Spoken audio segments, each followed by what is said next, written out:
Chapter 1. In the untamed lands, at the precipice of the Umang forest. Buzzing. A robust serpent's tail, slicing through the air like a gust of wind, swept the orc, who had fled to the cliff's edge, off his feet and sent him soaring into the abyss. He emitted a sudden, anguished cry as his body plummeted at an alarming speed, crashing into the icy, bone-chilling depths of the cold pool below with a resounding thud. Splash! Water erupted in all directions, and the orc, choking, felt his mind swirl in confusion as blood gushed from his mouth. His chest and lungs throbbed as if they were about to burst, while his limbs flailed helplessly in the frigid water. Yet, with each movement, the wounds inflicted by the colossal python intensified. Moments later, the orc sensed the chilling embrace of death creeping upon him, gradually closing his eyes as his body sank deeper into the abyss. Suddenly, an unexpected turn of events unfolded in an instant. The dark pendant adorned with ancient runes that hung from his neck radiated a blinding light, swiftly filling the entire cold pool and shooting upwards towards the heavens. Boom! In the next moment, a thunderclap reverberated across the sky as the winds swirled ominously. Above the cold pool, the air surged violently, and a streak of luminous energy descended in a direct line from the celestial realm, plunging into the depths below. Boom! With a deafening roar, silence fell, and all dust settled. In the night sky, the 7 stars aligned, the cosmos realigned, and simultaneously, the altars of various tribes across the untamed lands began to stir. Qin Lang propped himself up on one side, casting his gaze around the cold pool, finally confirming that he had indeed been reborn in this fantastical and perilous otherworld. Once a hunter of the great Yin dynasty, he had met his demise after plummeting off a cliff while gathering ginseng for the village chief's wife. For reasons unknown, his soul became trapped within Mongshan village, unable to reincarnate. It was only when the otherworldly traveler Yuan Lang discovered his roots and, alongside the Qin family, performed a ritual to guide him to the afterlife, that Qin Lang found redemption. In that moment, his soul transformed into a streak of light, soaring rapidly towards the heavens as his consciousness gradually faded. When he awoke, he found himself at the edge of the cold pool, a bitter smile gracing his lips. The moment he regained consciousness, he absorbed all the memories of this new body. Lang, an orc of the leopard tribe, had always been regarded as an outcast due to his unique ability to shapeshift at will, setting him apart from his kin. However, thanks to Lin, the tribe's foremost warrior, who had spoken to him on several occasions and insisted the chief provide him with a cave to dwell in, no one dared to treat him too harshly. Alas, such fortunes were short-lived. On the day of Lang's comingafage ceremony, Lin encountered the savage and brutal tiger tribe upon returning from a hunt. To protect his tribe, he fought valiantly, but ultimately succumbed to his grievous injuries. The chief of the leopard tribe and the shaman harbored resentment towards Lang, blaming him for the misfortune that befell their warriors and conspired to deceive him into the Umang forest. This was the lair of the devourer python, and any who dared to enter its domain would undoubtedly meet their demise. However, before they could reach that fateful place, Lang sensed something amiss and attempted to flee. Unfortunately, despite being an orc, he could not transform, and his combat prowess was only slightly superior to that of a regular sub-orc, rendering him no match for the warriors of the leopard tribe. Ultimately, he was gravely injured and cast into the Umang forest, awakening the ire of the devourer python. In his panic, he fled to the cliff's edge, yet still could not escape his fate. Qin Lang felt a pang of sympathy. This individual's experience bore a resemblance to his own. Yet, regardless of the circumstances, he was content to be alive once more. What did it matter if he could not shapeshift? He held faith that with his hunting skills and the novel knowledge acquired from Langan Academy during his time as a restless spirit in Mongshan village, he could thrive in this otherworld. With these thoughts in mind, Qin Lang touched the mysteriously healed wounds on his chest and the pendant, rising to his feet and setting off in a direction away from the leopard tribe and the Umang forest. This chapter has yet to conclude. Please click the next page to continue reading the enthralling content. However, the road ahead was shrouded in uncertainty. Qin Lang journeyed from night to day, from dawn to dusk, successfully traversing the boundless wasteland before halting at the edge of a forest. At this point, utterly fatigued, he resolved to rest for the night and continue his search for a suitable dwelling the following day. He remained not far from the Umang forest and the leopard tribe, and until he grew stronger, he would not place himself in peril.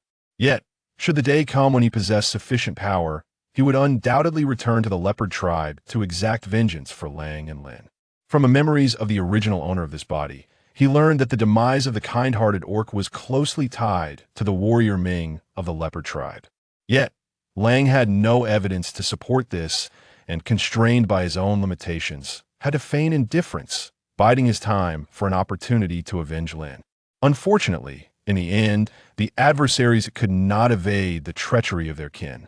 However, now that he had arrived, he would take it upon himself to address these matters. Recollecting his thoughts, Qin Lang stepped into the forest, intending to forage for food.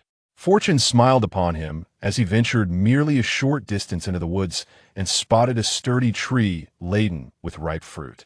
On its trunk perched several unknown creatures, nibbling on the deep crimson fruits above. A glimmer of excitement flashed in Qin Lang's eyes as he hastily picked up a stone at his feet and tossed it. Thud! The stone struck the tree trunk with a dull thud, startling the creatures, which darted down the trunk with wide, red eyes, fleeing in a frenzy. Qin Lang dashed forward, surveying his surroundings while reaching up to pluck a dozen fist-sized, deep crimson fruits, stowing them in animal hide as he swiftly exited the forest. Upon reaching the forest's edge, he selected a large tree to climb, concealing himself within the dense branches and indulged in the fruits he had gathered. After devouring 4 fruits in quick succession, he felt pleasantly full and began to burp. Unfamiliar with the nature of the fruit, he found it refreshingly juicy and delightfully palatable. He contemplated that if given the chance tomorrow, he would gather more for the journey ahead. Yet, with only a tattered piece of animal hide to his name, he had no means to carry them away. While pondering this, his gaze inadvertently swept through the layered leaves, landing on a patch of grass beneath the tree that towered over him. He recognized it as wild reed grass, typically used for weaving baskets in his previous world, and his eyes lit up with inspiration. He hastily placed the fruits on a sturdy branch and descended the tree, eager to gather some reeds to craft a backpack. However, as soon as he began, his fingers were cut, the wild reed grass possessing thick, sharp leaves and sturdy stems that were several times tougher than any he had encountered before. Joy surged within him. This would save him considerable effort, as he could weave baskets directly without further processing. Qin Lang picked up a sharp-edged stone and carefully cut down a bundle of reeds, scraping away the leaves to retain only the long, stout stems. He then arranged 20 reed stems vertically on the ground, estimating their size before taking a new reed stem and weaving it horizontally through the others in an alternating pattern. This process continued until he formed a square base, at which point he paused to adjust the lengths of all the stems, ensuring they were as uniform as possible. Once satisfied, he folded all the stems upward and took another reed stem, folding it evenly in half.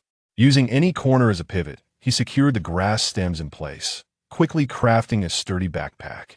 Pleased with his handiwork, Qin Lang noticed that darkness was beginning to fall. He hurriedly stowed the remaining reed stems and stone in the backpack and climbed back up the tree. Utilizing the moonlight, he fashioned 2 pairs of grass shoes from the reeds, one for wearing and the other as a spare. He then set about modifying the garment he wore, which was essentially a large piece of animal hide, serving merely as a modest covering. However, while this hide concealed his upper body, it did little to hide his lower half, and he constantly worried about exposing himself inadvertently. He used the stone to cut the hide in half, creating 2 large circular openings to fashion a rudimentary version of a tunic, which he slipped over himself. Though it barely covered his navel and appeared somewhat awkward, it was certainly preferable to being entirely bare above the waist. The other, slightly larger piece was trimmed to form a square by folding and cutting at the appropriate positions, following the ancient method of tailoring. Once the cut piece was spread out, he stitched together the edges to form a pair of trousers, puncturing small holes along the edges with the sharp tip of the stone. Using thin twigs, he threaded the hide's laces through the holes, employing a locking stitch to secure the edges before trimming the excess. He then made additional holes an inch below the waistband, laced the cord through, and pulled it to the front, completing a simple pair of trousers.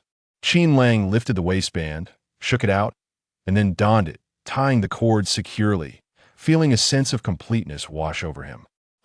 He raised his hand to stretch, rolling his stiff neck, leaning back against the tree trunk with satisfaction, arms crossed over his chest, gazing into the horizon as he thought of the family he had met before. Gradually, he closed his eyes at the same time. The orc Tai from the leopard tribe, having successfully returned to the tribal grounds with his companions, was confronted at the entrance by the leader Zong and the tribal shaman, who inquired about a missing individual. "Where is Lang? Where is he?" Seeing the panic etched on their faces, Tai shook his head in confusion. "Leader, shaman, did you not say you would cast him into the Wumong forest?" Upon hearing this, the color drained from their faces. It's over. When Qin Lang awoke, the sun had already risen high in the sky. He stretched lazily and surveyed the area beneath the trees for a moment.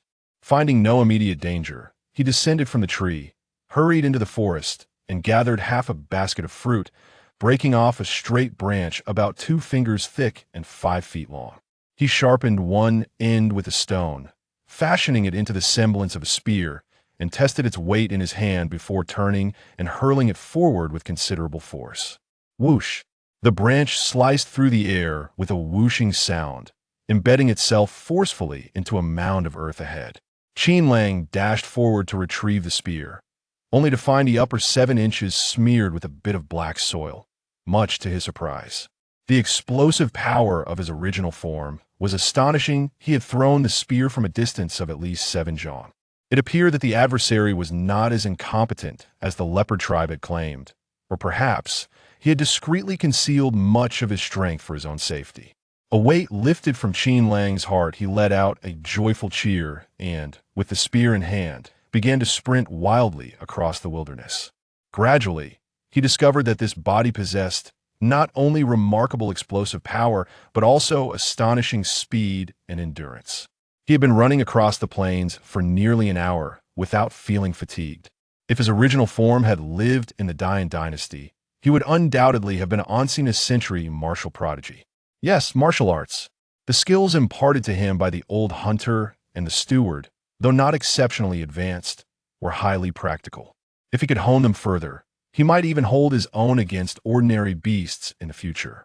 At that moment, Qin Lang fervently wished to find a suitable place to reside, where he could construct a shelter while training to enhance his strength. With these thoughts in mind, Qin Lang quickened his pace, sprinting until noon. The sun blazed overhead, and he found himself ravenously hungry. Spotting a river nearby, he resolved to catch a couple of fish for a meal and ran toward the water's edge. However, just as he reached the riverbank, he heard rustling sounds emanating from the grass. Qin Lang's expression shifted, and a fierce murderous intent flared in his deep-set eyes. He treaded lightly, moving toward the sound, and swiftly parted the tall grass with his spear. To his astonishment, he discovered not a creature, but rather a reedied, ink-haired, floppy-eared rabbit beast. Their gazes met in midair, and the creature exclaimed, "Chinda!" The floppy-eared beast, with its red eyes fixed upon him, seemed to exhibit a mix of surprise and disbelief, which quickly faded into despair. "Please no, don't kill me." It lay trembling in the grass, its beautiful eyes misty with tears, appearing even brighter, akin to a galaxy of stars, nearly causing Qin Lang to lose himself within their depths. After a long pause, he finally spoke. "Are you injured?" He pointed to the creature's shoulder, which was wrinkled from being soaked, with droplets of blood seeping through, likely inflicted by the claws of some beast. "Do you need assistance?" Qin Lang's inquiry stemmed from pity for the reedied beast. The little rabbit wore a gray fur vest that clung to its frame, along with finely crafted gray fur shorts that accentuated its delicate, fair complexion. The entire appearance starkly contrasted with Qin Lang's preconceived notions of savage beasts, reminiscent instead of the young masters of their era. Moreover, the creature's incomplete utterance of Qin piqued his curiosity. What did Qin to signify? The inhabitants of this savage land did not employ such complex titles. Their names were typically singular. Clearly, this individual was not what they seemed. Thank you. The floppy-eared beast pressed its lips together, cautiously raising its eyes to meet his. Could you help me look around for any large thistles? You're not from here. Qin Lang abruptly interjected, his voice brimming with certainty and excitement. What? The beast's heart raced, and its right hand, which had been propped against the ground, tightened around the bone knife concealed at its side.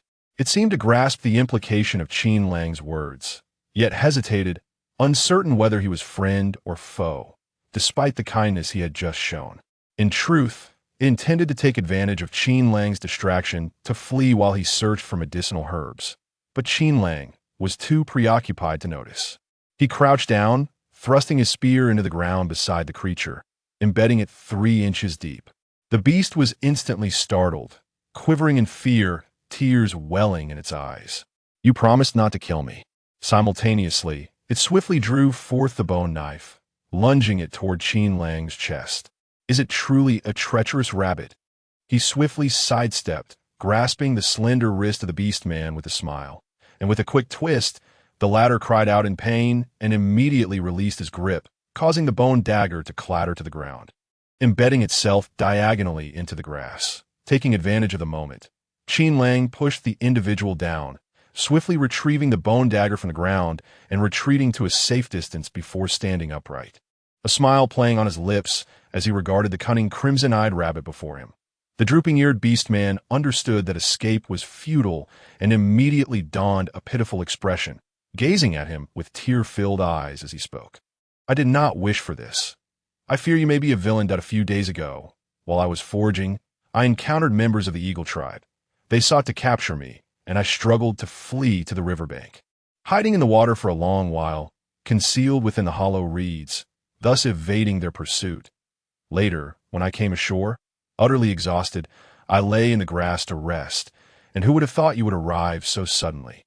Another beast man, leading me to believe you were their accomplice. The beast man hesitated, his meaning unmistakable. His earlier actions were a mere misunderstanding, a reflex driven by caution upon encountering another beast man. Young master, there is more to this chapter. Please click to the next page to continue reading, as it becomes even more thrilling. However, Qin Lang was not swayed by such tactics, yet he bore no ill will. On the contrary, he found delight in the beastman's intelligence, articulate speech, and extensive vocabulary, traits that clearly indicated he was not a mere native. He nodded in acknowledgement and continued. I understand, he then asked pointedly. When you called out for Qin earlier, who were you addressing? You seemed as though you recognized someone, but then he felt he might have misjudged. What a coincidence. I too bear the surname Qin, simply named Lang, though my home is not in this vicinity. He lifted his gaze to scrutinize the trembling beast man, who was trying to maintain composure in light of his words. Have you ever heard of a place called Dian? That is my homeland. I am the second son of General Qin Lang, the defender of the nation that in my youth, due to family misfortunes, I was taken by my grandmother's steward to flee for my life, inadvertently leaving the capital. Being very young and injured at the time, I forgot much, and we ended up as beggars. However, it was not long before the old man passed away. Alone and destitute, I wandered until I encountered a kind-hearted hunter who took me in. I thought my hardships were over, but little did I know, Qin Lang gradually fell into reminiscence, reflecting on all that the man named Yuan Lang had done for him, filled with profound gratitude. Though this individual occupied his body, Qin Lang felt immense joy. For even if he could survive, he doubted he possessed the capability to bring down those responsible for his mother and grandmother's deaths. Hence, apart from Yuan Lang, no one else could hold such significance in his heart, not even Qin Lang or Qin Feng. Meanwhile, the beastman who had listened to Qin Lang's tale was utterly astonished, his eyes wide as he excitedly scrutinized him again. Seeing the striking resemblance in their brows and eyes, the beastman was certain that the other was not lying. After all, even if Qin Lang were a master storyteller, it was improbable for there to be so many coincidences, particularly as they were both from Dian and had known each other in their childhood. With these thoughts swirling in his mind, he could hardly contain his eagerness to inquire. Qin, Do you still remember Ali, the young master of the Morong house? Morong Li? We met a few times when we were younger. Qin Lang was momentarily taken aback. The world was indeed small, and he had encountered this individual here. Back when he was drifting around the Yuan family, he had heard many secrets about the Dian royal family. And Morong Li was the only normal member of the Morong clan. Talented and virtuous, he was praised by all in the capital. Yet tragically, fate had conspired against him, leading to his untimely demise on his way home. However, reflecting on it now, it was perhaps for the best that the young master had perished at that time. Otherwise, when he discovered Morong Feng's true nature, he would not have known the torment he would face when encountering the Morong family once more. Qin did go. A clear voice suddenly brought Qin Lang back from his reverie, and he quickly nodded in acknowledgement. I remembered he then smiled and crouched down, offering the bone dagger to the beast man, unconsciously softening his tone. Wait here. I shall fetch you some medicine. As he turned to leave, he was unexpectedly tugged at the hem of his garment. He glanced back at the young beast man and gently inquired, What is it? I shall return shortly, that I wish to accompany you. Morong Li said, somewhat bashfully lowering his gaze. I find it quite frightening to remain here alone. Qin Lang chuckled softly at this and replied, Very well. Then we shall go together. He extended a hand to help the beast man to his feet, and they proceeded side by side along the riverbank. Medications like daji and bitter wormwood, known for their heat-clearing and detoxifying properties, typically thrived in wastelands, along riverbanks, and near streams, so they were sure to find what they sought in that direction. Indeed, after traversing merely a few dozen paces, they reached the juncture of the wasteland and riverbank, where they spotted a cluster of bitter wormwood. Qin Lang quickly helped the beast man sit down, removed the basket from his back, and retrieved a red fruit from within it, washing it clean in the water before casually handing it to the other. Here, eat this. It will replenish your strength, and I shall tend to your wounds shortly. Thank you, Morong Li said, eagerly accepting the fruit and taking small bites. Only now did he realize his hunger, his stomach rumbling like a drum. Don't mention it, Qin Lang observed as the beast man devoured the red fruit, occasionally reaching out with his delicate fingers to touch his rabbit ears while he gathered the bitter wormwood, asking, Can't you tuck your ears away? Not for now. Morong Li shook his head, that I in this world, whether beastman or beast folk, anyone who suffers an injury will exhibit varying degrees of beast traits. He paused slightly, looking up at Qin Lang. You did not know? Qin Lang shook his head, then nodded. I have only just arrived, and although I have inherited the memories of my predecessor, due to his lack of parents and inability to transform, he was not well regarded in the tribe. So many things were left unspoken, including Lin, who had shown him considerable kindness, yet was often preoccupied with hunting and caring for the family of the cave, leaving no time to explain such matters to him. My apologies, Morong Li paused his eating to inform him. In this world, there are 3 categories of races: beasts, merfolk, and beastmen. Among them, beastfolk are classified within the beastmen, akin to the women and young men of your world, bearing the responsibility of reproduction. Beasts are female creatures that bear offspring, yet they remain in their wild state, while beastmen and beastfolk typically exist in human form. However, beastmen may exhibit beast traits during combat or when injured, and beastfolk will transform into their beast form during childbirth. Moreover, beastmen and beastfolk offspring will transform into beast form during the 2 winters, specifically before the age of 2. Qin Lang diligently noted the beastman's words and, after a moment of contemplation, asked, How long have you been here? Almost half a year, Morong Li sighed, then bit down hard on the red fruit, chewing it quickly before swallowing. Initially, I fell from a cart and lost consciousness. When I awoke again, I found myself here, transformed into a helpless beast folk residing in a mixed tribe. You are not from the rabbit tribe? Qin Lang chuckled, pointing at his ears. Morong Li recognized the teasing tone in his words and shot him an exasperated glance. The rabbit tribe no longer exists. I am but a wandering rabbit. Anger flared in the beastman's eyes as he recounted the destruction of his tribe at the hands of the Eagle clan's leader. His father and uncle had perished beneath the claws and beaks of the Eagle tribesmen. Only he and a handful of others managed to escape, but the perilous journey was fraught with danger. True to their nature, the rabbits, being timid, saw many of their companions join other groups in a bid for survival. As for Ali, the owner of this body, Due to his remarkable beauty, he felt a flush of embarrassment as he glanced at Qin Lang. Noticing the other's earnest expression, he did not perceive it as self-importance and continued. Ali was betrayed by one of his companions and delivered to a particularly ugly jackal beastman. Overcome by fear, he fled in a panic and crashed into a tree, though I cannot ascertain if he died from the impact or from fright. In any case, I then made my escape. I devised a plan to lure the jackal beastman into a vulnerable position, wounding him gravely before seizing the opportunity to flee, eventually finding my way to the wasteland tribe. I see. Qin Lang nodded, casually squeezing the juice from the bitter wormwood he had foraged, applying it to the scratch on his right shoulder.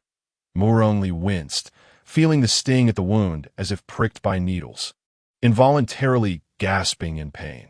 Fortunately, the sharp sensation was fleeting, leaving only a lingering discomfort within his tolerance. Qin Lang stole a glance at him, then removed his sweat-soaked robe to bind the injury before hoisting the backpack onto his back and helping him to his feet. "Let us go. I shall escort you to the Wildland tribe." "Yes, thank you, Brother Qin." Murong expressed his gratitude as they walked side by side. "Brother Qin, if you find yourself without a place to go, you could stay in the Wildland tribe. The people there, while not particularly impressive, do not shun outsiders. As long as you surrender a substantial portion of your daily foraged goods, you can reside there in peace." Qin Lang furrowed his brow. "A substantial portion." Indeed, as Murong spoke, the smile on his face faded slightly. To be frank, most of the inhabitants of the Wildland tribe are the elderly, sickly, or those with little hunting prowess, along with wanderers cast out for their misdeeds. Were it not for my passion for diverse literature from a young age, which has equipped me with a variety of skills, I would not have been able to occasionally impress them with my modest abilities. With my frail physique, I fear I would be devoured before establishing a foothold in the tribe. In truth, Murong's words were incomplete. Not only did he have wide-ranging interests, but he had also studied medicine for a year under the imperial physician, a fact he had never revealed to outsiders. This was partly due to his modesty about his superficial knowledge, and partly because he understood well that physicians in this world were even more coveted than shamans. If word got out about his medical skills, it would not take long for tribes across the barbaric continent to send for him at the Wildland tribe. Is that so? Qin Lang pondered, contemplating his thoughts, but deciding to wait until they reached the Wildland tribe to understand the situation better. He nodded and smiled. "I will take a look first. If it suits me, I'll stay, and if not, I will seek another place." "Very well." Though Murong did not voice his concerns, his heart felt suspended in uncertainty. Truth be told, he yearned to accompany Qin Lang away from the Wildland tribe. After all, as a lesser beast with a physique that belied his combat prowess, his precarious situation in this savage, brutal world was self-evident. Thus, prior to their meeting, he had been diligently seeking worthy companions to escape this chaotic tribe and find a new place to reside. Now that he had encountered one, it was unfortunate that Qin Lang, despite appearing kind-hearted, was astute and thoughtful, unlikely to make hasty decisions regarding people or matters. He would need to exert more effort. As it turned out, since Qin Lang could not transform into a beast, he and Murong could only make their way back on foot. Fortunately, they were acquainted and shared a mutual desire to survive in this foreign land, engaging in a fruitful exchange of information along the way, which alleviated their fatigue. However, as they approached the foot of the mountain, the sun was nearing its descent, prompting them to find a nearby spot to rest for the night before continuing their journey the next day. Qin Lang helped Murong to a sheltered spot, set down the backpack, and began gathering a pile of dry grass and twigs. He intended to use the dry grass as tinder to start a fire when he noticed Murong offering him a fire starter. Qin Lang's face lit up with surprise as he quickly accepted it, igniting the fire with haste. "How did you come by this?" "I made it myself," Murong replied, pride evident as he raised his head. "It took quite a bit of effort. Had I not been with you, I wouldn't have brought it out." "Impressive." Qin Lang complimented him, giving a thumbs up before carefully returning the fire starter. Murong smiled, tucking it into his leather pouch. "What shall we eat tonight?" he inquired, resting his chin on his hand, eyes gleaming with anticipation as he regarded Qin Lang. "I'll go hunt some game. We can't survive solely on fruits," Qin Lang declared, rising to his feet and glancing toward the distant mountain. "Can you manage alone?" Certainly. You go ahead. Muron Li straightened his posture, attempting to project an air of bravado, although his round, red eyes were already scanning the surroundings cautiously. Qin Lang stifled a chuckle, finding the little rabbit's stubbornness quite endearing, yet he refrained from exposing him, instead proposing, "I'll be gone for half an hour. If I haven't caught anything by then, I'll return immediately." "All right." Muron Li sighed in relief. It was still light enough that he need not worry about wild beasts encroaching. Indeed, with a long spear in hand and the backpack secured on his back, Qin Lang swiftly ventured into the forest. The vegetation in the barbaric continent was lush, with towering trees of various peculiar shapes. Previously preoccupied with their journey and lost in thought, Qin Lang had not paid attention to his surroundings. Now, entering the woods felt like stepping into a fantastical realm that he arrived at a rocky cliff face, observing green vines cascading down like waterfalls, adorned with fruit resembling peaches but akin to grapes in size. Curiosity piqued. He plunged his spear into the ground and plucked one, bringing it to his nose to inhale its scent. Confirming it bore no unpleasant odor, he split it open and took a bite. The balanced sweetness and tartness bursting forth in his mouth, that a look of delight sparkled in Qin Lang's eyes as he quickly devoured the fruit and gathered several clusters, placing them in his backpack before continuing deeper into the forest. It was summer, and although evening had arrived, the dense trees stifled airflow. After walking along the narrow path for a while, Qin Lang found himself drenched in sweat, his leather garments clinging uncomfortably to his skin, leaving him yearning for relief. Fortunately, before long, he was captivated by clusters of plump mushrooms, shallow brown caps the size of a basin crowding the narrow mountain path, appearing quite inviting. Qin Lang felt a surge of joy. Wiping the sweat from his brow before hastily approaching, gathering a dozen or so, tying them into 2 bunches with wild grass, and hanging them on either side of his backpack as he veered down another path.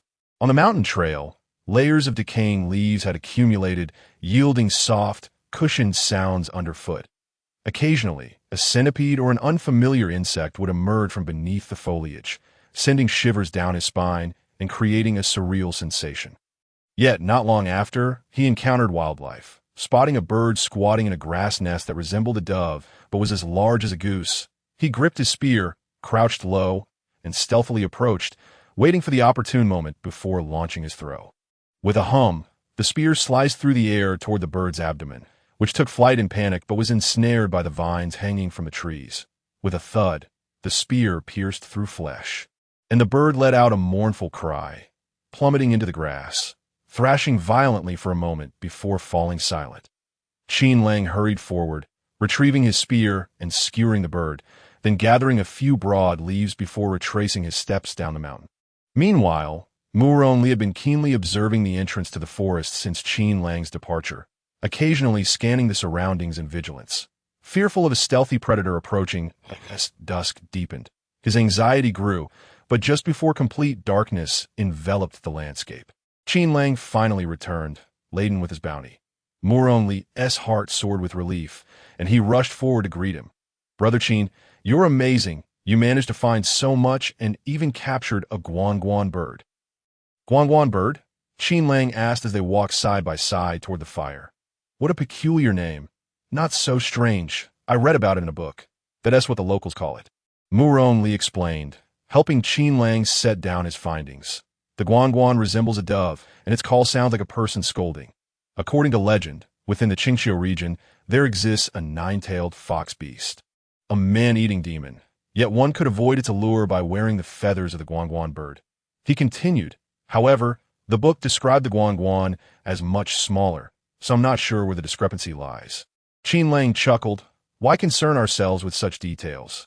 As long as we have meat to eat, that's what matters. He nodded toward Muron Li. You sit tight.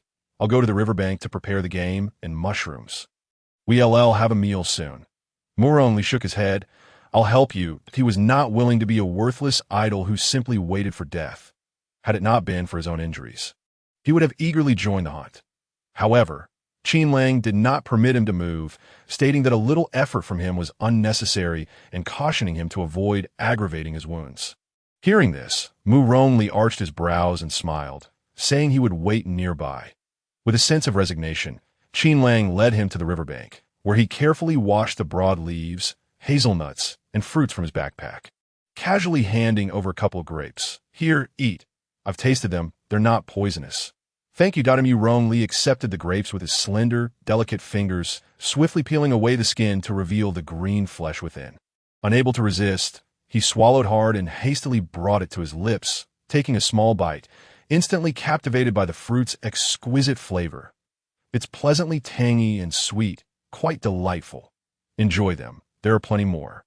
Qin Lang replied with a smile as he placed the grapes and hazelnuts back in his backpack. He then proceeded to gut the bird, tearing off large pieces of its skin, without hot water to scald the feathers.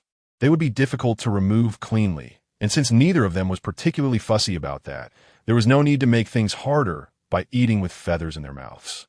Once he had prepared all the food, he searched for a flat stone nearby, washed it clean with water, and called over the small beast that was eagerly devouring the fruits, leading them back to the camp. Qin Lang tore some hazelnuts and stuffed the bird's cavity, securing it with small twigs to prevent any filling from leaking out. He then skewered the entire bird on a sharpened stick and set it over the fire to roast slowly, instructing the small beast to keep an eye on the cooking process. All right, and Yuan Lang finished the fruit he was holding in just 2 bites and shifted forward to observe Qin Lang, who was constructing a stone stove beside the campfire and rekindling a new blaze. Curiosity piqued, he could not help but ask, "Brother Qin, isn't there already a fire? What else do you intend to do?" Qin Lang smiled at him, noticing the smoke beginning to dissipate. Before placing the clean stone slab over the fire, he casually ripped the hazelnuts into palm-sized pieces and laid them on the stone to roast slowly. Fresh hazelnuts were too large and difficult to preserve, but once dried, they could last for years as long as they remained dry. Although the wild continent was rich in resources, the harsh living conditions often made it challenging to obtain food.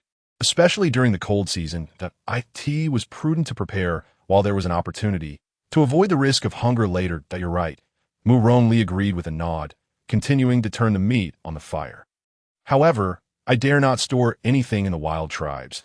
He recalled a tragic incident where a beast mother, with her young child, had unexpectedly caught a hybrid beast, only to be targeted by ill-intentioned individuals. The following morning, they were found dead in their tent, the child's eyes wide open, clutching a fist-sized piece of roasted meat, unable to relinquish it. The mother lay on the ground, battered and lifeless, while the remaining meat from the hybrid beast had vanished from the dwelling. As he spoke, he gazed into the campfire, his expression gradually losing focus, his mechanical movements reflecting a deep melancholy. After a brief silence, Qin Lang remarked, "The wild continent is indeed a place where the weak are devoured by the strong. While their plight is pitiable, to speak frankly, the root of the issue lies with them." Yuan Lang snapped back to reality, lifting his gaze to Qin Lang, who continued, "You mentioned that those who inhabit the wild tribes are mostly the weak, the sick, or those who have been abandoned or exiled for their transgressions. Given that, they must have experienced the vicissitudes of human nature and possess some understanding of it. While the mother and child are certainly tragic figures, those who harm them are all the more detestable. Yet, if that beast mother had exercised greater caution and not been so ostentatious, perhaps she and her child would not have suffered persecution." Qin Lang paused, his tone reflective. "During my time at the inn, I too believed in the goodness of humanity and the inherent kindness of the heart. Yet the outcome was betrayal and harm. It was then I learned that one must regard others with the utmost suspicion. For in the end, it is oneself who bears the brunt of the harm." And Yuan Lang silently nodded, refraining from further conversation, and continued to roast the bird meat quietly. Qin Lang assumed he was not inclined to speak and resumed his tasks. After a considerable time, Yuan Lang suddenly asked, "How is your elder brother, Qin Feng?" His voice was devoid of emotion, yet Qin Lang sensed an undercurrent of tension within him. Nevertheless, he chose to respond truthfully. "He has fallen for a lad named Zhou Xiao, and by the time I departed, they had already become involved." A faint smile graced Yuan Lang's porcelain-like face, suggesting that the one who captured his brother's affection must be truly remarkable. Qin Lang nodded. "Indeed," Yuan Lang chuckled, raising his gaze to the solemn expression of Qin Lang. "Are you concerned I might be upset? Or perhaps envious?"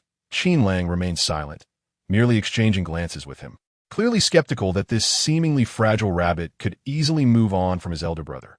After all, it was precisely because Mu Rongzheng had arranged a marriage for Qin Feng that he had stormed off angrily. Only to encounter misfortune on his way home, Mu Rongli perceived the doubt in his gaze but took no offense, instead continuing on his own train of thought that in truth, when I first came here, I truly missed him and felt anger toward him. However, after enduring much hardship, I have come to terms with it, with survival being a daily struggle, who is time for romantic entanglements. In the face of existence, love is trivial. Thus, my affection for him has gradually transformed into a longing for family. My inquiry is merely a means of closure for the deceased Mu Rongli. Qin Lang nodded in agreement, feeling an inadvertent admiration for this small rabbit. Not only was he handsome, but he was also astute, practical, and magnanimous. Qin Feng, that old man, was simply unworthy of him. Reflecting upon this, he remarked, "It's good that you've come to terms with it. He is unworthy of you. Even my sister-in-law, Lang, is often infuriated by him. That's so." Mu Rongli laughed, swiftly diverting the conversation to another topic, clearly wishing to avoid discussing Qin Feng. "How's my father faring since your arrival?" Qin Lang paused in his roasting of the hazelnuts, pondering for a moment before responding. "After your demise, a soul from another realm was reborn into your body and began wreaking havoc under the guise of a royal heir, attempting to overthrow the Yin. Eventually, the scheme was uncovered, and that individual had to feign death and flee, sending people to assault your father. Upon seeing the corpse, he was heartbroken and embraced you, perishing in the ensuing inferno. Ultimately, Qin Lang could not bear to leave Mu Rongfeng in such despair, preserving the last semblance of dignity for him. Father, Mu Rongli covered his face and wept, heartbroken at the thought of how his father had chosen such a tragic end for himself. He felt a suffocating pain in his chest. Had he not acted so impulsively and left the imperial city alone, would that soul from another realm not have harmed his father? Yet, it was too late to lament. For what was done was done. Seeing him cry uncontrollably, Qin Lang was at a loss for how to console him and could only continue tending to the food over the fire. It was not until the bird meat was fully cooked that he called out, "Time to eat." Mu Rongli sniffled. Lowering his hands to reveal his swollen, red eyes, he gazed at the beautifully roasted bird meat and could not help but wrinkle his delicate red nose at, "It smells so good. But unfortunately, there's no salt at all. Are you quite particular?" Qin Lang chuckled, feeling a sense of relief wash over him, as long as the other wasn't the type to wallow in sorrow without regard for survival. Everything would be fine if he removed the bird from the fire, placing it on a clean broad leaf, and used a bone knife to slice it open. The glistening hazelnuts immediately mingled with the meat's juices. Qin Lang speared a piece and held it to the small beast's mouth, encouraging it to try. Mu Rongli leaned in, blowing gently on the morsel before taking it into his mouth, savoring the tender, flavorful hazelnuts as they slid down his throat. His eyes sparkled with delight as he nodded vigorously at Qin Lang. Delicious, so good, though the hazelnuts lacked salt and seasoning, their natural flavor. Combined with the meat, made for a remarkably tasty dish as long as you can eat, Qin Lang replied with a smile, tearing off 2 bird legs, wings, and a generous portion of breast meat, wrapping it in broad leaves along with a substantial amount of hazelnuts before placing it before him. "Eat it while it's hot. Otherwise, it'll turn foul." Mu Rongli was taken aback, waving his hands in astonishment, his red eyes wide and glistening. "That's too much. I can't finish it." "Not to worry," Qin Lang chuckled as he handed him the bone knife. "Eat as much as you can, and leave the rest to me." Mu Rongli, upon hearing this, softly uttered a thank you, then picked up a bird leg, bringing it to her lips, taking small bites while urging Qin Lang to join her in the meal. "Big brother Qin, you should eat too. Right away." Qin Lang turned the roasted hazelnuts over the fire. Noticing that the moisture had evaporated, he quickly removed them, setting them aside to cool, and placed fresh ones onto the flames. Only then did he take the unfortunate-looking bird, which had been brutally cut, tearing off a piece of meat and savoring it. After days of foraging for wild fruits, his stomach was quite empty. And now, with the taste of meat, he found it to be extraordinarily delicious, even without any seasoning. Qin Lang consumed his portion of bird and hazelnuts with remarkable speed, finishing it in less than a quarter of an hour, while Murong still had a bird leg and a wing remaining before her. Watching Qin Lang, she felt a bit embarrassed and said, "Big brother Qin, I can't eat anymore. You can have it." Qin Lang smiled as he took it from her, bringing it to his mouth to take a bite. Just as Murong was about to tease him for his hearty appetite, she witnessed him suddenly toss the meat aside, springing to his feet to extinguish the two fires with a swift kick. Without pausing to gather their belongings, he slung the backpack over his shoulder, grabbed the spear, and pulled the bewildered Murong up the mountain. What? What happened? Don't make a sound. Qin Lang lowered his voice. There's danger. He then dragged her into the forest until they found a cave halfway up the mountain. He hastily picked up a stone and tossed it into the cave, listening intently, confirming that there were no unusual sounds inside, before ushering Murong in quickly. The cave was filled with a chilling breeze and enveloped in darkness, causing Murong to feel a bit uneasy. She hurriedly lit a fire stick, casting light around and discovering that there was a fork in the cave. However, the interior was pitch black, obscuring any visibility, which heightened her sense of fear, causing her to unconsciously inch closer to Qin Lang. Sensing her trepidation, he quickly wrapped an arm around her, reassuring her, "Do not be afraid. Extinguish the fire stick first. All right." Murong tucked the fire stick away, and they positioned themselves at the narrow cave entrance. The trees obscured their view from below, yet they could see everything at the foot of the mountain, providing an excellent refuge by the light of the moon. They silently observed the valley below, and soon a pack of frantic jackals appeared, fleeing as if pursued by something terrifying. Before they could process this, a piercing scream echoed across the night sky, followed by massive shadows sweeping overhead. Upon closer inspection, they realized it was a flock of enormous, two-headed birds, their bodies dark and shimmering with a bluish hue, diving down like an ominous cloud to engulf the jackals completely. Their sharp beaks pecked mercilessly at the prey beneath their expansive wings, creating blood-sized holes in the unfortunate creatures. The jackals howled in despair, but there was no escape. Ultimately, all that remained were heaps of bloody carcasses. Throughout this horrifying spectacle, Qin Lang and Murong watched in stunned silence, not daring to utter a word. Even though they were at a considerable distance, in less than a moment, the two-headed birds soared into the sky, yet did not leave. Instead, they began to circle around. The two felt a pang of apprehension, wondering if the birds had detected their presence, when suddenly, the birds let out a shrill cry and swooped towards the mountainside. Qin Lang, startled, quickly wedged the backpack at the cave's entrance, pulling Murong deeper into the cave. Believing there were other escape routes within, they retreated. The sharp beaks of the birds began to puncture the backpack, tearing it to shreds. 4 heads of the birds managed to thrust into the cave, but got stuck at the entrance, emitting a piercing cacophony. Murong, frightened, clung tightly to Qin Lang's arm, nearly screaming, "It's all right." Though Qin Lang felt a surge of fear himself, he forced himself to remain calm, whispering comfortingly, "Their size prevents them from entering. We need to move further inside." He then took the fire stick from Murong's hand, quickly igniting it, leading her deeper into the cave, gradually leaving the screeching behind. However, they had not gone far when they halted in terror at the sight before them, unable to move an inch. The passage ahead was narrow and elongated, allowing only one person to pass at a time. What was even more frightening was the sight of leeches, the thickness of a finger, crawling along the walls, covered in dark patterns of black and white. Both felt a chill run down their spines and turned to flee, yet they dared not make a rash move, for the leeches seemed to sense their presence, suddenly forming long lines as they inched closer to the pair. "What do we do?" Murong's limbs began to weaken, her breath quickening. While Qin Lang's expression darkened, though he remained relatively composed, he decided to retreat to the cave entrance, drawing the leeches towards the giant birds. "Is that feasible?"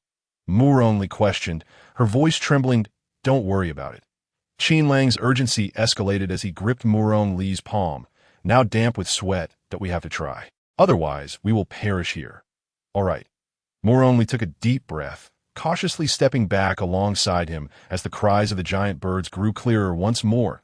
In their frantic retreat, they soon reached the cave entrance. seeing the four bird heads pressing against it, causing rocks to tumble down. Qin Lang urgently instructed, "You hold the torch, and pass me the bone knife, quickly." "Oh, right." Moore only handed him the knife, and Qin Lang swiftly moved to the side of the cave. With the light of the fire stick, he plunged the spear forcefully into the neck of one of the bird heads, simultaneously bringing down the bone knife. With a splatter of blood, the giant bird shrieked and thrashed wildly. As the earth and stones at the cave entrance continued to crumble, suddenly, a cacophony of writhing sounds emerged from the fork in the cave. Moore only turned back to see countless leeches converging, forming a massive black and white mass inching towards the entrance. Terror gripped him, and he trembled, stammering Qin Lang's name. "Qin, big brother Qin, they are coming, they're coming." Hearing this, Qin Lang's movements became even more brutal as he swiftly withdrew the spear. Retreating beside Moore only, he grasped her hand, staring at the approaching mass of leeches, gritting his teeth. "Ali, no matter what happens next, just run with me. We only have one chance, understood?" Moron Lee's heart raced. I understand. Good." With his gaze fixed on the twisting leeches, Qin Lang's eyes sharpened. "Run." He then seized Moron Lee's hand and charged forward. Their grass shoes squelched against the soft flesh beneath them, producing a series of popping sounds that abruptly stopped. Realizing they had successfully traversed the mass of leeches, Moron Lee couldn't help but glance back. He saw the four giant birds stuck at the entrance, now covered in the black and white horde, their gaping beaks stuffed with writhing flesh, rendering them utterly silent. Feeling queasy, he quickly redirected his gaze, following Qin Lang back to the previous narrow passage, where a few leeches still lingered. Qin Lang swiftly used a spear to dislodge them one by one, then urged Moron Lee to hurry through as they fled deeper into the cave. However, as they continued, Moron Lee felt an uncomfortable sensation on his shoulder. Unable to resist, he reached up to touch it, only to recoil in horror at the soft texture, letting out a cry. "Qin, big brother Qin, there's a leech on me." "Oh no, don't panic. Let me take a look." Qin Lang took the fire stick from him, moving behind to inspect the wound where the leech was attached, noticing several swollen, blood-filled leeches clinging there. Ready to burrow into his flesh, he gripped the bone knife tightly, speaking gently. "I'll help you remove the leeches. Just stay still and don't be afraid. It will be over quickly." "All right." Moron Lee's voice trembled, and he quickly closed his eyes. Qin Lang carefully slid the blade under one of the leeches, gently prying it off. And instinctively, it coiled around the blade. With a swift motion, Qin Lang flicked it away, causing it to crash to the ground with a thud. He continued this process, carefully extracting several leeches, then inspected the wound to ensure none had burrowed into the flesh before unwrapping Moron Lee's clothing to check for any remaining leeches. Satisfied that there were none, he re-bandaged the wound. With a reassuring pat on his back, he said, "It's done. You can open your eyes now." Moron Lee opened his eyes upon hearing those words, and in the next instant, he bit his lip and rushed into Qin Lang's embrace, tears streaming down his face. "This place is utterly terrifying. What sins did I commit in my past life to deserve suffering in such a wretched place?" Woo-woo. Qin Lang listened to his heart-wrenching cries, feeling a sense of empathy that I in such a place. Even he, a pampered royal lad, felt a twinge of fear. He gently wrapped his arms around Moron Lee and whispered, "Do not cry. I am here with you. We will be fine once we get out." I'm glad to have you." Moron Lee wiped his tears, withdrew from his embrace, and sniffled. "Let us hurry and leave. Otherwise, this Firestarter 1T lasts much longer." "All right." Qin Lang took his hand and swiftly moved forward. After the recent ordeal, Moron Lee became increasingly paranoid, feeling as though a swarm of leeches was trailing behind him. Distracted, he bumped into Qin Lang multiple times. Although Qin Lang felt somewhat helpless, he understood the fear that had gripped Moron Lee, so he paused and shifted from holding his hand to wrapping an arm around him, keeping him close as they walked side by side. "Do not be afraid. I will protect you." Moron Lee lowered his head, his fluffy rabbit ears concealing his gradually reddening cheeks. Before long, the Firestarter in Qin Lang's hand extinguished, leaving them to navigate in darkness with their spears. Fortunately, this situation did not persist for long, and they soon emerged from the narrow passage. Standing on a mountainside, they gazed at the starry sky, both exhaling in relief. They then made their way down the mountain, seeking a small crevice at its base, where they huddled together for the night. Li was awakened by the aroma of food, and upon opening his eyes, he spotted Qin Lang roasting fish by a nearby fire. Beside him lay two newly woven baskets, one large and one small, placed side by side. Next to the baskets were two spears, one stained with blood. The one he had used earlier, and the other, smooth and slightly shorter. Li's heart fluttered, and he unconsciously fidgeted with his fingers. "Brother Qin, awake?" Qin Lang glanced up at him. "There's a stream ahead. I caught some fish. Come quickly and eat to regain your strength. You were quite frightened last night, weren't you?" I'm all right." Li thought about how he had cried several times the previous night and felt a bit embarrassed as he pursed his lips. Getting up to sit by the fire. "How long have you been awake? Why didn't you wake me?" "No need," Qin Lang replied, shaking his head with a smile, his tone exceedingly gentle. "You were startled last night, so I wanted you to rest a little longer." Thank you. You're welcome." Qin Lang gestured toward the items nearby. "I prepared these for you this morning. The two smaller ones are for you. With these, gathering will be easier for you in the future." Touched by his thoughtfulness, Li also detected the underlying meaning in his words, silently calculating how to demonstrate his worth to Qin Lang. Otherwise, he would risk losing the best and most trustworthy partner in this foreign land. After finishing their breakfast, they packed up and left swiftly, aware that they were not far from the site of yesterday's incident and concerned that the large birds might come searching for them. Fortunately, they encountered no further dangers, and after a leisurely trek, they reached the vicinity of the wasteland tribe by the following evening. Li removed the coat draped over his shoulder and handed it to Qin Lang. "Put this on. Otherwise, once we enter, those beastmen and sub-beasts may just eat you." Although he spoke in jest, his words held a note of caution, offering Qin Lang a new perspective on the wasteland tribe. He turned to examine Li's shoulder wound, noting that it had begun to heal, with the shallower areas forming a thin scab. He was somewhat surprised by the potency of the herbs in this foreign land. Accepting the coat, he shook off the bitter wormwood fragments clinging to it, removed the basket from his back, donned the coat, and finally slung the basket over his shoulder. "Let us go see where you live." Upon hearing this, Li's face flushed red. What was he saying? Did Qin Lang forget that in the savage land, when beastmen spoke of visiting sub-beast dwellings, it implied a desire for intimate relations and partnership? Although he had the right to refuse such advances, he was also eager to deepen their bond to ensure his escape, leaving him uncertain of how to respond. "Forget it. Whatever." Li tugged at the rabbit ears hanging by his face, puffed his cheeks, and said, "All right." He then lowered his head and walked forward. Qin Lang chuckled and quickly followed, and together they reached the entrance of the tribe, reluctantly handing over their daily share of hunted game. The patrolling beastmen regarded Li with amused expressions, and "Oh, wonder you refused to serve the chief. It seems you have someone on the outside."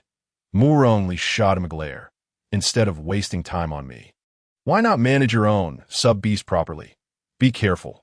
It might turn you into a green-haired turtle." After saying this, he pulled a chuckling Qin Lang along, entering the tribe while they could still hear the other questioning their companion about the meaning of green-haired turtle. "I don't know. I've only heard of turtles and alligator turtles that I've eaten turtle meat. It tastes pretty good. Maybe I'll catch one another day." The two shook their heads in laughter, marveling at how the people of the savage land were solely concerned with food and drink. As they walked along the main path, a distinct roar of beasts reached their ears. Qin Lang quickly looked up to see countless beastmen and sub-beasts gathered in the square, roaring fiercely, curiosity flickering in his heart. Are they competing in a match? Or perhaps it would be more accurate to say they are dueling, as these individuals fight to the death with little hesitation. Li smiled and tilted his head toward him. "Do you want to go take a look?" "Yes." The two hurried over, encountering many beastmen and sub-beasts along the way. Upon seeing the tall and handsome Qin Lang, their gazes became intensely heated, only to switch to disdain the next moment. Qin Lang felt somewhat speechless and couldn't help but glance at Li. "Why do I feel like these people look down on me?" "They do," Li replied, looking at him with some difficulty. "They disdain that you cannot beast transform. Beastmen inherently possess the ability to discern the hierarchy among their kind. They can sense whether you can beast transform just by approaching you. That a man who cannot beast transform is considered inferior, even to sub-beasts, as sub-beasts can still bear offspring, while ordinary beastmen are relegated to being slaves or mere objects of amusement for the strong. After saying this, Muronli felt his face grow hot, casting a shy glance at Qin Lang. Qin Lang chuckled, then straightened up and declared, "It doesn't matter. One day, I will make those who look down on me understand that even if I cannot beast transform, my strength is still 100-fold greater than theirs." Muronli nodded firmly, smiling as he responded, "I believe in you." Not to mention the future. Even now, he was already stronger than many beastmen. Upon hearing this, Qin Lang's smile widened further as he raised his eyes. They found themselves at the edge of the square, and he led Muronli into the crowd. That moment, the battle reached its peak, with a half-beastified black python and a gray wolf fiercely engaging amidst the cheers of the crowd. The black python flicked its tongue and swung its tail. With a whoosh, the tail, imbued with a fierce wind, struck toward the gray wolf's face. The gray wolf swiftly leapt aside, pushing off with all fours to launch itself at the black python, its sharp claws aimed directly at the creature's heart. However, an unexpected turn of events unfolded. Just as the gray wolf seemed poised to defeat the black python, it was suddenly swept to the ground by the barbed tail, leaving a deep, bone-revealing gash along its back. "Awoo!" The gray wolf howled in agony, its body convulsing uncontrollably. Yet the black python showed no intention of sparing it, raising its head to roar and swinging its thick tail once more to strike. Suddenly, a massive figure surged from the crowd, crashing into the snake's tail and sending the black python tumbling several feet away into the grass, where it lay silent for a long while, prompting gasps from the onlookers. Its bow. Qin Lang focused his gaze and recognized a giant brown bear, approximately 3 meters tall. The bear cast a cold glance at the direction where the black python had fallen, then transformed into a human form, revealing a tall, rugged man standing about 9 feet high. He quickly wrapped animal skins around himself, bending down to check on the gray wolf. "Wild, are you all right?" Qin Lang's eyes shifted, and he called out, "Don't touch him. Be careful not to worsen the injuries." A strange voice resonated amid the crowd, drawing everyone's attention to Qin Lang, who proceeded to approach the brown bear orc. Pointing at the gradually half-beastified gray wolf on the ground, he remarked, "He was struck on the spine by a serpent's tail. The bones are likely fractured, and if you embrace him, it may cause the broken vertebrae to dislocate, which could prove fatal." "Are you a shaman?" Bo asked excitedly, gazing up at him, while the others present wore expressions of disbelief, particularly the sub-beasts. Previously, they had regarded him as an orc incapable of beastification, though they found him tall and formidable. They had held a sense of disdain. However, now, the glances cast upon him were imbued with fervent admiration. Qin Lang paused momentarily before shaking his head. "I am not, but I have endured similar injuries. Additionally, our tribe shaman has taught me methods to manage such wounds." "Qin is just bluffing, speaking nonsense." Someone interjected that if you wish for his recovery, heed my advice and swiftly procure a flat door plank to transport him to a resting place. Afterwards, we can seek medicine for his injuries. Yet, he refrained from voicing the latter part of his thoughts, knowing that, as Muronli had mentioned, the tribes of the wilderness were a mixed bag, with many powerful orcs lacking moral integrity. That if he were to reveal his essential skills as a hunter, such as bone setting and healing, he feared he might become trapped within the wilderness tribe. Bo regarded him thoughtfully and nodded in gratitude. "Could you watch over ye? I will fetch the door plank and will be grateful for your assistance." "Certainly." Qin Lang raised an eyebrow. "Go ahead. I shall await your return." "Thank you," Bo replied, turning to survey the area, his voice cold as he declared, "If anyone dares to bully ye again, I will kill them." Upon hearing this, the crowd retreated several paces, cautious not to utter another word. Qin Lang observed the situation with a calm demeanor. Realizing that this individual possessed formidable strength, he then half-squatted before the half-beastified gray wolf and inquired, "Can you move your neck? Do you feel persistent tightness in your back muscles? Are you able to roll over?" The gray wolf, his face contorted in pain, struggled to comprehend the words, yet he understood the term roll over. He nodded hesitantly, then shook his head. Qin Lang studied him briefly, choosing not to probe further. Instead, he gently patted the wolf's shoulder to offer comfort, then patiently guided him through a series of checks. Fortunately, the wolf's spine was neither fractured nor dislocated. It merely exhibited signs of bone fractures. Gaining some insight, Qin Lang rose to his feet and turned to the droopy-eared sub-beast standing nearby. "What are you contemplating?" Murong Li, having been drawn back from his thoughts by the conversation, met his gaze. Admiration evident on his face, though not reaching his eyes. "You are quite impressive. You possess knowledge of these matters." Qin Lang smiled but remained silent, while the young rabbit-like figure, Murong Li, frowned slightly, silently cursing the other for being so obstinate. Before long, Bo arrived bearing a makeshift door plank crafted from branches, accompanied by a tearful sub-beast child of about 6 or 7 years. Qin Lang instructed Bo to collaborate with him and Murong Li, assigning them to manage the wolf's head, chest, and waist, as well as its lower limbs. Remember, Ye's body must remain aligned. There must be no bending or twisting, or else his injuries may worsen. Do you understand? Understood, the two affirmed, then stepped forward to help shift Yi onto the plank. Qin Lang and Bo lifted the wolf, leading Murong Li and the small sub-beast away. Meanwhile, the half-beastified black python slithered from the underbrush, its beastly eyes fixed on the receding quartet, filled with resentment. The four of them safeguarded Yi as they made their way to the western edge of the tribe, traversing knee-high grass before entering a somewhat dilapidated animal skin tent. A rancid, putrid odor immediately assaulted their senses, leaving Qin Lang and Murong Li feeling lightheaded. Upon observing the tent's fabric, which was teeming with flies and mosquitoes the size of soybeans, as well as cockroaches of various sizes crawling across the floor, they were further unsettled. Get out! Get out! Qin Lang urged hastily. "I end such an environment. Any wounds might not only go untreated, but could also become breeding grounds for flies, mosquitoes, and cockroaches." The Bo, who was about to set the wolf down, straightened up at Qin Lang's words and promptly followed him out of the tent, placing the wolf on the flat ground to the left of the entrance, with a look of urgency. He turned to Qin Lang and asked, "What should I do now?" "Go fetch some water to cleanse Ye's wounds and dismantle the animal skins used for the tent. Clean them thoroughly. Also, tidy up the inside and ensure good ventilation. I will gather herbs to treat him," Qin Lang instructed, freeing his backpack. The Bo frowned, recalling what had transpired moments ago in the arena. "But you said yes," Qin Lang interjected with a smile. "I am not a shaman. But that doesn't mean I cannot identify medicinal herbs." Realization dawned on Bo. "I understand now. You fear that others will discover your abilities and cause unnecessary trouble." "Astute," Qin Lang acknowledged with a glimmer of approval in his eyes. He then turned to Murong Li, seeking his input. "Shall I escort you home first?"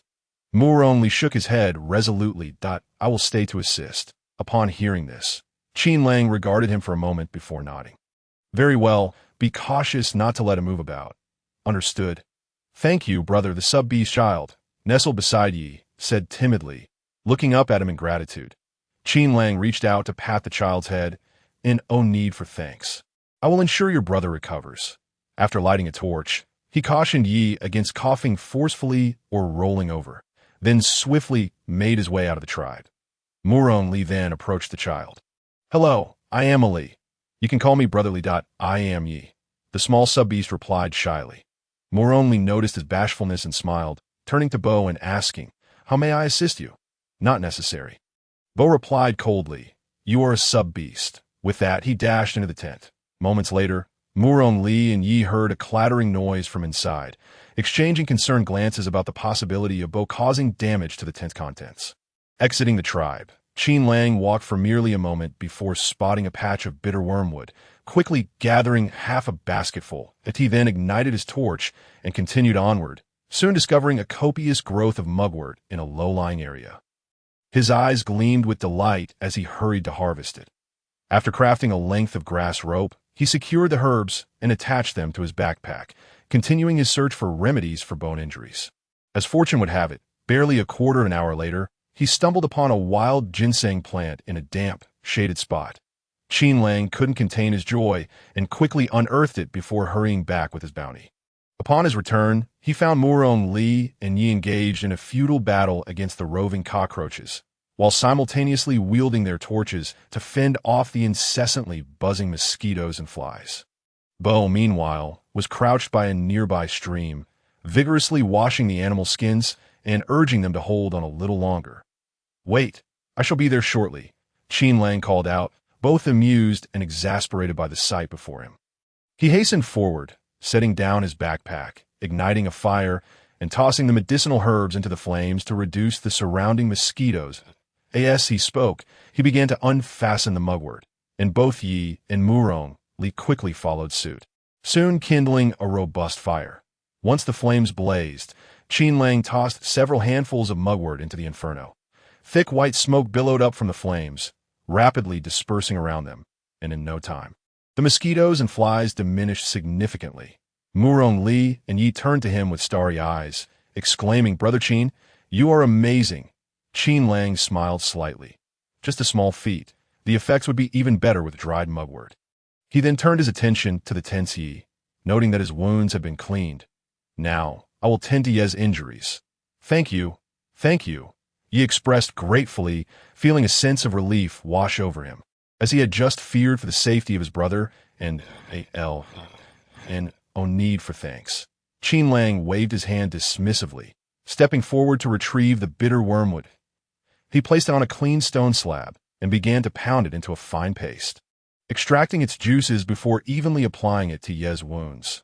"Leave it as is. Do not touch it. Tomorrow and the day after, you will need to change it, and your injuries will heal swiftly." "Thank you." Ye expressed gratitude, while he gazed at him with reddened eyes. "Brother, are you the beast God sent to save us?"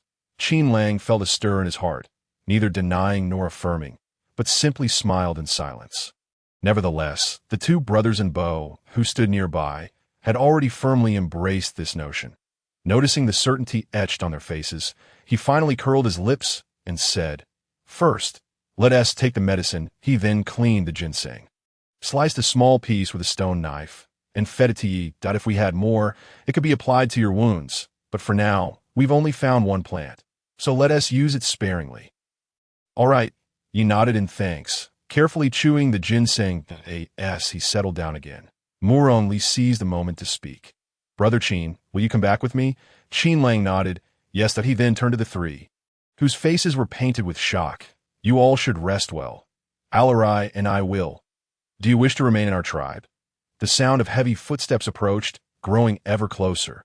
The group looked up to see a band of orcs advancing menacingly. Qin Lang furrowed his brow as he regarded the middle-aged, burly man leading them. "Who are they?" "The chief of the wilderness tribe, Shan, and his lackeys," Murong Li whispered, tilting her head slightly. "Be careful." As soon as she finished speaking, the group halted before the five of them. Shan raised his chin slightly, his dark face illuminated by the glint in his deep brown eyes as he scrutinized Qin Lang from head to toe. "You are the healer they spoke of?" Qin Lang remained silent, merely observing the man before him. Shan, feeling displeased, suppressed his anger and patiently inquired, "Do you wish to join the wilderness tribe? If so, you'll have to abide by our rules." He then shifted his tone. "If you lack resources, you may stay in my beast tent as my healer, and you will only need to contribute a small portion of your daily hunt." Before he could finish, Bo rushed over, clutching a fur pelt taller than himself, and declared if he agrees, "I will cover for him." Upon hearing this, Qin Lang said nothing, merely aiding Bo by taking half of the pelt and casually hanging it on a nearby rock, wholly disregarding Shan and the accompanying orcs with an air of disdain. Murong Li smiled knowingly, sensing her opportunity had come, and said, "Chief, in this wild continent, who doesn't know that healers are rare? Yet, you wish for Lang to serve as a healer and to submit daily game? I senti that a bit too greedy." At her words, Shan's expression darkened instantly. "This is the rule of the wilderness tribe. No one can break it." He glared at the rabbit-like orc before him. "If you refuse to comply, you may leave." Shan doubted that Murong Li possessed such fortitude, although he did not wish for her to leave, as her skills were numerous, and she was quite attractive. He had hinted multiple times for her to move into the main tent and bear his offspring, yet she feigned ignorance, which infuriated him and tested his patience. Thus, Moron Lee's rebuttal before everyone granted him an opportunity to assert control. Yet, she desired precisely this outcome. Feigning anger, she responded, "If the chief is so autocratic and dismissive of others' opinions, then I see no point in staying here." She then shifted her tone. "However, I previously helped the tribe construct a water reservoir, and you promised before everyone that you would grant me a request. Now is the time for you to fulfill your promise." "What request?" Sean regarded her with a scoff. "You don't actually think you can stay, do you? Huh. It's still early. What delusions are you entertaining?" With a cold expression, Moron stated, "My condition is that you must prepare 10 warm pelts and 2 bone knives within 3 days. Once I receive these items, I will leave immediately. You really dare to ask, given how precious pelts and bone knives are. Do you not understand?" Shan's expression shifted, decisively refusing. "I cannot possibly give you these items." "Then you may await divine retribution." Moron raised an eyebrow, spreading her hands. "You were swearing by the heavens at that time." Sean was momentarily taken aback, then gritted his teeth. "Fine, I will provide them for you." He then turned to Qin Lang. "What do you say?" "A beast man unable to transform. Regardless of where he is, I choose to leave." Before he could finish, Qin Lang interjected, and Shan's previously confident demeanor shattered. Utterly blindsided by Qin Lang's outright refusal to Tio Shan's surprise, a moment later, Bo also voiced his intention to leave the wilderness tribe with Yi, and Ri Shan's face soured, and in a fit of anger, he declared he would provide Moron Li with the requested items by tomorrow, hoping they would quickly depart, before storming off with his entourage. This, in turn, delighted Moron Li, who stifled her joy and feigned a look of grievance, pleading with Qin Lang to help her collect her belongings. "Brother Qin, I fear they may pose a threat to me. I think I will stay here tonight and squeeze in with everyone." Qin Lang regarded her with a complex expression for a moment before finally nodding in agreement. Moron beamed at his response, eagerly slinging the backpack Qin Lang had woven for her onto her back. And together they left the home of Yi and Ri, watching the two depart. Bo turned to the brothers. "From now on, we shall follow Lang and Li, honoring them as our leaders. Will they agree to it?" Ye's face showed concern.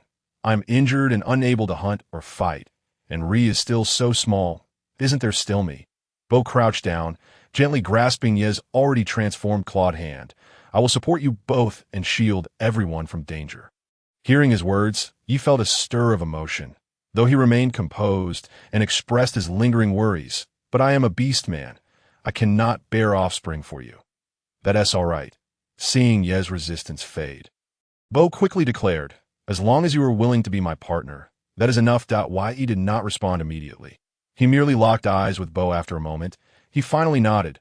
"All right." Bo erupted in joyous laughter, unconsciously tightening his grip on Ye's hand.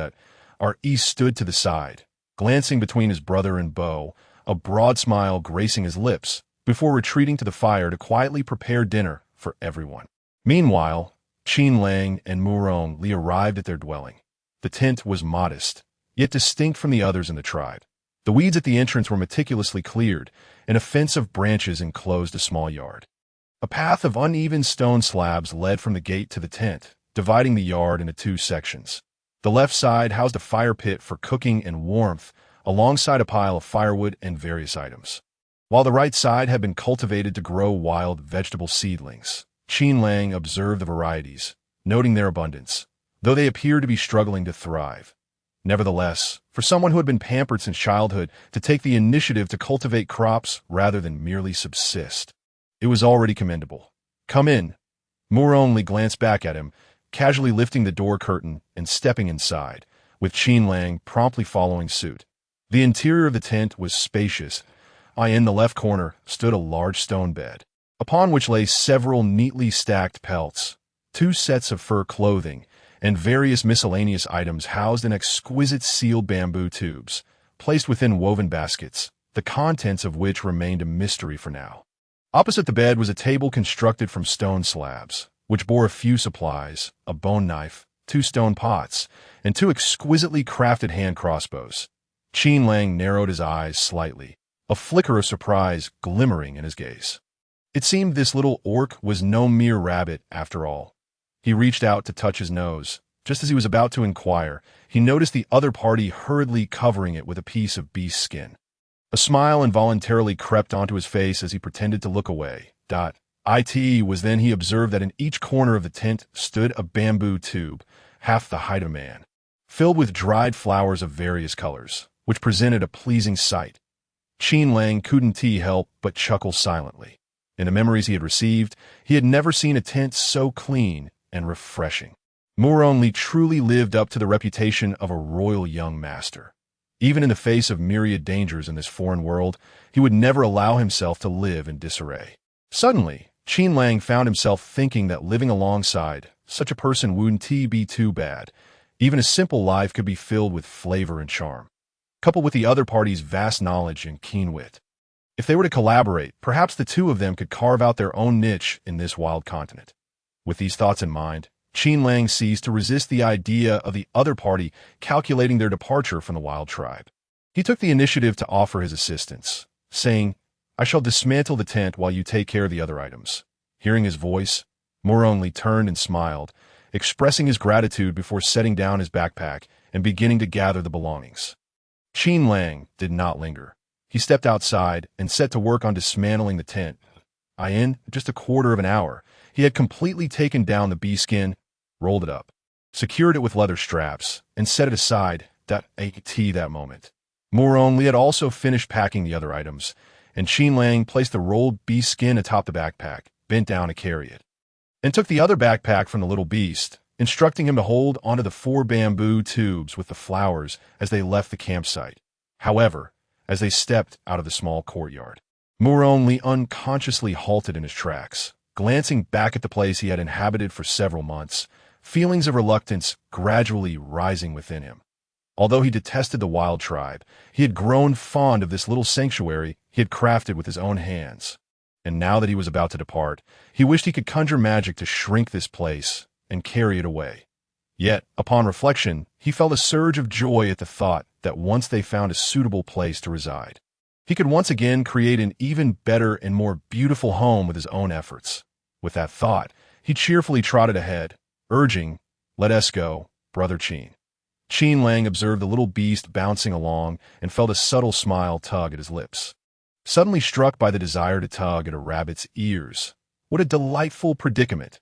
Meanwhile, shortly after the two departed, Bo returned to his own tent to pack his belongings. His combat prowess was formidable, and he typically managed to catch a considerable amount of game.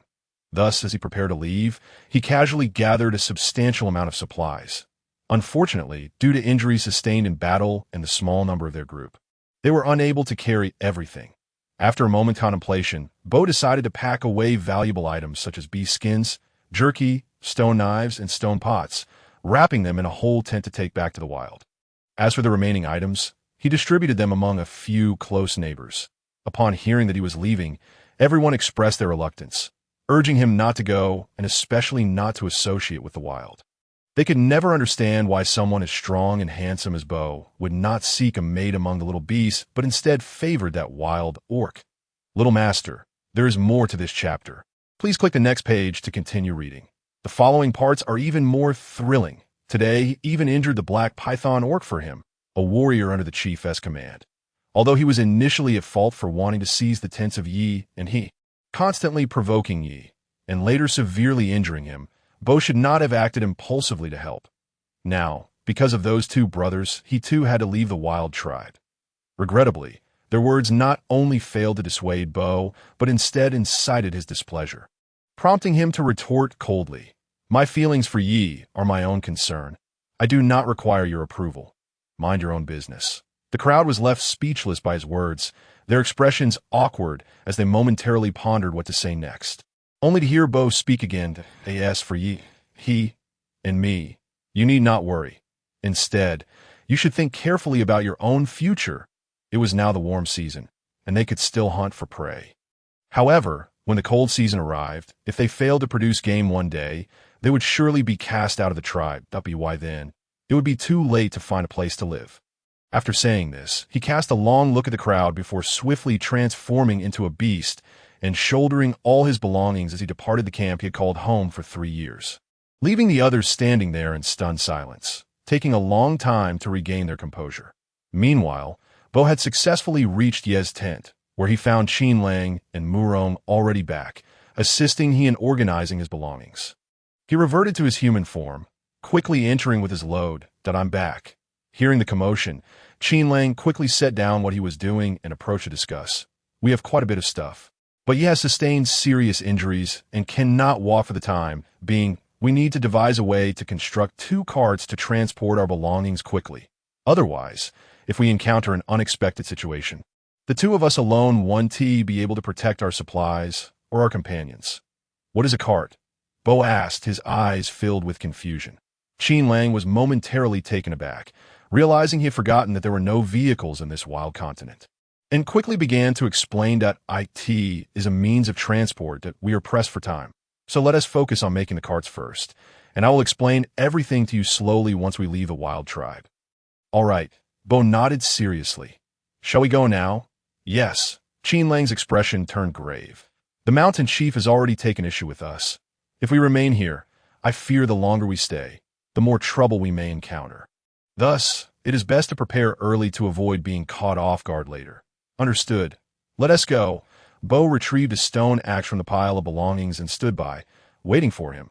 Qin Lang nodded, casually taking a few pieces of cooked meat from the stone pot, wrapping them in broad leaves, and handing them to Bo before turning to the 2 little beasts, giving them serious instructions.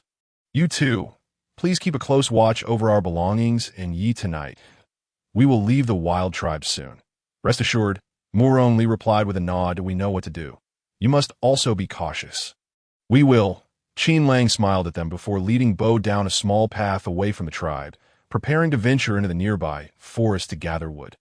Hiding not far away, Chang observed everything unfold.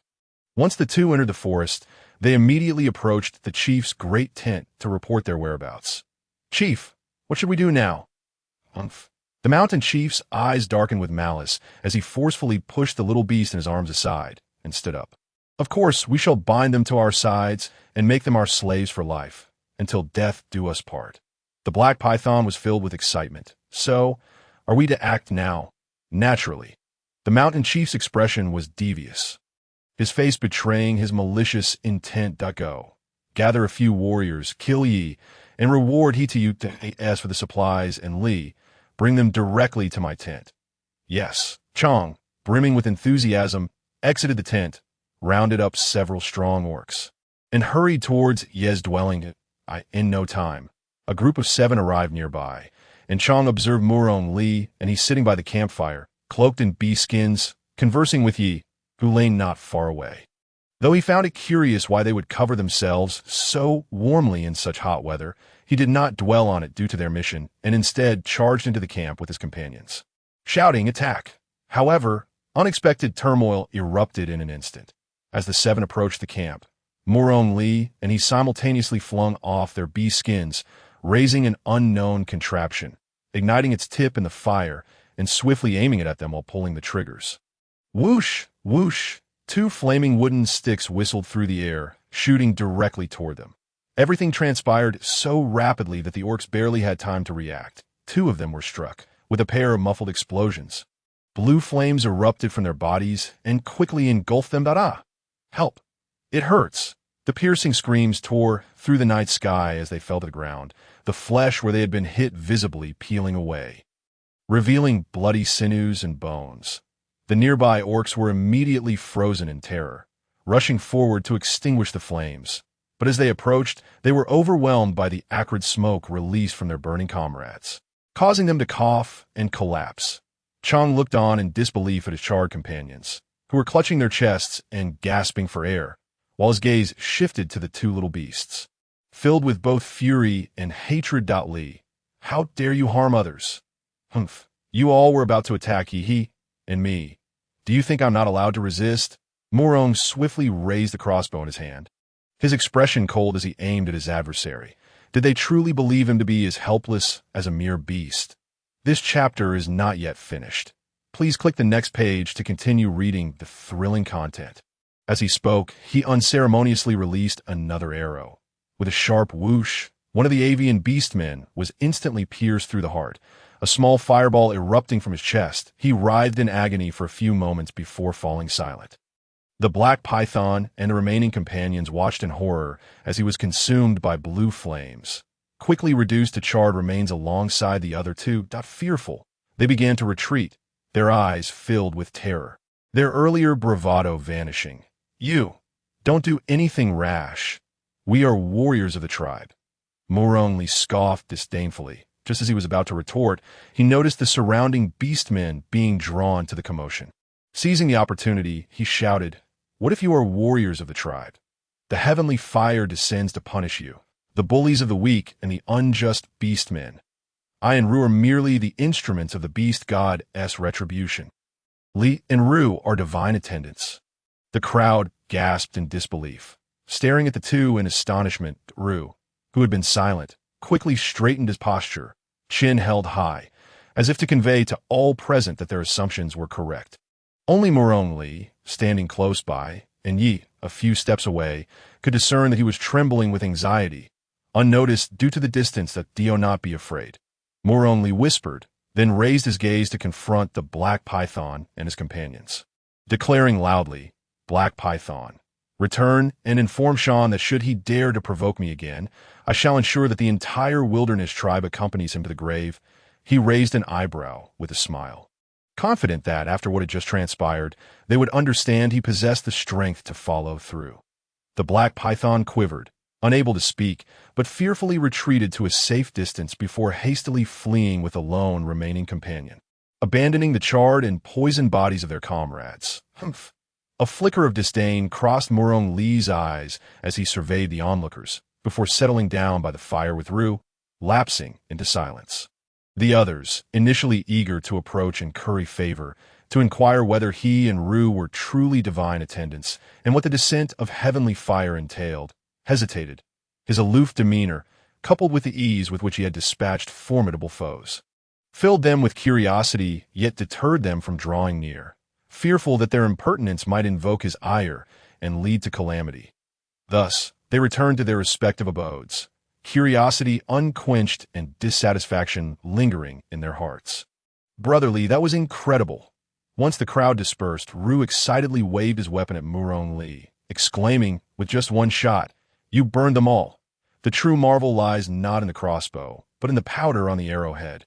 Morong Li replied with a smile that "If you like it, I shall give you that one. Really?" The young beast man asked with wide eyes, "You truly mean to give it to me?" "Indeed, it is yours," Morong Li affirmed with a nod, affectionately ruffling his hair. "Thank you, brotherly." The young beast man expressed his gratitude joyfully, cradling the crossbow like a treasure as he ran to Yi to show off. "Look, this is even more impressive than the stone axe you made for me." "Yes, quite impressive," Yi replied with a smile, then turned to Morong Li, solemnly thanking him. "Thank you for gifting Ru such a precious weapon. Once I recover, I shall bring back enough game to repay you." "I shall await your return," Morong Li replied without reservation, for these two crossbows had not come easily. He had spent 3 painstaking months crafting them after his rebirth on the desolate continent, with no suitable tools or readily available materials. He had relied solely on a bone knife, painstakingly chopping wood piece by piece, gradually shaping it into the desired components, and then meticulously assembling everything using thatch, sand, and stone. The powder on the arrowheads had required considerable effort to gather minerals and herbs, during which he had sustained numerous injuries. Therefore, he usually refrained from using the crossbows, saving them for special circumstances. Had it not been for today's extraordinary situation and the newfound camaraderie, he would never have shared them with others. Sigh. Morong Li let out a soft breath. Ever since his rebirth, he had become increasingly stingy and cunning, but survival left him no choice. The resolute glint flashed in his eyes as he turned to the young beast man and called out, "Ru, put down the crossbow, and let us first drag the bodies out." All right. Back at Shan's camp, the black python and his companions, still shaken, rushed into the tent, disregarding the harmonious sounds emanating from within, and relayed the incident in its entirety. How was this even possible? Shan was equally astounded, hardly able to believe that the seemingly frail young beast man possessed such prowess. Had he let the opportunity slip away? Now, even if he sought to reclaim the individual, they would not pay him any heed. Regret surged within him, and he directed his ire towards Qin Lang, convinced that Morong Li's desire to leave the tribe must have been incited by him. If he were to eliminate Qin Lang and drive away the young beastman, leaving the position of the chiefs, mates solely for Li, perhaps he would not leave at all? The more Shan pondered, the more feasible it seemed, and he summoned Chang and another beastman to whisper his nefarious scheme. In the primeval forest, Qin Lang pointed at several sturdy, straight trees before Bo and said, "These few will do. Chop them down." He too took out a stone axe, ready to fell a tree, when Bo interrupted. "No need," swiftly transforming into his beast form and charging at one of the giant trees. Crash! Crash! The trees quickly splintered at the roots, crashing down under the force of the brown bear's impact, snapping countless branches of other trees in the process. With a tremendous thud, a tree hit the ground, startling numerous birds from their perches. Qin Lang stood in shock, eyes nearly bulging from his sockets as he watched Bo effortlessly knock down several massive trees in quick succession before reverting to human form. Bo adjusted the beast pelts he had shed and inquired, "Lang, what shall we do next?" Regaining his composure, Qin Lang pointed at 3 of the trees, instructing the main trunks of 2 should be fashioned into planks 1 finger thick, while the other should be hewn into a thick log. After considering the rough terrain of the wilderness, he felt the wood would not be sturdy enough and made a decisive gesture from fingertip to palm root, then slid down 2 more inches. "About this thick, and for the remaining tree, we will create a handle and crossbar as thick as my wrist, along with an axle for the wheels." "All right," Bo nodded earnestly. "You watch me work, and if I make a mistake, just let me know." He then transformed his claws, sharpening his nails to a combat-ready length. As Qin Lang watched the wood shavings fly, he opened his mouth, momentarily a loss for words, and simply stood by, waiting for Bo to finish the items he needed before offering him a break. The general shape was now taking form. It merely required polishing and assembly to be rendered functional. What a pity we lack oxen or horses. Otherwise, we could have them pull the cart, which would make things easier for both of us, he mused. "How would you pull it?" Bo asked, puzzled, his face alight with curiosity. "Did you not say to push?" "It's different," Qin Lang explained. Glancing at him, he patiently detailed the approximate appearance, performance, and driving methods of the cart. "Thus, even if we manage to construct it, without livestock, it will be of no use." Qin Lang sighed regretfully. However, Bo appeared elated, grinning at him. "I can transform into beast form to pull the cart for everyone." "That might not be appropriate," Qin Lang replied, his expression conflicted. He had considered it, but felt it a bit demeaning. Yet, clearly, he was overthinking it. Bo would not mind such matters, for in the wilderness, dignity was worth less than a hunted prey. It does not matter, Bo assured him with a wave of his hand. "This is easy for me. I possess great strength." He had said as much, and should Qin Lang continue to decline, it would merely appear pretentious. Thus, he stepped forward, placing a hand upon his shoulder, and spoke with enthusiasm. "Very well, let us diligently modify the carriage. As for the wheels, the wooden stumps are excessively heavy. We shall carve a circular hole in the center for the axle, and hollow out the rest to reduce weight, thereby allowing the carriage to move more swiftly. Present, we lack any suitable tools, and have no copper or iron, so we shall have to make do. I wonder if the timber of this wild continent is resilient enough." "Agreed." Bo Zheng nodded thoughtfully, and immediately set to work on the wheels using animal claws, while Qin Lang wielded a stone axe to refine all the components. The 2 toiled through the night into day, and from day into night, repeating this cycle for a full 3 days until they finally completed their tasks. This was all possible thanks to Bo's assistance. Otherwise, it would have taken Qin Lang a month just to fell the trees. After much hammering and chiseling, they successfully assembled 2 rudimentary carriages. Each carriage measured over 10 feet in length and more than 6 feet in width, with wheels crafted from raw timber towering over 7 feet high. Exuding a rugged charm. One carriage was designed with 2 tiers, featuring guardrails approximately 1 foot high on either side, while the rear was fitted with a long, open cargo box of uniform width, specifically constructed by Qin Lang to accommodate their luggage. The remaining space could be freely utilized for seating or storage, providing ample room. The lower tier consisted of a hollow gap approximately 10 inches high, divided into 4 sections by wooden beams, with movable covers and latches placed around the perimeter. When the time comes, they could segregate their supplies according to type, secure the covers, and rest assured that nothing would spill out.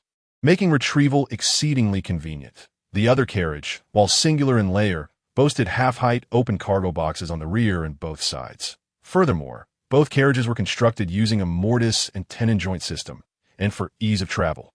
Qin Lang had fashioned hook-shaped brackets and vertical support rods at the rear of both vehicles, allowing them to maintain a distance of about 5 feet apart. When the time came to set off, they simply needed to loop ropes between the hooks and connect the 4 support rods, enabling both carriages to move in unison without collision or scraping against the ground, thus proving highly efficient. Additionally, Qin Lang had also fashioned a canopy for each carriage, and upon their return to the tribe, they would affix wide animal hides atop, ensuring that neither people nor supplies would suffer under the sun or rain during their journey. It looked splendid, circled the carriages, his eyes gleaming with excitement as he spoke to himself. When I officially become a guardian hunter of the wild, I too shall craft a carriage like this for you. This chapter is not yet complete. Please click the next page to continue enjoying the captivating content. All right. Qin Lang ran his hands over the rough surface of the carriage, smoothing out any particularly coarse areas with his stone axe. When the time comes, I shall assist you, and together we can make the carriage even more beautiful. Thank you, Bo replied, his face lighting up with gratitude. He then tugged at his animal hide skirt and said, Lang, you should get on the carriage. We must hurry back. In the wake of his astonishment, Bo swiftly transformed into his beast form, letting out a triumphant howl. Qin Lang, feeling embarrassed, shook his head, quickly dismissing the earlier impressive dimensions from his mind. He turned towards the carriage, calling out, Let us move quickly. Bo nodded, tossing the animal hide skirt onto the carriage before racing forward, grasping the prepared hooks and ropes as he dashed ahead. Within the Wild Plains tribe, a throng of beastmen had gathered around the tents of Yi and He, yet none dared to step a foot into the brothers' camp. Not long ago, the defeated Chong returned with reinforcements, attempting to seize Li and Yi. However, as they drew near the tent, they were met with a cloud of powder thrown by Li, which rendered them red and swollen, foaming at the mouth, and collapsing to the ground, incapacitated. At this moment, they were clearly taking in less air than they were expelling. Yet none of Shan's other subordinates dared to intervene, for he had proclaimed that anyone who dared approach would be sent to meet the beast god. Fearful, the onlookers could only bring the injured beasts and children to stand at the periphery, pleading for mercy on behalf of the fallen warriors. Li, I know I was wrong. Please spare him. They are warriors of the Wild Plains tribe. You cannot do this. Chong was merely following Shan's orders, and besides, you aren't injured, are you? Moore only found it laughable, turning to the beast who had spoken and scoffing. Are you suggesting that if the chief commanded Chong to kill you, you would not resist? That's different. You awkwardly tugged at his mouth. Chong is a beastman warrior of the Wild Plains tribe. Are you out of your mind? Murong Li's expression hardened as he stood, pointing at the 10 or so beastmen writhing on the ground in agony. He bellowed, I care not whether they are warriors or chiefs. Should anyone dare to bully me, I will not let them off lightly. But enough. Murong Li raised his hand, interrupting Yu's protest with impatience. If you wish to save these beastmen, go find Shan and inform him that the 3-day deadline has arrived. If he does not prepare what I require before sunset, I shall not only poison these beastmen, but also drag the entire Wild Plains tribe down with them. Humph. With a cold snort, he turned and strode back to his seat beside He and Yi. Facing away from the crowd and ignoring them further, Li, Yu's displeasure was evident as he wished to say more, but the nearby beastmen, fearing that he would provoke Li further, quickly pulled him away. Shan's subordinates, witnessing the crowd depart without a backward glance, felt a wave of panic wash over them. They briefly considered rescuing the poisoned beastmen warriors, but ultimately chose to flee in haste. Once the sounds of footsteps faded, Murong Li's expression softened. He, assist Yi and ensure he remains still. I need to apply medicine, all right. The young beastman helped his brother, guiding him to lie on his side, while his round, sparkling eyes gazed up at Murong Li. Li Gu, it's okay now. The admiration in his gaze nearly overflowed. Murong Li reached out to ruffle his hair, then retrieved a bamboo tube of about 2 fingers width from his basket. He opened the lid and poured the pale yellow powder onto a clean piece of animal hide, carefully applying it to Ye's wounds. In the next instant, Yi felt as if thousands of ants were gnawing at his injury, causing him to tremble in agony and suppress a groan. "Brother," he grasped Ye's shoulder with one hand and tightly held his arm with the other. Trembling with sympathy, "You must endure." Li Gu said that after applying the medicine 7 times, you will recover. He nodded silently, large beads of sweat rolling down his cheeks, dripping into his hair and quickly soaking it. He felt excruciating discomfort, but dared not move a muscle. I had warned that he had injured his spine. Without proper care, it could lead to paralysis or even death. He couldn't afford any mishaps, for there would be no one to care for he. "All right."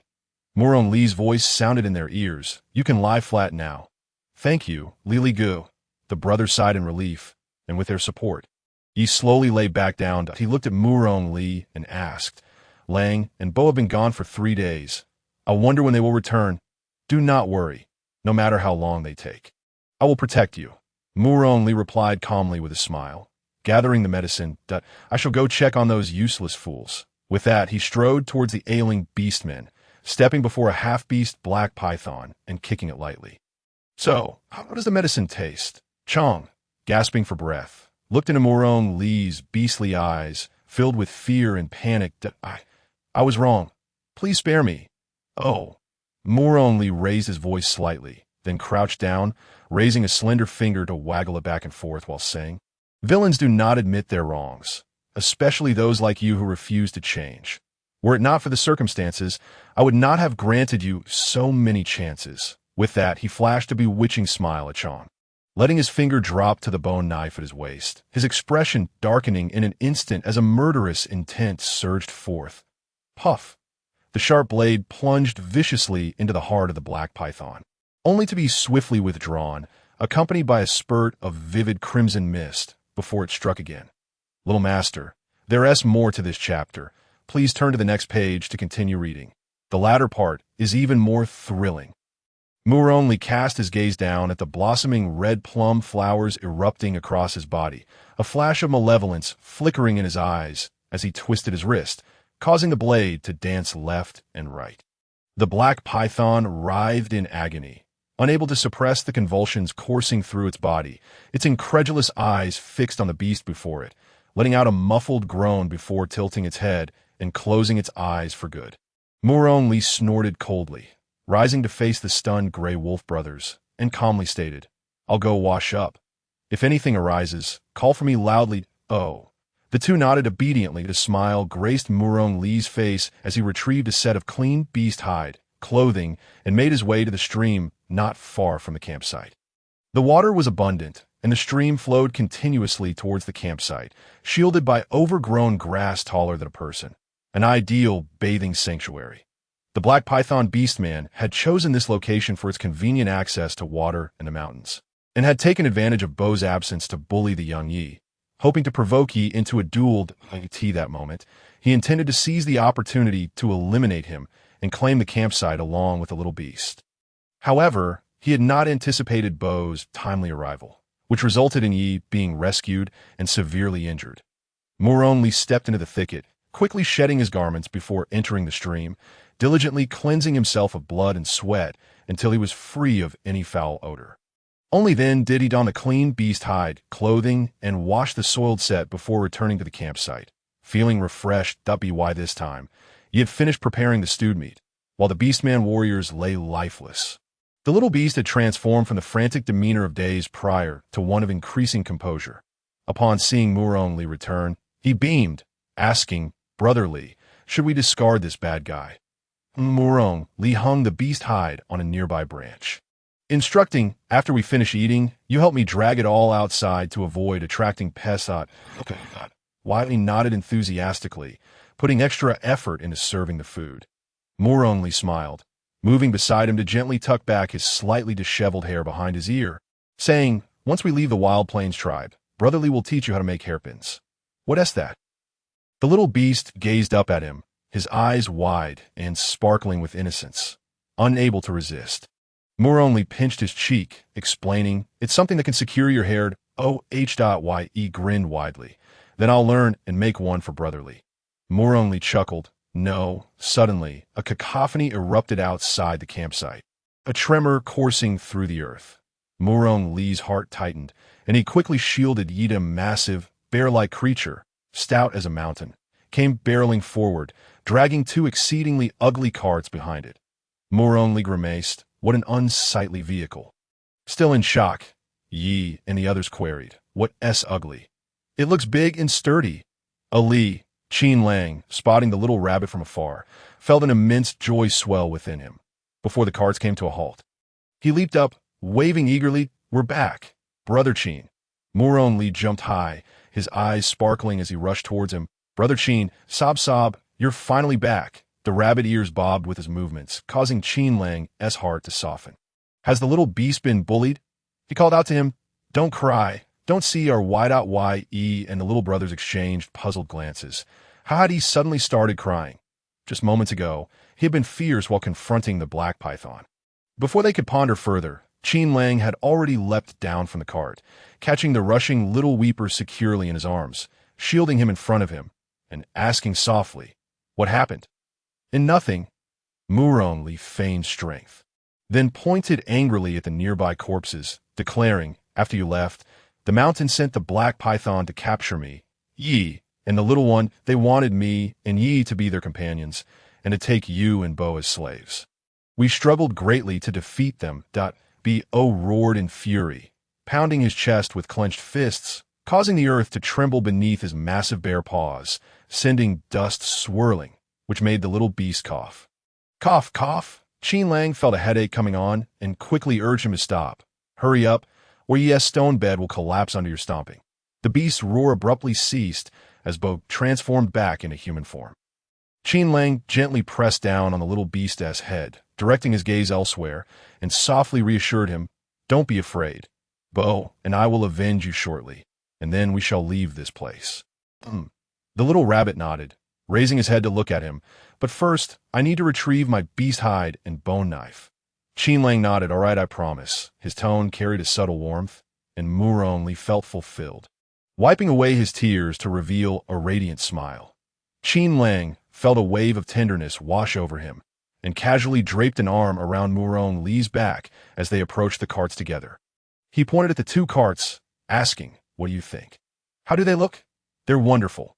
Murong Li gave him a thumbs up, his red eyes sparkling like two exquisitely polished rubies. Clear and sincere, they're beautiful and imposing, possessing an ancient and mysterious aura, reminiscent of the exclusive carriages of a hidden noble family. "Yi, little one, you didn't say that earlier. You call them ugly." However, Bo's eyes widened in admiration as he asked, "What do you mean by hidden noble family? That sounds impressive." "Indeed." Murong Li lifted his chin, proudly concocting a tale. "Such a carriage can only be crafted by divine beasts or those blessed by them, which is what I refer to as hidden noble families like Lang's. I see that." Bo exclaimed with sudden understanding. I wondered why he could heal and build carts. It turns out he hails from a hidden noble family.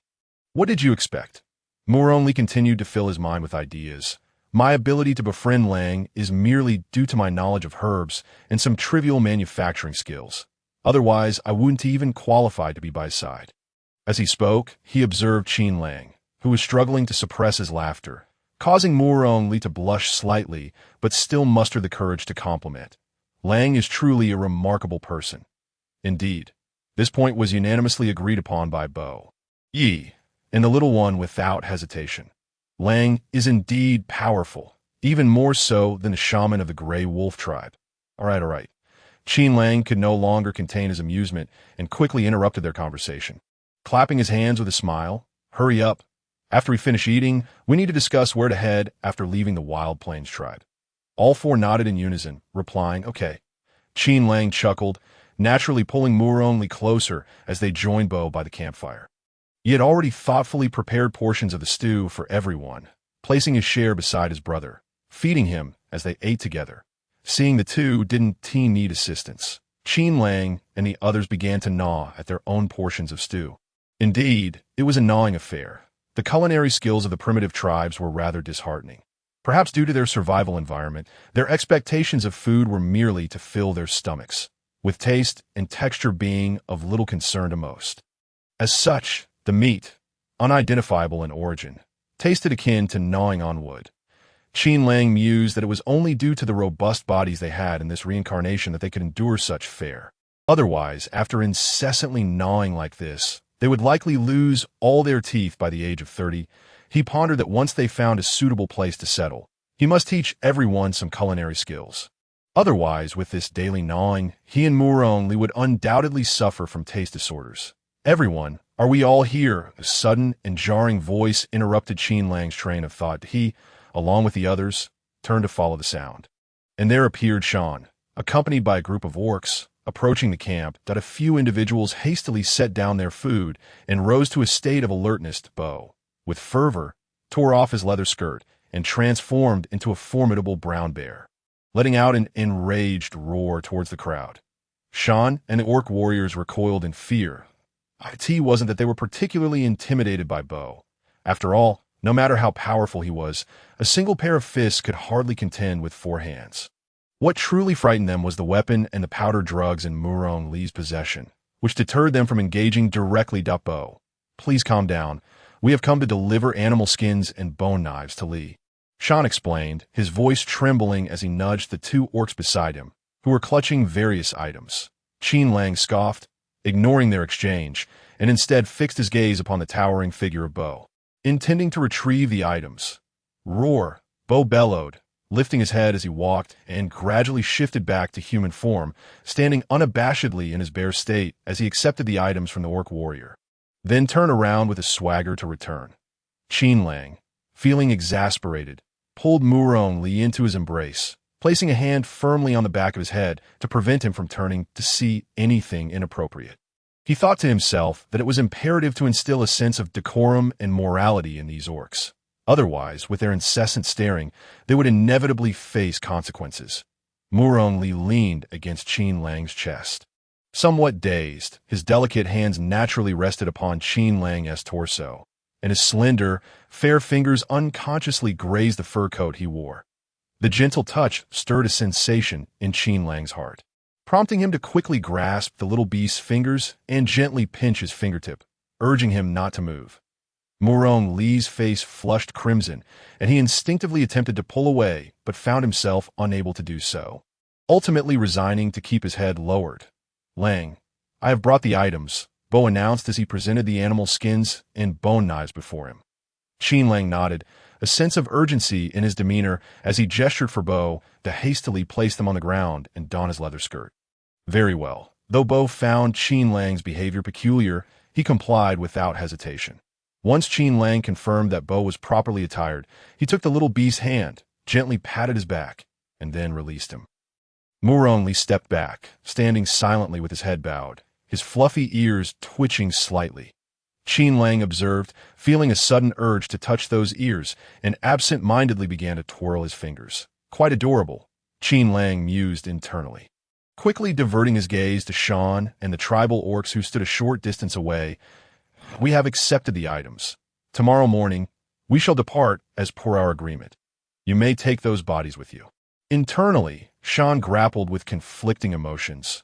He yearned to eliminate these individuals to relieve his pent-up resentment, yet he also wished to retain them to bolster the tribe's strength.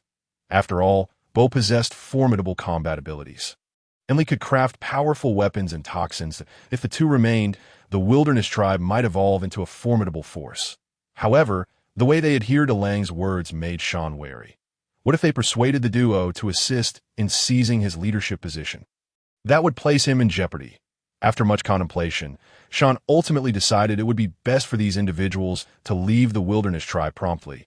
Lest they threaten his authority, he reluctantly nodded, a wry smile forming.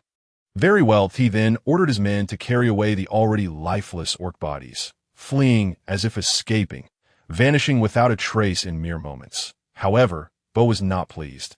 He looked at Qin Lang quizzically and asked, Lang, why did you just tell Shan that we would leave tomorrow? Aren't we going to take revenge? A straightforward brute, Bo seemed to lack understanding. Qin Lang rolled his eyes in exasperation. Then go summon them back and declare that you wish a duel. He pointed at Yi, who lay upon the stone bed. At that point, your 2 fists cannot contend with their 4 hands. They could take advantage of his incapacitated state to claim his life. And you would be left to mourn him as a widower. Bo blinked his large, dark eyes at him, scratching his head in confusion. Lang, what are you talking about? I don't quite understand. What do you mean by 2 fists cannot contend with 4 hands? I only have 2 hands. He waved his fists, which were as large as cauldrons, with an expression of innocent bewilderment. And what does it mean to mourn as a widower? Huffed. Murong stifled a laugh, glancing up at Qin Lang before quickly turning away to sit on the ground and continue his dinner. He had yet to satiate his hunger. Qin Lang almost forgot that the orcs of the wildlands had a limited vocabulary and could hardly grasp his words. Sighing, Qin Lang patiently explained, the phrase 2 fists cannot contend with 4 hands means that no matter how skilled you are as an individual, you cannot overpower a group of tribal members. They will always find an opportunity to harm ye when you are not paying attention. And should he sustain further injuries, it could lead to his demise. You care for him deeply, so naturally. You want to bury him, though we all know that you are meant to be his future partner. But if he dies, you will be left without a partner, which is what we refer to as being a widower. I understand now that a widower is an orc whose partner has died, right? Yes, Qin Lang replied, feeling a bit awkward as he glanced at Yi, who was smiling with his eyes narrowed in apparent disregard. He exhaled in relief, hastening to eat, as he still had to pack their belongings later. All right, Bo responded cheerfully, having transformed into beast form twice in quick succession, consuming significant energy, and was now quite hungry. He reached into the stone pot and pulled out a leg of meat, tearing off a large chunk with his mouth, sending juices splattering everywhere. Even more alarming was his habit of scratching his head with his greasy hands, then picking at his rear before continuing to gnaw on the meat. In no time, he had devoured an entire leg. Burp, he satisfiedly belched, wiped his mouth with his hand, and dove back into the pot for another piece of meat. Qin Lang was taken aback, watching as the filth on Bo's hands tainted the once clear broth. Suddenly losing his appetite, in stark contrast, Murong Li's brow was furrowed, nearly able to squash a fly with his expression of displeasure as he irritably tugged at his rabbit ears, muttering to himself in frustration. Qin Lang sighed, setting down the meat, and walked over to him, retrieving 5 fist-sized red fruits from his backpack, distributing 1 to each of them. Thank you, Bo Yi, and he replied, accepting the fruits and placing them aside, their focus solely on the meat. However, Murong Li beamed with delight. Compared to gnawing on the tough, flavorless meat, he much preferred the fruit. That moment, he clutched the red fruit, taking small bites while his cheeks puffed up adorably. His rabbit ears, hanging beside his face, swayed joyfully, making him look irresistibly cute. Unable to resist, Qin Lang reached out to ruffle his ears, startling the little rabbit, whose red eyes widened in surprise. Ahem. Qin Lang felt a bit embarrassed, cursing himself for his impulsiveness, quickly adding with a smile, I was just curious. Why haven't your ears retracted yet? Oh. Murong Li scratched the spot where Qin Lang had touched, his cheeks flushing slightly. Once my shoulder heals in a few days, they will retract. Didn't I mention this before? The little beast shot him a sideways glance. Qin Lang, feeling a bit sheepish, diverted his gaze. I must have forgotten for a moment. Lang, your memory is truly poor. Bo chuckled, teasing him. I remember everything from my childhood, yet you can't recall what Li told you just a few days ago. So foolish. Ha! Qin Lang sighed, thinking, who will drag this fool out to the depths of the pond? Eating excessively, lacking hygiene, and constantly undermining others. What on earth does he see in him? All right, you talk too much. He shot back, glaring at Bo, who had been incessantly chattering since his return, driving him nearly to the brink of madness. O obediently nodded, continuing to gnaw on the meat. When his heart's desire spoke, he could not help but listen. Ri, with a playful smile, thought how impressive his brother was, able to silence Bo, who buzzed like a fly. Qin Lang and Murong Li exchanged glances, and at last, the world was serene. After the meal, Qin Lang instructed Ri and Murong Li to guard the wilderness, while he and Bo were tasked with packing their belongings and organizing them onto the carriage. Stone pots, stone bowls, and other cooking utensils were placed in the compartments of the double-decker cart, alongside the processed beast meat. The remaining items were stored securely on the rear shelves of the cart, fastened tightly with animal skin ropes. Qin Lang had Bo lay many animal skins on another cart, stretching them tautly at the corners and binding them to the frame. Then he gently placed the wild creature atop. Ensuring it lay flat, he used several strips of animal skin, about the width of his palm, to bind the creature to the cart, preventing any jolting that might cause it further injury. Once everything was arranged, he urged Bo to wash up by the creek, for the lad was far too unkempt, and he wished to avoid any risk of lice spreading to the others. The wild creature was also not in the best condition. But since it was injured, he could not force it to bathe. Instead, he asked Bo to fetch some water to help clean it. Although Bo was initially reluctant, he became especially diligent once the matter concerned the wild creature. And he readily agreed, darting off with a clean leather skirt. However, mere moments after he left, he returned with a look of sheer terror, urging everyone to flee. "What is it?" Qin Lang inquired as he assisted Murong Li and Ri onto the cart. Curious about Bo's distress, a colossal beast is approaching. Bo cried out in fear, transforming into his beast form before their astonished eyes and pulling the cart as they fled wildly from the tribe. Suddenly the earth trembled, a resounding crash echoing through the night. Bang! Bang! Bang! Qin Lang rose, gripping the cart frame as he looked back. The forest shook, trees wildly crashing to the ground. The wild creatures and birds screeched in terror. The signs of an impending threat becoming increasingly apparent, the massive silhouette emerged in the darkness, its dark scales shimmering ominously under the moonlight. Qin Lang's gaze met a pair of golden vertical pupils, and his blood ran cold. It was the devourer serpent. What? Murong Li and Ri, protecting the wild creature on another cart, looked up at him in fear. Qin Lang nodded, his voice trembling as he pointed at the approaching serpent. "Hurry, we must flee," he shouted, calling out to everyone. "The devourer serpent is coming. Run!" Chaos erupted among the tribe as countless beastmen and demi-beasts poured from their tents, shrieking in terror at the sight of the massive creature before them. Frantically trying to escape, the scene turned into utter pandemonium, the cries of the frightened mingling with the thunderous roars of beasts, shattering the stillness of the night. The serpent's colossal tail swept through, creating a whirlwind. Its razor-sharp fangs pierced through the lagging beastmen, snapping them in half and swallowing them whole. Qin Lang's eyes widened in horror as he stood atop the cart, frantically waving his arms. "Run! Scatter! Don't group together!" Unfortunately, no one heeded his warnings. They were too consumed by instinct to flee. Bang! Crash! Countless tents were torn asunder by the serpent's tail, collapsing in an instant. Those unable to escape were struck by debris, grievously injured, only to be crushed beneath the massive serpent's body, becoming mere remnants upon the ground. Amidst the fear, many wept, supporting one another in a desperate dash. The demi-beasts, clutching their children, could only watch helplessly as their beastmen partners transformed and abandoned them. Fleeing alone, their anguished cries echoed, holding their terrified children aloft as they chased after Qin Lang's cart, pleading for help. "Save my child. Please take him with you. Save him. Take us with you. We beg you." However, Bo did not stop, and Qin Lang and the others dared not respond. They sympathized with the demi-beasts and their children, but they could not endanger themselves for the sake of others. The cart sped away, gradually distancing itself from the shouts of desperation.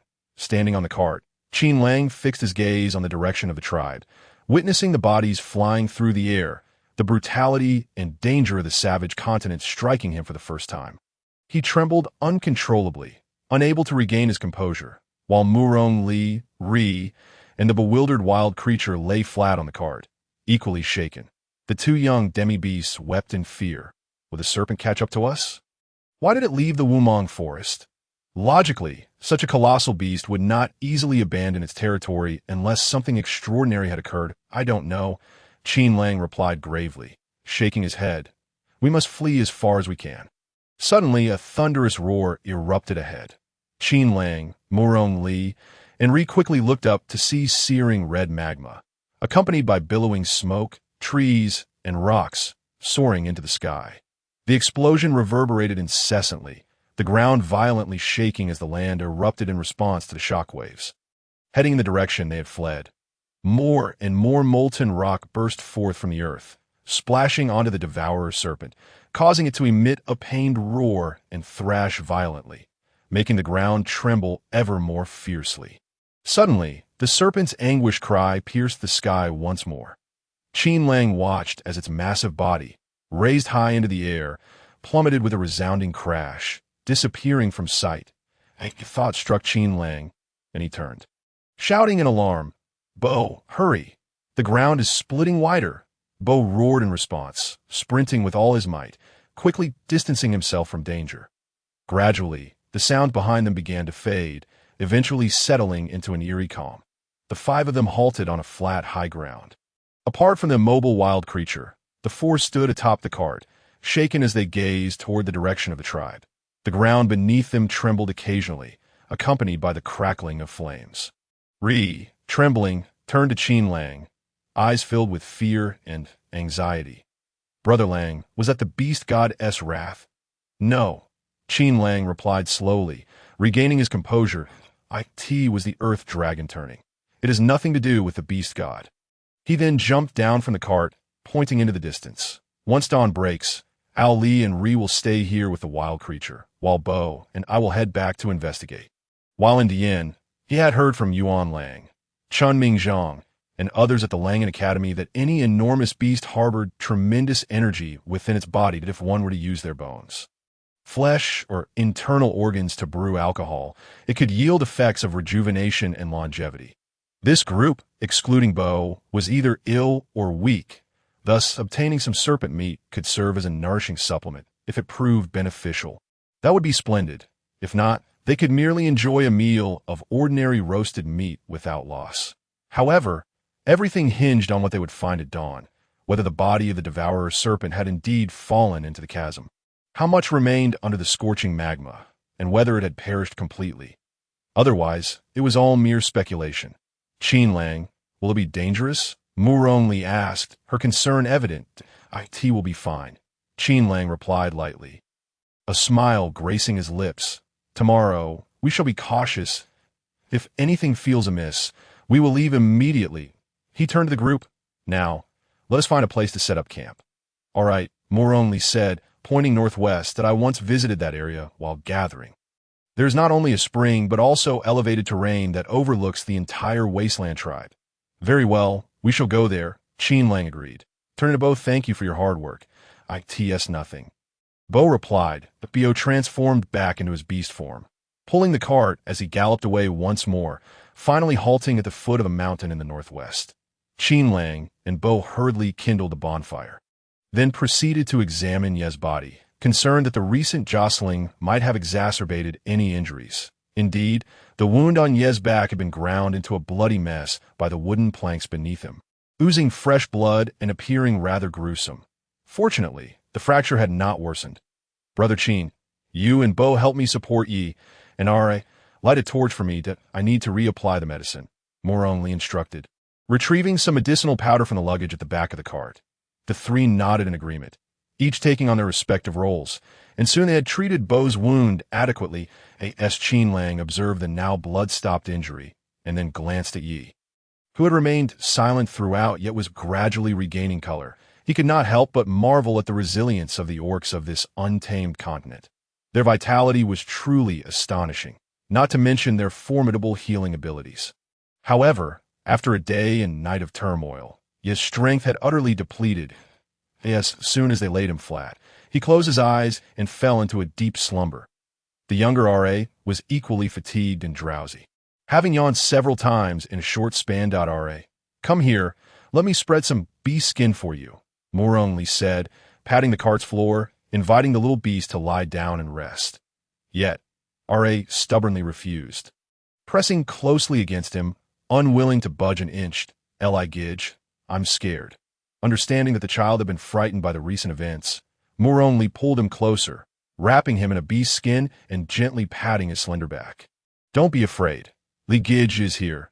You need to sleep well and gather your strength so that you can travel with us. RA obediently relaxed, leaning against him, surrendering to the waves of drowsiness that soon enveloped him. Only then did Li turn to Qin Lang and Bo, who were tidying up by the bonfire, and quietly inquire, aren't you going to rest? Sleep well. Bo and I will take the night watch. Qin Lang replied, nodding towards her. The rumbling of the earth could be felt, affecting the entire desolate plain and the dense forest. without someone on guard, should a pack of beasts escape and come this way. It would pose a significant danger. Moore only nodded in agreement. Expressing his gratitude, he then cradled R.A. in his arms, slightly shifting to lie down, covering himself with the beast's skin, and closed his eyes to rest. As the night passed, tranquility enveloped the surroundings. Qin Lang rose, stretching his limbs, then set up a stone pot to prepare breakfast for everyone. Bo carried several bamboo tubes in his arms to the spring to collect water. They had rushed the previous night and had not had the chance to prepare drinking water, so while they had the opportunity, they could gather more spring water for the journey ahead. The sky was shrouded in a grayish mist, emitting a somewhat acrid smell that was rather choking. Muron Li and R.A. were stirred from their slumber by the unpleasant odor, their heads resting against one another as they leaned against the cart. Coughing a few times and lazily watching Qin Lang wake up. "Good morning, Brother Qin." "Good morning, R.A." Qin Lang looked up at the sound. "Are you all awake? Hurry up and eat them." Muron Li replied lazily, rubbing his eyes as he sat up with R.A. Stepping out of the cart to crouch by the bonfire, Qin Lang skillfully skewered 2 pieces of meat with a stick and placed them on broad leaves, one for each of them. "Already cooked. Thank you, Brother Lang." R.A. beamed at him, just as he was about to reach for the food when Muron Li stopped him. "Wash your hands and rinse your mouth first." Huh. The little beast looked at his brother with a puzzled expression, revealing a set of yellowed teeth. "What's rinsing your mouth?" Muron Li chuckled, gently tapping his cheek. "It means to clean your mouth and teeth. This way, when you eat, it will taste much better and you won't get sick easily." "Is that so?" R.A. scratched his head, somewhat skeptical, as he felt quite robust, even more so than Li Gij. "Certainly." Muron Li nodded earnestly. "Moreover, if you rinse your mouth regularly and maintain hygiene, many more orcs will come like you." Okay. This statement struck a chord with R.A.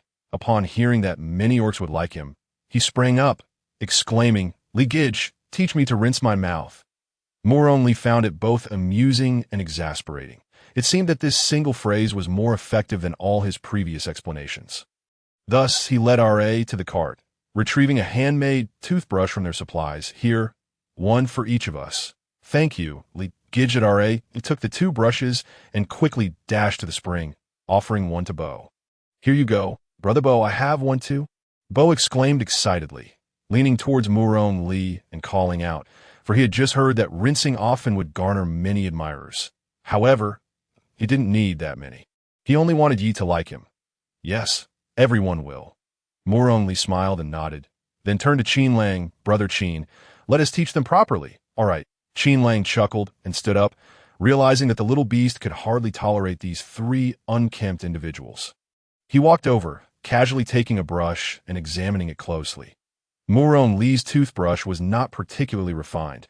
The bamboo handle was about 2 fingers long, one end adorned with an unknown animal's fur, giving it a somewhat coarse texture. It was just right for brushing teeth. The other end had been carved into a crooked rabbit shape with a bone knife, the ears uneven, which gave it an oddly endearing quality. Qin Lang glanced at it, rubbing his finger over the rabbit's ear a few times before breaking into a smile. "The rabbit ears are quite cute. I really like it." Just then, as Muron Li stood silently beside him, holding his own toothbrush, Qin Lang's gaze fell upon the oddly shaped brush in Muron Li's hand, and he couldn't help but laugh. The rabbit had one ear long and one short, with eyes carved unevenly, and the handle had a hole through which a small charm made of rabbit fur dangled. As he moved, it swayed gently, and an image of a mischievous little rabbit wiggling its tail and shaking its backside popped into Qin Lang's mind, causing his face to flush with embarrassment as he silently berated himself for his unseemly thoughts. Clearing his throat, he composed himself and began instructing Bo and R.A. on how to brush their teeth. "You can mix some salt water in your mouth to rinse, then." "What salt water?" Both the big and small asked simultaneously, their eyes wide with curiosity. Qin Lang was momentarily at a loss, suddenly realizing that many in the tribes of the wasteland had never tasted salt. They relied on beast blood and salt fruits for sustenance, and he sighed, carefully explaining, "Salt water is made by dissolving salt fruits in spring water." Once they had all washed up and eaten breakfast, Qin Lang told Muron Li and R.A. to keep an eye on Yi. "Be cautious, Bo, and I will return shortly." Muron Li held Ra's hand. Standing on a hillside, waving to the two, "Brother Qin. Be careful out there. Will do." Qin Lang smiled as he bid them farewell, then climbed onto the back of the brown bear, gripping its fur tightly. "Let's go." Roar! Bo transformed into his beast form, letting out a howl that echoed in the sky before bounding off into the distance. The scenery along the roadside quickly whizzed by as the two figures blurred against the backdrop of the forest. Gradually, the air around them grew stifling, thick with smoke and dust. The two were compelled to sneeze repeatedly. And as Qin Lang looked ahead, he noticed that the once lush forest had now succumbed to lifelessness, the flora and fauna withering under the oppressive heat. His heart sank at the sight, and he quickly patted Bo on the shoulder. "Be careful. I fear there may be danger ahead." Roar! Bo responded with a growl, instinctively slowing his pace. However, it wasn't long before they were both halted by the sight before them. The earth appeared to have been violently torn apart, deep fissures stretching endlessly, wide enough to swallow a giant hold-up. Bo, transform back into your human form. Qin Lang advised cautiously, surveying the area. "This place cannot withstand the weight of your beast form." Bo gently nodded, refraining from uttering a word, and simply set it down. He then transformed into human form, donning the animal skin skirt that Qin Lang had handed him, and carefully navigated away from the fissures, proceeding cautiously forward. However, the path ahead was fraught with peril. They ascended and descended repeatedly, taking numerous detours, until, as the sun began to set, they finally reached the vicinity of the wasteland tribe. Most of the lava had ceased its flow, with only a few streams sluggishly surging through the cracks. The fiery flames scorched the air, causing heat to rise, while the ground beneath them had transformed into a dry, cracked, dark brown expanse, wisps of black smoke escaping and drifting lazily into the sky with the gentle breeze. The two were drenched in sweat, hastily avoiding the bubbling lava, and after walking for another quarter of an hour, paused once more. What was once the wasteland tribe had now become a massive pit. The colossal head of the devouring serpent concealed amidst the billowing black smoke and flickering flames. Motionless, it hung over the edge of the pit, presenting a chilling and eerie sight. Qin Lang, filled with trepidation, swallowed hard, his muscles involuntarily tensing. Yet a profound curiosity welled within him. Logically, the temperature of the lava should be capable of melting any living being. Otherwise, they would have seen a corpse after all this time. Yet, the devouring serpent, situated in the heart of the lava, appeared unscathed. What could possibly explain this? After a moment of contemplation, he instructed Bo to step back temporarily, then picked up a stone from the ground and handed it to him. "You possess great strength. Throw this stone at the serpent's head and see if it still breathes. Remember, once you throw it, we must flee at understood." Bo accepted the stone, gauged the distance with a glance, and hurled it with considerable force. Bang! The stone struck the serpent's head with a resounding thud, prompting the two to swiftly turn and dash back the way they had come, straining their ears for any sound behind them. Only when they confirmed that no danger lurked in their wake did they stop, panting heavily, and glance back, relieved to see the devouring serpent still unmoving.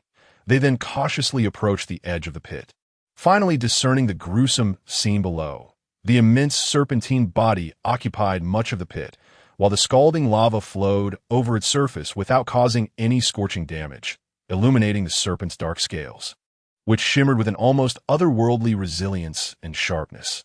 Qin Lang pondered that if he could acquire those scales, they would undoubtedly prove far superior to stone axes or knives. Contemplating this, he turned to Bo, intending to discuss how they might extract the scales. However, at that very moment, an unexpected turn of events unfolded. The previously still devouring serpent suddenly opened its enormous vertical pupils and lunged at them with its gaping maw, intent on devouring them. Qin Lang was instantly paralyzed with fear, thinking it was all over. Yet to his astonishment, the dark pendant hanging from his chest suddenly radiated a blinding light, swiftly surging into his body. He felt an overwhelming surge of power, and in a moment of clarity, he grasped Bo's arm and, with all his might, hurled him away. "Run. Take Ali and the others with you." Bo's body was uncontrollably propelled backward, his eyes wide with terror as he witnessed the gargantuan head of the serpent rise and swallow Qin Lang whole, prompting him to cry out in anguish, "Lang!" Bang! With a thunderous crash, his body was violently thrown far from the pit, crashing into the ground and sending debris flying. Ugh. Bo was engulfed in excruciating pain, his insides feeling as if they were being crushed together.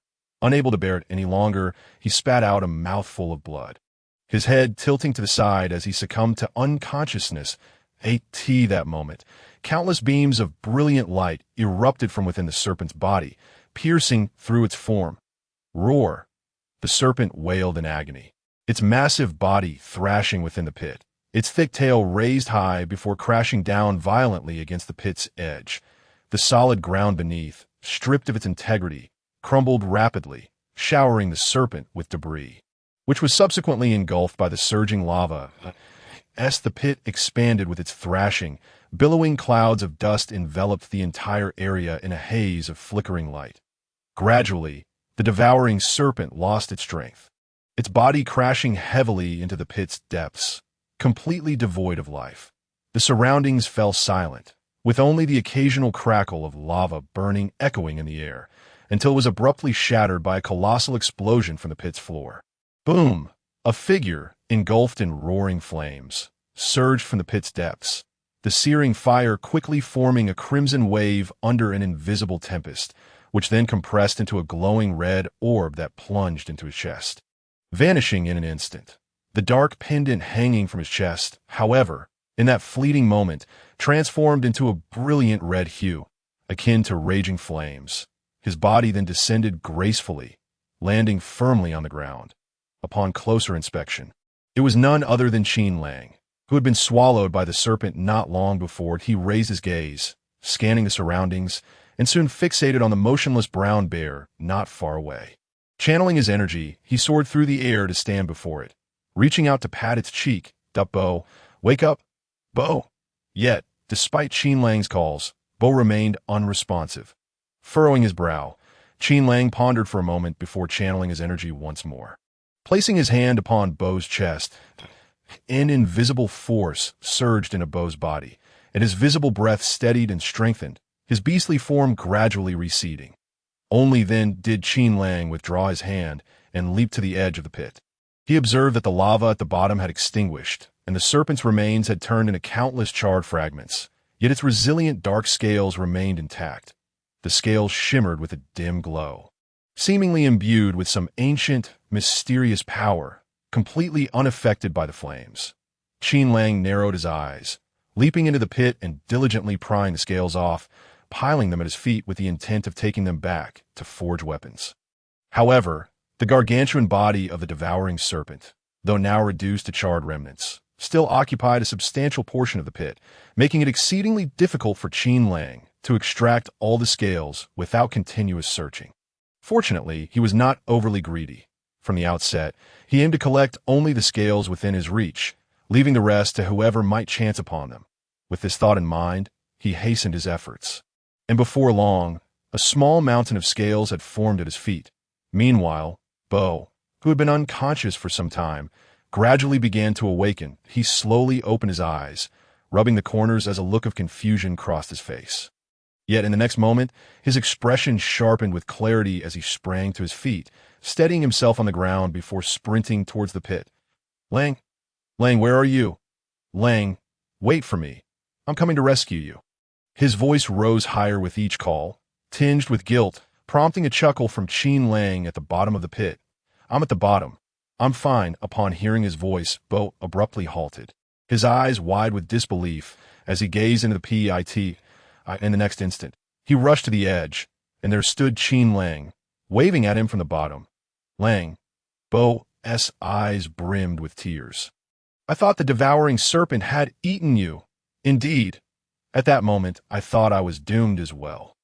Qin Lang nodded, a look of relief washing over him as he grasped the pendant in his chest, excitement glimmering in his eyes. It saved me. Leaning forward, Bo inquired, What?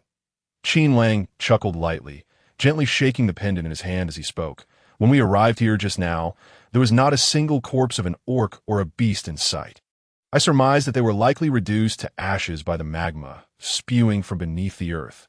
However, Upon encountering the devouring sky python, I was astonished to find its body devoid of any charred marks. Just as I pondered this peculiarity, the giant serpent suddenly lunged forth, swallowing me whole. The serpent's venom is exceedingly potent.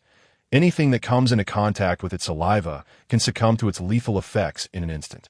Thus, as I slid into its belly, I was instantly subjected to the searing agony of its venom, causing my entire body to rot away as I screamed in torment within its cavernous gut.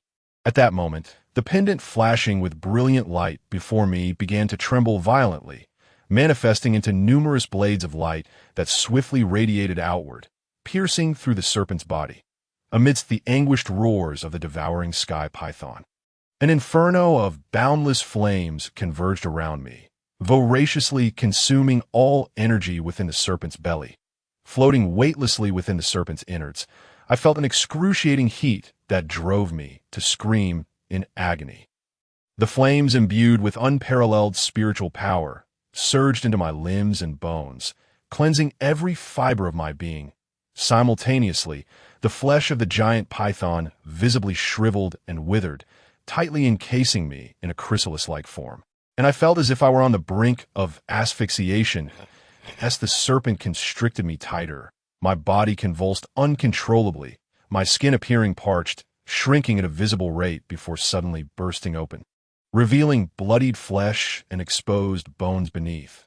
With a heart-wrenching wail, I lamented my fate, wishing for immediate death. Yet in the next moment, my battered body rapidly began to mend under the onslaught of spiritual energy. Gradually, I sensed an increasing abundance of energy within me, and the burning sensation began to wane, that my sinews and bones felt as if they were rejuvenated, tempered to an extraordinary resilience, brimming with strength. A wave of astonishment washed over me as I realized that the devouring sky python possessed the ability of self-healing, which explained its indifference to the searing magma. Little Master, there is more to this chapter. Please click to the next page to continue reading, for what follows is even more thrilling. It was unfortunate that, while it was harnessing spiritual energy to heal its burns, it encountered the unexpected intrusion of Bo and myself. Coincidentally, the pendant I bore, inscribed with ancient Sanskrit, possessed formidable devouring powers. However, I could not fathom why the pendant emitted a brilliant light at the moment of my peril, injuring the devouring sky python, nor why all the spiritual energy it absorbed would swiftly transfer to me. Could this pendant be an ancient artifact? Moreover, upon my rebirth, did it somehow merge with me for reasons unknown, recognizing me as its master? The possibility seemed plausible. Otherwise, I could not comprehend the pendant's origin or the resonance it shared with me. Furthermore, during my time as a Gue and Dayan, I had heard students from Langan Academy speak of the protagonists in tales, who, upon reincarnation, were often fated children, typically possessing extraordinary advantages that wasn't Yuan Lang a prime example. He had directly toppled Dayan without a hint of shame in claiming himself as a destined child. Yet, this pendant undoubtedly served as an extraordinary boon.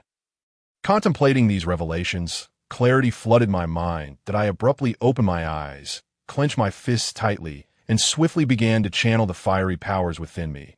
In an instant, blazing flames erupted around me, swirling violently outward from my core. The serpent's constricted body expanded with astonishing speed, culminating in a deafening explosion. Seizing the opportunity, I soared into the air, finally escaping the treacherous pit. I turned to Bo, who stood in shock, disbelief etched across his face. And with a wry smile, I remarked, "I suppose this misfortune has turned into a blessing." "Indeed." Bo nodded emphatically. Then, adopting a serious expression, he proclaimed, "That's wonderful, Lang. Even if you cannot transform now, you are a formidable beast warrior. I wonder who would dare speak ill of you now." Previously, while we were crafting a vehicle, I had told him about how the members of the leopard tribe had cast me into the Wumong forest to fend for myself due to my inability to transform, and how I had narrowly escaped being devoured by the devouring sky python, thanks to the protection of the beast god. Yet they had no opportunity to voice their opinions now that I understood he referred to the people of the leopard tribe. Yet this calamity had significantly impacted both the Wumong forest and the wilderness tribe. It was likely the leopard tribe had also suffered. Even if they had managed to evade disaster, the survival resources surrounding the Wumong forest had been obliterated, and the route to the wilderness tribe was largely destroyed for the sake of survival. The leopard tribe would surely choose to migrate, avoiding this direction altogether, making it improbable for us to cross paths. However, I had no desire to explain this to Bo this fellow, while initially appearing haughty and aloof, transformed into a loquacious chatterbox upon familiarity, incessantly questioning why, with no end in sight. Thus, to avoid his incessant inquiries, I swiftly diverted the conversation, beckoning him to descend into the pit. "All right, stop dawdling.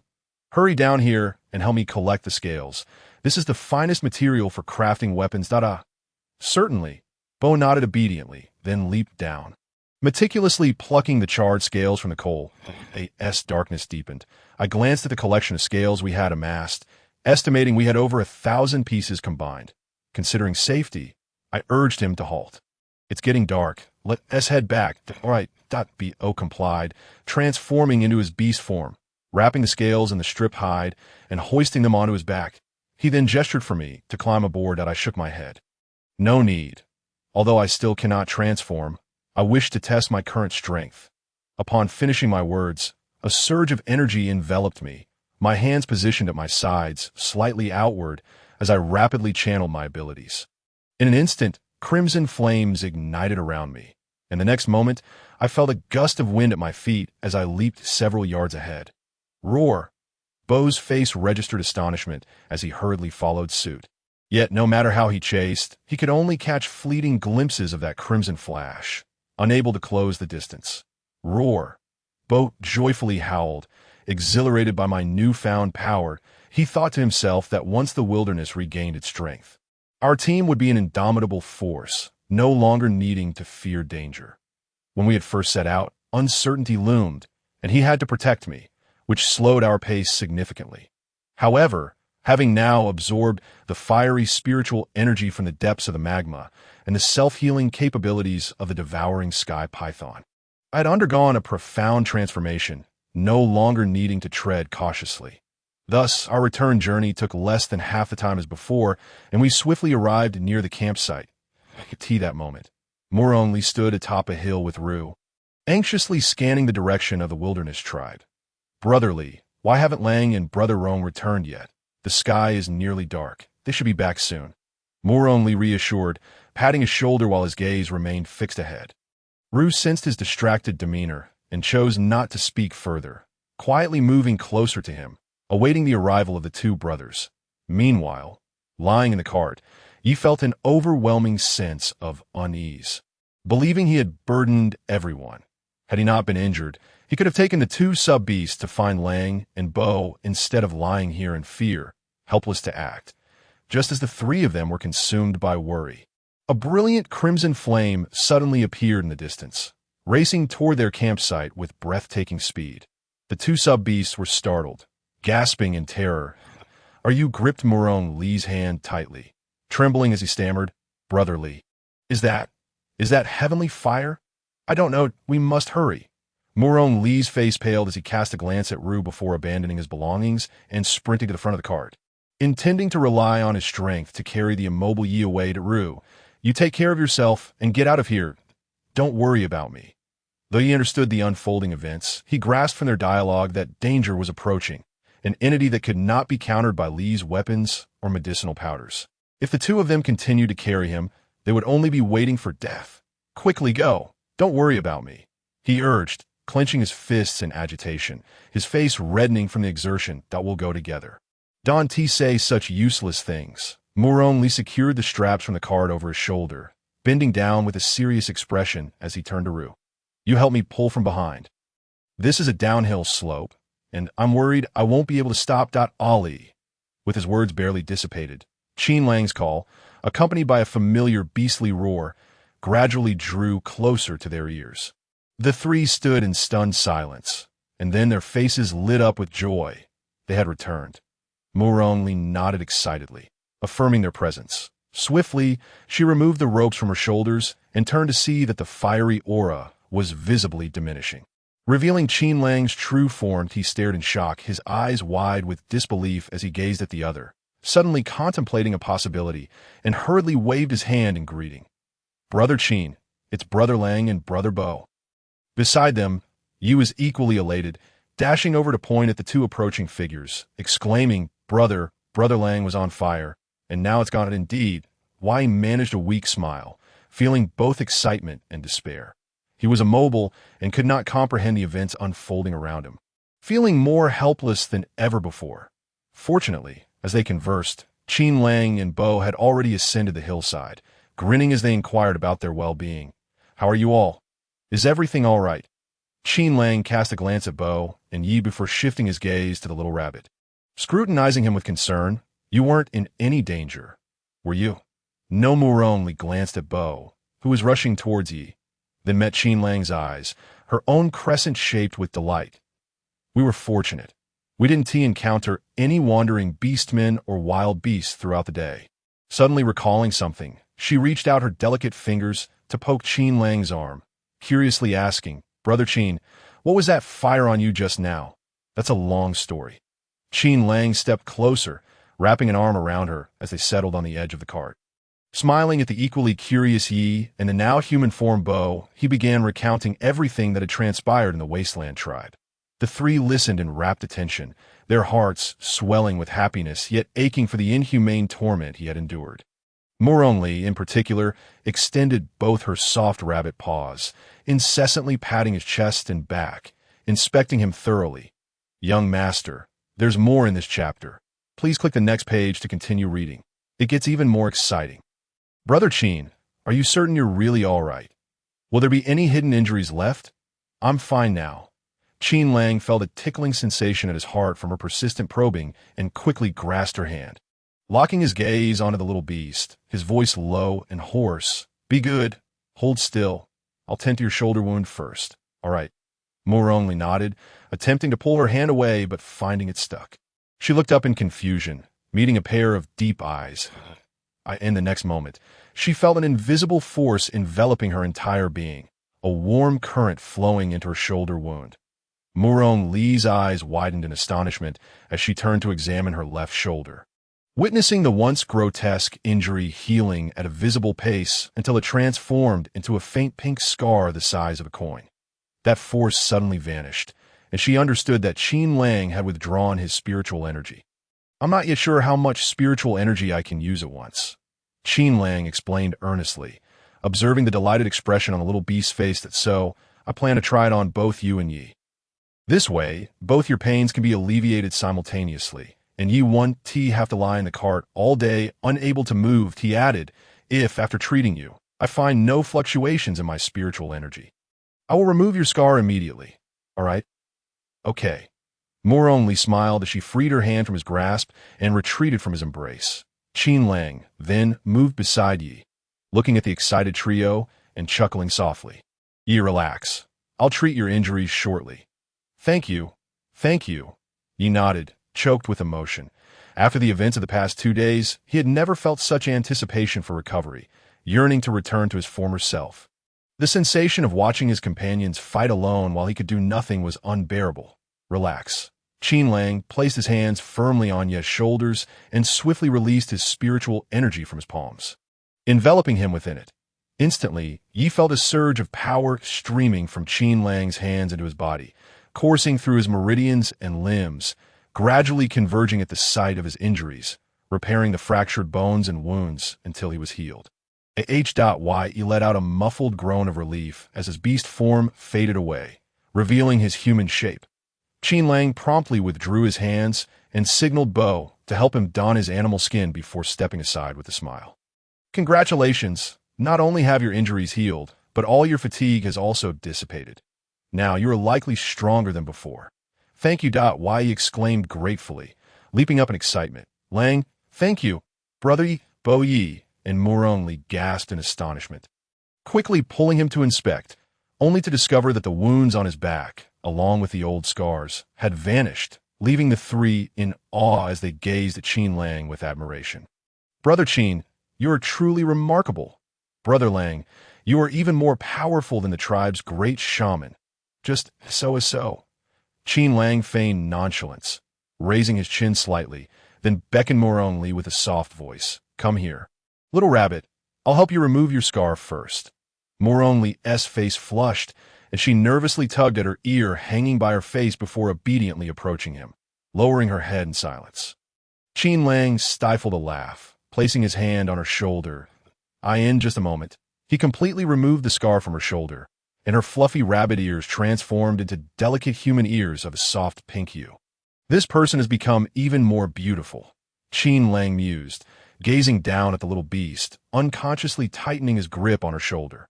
Moroni shivered slightly and looked up at him, her cheeks once again flushed crimson. Her smooth forehead was adorned with a few stray wisps of hair, playfully dancing in the wind like tiny fans brushing against her delicate lashes. The little beast's face was flawless, with elegantly arched brows and a delicate nose. Her eyes, once crimson, now gleamed dark and bright, resembling two meticulously polished jewels, shimmering under the moonlight. Beautiful!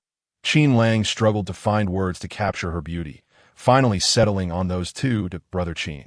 Moroni's call echoed in the air, snapping Qin Lang out of his reverie as he awkwardly withdrew his thoughts, watching her goofy smile.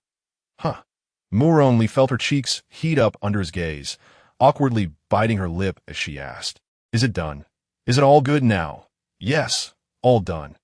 Qin Lang silently scolded himself for being so shameless, hastily dropping his hand from her shoulder and turning to face the three sitting side by side on the cart.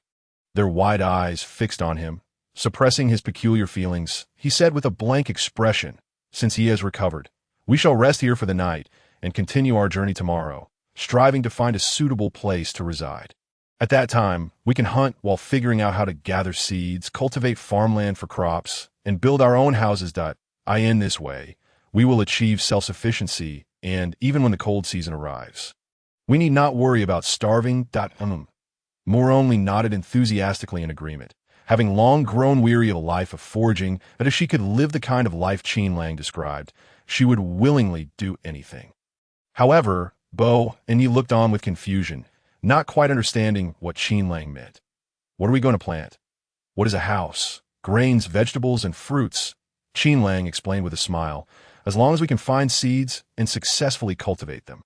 This chapter is not yet finished. Please click the next page to continue reading the exciting content.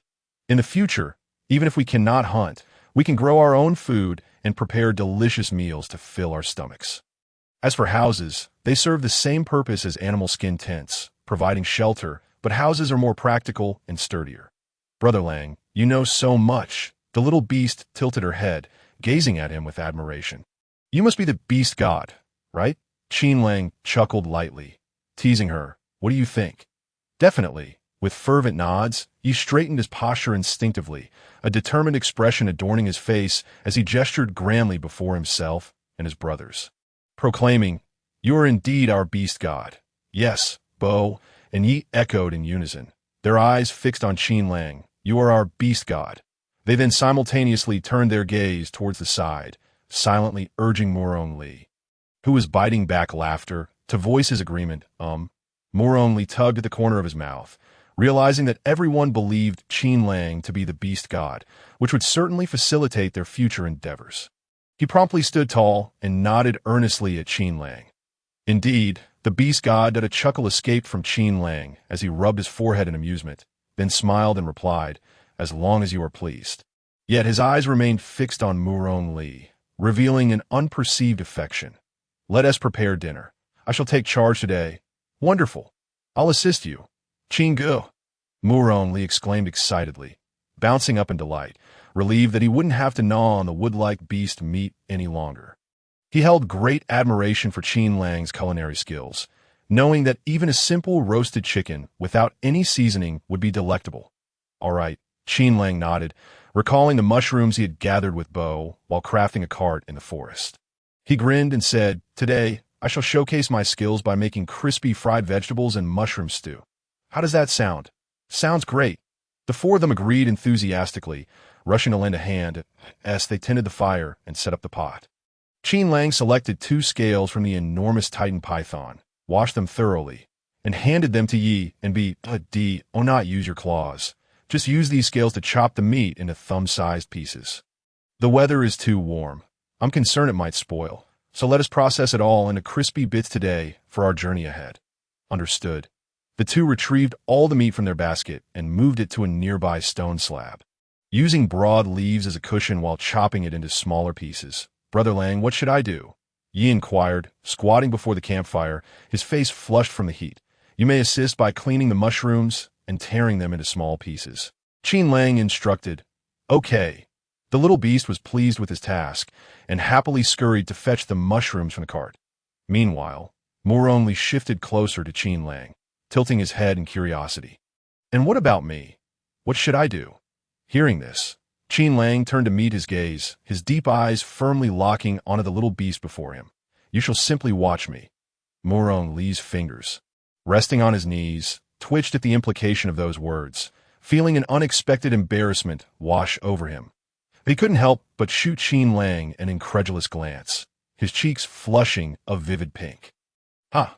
Qin Lang chuckled, noting the other's reaction, his expression softening further as he continued. Just observe me closely and learn well. Tomorrow's dinner will be your responsibility. That a flicker of surprise crossed Moore Li's beautiful face, quickly followed by a pout of indignation as he playfully punched Qin Lang. Are you jesting with me? Not at all, Qin Lang replied with a smile, shaking his head in denial. Didn't I clarify my words just now? Upon realizing Qin Lang's playful intent, Moore Li puffed his cheeks in frustration. Glaring at him, I am indeed annoyed that I apologize, Qin Lang chuckled. I shall prepare something delicious for you, all right? That's more like it. Moore Li's lips curled into a smile, propping his chin on his hand. Hurry up, please. Very well, Qin Lang teased, ruffling the little beast's hair amidst his complaints as he set about preparing dinner, with a substantial amount of beast meat in their stores. Qin Lang instructed Bo to stoke the fire further while he set up a stone pot, pouring the chopped meat into 2 separate pots. He then used a flat piece of wood as a spatula, carefully stirring the contents, and soon enough, oil began to bubble to the surface. Bo reduced the fire a bit. Let us simmer it gently to prevent burning. Got it. Although Bo was unfamiliar with the term simmer, he understood Qin Lang's instructions and stepped forward to adjust the fire, retreating to stand by in readiness. Qin Lang's expression reflected appreciation as he continued his work, soon breaking into a sweat from the heat. His eyes nearly closed due to the perspiration dripping down his brow. Just as he set one spatula down to wipe his forehead, a gray blur caught his eye, followed by a gentle touch that wiped the sweat from his forehead with a small piece of beast hide. Thank you, Qin Lang said, his heart warming at the sight of the little beast before him. You're welcome. Moore Li replied, his lips pressed together, sitting down. Let me help you. He reached for one of the spatulas, and Qin Lang assigned him to the pot with less meat, cautioning him to be careful not to burn himself. Understood. Moore Li glanced at him, then focused intently on stirring the meat in the pot. And soon enough, the fats began to render out, seeing Moore Li's efforts yielding good results. Qin Lang chose not to interrupt, continuing with his own tasks. Before long, the pots were filled with a pale yellow oil, the aroma of the crispy bits intensifying, mingling with the sizzling sounds that filled the air. Bo, Yi, lured by the enticing scent, swallowed hard, their eyes wide as they eagerly watched the pot. Lang, can we eat yet? Just a moment, Qin Lang replied, glancing their way while swiftly transferring the crispy meat from both pots into a large bowl, sprinkling it with salt and mixing thoroughly before waving his hand with a smile. All right, it's ready. Be careful, it's hot. Ali, you should eat too. He took the spatula from Moore Li's hand. The 4 of them excitedly gathered around, eagerly grasping pieces and popping them into their mouths. The crispy bits bursting with savory flavor, a delightful balance of crunch and tenderness. With each bite, the rich aroma of fat exploded in their mouths, filling them with satisfaction. Unable to contain their excitement, they hastened their pace of eating. Moore Li selected a piece that was both fatty and lean, turning to feed it to Qin Lang. Qinga, you should have some too. Thank you, Qin Lang replied, opening his mouth to take the offering, the warmth of his lips brushing against Moore Li's fingertips, causing him to flinch and retract his hand behind his back, fingers instinctively curling together. Isn't it delicious? After asking, he discreetly glanced at Qin Lang, feeling that he might have done it deliberately, but this time he truly misjudged him. Very tasty, Qin Lang affirmed, chewing on the crispy meat while adding the cleaned mushrooms into the pot, stirring them rapidly, completely oblivious to the little beast's peculiar behavior. Noticing Qin Lang's unwavering focus, Moroni felt an inexplicable heat rise within him, hastily diverting his gaze. Do you want another piece? I can feed you. The more he spoke, the hotter he felt, his voice dwindling to a mere whisper. Leaving Qin Lang unable to catch his words, he tilted his head in curiosity, unable to suppress a grin. Little rabbit, why are you speaking so softly? What did you say just now? As the mushrooms began to turn golden in the pot, he quickly added spring water, bringing it to a boil before covering it with broad leaves and simmering it on low heat. Wiping his brow, he looked over at the still-dazed Moroni and asked with a smile, "What's wrong? I was just asking you something." Moroni's cheeks flushed deeper, and he averted his gaze. "It's nothing. I was just inviting you to eat some crispy bits. They're so fragrant." He hurriedly stuffed several pieces into his mouth, his cheeks puffing up. Qin Lang couldn't help but chuckle at the sight, puzzled by the little beast's behavior, but the sight of his increasingly flushed ears brought him immense joy. This little rabbit was becoming ever more adorable. As the mushroom stew neared completion, the five of them had almost finished devouring the pile of crispy bits. It was only thanks to Qin Lang's suggestion to save some for their journey that they reluctantly paused their feast. Otherwise, with Bo and Yi's exaggerated appetites, consuming 20 pieces in a single bite, the 20 or so pounds of crispy bits prepared today would barely suffice to fill their gaps. Dinner is served. Qin Lang wrapped the edge of the pot with his spatula, then squeezed an appropriate amount of salt juice into the pot, stirring it evenly with the spatula. Once the salt flavor had thoroughly permeated the mushroom meat soup, he carefully lifted the 2 stone pots down and placed them on the makeshift dining table made of natural stone slabs. This chapter was not yet complete. Please click the next page to continue reading the exciting content. How fragrant! Moroni and the others gazed at the steaming stone pot filled with golden, translucent mushroom beast meat soup, each eagerly grasping their small stone pots, their eyes fixed on Qin Lang, unable to contain their anticipation. "Let's eat. What are we waiting for?" Qin Lang lowered himself to sit beside Moroni, watching his companions with a light laugh. "Yay. Bo was the first to serve a bowl to Yi and then helped you before finally attending to himself." Qin Lang, however, took Moroni's small stone pot, carefully selecting some fresh, thick mushrooms along with pieces of beast meat adorned with tendons and skin, and gently handed it to him. "Thank you, Brother Qin." Moroni smiled gratefully, lifting his homemade rabbit soup spoon, happily diving into his meal. Unbeknownst to him, his flowing black hair slipped forward with his movements, threatening to fall into the pot.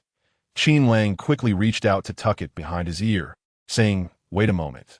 Then, noticing Moroni's momentary daze, he stood up, found a nearby twig, and softly whispered from behind, "Let me tie your hair up." He then gathered the little beast's dark hair, casually wrapping it a few times at the crown of his head, securing it firmly with the twig. All done. Qin Lang tilted his head to look at Moroni, who had just turned back, and playfully poked the bun atop his head, chuckling, "You look quite adorable like this." He then fetched a flat rock, about a foot high, placing it in front of him before setting the small pot atop it. Satisfied, he sat beside the little beast and said with a smile, "Now it's more convenient to eat." Moroni lowered his head, instinctively reaching up to touch his ears. "Thank you, don't mention it." Qin Lang chuckled, serving him a piece of tender, braised tendon. "Eat more. You're too thin." "Thank you," Moroni replied again, using his spoon to bring the tendon to his mouth. The steaming meat was soft and chewy, with a savory and tender taste that burst on his palate, leaving him enchanted by the flavor. Delicious. His eyes widened in surprise. He never expected such a rudimentary cooking method could yield such a fragrant and delicious beast meat mushroom soup that if you like it, eat more. Qin Lang's lips curved into a slight smile as he quickly served him another piece. "I'll make it for you again when I get the chance." "All right." Moroni nodded enthusiastically, promptly taking the piece of tendon Qin Lang offered, his dark eyes lighting up with delight. "Is Lang, trying to be Li's guardian beast man?" Bo whispered to Yi and Ya, speculating whether he likely. "Definitely." Yi nodded in agreement, not forgetting to select meat for his brother. "Otherwise, Why would he carry stones for Li and tie his hair back? I think so too. Little Bestial leaned against his brother, munching on meat while actively participating in the discussion, not missing a beat. The three were unabashedly discussing, causing Qin Lang's face to flush with embarrassment, unable to feign ignorance. Glancing at Murong Li beside him, whose head was nearly buried in the pot, he shot a glare at the trio, saying, "You can't even eat without talking so much?" Bo Yi and you exchanged glances, silently questioning who dictated that one couldn't speak while eating. However, they dared not retort, fearing Qin Lang's anger might lead him to withhold his culinary skills in the future, so they grinned at one another and resumed their meals quietly. Murong Li sighed in relief, stealing a glance at Qin Lang, only to be met by his deep, spring-like gaze, causing his cheeks to flush as he quickly lowered his head, devouring his meat. Qin Lang silently chuckled, observing the little beast's ears burning red, feeling that today's dinner was exceptionally delightful. After dinner, the two little beasts began yawning frequently, prompting Qin Lang to suggest they rest first. These past few days, they've been on edge, also bearing the responsibility of caring for Yi, leaving them quite fatigued. All right then. Murong Li, feeling a bit overwhelmed, thought that since he was now fine, he wouldn't decline to thank them and, taking the already sleepy Yi, climbed onto the back of a cart, covering themselves with a bee skin blanket, quickly drifting off to sleep. Qin Lang glanced at the cart, smiling as he said, "Let us go. We need to wash the snake scales." Okay. The three of them took a pile of charred snake scales to the spring, cleaning them one by one with bee skins before laying them out on stone slabs to dry. All right, we'll deal with them properly when we reach a suitable place. Qin Lang rose, stretching his sore back as he walked over to the cart, saying, "Everyone should sleep now. No need for night watch tonight." Currently, he had not only recovered, but was even stronger than before, and with him and Bo around, there was no need for constant vigilance. Moreover, after the recent calamity, it was likely that within 100 miles of the Wasteland tribe, aside from the few of them, any living beings were probably either dead or had fled elsewhere. Thus, there was no immediate danger surrounding the camp, and staying up all night was unnecessary. All right, the two shared the same sentiment and climbed onto the cart one after another. Bo shifted over, playfully patting the cart side while grinning at Yi, saying, "Yi, I'll hold you while you sleep." Yi generously leaned in, settling into Bo's embrace, prompting Bo to beam with joy. He leaned in and planted several kisses on Ye's lips before wrapping them both in the beast's skin, snuggling together as they drifted off to sleep, sweetly content. Are the beastmen of the savage continent this direct?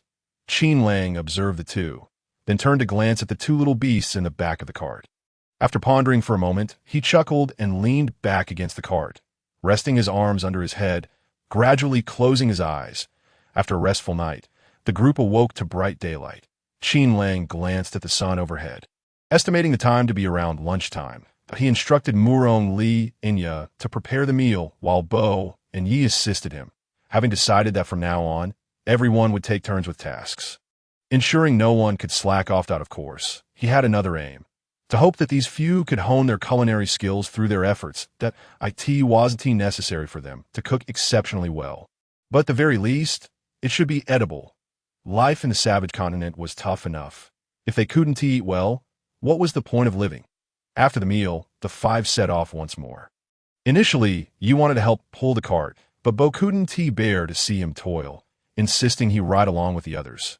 Yet, Yi was equally concerned about Bo, and as a beast man, he couldn't accept being treated like a little beast. It was an affront to a warrior. Thus, they began to argue that I'm not a little beast needing more care.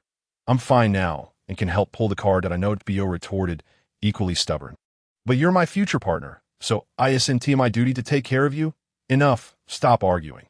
Qin Lang interjected, his head throbbing from their bickering, that if you keep this up, it'll be dark before we know it.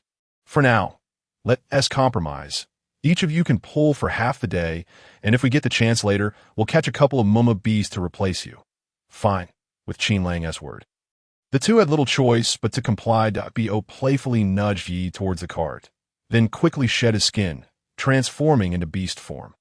Amidst everyone's gasps and laughter, he galloped down the hillside, plunging into an endless forest path, heading towards the unknown. That moment, A group of beastmen was frantically fleeing from the direction of the wasteland, soon running onto the forest path that Qin Lang and his group had just vacated. Before long, massive shadows began to sweep across the forest canopy, emitting eerie, piercing cries as Qin Lang and the others drove along. They soon heard the sharp cries of eagles echoing from above. Black Eagle Beastmen. Muron Li instinctively shrank into Qin Lang's embrace, frightened. Brother Qin, it is the Eagle tribe's orcs who have harmed the rabbit tribe. Little Yu's eyes reddened, a wave of primal fear coursing through him, causing him to tremble uncontrollably, his complexion ashen. Not fear, for I am here. He lifted his gaze to the towering trees above, their dense foliage obscuring a significant portion of the sky, rendering it difficult to discern their surroundings. And a glint of cold determination flickered in his eyes. Should they dare to show themselves, I shall rend them into 1,000 pieces, avenging you and your kin. Moore only nodded, moved. Then suddenly, a series of hurried footsteps echoed from behind the group. The 5 individuals immediately assumed a defensive stance and turned to see a throng of orcs sprinting towards them in a state of panic. Upon noticing them, the orcs halted abruptly, gasping for breath, frozen in place. Qin Lang observed the 30-odd figures approaching and furrowed his brow. The majority of this group consisted of orcs, with just over a handful of sub-orcs and children, all of whom bore wounds. Among them, 2 sub-orcs and 3 children of varying ages appeared grievously injured, especially the youth being carried by the 2 burly men whose right leg was a gruesome sight, shredded by claws, exposing bone. Yet, they had not abandoned him, continuing to flee for their lives, a remarkable display in the savage wilderness. Indeed, from the memories Qin Lang had inherited, sub-orcs and children were considered vital to a tribe's growth. But only when the tribe was thriving and untroubled, in perilous times, they were often the first to be sacrificed for the sake of survival. Thus, the actions of this group elicited both surprise and admiration from Qin Lang, as such compassion amidst the brutal reality of the wilderness was rare among orc tribes. Are you wandering orcs? A youthful voice broke through Qin Lang's thoughts. He looked up to see the leading man continue. The Eagle tribe's orcs are fierce and malevolent. Your group is too small and will surely be attacked. Indeed, another orc urged anxiously. There are 2 sub-orcs in your party. If the Eagle tribe's orcs capture them, they will be taken back to the tribe to bear offspring for those without mates. You must leave quickly, while the Eagle orcs have yet to catch your scent. Otherwise, being caught will spell disaster. Brother Qin, Moore only tugged at him in fear, while you instinctively hid in the wild's embrace, burying his head against him and anxiously calling out for his brother, not be afraid. Qin Lang gently patted Moron Li's hand and then gestured toward the group of orcs. So, you were attacked by the Eagle tribe's orcs? Yes. The lead man looked anxious. We must go, or else the Eagle tribe will catch us. You leaving the forest will only hasten your demise, before the man could finish. Qin Lang interjected, causing the lead orc to look puzzled.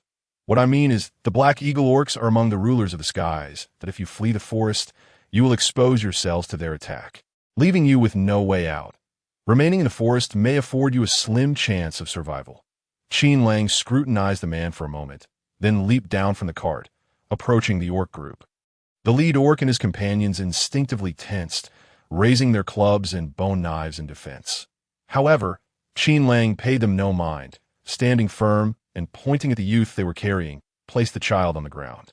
I will tend to his wounds first. You're a shaman? The man stared wide-eyed, disbelief etched across his face, while others looked equally astonished. Everyone knew how precious shamans were in the savage wilderness. If this man were indeed a shaman, how could his tribe allow him to wander freely? Moreover, he was an orc who could not transform. What tribe would entrust such invaluable healing skills to one who had not received the blessing of the beast god? Qin Lang understood their thoughts, but merely smiled, offering no further explanation. Time is of the essence. He pointed again at the youth, his expression turning grave. Otherwise, the child's blood will flow out. Yes. The man snapped back to reality and turned to see the child's injured legs soaked in crimson blood, his face draining of color as he trembled, instructing the 2 burly men carrying the child to set him down. Lie, Xiao, quickly, Put him down. He had no time to ponder whether Qin Lang was truly a shaman. He simply wished to grasp at any chance for survival. The two men carefully lowered the youth to the ground, allowing Qin Lang to see his face clearly. He appeared to be around 11 or 12 years old, with budding antlers already visible. Without delay, Qin Lang knelt beside him, channeling his spiritual energy to envelop the child's injured leg. The lead orc and his companions watched in bewilderment as a miracle unfolded before their eyes. Little Master, there is more to this chapter. Please click to the next page to continue reading. It gets even more exciting. Mo's injured leg visibly ceased bleeding at a remarkable rate, the wound gradually closing and shrinking until it was no larger than a palm before finally stopping. Qin Lang withdrew his energy, rising to face the astonished orcs, whose eyes brimmed with respect. He staggered back a few steps, feigning weakness, wiping the almost non-existent sweat from his brow, and spoke faintly. The child is gravely injured and will require 7 treatments to fully heal. But I am currently exhausted and cannot provide further assistance. Why apologies, and no, esteemed shaman, you've already helped us immensely. The lead orc waved his hands and panicked. I understand that if Mo's injury is not treated promptly, he will surely perish, but you have already healed him significantly. Yes, the others nodded in agreement, their eyes filled with adoration, as if they might overflow with it. Very well. Qin Lang maintained a calm demeanor, nodding. You should remain hidden in the forest for now. Find a safe place to evade danger until the Black Eagle orcs depart. With that, he turned to the varying expressions of Murong Li and the others. Winking at them, Bo scratched his head, unable to contain himself, laying you be quiet that you forcefully stuffed a fruit into his open mouth, commanding him to eat and forbidding him from speaking to Bo. Yeah, you're so fierce. Nevertheless, he complied, finishing the wild fruit the size of a pomelo in a few bites, leaving no seed behind. Won't he choke? Qin Lang and Murong Li exchanged exasperated glances.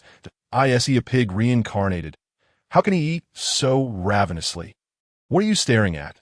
Bo grinned, spreading his hands. That I've finished. I can't share with you.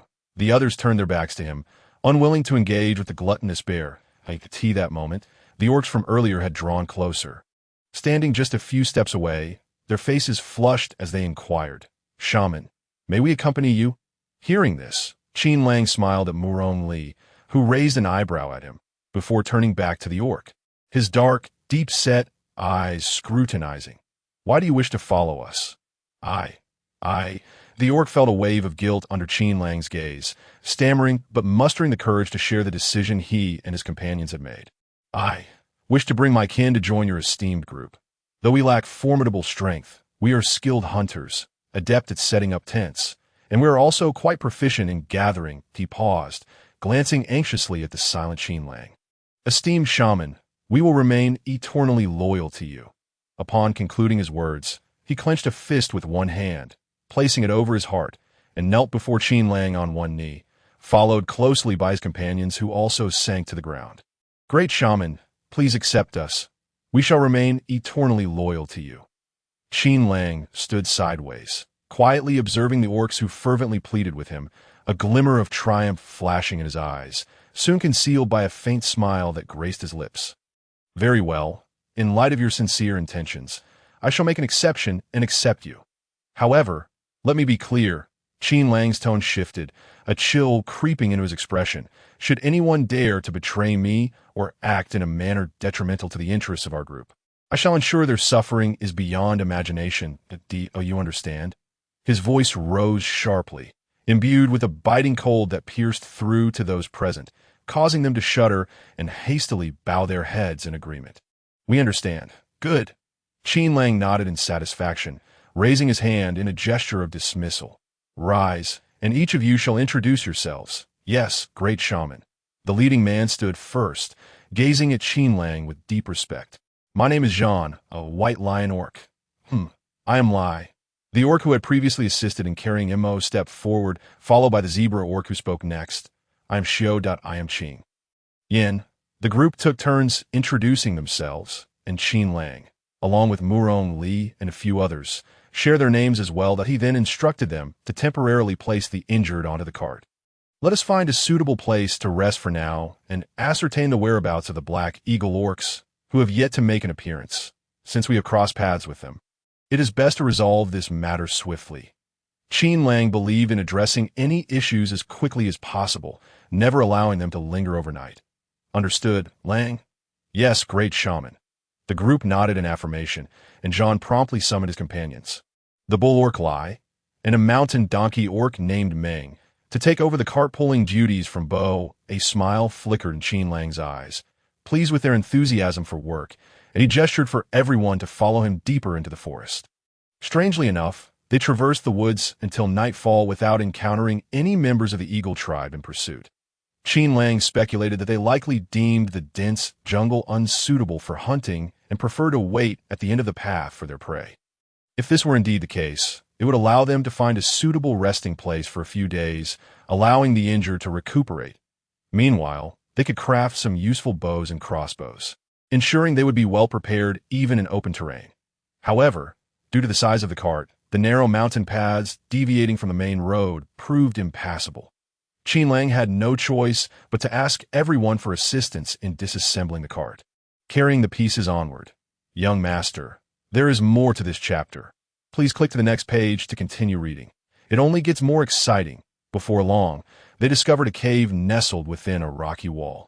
The entrance appearing somewhat narrow, barely spacious enough for two individuals to pass side by side.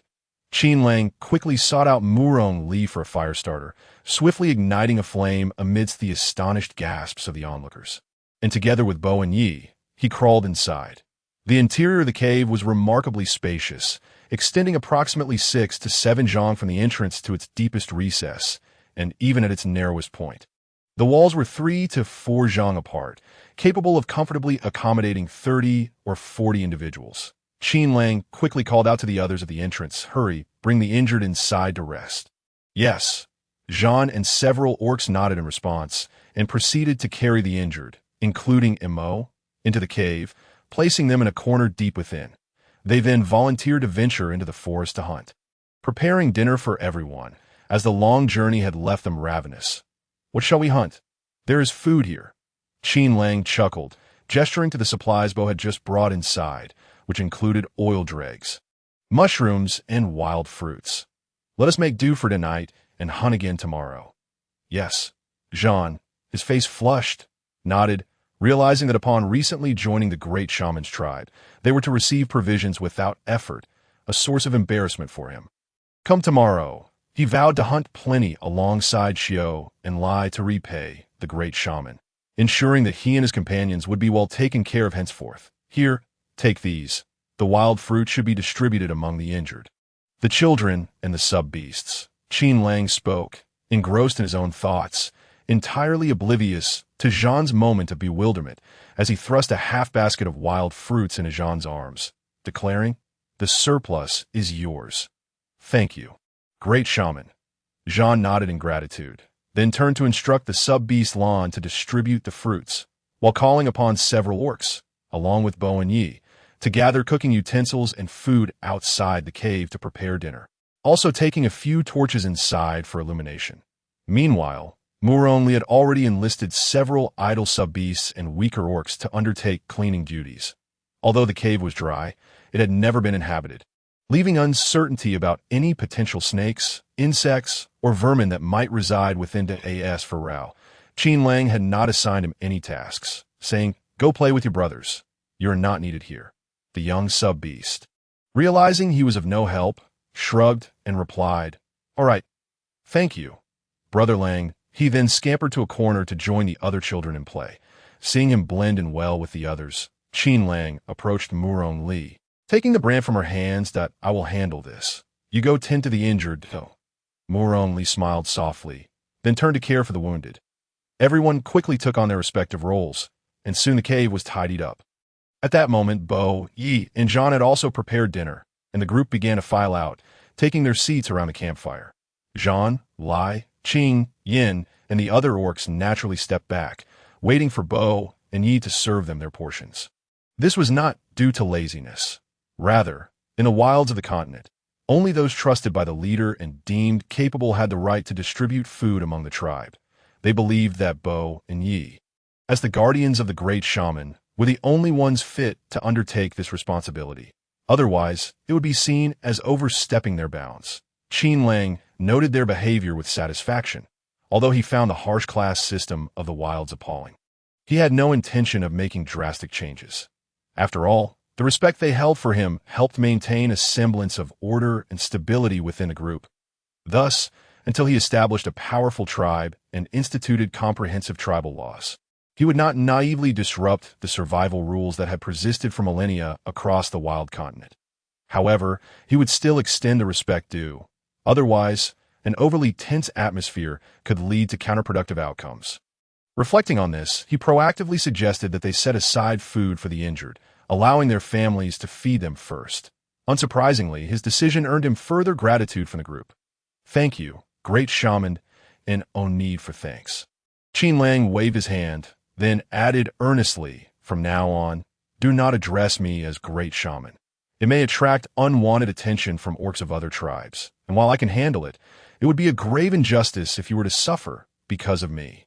Murong Li, glancing down with a pout, thought to herself how adept he was at digging his own grave. Nevertheless, she complied and suggested, "How about calling you Chief? After all, everyone follows you. Chief seems far more appropriate. Chief brother." The young sub-beast Rout chimed in cheerfully, and Yi smiled, reaching out to ruffle his hair while turning to Qin Lang and calling out, "Chief," that he then gave Bo, who was engrossed in eating, a playful nudge. Bo looked up in confusion, but upon seeing his future partner signaling to him, he quickly raised his voice, "Chief." Jean, witnessing the support from Qin Lang's side, was unwilling to lag behind and promptly changed his address as well. "Greetings, Chief." He then performed a solemn bow, prompting the others to follow suit. "Chief." Qin Lang nodded with satisfaction, then continued, "Since many of our names are the same, it can lead to confusion when calling out. Why don't we all choose new names? The chief speaks wisely." Jean readily agreed, adding, "In our previous tribe, there were 2 orcs named Yuan, and although they were different individuals, it was often impossible to distinguish whom we were calling when they were together." "Exactly." In the team, the goat-like beast named Qiu furrowed his brow and remarked, "Previously, the mountain donkey or from Guai's family share my name. Every time they called out Qiu, I thought they were summoning me, which became quite bothersome." Qin Lang stifled a laugh, and since everyone was in agreement, he suggested, "Let us change some names." Pausing momentarily, he continued, "Bo is a brown bear. Henceforth, he shall be called Xiong Bo. In the future, should you raise children, allow them to take the surname Xiong. If not, it matters not." As he spoke, he glanced at Yi, who expressed gratitude with a nod, and then he added, "Yi is a gray wolf. Would you prefer to be called Lang Yi, or would you like to choose another surname?" Upon hearing this, Yi nodded eagerly. "Let's go with this, Chief. I really like it." "Very well." Qin Lang turned to the expectant Ru. "Our Ru is a delightful little beast, and shall be named Lang Xiao Ru. Lang will be the surname, and Xiao Ru the given name. How does that sound?" The newly named little beast was filled with excitement, blinking his bright, round black eyes, nodding repeatedly, "Good, very good." Qin Lang smiled at him and proceeded to name the other eager companions. "Jean is a white lion, so he shall be called by Jean.as for Lai. Calling him Yo Lai sounds too harsh, so let us use a homophone and name him Lu Lai. Xiao is a zebra, and thus he shall be called Ma Xiao." Before long, aside from himself and Murong Li, all 30-odd members had received names. Amusingly, while everyone remembered their names, Qin Lang could only recall a few key figures. However, he was not foolish enough to voice this. After all, he would become familiar with them over time. He then informed everyone that his name was Qin Lang, and they could refer to him as Chief. As for Murong Li, they could simply call him Xiao Li.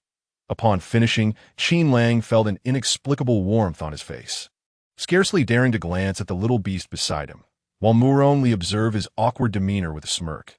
"Now, what about the boy named Mo who is still unconscious? What name will you give him?" Hearing this inquiry from a companion, Qin Lang lowered his gaze in contemplation for a moment before responding. "Let us surname him Zhou." Calling him Zhou, Mo Murong Li burst into laughter. "Is this name a reminder of your brother's partner?" Qin Lang shook his head, turning to look earnestly at him. "No, I simply believe that this name suits him well. There is no other meaning, so do not overthink it. After saying this, both he and Murong Li were taken aback as the little beast's face flushed a deep crimson.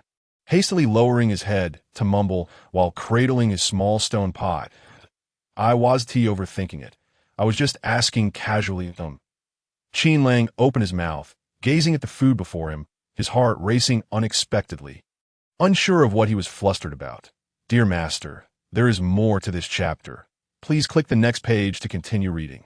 The following is even more exciting." After dinner, Qin Lang instructed Bo and Yi to arrange for the orc warriors to keep watch at night. "From this day forth, you two shall be the leaders of our tribe, overseeing all orc warriors as captains. Oh, you understand?" The two nodded excitedly. "Understood." "Excellent." A glint of amusement sparkled in Qin Lang's eyes as he turned to Zhang, Lai, Xiao, and Qing. "You four shall serve as the captains of the guard, obeying Bo and Ye's commands. The remaining orc warriors are to be evenly distributed among you, ensuring the safety of our tribe members." "Yes." The four stood tall, affirmatively accepting their orders. Qin Lang nodded in satisfaction and then turned to Murong Li. "From now on, all resources of the tribe shall be managed and allocated by a Li.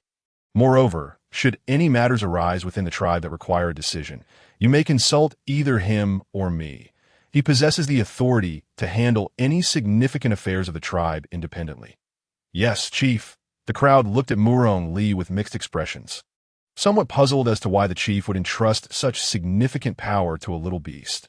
Nevertheless, they did not voice any opposition, for they would follow any decision made by the chief. Murong Li, with a mere glance, discerned their thoughts, yet he did not mind. Instead, he stood tall, accepting his orders with confidence, for he understood that Qin Lang appointed him as the tribe's overseer because he was worthy, not for any other trivial reasons. After assigning the tasks, Qin Lang led everyone into the cave to rest, intending to tend to Zhou Mo's injuries, while the night watch would be left to Bo and the others. Upon entering the cave, they found the boy awake, being fed meat soup by the elder beast named Hong Ying. The little fellow, perhaps experiencing such delicious fare for the first time, could hardly wait for the elder to serve him. Eagerly grasping the stone pot and devouring it ravenously, in no time, he finished half a pot of mushroom stew clean. Noticing the boy's complexion had improved significantly, Qin Lang instructed Murong Li to take Lang Xiao root to sleep while he approached the corner to check on Zhou Mo's wounds. Upon seeing him, Zhou Mo excitedly called out, "Chief, thank you for saving me." "Not at all." Qin Lang knelt down, gently touching his forehead. "Your fever has subsided. Just be cautious to avoid any infection in your wounds, and you will recover swiftly." "I understand." The boy grinned, his lips parched and peeling, yet his excitement was palpable as he gestured enthusiastically. "Just now, Mu, grandmother, told me that it was you, Chief, who used sorcery to heal my leg. You are amazing, just doing my part." Qin Lang chuckled, playfully teasing the little beast before inquiring, "After a long journey, I haven't had a chance to ask. What happened to the other members of your tribe? How did you come to be pursued by the Black Eagle orcs?" Upon hearing the words, the young boy was instantly engulfed in tears, and the once lively cave fell into a profound silence. Qin Lang's heart tightened as he began to comprehend the tribulations these individuals had faced. Just as he was about to utter an apology, the child began to recount their harrowing tale. Zhou Mo and his companions hailed from the northern fringes of the Umang forest, making their way to the Hongshan tribe, a journey that spanned half a day under the sun. They had all wandered from various places. Taken in by Zhou Mo's father, the benevolent leader Feng, who was unlike the savage tribes of the wasteland that coerced their members into yielding a substantial share of their hunts. Instead, he had led them to hunt and gather on the outskirts of the Umang forest. Initially, life had been simple and joyful, but calamity struck, obliterating their homes and subjecting the Hongshan tribe to the brutal pillaging of the Black Hawk beastmen that on the eve of the cataclysm, Feng had bid farewell to his partner and child. Setting out with the majority of the tribe's warriors to hunt in the forest periphery, little did they know, as they reached the forest's edge, a tremor rippled through the earth, sending waves of panic through the crowd, who feared the wrath of the beast god and hastily retreated to the tribe. However, they had not fled far when a thunderous roar echoed behind them. Feng and the beast warriors, paralyzed by fear, turned to witness the colossal sky swallowing python thrashing in fury at the heart of the forest, toppling towering trees in its wake before slithering toward the wasteland. In that moment, Feng grasped the truth. The tremor they had felt was the result of the python's wrath. Terror gripped his heart as he recalled his father's warnings about the dangers lurking within the vast Umang forest, particularly near the python's domain, where no one could easily escape alive. Yet, they could take solace in the fact that the python, being akin to a divine beast, seldom strayed from its territory unless it sensed a significant threat to its life. Feng understood that they were now in such perilous circumstances. He had to lead his people away swiftly, or they would face certain doom. Thus, he made the decisive choice to return to the tribe, urging everyone to gather their belongings and flee the Hongshan tribe in search of a safer haven far from the Umang forest. Feng believed that since the python was heading toward the wasteland, that direction might be safer, although dangerous in its own right. Ultimately, they resolved to traverse the Hongshan mountains, following the path the python had taken. Intending to circumvent the entire wasteland at first, their journey proceeded smoothly, and everyone believed they could escape unscathed. However, disaster struck when they encountered a band of Black Hawk beastmen, who were fleeing from the calamity and saw Feng's group as prey. With reckless abandon, they lunged at Feng and his companions, who, caught between the dangers unleashed by the Earth's upheaval and the ferocious assault of the Black Hawk beastmen, met a tragic fate in the end. Feng and his partner sacrificed themselves to protect their only son, Zhou and Mo, only to be torn to shreds by several Black Hawk beastmen. The remaining warriors of the tribe perished under the sharp claws and beaks of their assailants, fighting valiantly to ensure Zhou Mo's escape. "Wu-woo, my leader," Zhou Mo cried, his eyes swollen and red from tears. Heartbroken point one day, "I shall avenge my father and our tribe upon the Black Hawk tribe." "All right," Qin Lang said, reaching out to dry the boy's tears, "and no more crying. Focus on healing. Once you recover, I will teach you the art of crafting weapons and archery. In due time, we shall lead an assault against the Black Hawk tribe and turn them into pincushions." The boy, overwhelmed with gratitude, nodded fervently. "Thank you, my leader." Qin Lang's expression darkened as he contemplated the depth of his hatred for a tribe like the Black Hawks, while nature dictated survival of the fittest. The Black Hawk beastmen exhibited a complete disregard for martial ethics. Since they reveled in oppressing the weak, he would ensure they experienced the bitter taste of being ruthlessly crushed beneath another's heel. He then raised his voice, declaring, "The art of archery must be learned by all, be it beastmen, sub-beastmen, or children. Our tribe must become a united front, every member trained to fight, that we shall no longer be victims." Upon hearing this, the crowd straightened up, their expressions serious. "Yes, my leader." Qin Lang remained silent, allowing the boy to lie back as he continued to channel his energy for healing. The others, too, settled down, closing their eyes to rest. The following day, the group awoke early. After breakfast, Qin Lang left 5 beastmen, including Zhang Yin, Liya, and Wu Zhong, to guard the camp, which housed the injured, sub-beastmen, and children. The remaining members, including Mu Rongli, followed him into the forest in search of materials to craft bows and arrows. While also hunting, the others were perplexed, unable to fathom why he would take Mu Rongli, who appeared more delicate than the sub-beast children, into the treacherous forest. What if thorns or venomous creatures harmed him? Concerned, Bai Zhan stepped forward, defending Mu Rongl. My leader, Xiao Li, is your future partner. How can you bear to take him out to suffer? This information, shared in whispers by Xiong Bo, Lang Yi, and Lang Xiao Luo, had caught them all by surprise. They had not realized how demanding the leader could be with his future partner. However, their presumptions left Mu Rongli wide-eyed, frantically gesturing, I am not. Please don't say such things." His face flushed crimson, and he was too tense to even glance at Qin Lang.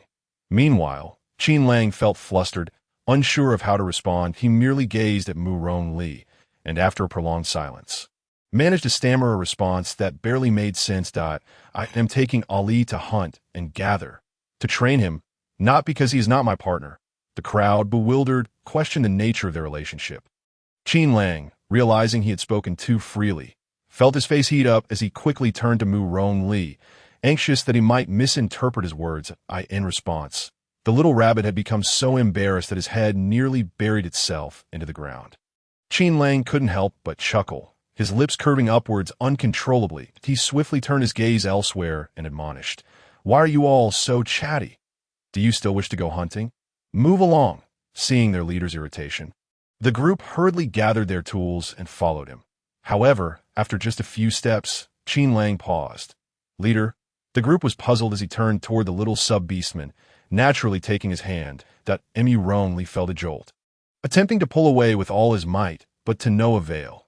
Qin Lang whispered in his ear, "I am holding your hand. There are too many thorns in the forest. Be careful not to fall." At this, the once fading blush returned to Mu Rong Li's cheeks. Thank you, Brother Qin, that you're welcome," Qin Lang replied, his heart swelling with delight as he observed the blush on the rabbit ears, his earlier embarrassment forgotten as he confidently led the way. The others exchanged glances, wondering if these two were indeed partners or merely bonded by profound brotherhood. "Stop dawdling. Hurry up," Qin Lang called out, having caught their sideways glances and knowing what they were whispering about him and the little rabbit. He donned a stern expression, feigning angered. "If we delay any longer, the sun will set." "Yes, coming, my leader," the group replied, all grinning as they rushed to follow him. As they ventured into the forest, luck was on their side. They soon spotted a plump wild chicken weighing at least 30 pounds. Additionally, they stumbled upon a nest of eggs, each the size of an apple. Qin Lang and Mu Rong Li were elated, marveling at the bountiful offerings of this untamed land. "When we return, I shall prepare steamed eggs, scrambled eggs, and roasted eggs for you." "Yes, yes." Mu Rong Li's eyes sparkled with anticipation as he licked his lips, envisioning a drizzle of fragrant oil, garnished with scallions and chili. He was salivating uncontrollably, while Qin Lang was caught in a dilemma, pondering whether to offer him more minced meat or a plate of fruits. Mu Rong Li awkwardly tugged at the corner of his mouth, exclaiming, "I am simply too elated. I momentarily forgot." "No worries. Take your time." Qin Lang gently patted his shoulder, reassuringly stating, "One day, we shall indulge in these delights." Indeed, the little rabbit beamed with joy, his eyes curving into a delightful arc, while nearby, Xiongbo regarded them as if they were fools. "Chief, this gugu egg is truly inedible. We only consume it when we are unable to hunt outside, or when we are desperately thirsty." "Yes, yes," Baijan nodded in agreement, adding, "especially the outer shell. It is particularly tough on the teeth and does not satiate hunger." Qin Lang and Mu Rong Li were a loss for words. These individuals were not only wastrels, but also ate recklessly. Could they not just consume the egg liquid inside? However, upon reflection, one could not help but admire their simplicity. Their intention to use bird eggs to replenish energy and quench thirst was commendable. What more could they hope for? "You truly are missing out on an abundance of delicacies," Qin Lang lamented, shaking his head in pain. "Such waste! Such waste! What does that mean?" Xiongbo, Lang Yi, Baijan, and the others looked at him in confusion as he scratched his head. Qin Lang, realizing they did not comprehend idioms, patiently explained, "This gugu egg is not only a staple for the impoverished, but also a delicacy when prepared correctly. You find it unpalatable because you do not know how to cook it. Once we return to camp, Ali and I will teach you a few simple methods. Then you may judge for yourselves if it is as delicious as I claimed. Is it truly so?" The group erupted in joy upon hearing this. It was thanks to their leader's vast knowledge. Did this not imply that they would have an additional food source during the harsh winter when hunting proved futile? With this thought, everyone became excited, each secretly pondering to keep an eye on the grasslands, hoping to find a few more nests of gugu eggs. "All right, let us proceed further." Qin Lang wrapped some wild grass around the gugu eggs and placed them into the basket Baijan carried, cautioning him to be gentle and avoid breaking them, but he then took Mu Rong Li by the hand and continued forward, with the others hastily following suit. As the group ventured deeper, the light dimmed. The ancient trees towered above, and fragmented sunlight filtered through the lush foliage, casting speckled shadows upon the ground. The tranquil forest was filled with the sounds of insects and birds, devoid of any refreshing breeze. While the beastmen fared well, Mu Rong Li was drenched in sweat, his stamina gradually waning. Qin Lang observed with concern, yet his desire to train Mu Rong Li compelled him to keep pulling him along, aware of Qin Lang's good intentions. Murong Li, unwilling to appear weak, gritted his teeth and persevered. Huff, huff. Murong Li gasped for breath, raising a hand to wipe the beads of sweat rolling down his face. Unconsciously blinking his eyes, which were smeared with perspiration, he noticed a slight increase in brightness ahead, accompanied by faint animal roars reaching their ears. Young master, there is more to this chapter. Please click the next page to continue reading. The following parts are even more thrilling. He widened his eyes in astonishment, and before he could react further, Qin Lang swiftly pulled him into his embrace, shielding him protectively. Do not fear. I am here. Qin Lang whispered in his ear, his eyes betraying a sense of vigilance as he fixated on the front. Let us investigate, but remain cautious. He then led Murong Li, who had quietly readied his hand crossbow, adopting a lighter step as they cautiously advanced. As the group drew nearer, the sounds ahead grew clearer. Qin Lang and Murong Li, peering through the tangled branches and vines, immediately spotted a white tiger lying by the shallow water, accompanied by 3 cubs. The white tiger, wounded by an unknown assailant, bore a gaping wound that exposed bone along its back. Its pristine belly stained crimson with blood, intestines protruding. Despite its evident struggle for breath, it fiercely protected its unseeing cubs. Qin Lang furrowed his brow, a strange emotion flickering within him. He quickened his pace, urging the others to approach hastily. Upon seeing the sudden influx of people, the white tiger let out a desperate roar, attempting to intimidate them. Unfortunately, the group did not retreat.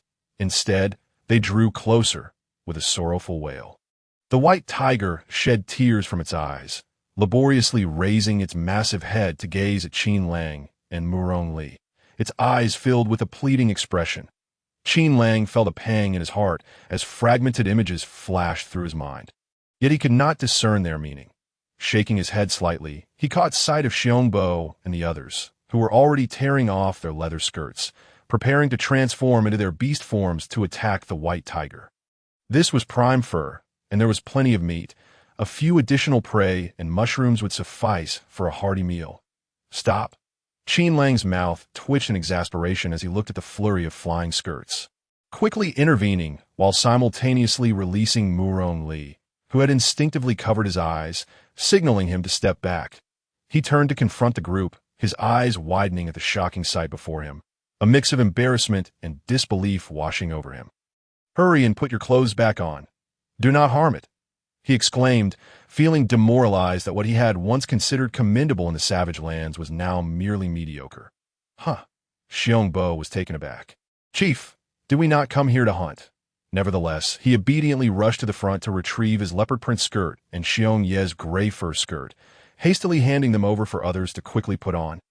Following suit, do not worry about it.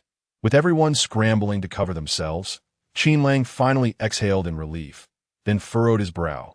Muttering, I will explain it all in detail later, he then turned his attention back to the white tiger. You are gravely injured. If you do not receive treatment soon, you will perish, and your cubs will become prey for other beasts. The white tiger seemed to comprehend his words, roaring in fury, its powerful roar resonating with an overwhelming force that caused everyone except Qin Lang to suffer from splitting headaches as they instinctively recoiled. However, in the next moment, the white tiger's head crashed heavily to the ground, blood spilling from its mouth, yet its tear-filled eyes remained fixed, desperately clutching its cubs closer. The cubs, sensing their mother's impending demise, began to whimper, their voices delicate and faint as they trembled, nudging towards her for comfort. Seeing the white tiger in such a state, Qin Lang realized it was on the brink of death, and if he did not intervene, it would soon cease to exist. Without regard for his own safety, he approached and crouched down. The white tiger, perceiving Qin Lang's proximity, assumed he intended to harm itself and its cubs. Causing its fury to surge, it swiftly raised its paw, ready to strike. Brother Qin, Murong Li, sensing the imminent danger, rushed forward heedlessly, brandishing his hand crossbow threateningly at the white tiger. The others, alerted to the situation, quickly armed themselves and surrounded Qin Lang, preparing to attack the white tiger. Chief, be careful. Do not attack, Qin Lang shouted urgently, placing his hand firmly on the white tiger's abdomen. He quickly circulated his spiritual energy. gently sweeping over its wounds, which immediately alleviated some pain. The raised paw hesitated mid-air, the malice in its eyes dissipating significantly. Its head, which had been lifted, dropped heavily to the ground with a dull thud as the white tiger gazed at Qin Lang, letting out a weak whimper, as if pleading for help. Do not fear. I will save you. A gentle smile graced Qin Lang's face as he channeled his spiritual energy into the white tiger. Gradually, its wounds began to staunch, but just then, he halted his treatment, raising his hand to stroke the white tiger's head. Softly speaking, I must find someone to help me clean up your exposed intestines before I can continue treating your wounds. Please do not harm them, all right? The white tiger gazed at him with its beastly eyes, silently observing for a moment before lifting its head and extending its tongue to lick Qin Lang's hand, then obediently lying down. Realizing its consent, Qin Lang quickly called out to Muron Li, "Ali, come help me." As the crowd listened, they were filled with incredulity. "Leader, that is a tiger, and Xiaoli is but a diminutive, ear-drooping beast. Allow me to assist you," the valiant Xiongbo volunteered, stepping forward.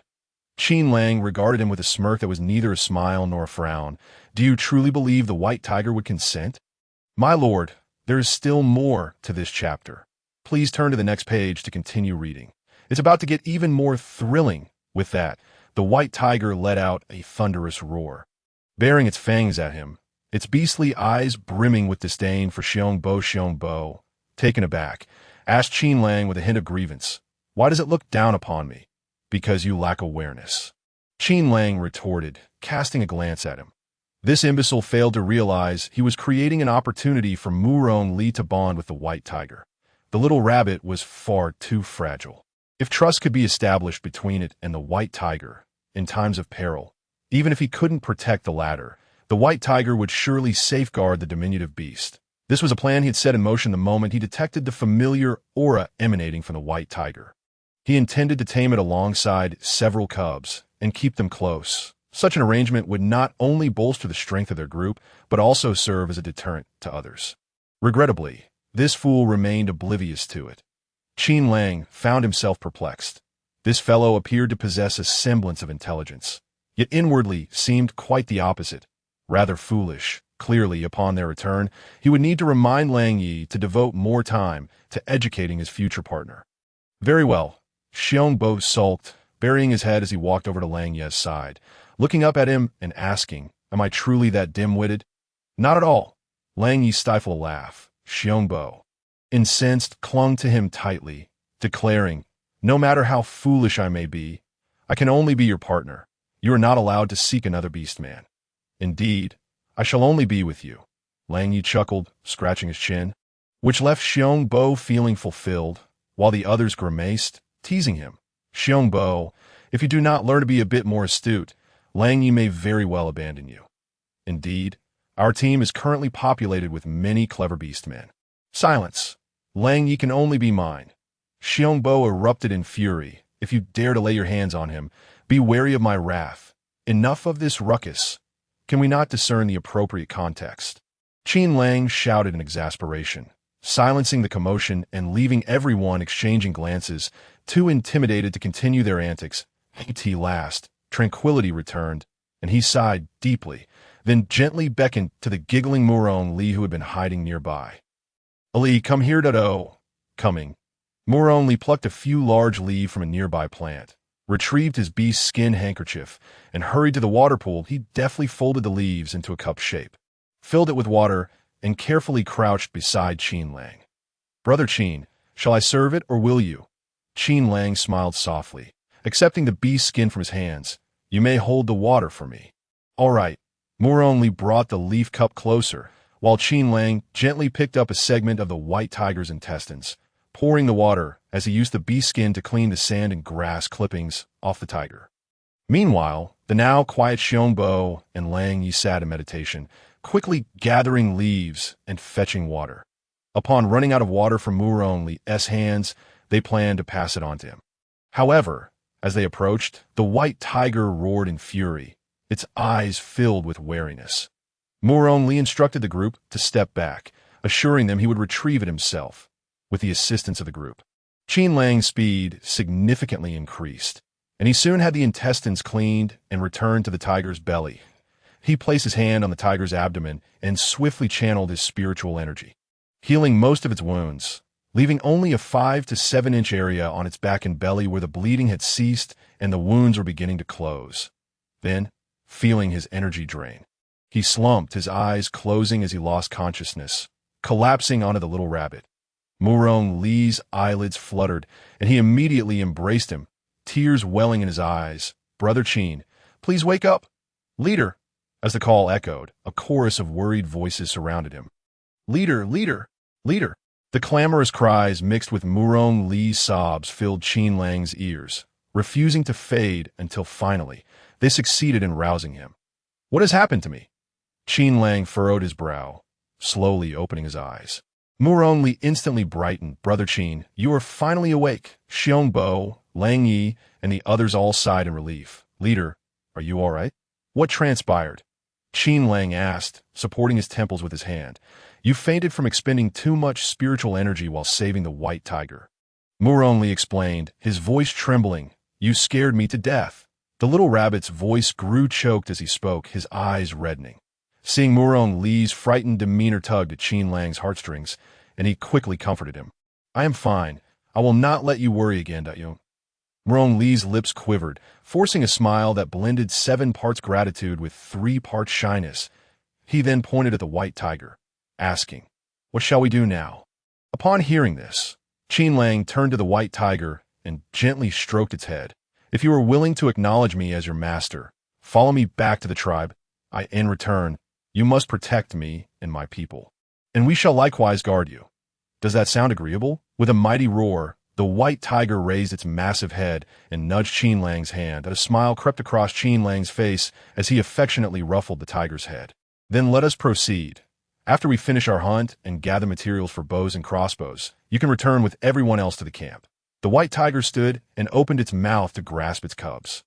Noticing the struggle of the 3 squirming cubs, Qin Lang placed a backpack on the ground and gently patted the tiger's head. "This method is rather cumbersome for you. How about we carry the cubs for you?" The white tiger, with its mouth full of wriggling cubs, glanced at Qin Lang. Without moving, he remained patient, striving to project goodwill. After a moment, the white tiger stepped forward, placing the whimpering cubs into the bag before nudging Qin Lang's leg.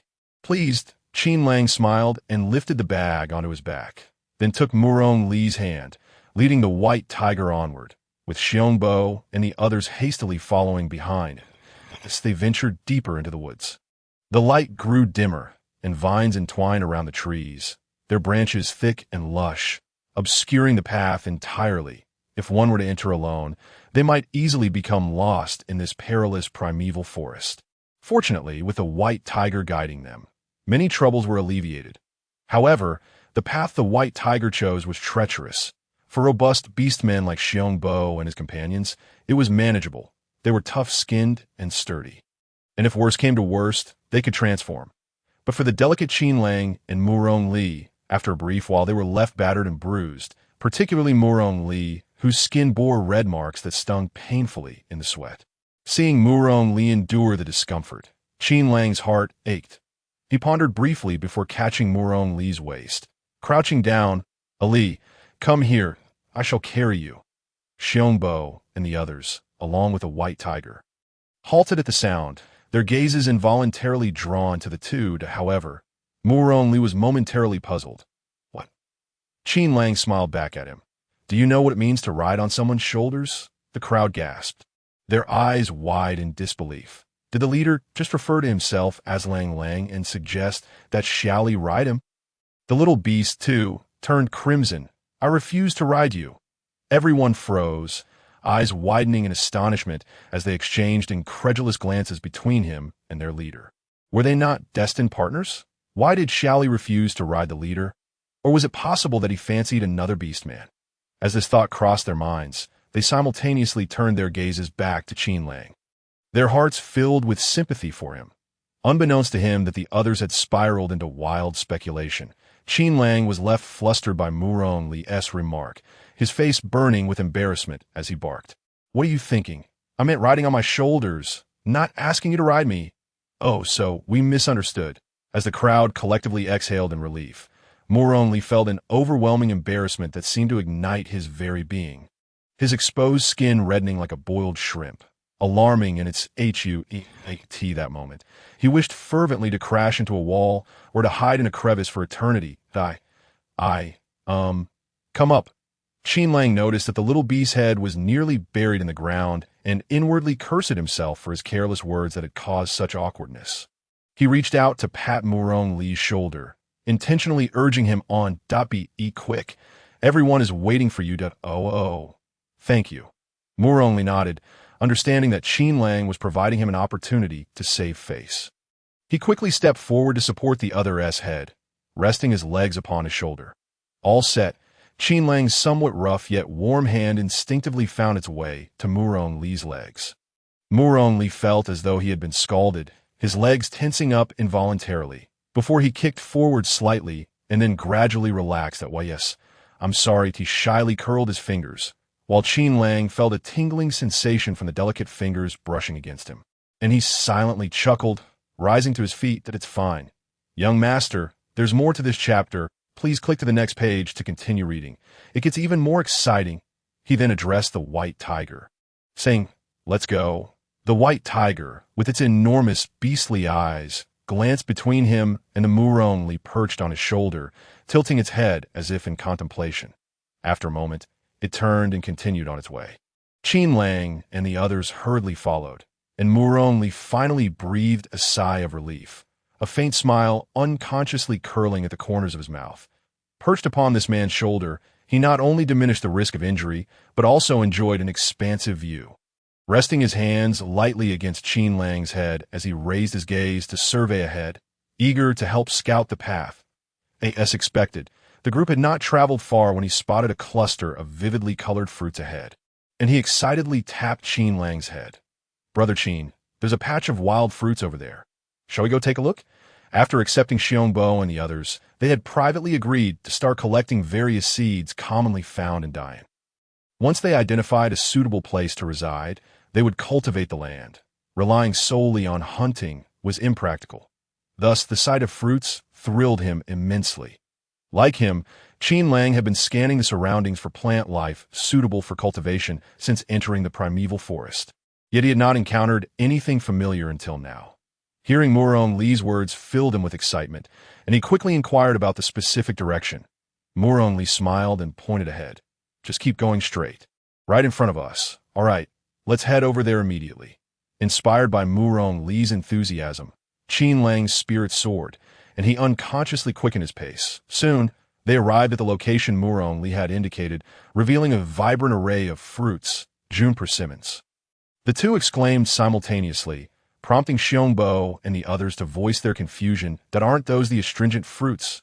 They're hard to eat. You don't understand. Qin Lang, carrying Murong Li, turned to them and said in unison, Did you eat them when they were still green? Xiongbo widened his eyes in astonishment. How does the chief know? That's amazing. Qin Lang chuckled softly, explaining that tomatoes only taste astringent when unripe. When fully ripe, they are sweet and tangy, delicious both raw and cooked. The group, upon hearing this, became equally enthusiastic. Chief, let's gather them all.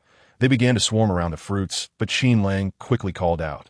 Wait, let me dig up a seedling first. He crouched down, placing his backpack and Murong Li on the ground, then continued by Jean, take a few brothers and gather some straight vines nearby to weave baskets. We harvest the June persimmons and save the seeds for planting. He wanted to be prepared for any eventuality, lest they fail to cultivate anything later. Bai Zhan nodded and took a few men aside to gather vines. Only then did Qin Lang take the bone knife Murong Li handed him, carefully excavating a seedling encased in soil, placing it under the shade before raising his voice. All right, let us start picking June persimmons now. Everyone be careful not to crush the fruit. Understood, Chief, the group replied, and soon several took to the task of picking persimmons. Qin Lang glanced at the little beast beside him, whose face was flushed from heat. He quickly plucked a large, ripe fruit, wiped it on his clothes, and tore it in half, tasting a piece to ensure it was good before offering the other half to Murong Li. Here, eat this. Look at how red you've become. Muron Li gazed at the deep red flesh of the June persimmon, a smile blossoming in his eyes. "Thank you, Brother Qin." He accepted it, bringing it to his mouth for a bite.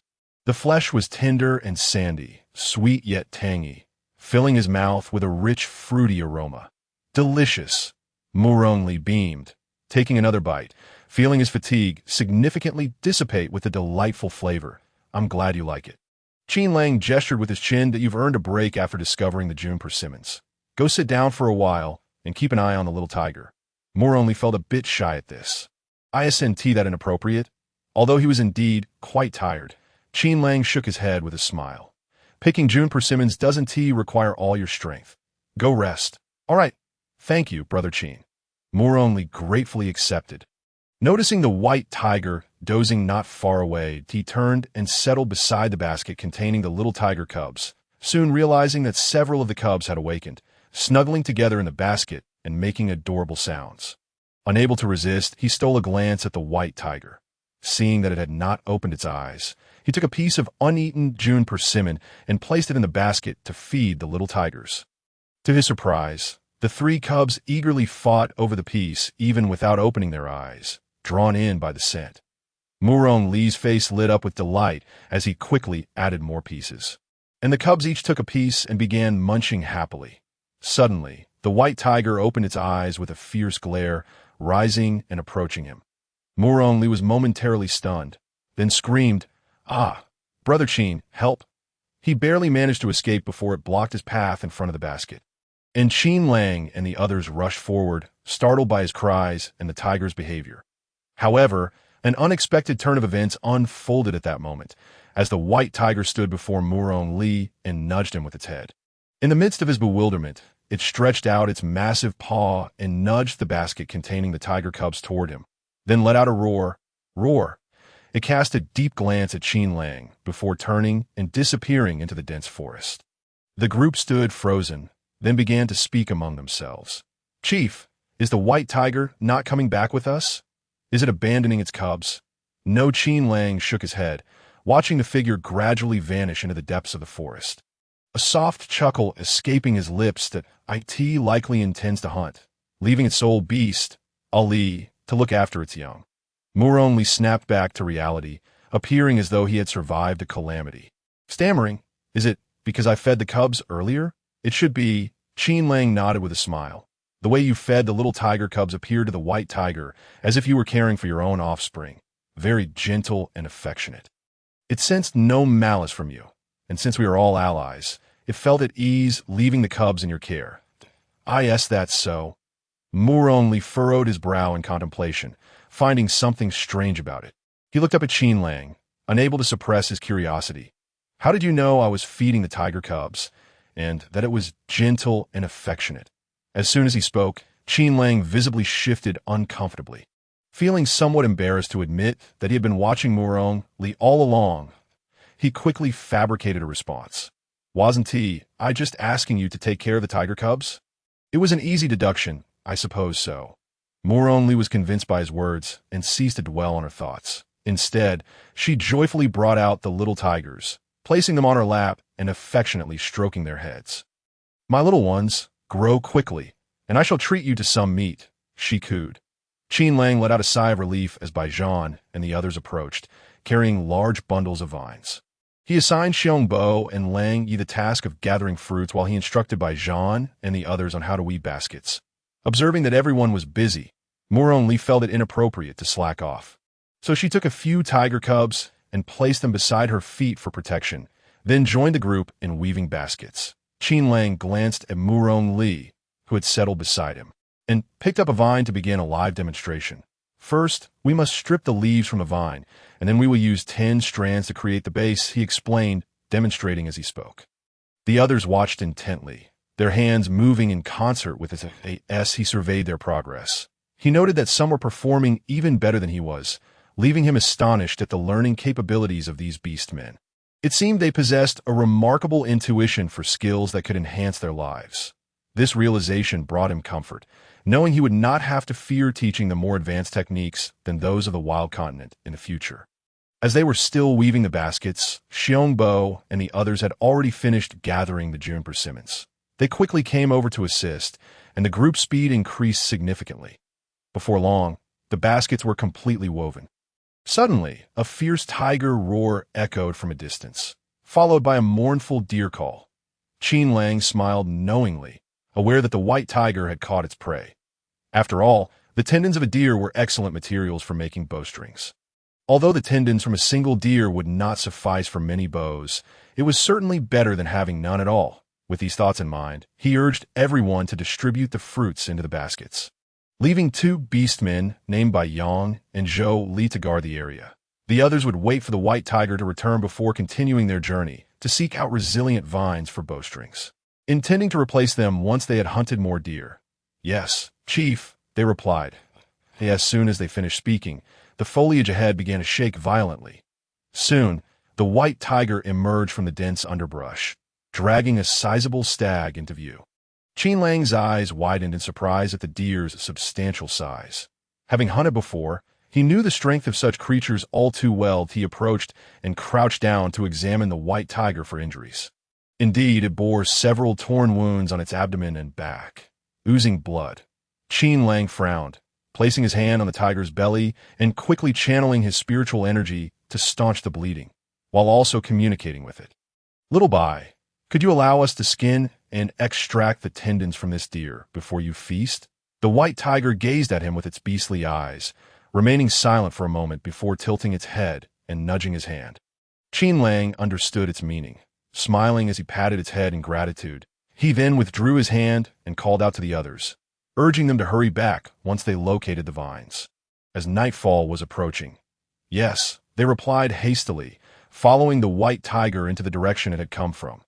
This time, they were particularly fortunate. They soon encountered a patch of slender red vines with no nodes.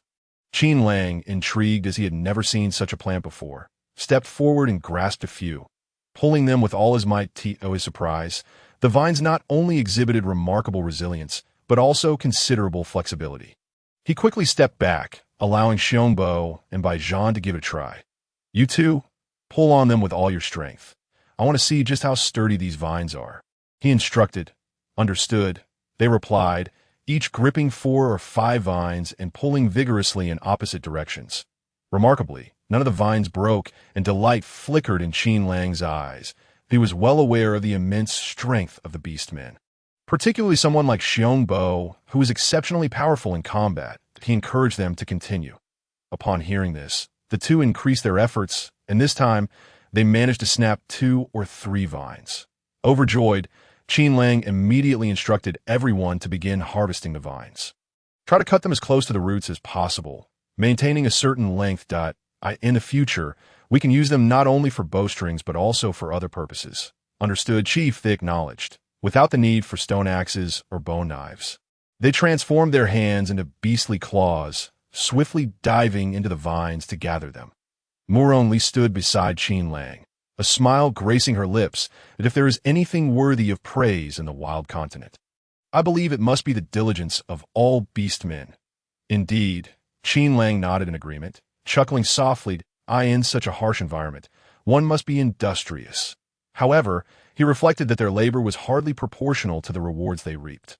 Contemplating further, he added, "I hope that you and I can apply our knowledge to transform our tribe, allowing everyone to live well. Thus, in this strange world, we may find a place to call home."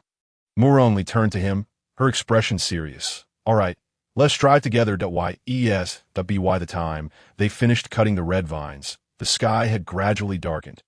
Qin Lang instructed everyone to bundle the vines together and then shift into their beast forms to carry everything back along the same path. "Chief, what about you and Shaoli?" Xiongbo asked, noticing that his companions had all transformed. "Shall I and ye carry you?" "There's no need," Qin Lang replied, waving his hand dismissively. "We can ride the tiger." No sooner had he spoken than the white tiger squatted down beside him. A smile crossed Qin Lang's face as he reached out to Murong Li. "You sit in front."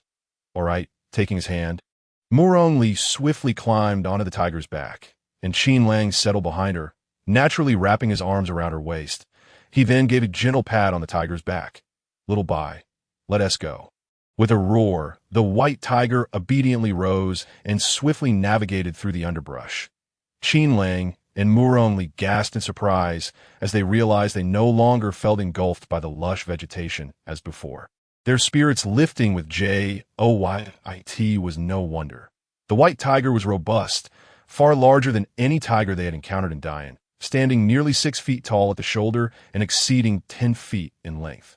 Including its tail, perched upon its back, they felt no sense of crowding, nor did they fear being scratched by thorns. Qin Lang smirked slightly, realizing that in future outings, he would no longer need to rely on others to carry him. To be honest, riding on the back of the tiger was far more comfortable than being carried by Xiongbo. However, he would never divulge this to avoid causing the latter to sulk, claiming that the chief found him lacking. Unbeknownst to Xiongbo, who was lamenting his own shortcomings while observing Qin Lang and Murong leading the way, he and Lang quickly transformed into their beast forms to catch up with the group. Thus, the group? No, the throng of people and animals arrived at the location for gathering June persimmons, reuniting with by Yang and Jolie. They then set off into the night, laden with 3 little tiger cubs, all the wild fruits they had harvested, and the stag hunted by the white tiger. Upon their return to the camp, the sub-beast had already prepared dinner, yet none of them began to eat. Even the injured Zhou Mo, who wished to wait for everyone to gather before sharing the meal. Consequently, as they caught sight of the beast forms flickering in and out of the forest, excitement surged through them. The chief and the warriors have returned.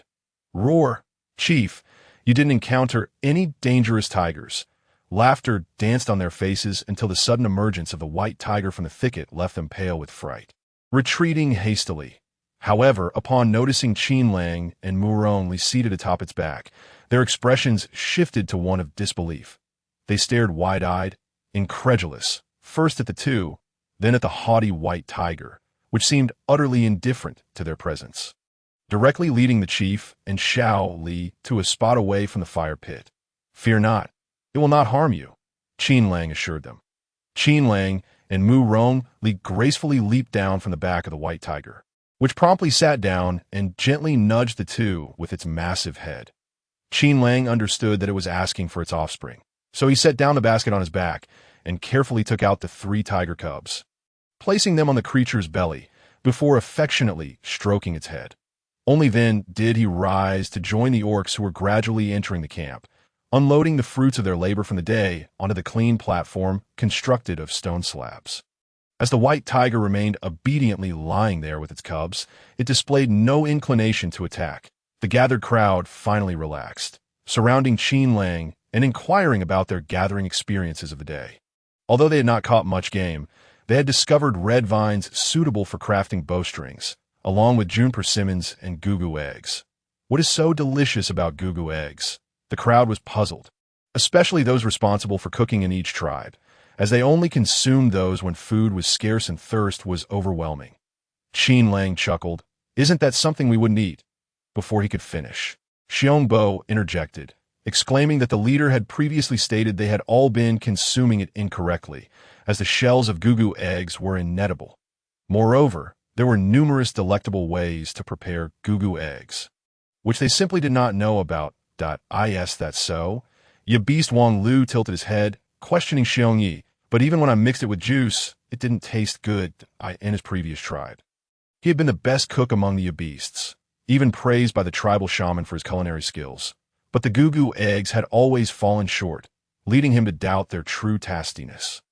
The gugu eggs are inherently fishy, and adding strange juices would undoubtedly spoil the flavor. Qin Lang replied with a smile. No, if you stir-fry them with ripe June persimmons, they will be exceptionally delicious. Furthermore, you can chop the June persimmons to make a sauce and steam them together with scrambled gugu eggs for a delightful dish. This method is particularly suitable for injured or sick orcs, as well as elderly ones with dental issues, providing great nourishment. Upon hearing this, the crowd was filled with regret. Really? If only we had known earlier. We wouldn't have discarded the gugu eggs. Indeed. What a pity. A flower leopard orc named Xiao Tong was so exasperated that he struck his head with his hand, lamenting that he had encountered a nest of gugu eggs 2 months prior, which were larger than 3 palms, yet he had not taken any. The crowd winced at the thought. No need to fret. Mu Rongli smiled, comforting them. Just remember to save them in the future. The crowd nodded in unison. Yes, we will. Nearby, the young beast Awa tugged at Mu Rong Li's sleeve, asking, brotherly, why is that red fruit called June persimmon? Mu Rong Li chuckled as he picked him up, explaining, because it ripens in June and resembles a persimmon, it is named June persimmon. The child shook his head. What is a persimmon? And what is June? Can it be eaten? Huffed. Mu Rong Li laughed, pinching the tip of his nose. Persimmons are edible. When ripe, they turn a vibrant orange and look like lanterns. When we encounter them in the future, I'll show you to AS for June. It cannot be eaten, he patiently elaborated to the crowd. June refers to a month, which is a period of time, namely a phase of the hot season. June persimmons ripen during that time, hence their name. Clap, clap, clap. Well said. Qin Lang applauded with a smile. That Mu Rong Li turned to him, his lips curving into a smile, just a fanciful explanation. Where? Qin Lang waved his hand dismissively, simple and clear. Anyone can understand it, he continued. In fact, June persimmons have several other names, including wolf peach, tomato, and western tomato. In my previous tribe, I once heard a celestial orc named Yuan Lang mention that this wild fruit was introduced to the celestial realm by European missionaries through the Silk Road. Initially, people regarded it merely as an ornamental plant, but later, they accidentally discovered its edibility and delightful flavor, leading to its widespread popularity. Oh, that's how it is. The crowd exclaimed in wonder, realizing how knowledgeable their leader and little Li were. Indeed, our leader and brother Li are sent by the beast god to aid us. The wolf cub Xiao Luo, who had been caring for the injured in the cave, was drawn out by the commotion outside. He stood at the entrance, gazing at Qin Lang and Mu Rong Li with admiration, declaring, the leader and brother Li are the most formidable and capable individuals I have ever encountered. Wolfie echoed in agreement. Yes, previously, when I was injured, the leader and Xiong Bo went out to gather wood, and Little Li single-handedly defeated many warrior orcs from the Wasteland tribe using the weapons and medicinal powder he crafted. And the leader is even more impressive, possessing a wealth of survival skills and the ability to construct a cart. When the Earth Dragon flipped over, we escaped perilously in that cart, carrying away all our provisions. Yes, we relied on the cart to transport everything. Xiong Bo chimed in, surveying the crowd with a proud expression. I haven't mentioned it yet, but after the colossal serpent fled to the Wasteland tribe, the leader single-handedly vanquished it. Otherwise, we might have all fallen victim to the serpent's hunger. He shifted his tone, raising his voice. Thus, the leader and Little Li must be messengers sent by the beast god. Yes, they must be. The crowd raised their arms, chanting, messengers, messengers, messengers. Qin Lang chuckled, amused by the trio's exuberance in promoting him. Sensing the crowd's excitement, he spoke. All right, Li, it's time for you to teach the camp's beasts and orcs how to prepare scrambled eggs. Xiongbo, Wolf Yi, and Lu Lai, take a few others with me to process the game. The weather is scorching, and if we don't handle the meat soon, it will spoil. Yes, Chief. The group lit torches and headed off with him to skin and butcher the deer and other game they had caught in the forest, moving away from the camp to the stream. Meanwhile, Mu Rong Li sought out the Bisang Yi, requesting 2 stone pots to prepare a pot of scrambled eggs for everyone. All right. Sang Yi handed him the pots and gathered everyone around the campfire to learn, while Mu Rong Li retrieved a few June persimmons from his basket, asking the wolf cub Xiao Luo to fetch water for washing them. Watch me closely as I demonstrate. You will learn for the future. Okay. The crowd nodded, though they still found it hard to believe that Gugu eggs could be transformed into something so delicious as claimed by the leader and Mu Rong Li. Especially Wang Lu and Sang Yi, 2 skilled cooks who couldn't help but inquire again. Little Li, can Gugu eggs really become delicious? Brother Wang Lu, Aunt Sang Yi, rest assured, everything brotherly cooks is guaranteed to be delicious, Xiao Luo assured, patting his chest. Mu Rong Li glanced at the 3 of them, smiled without speaking, and continued with his task. All right. The 2, reassured by his confidence, ceased their questioning and quietly observed as they learned alongside everyone else. AS dinner was nearly prepared. Mu Rong Li decided not to scramble too many Gugu eggs, thinking it sufficient to allow everyone a taste, with the remainder reserved for the injured. Once the portions were determined, he picked one up and knocked it against the stone, only to find the shell rather hard. Applying a bit more force, he still could not break it. With a glint in his eyes, he smiled and exerted a bit more strength, cracking open the top corner of the goo egg.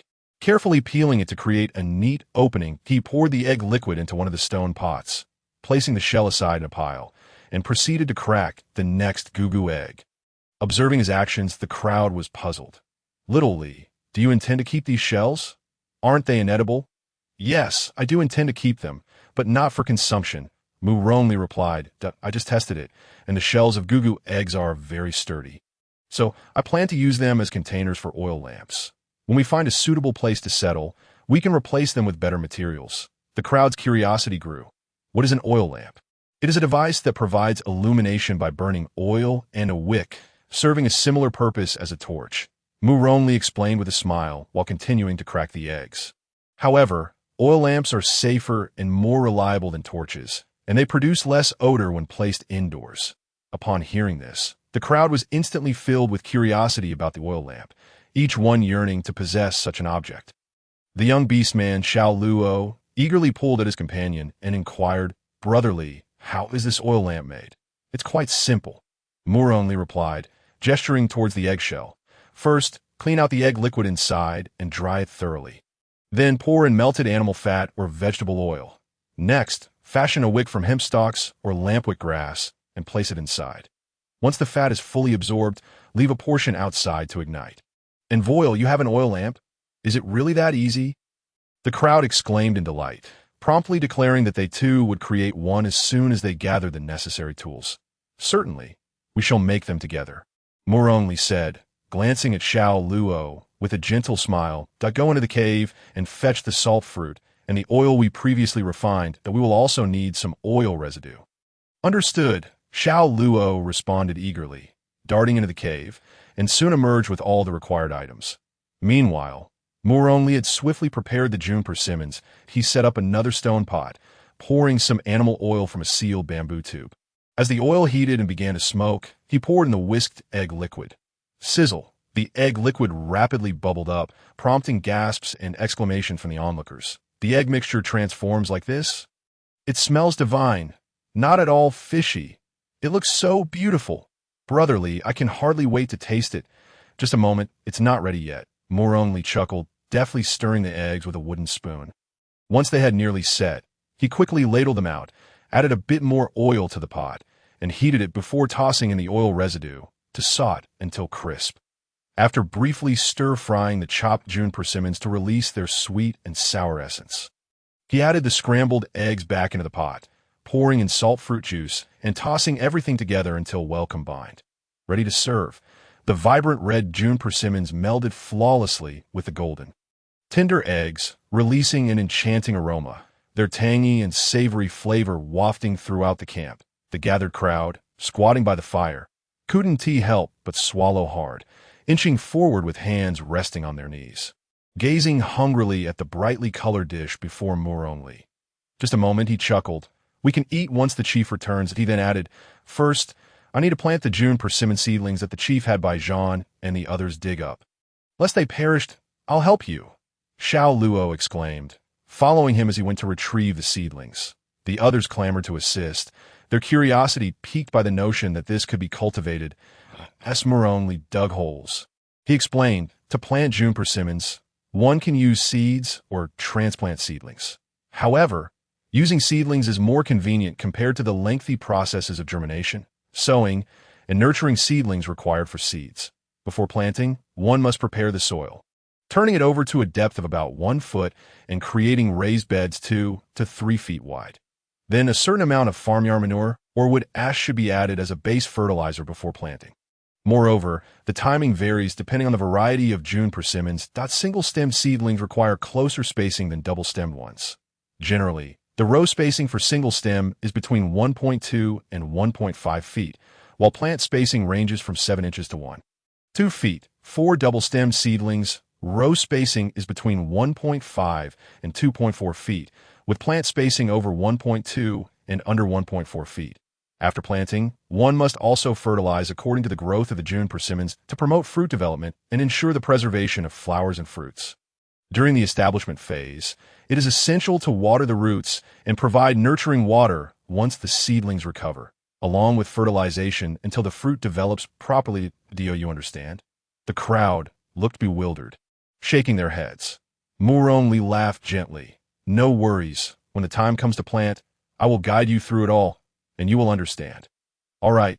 They nodded enthusiastically, marveling at Lee's extensive knowledge, which surpassed that of the shaman from their previous tribe. Of course, Xiao Luo puffed out his chest with pride. "Brother Li is the future partner of our chief. How could he not be knowledgeable?" "Such nonsense." Li chuckled, playfully tapping Xiao Luo on the head. "I am not in that kind of relationship with your chief. Ah, Xiao Luo pouted, rubbing his head. "Brotherly, don't you like the chief? He is so impressive, although he may not be as burly as Bo and the others."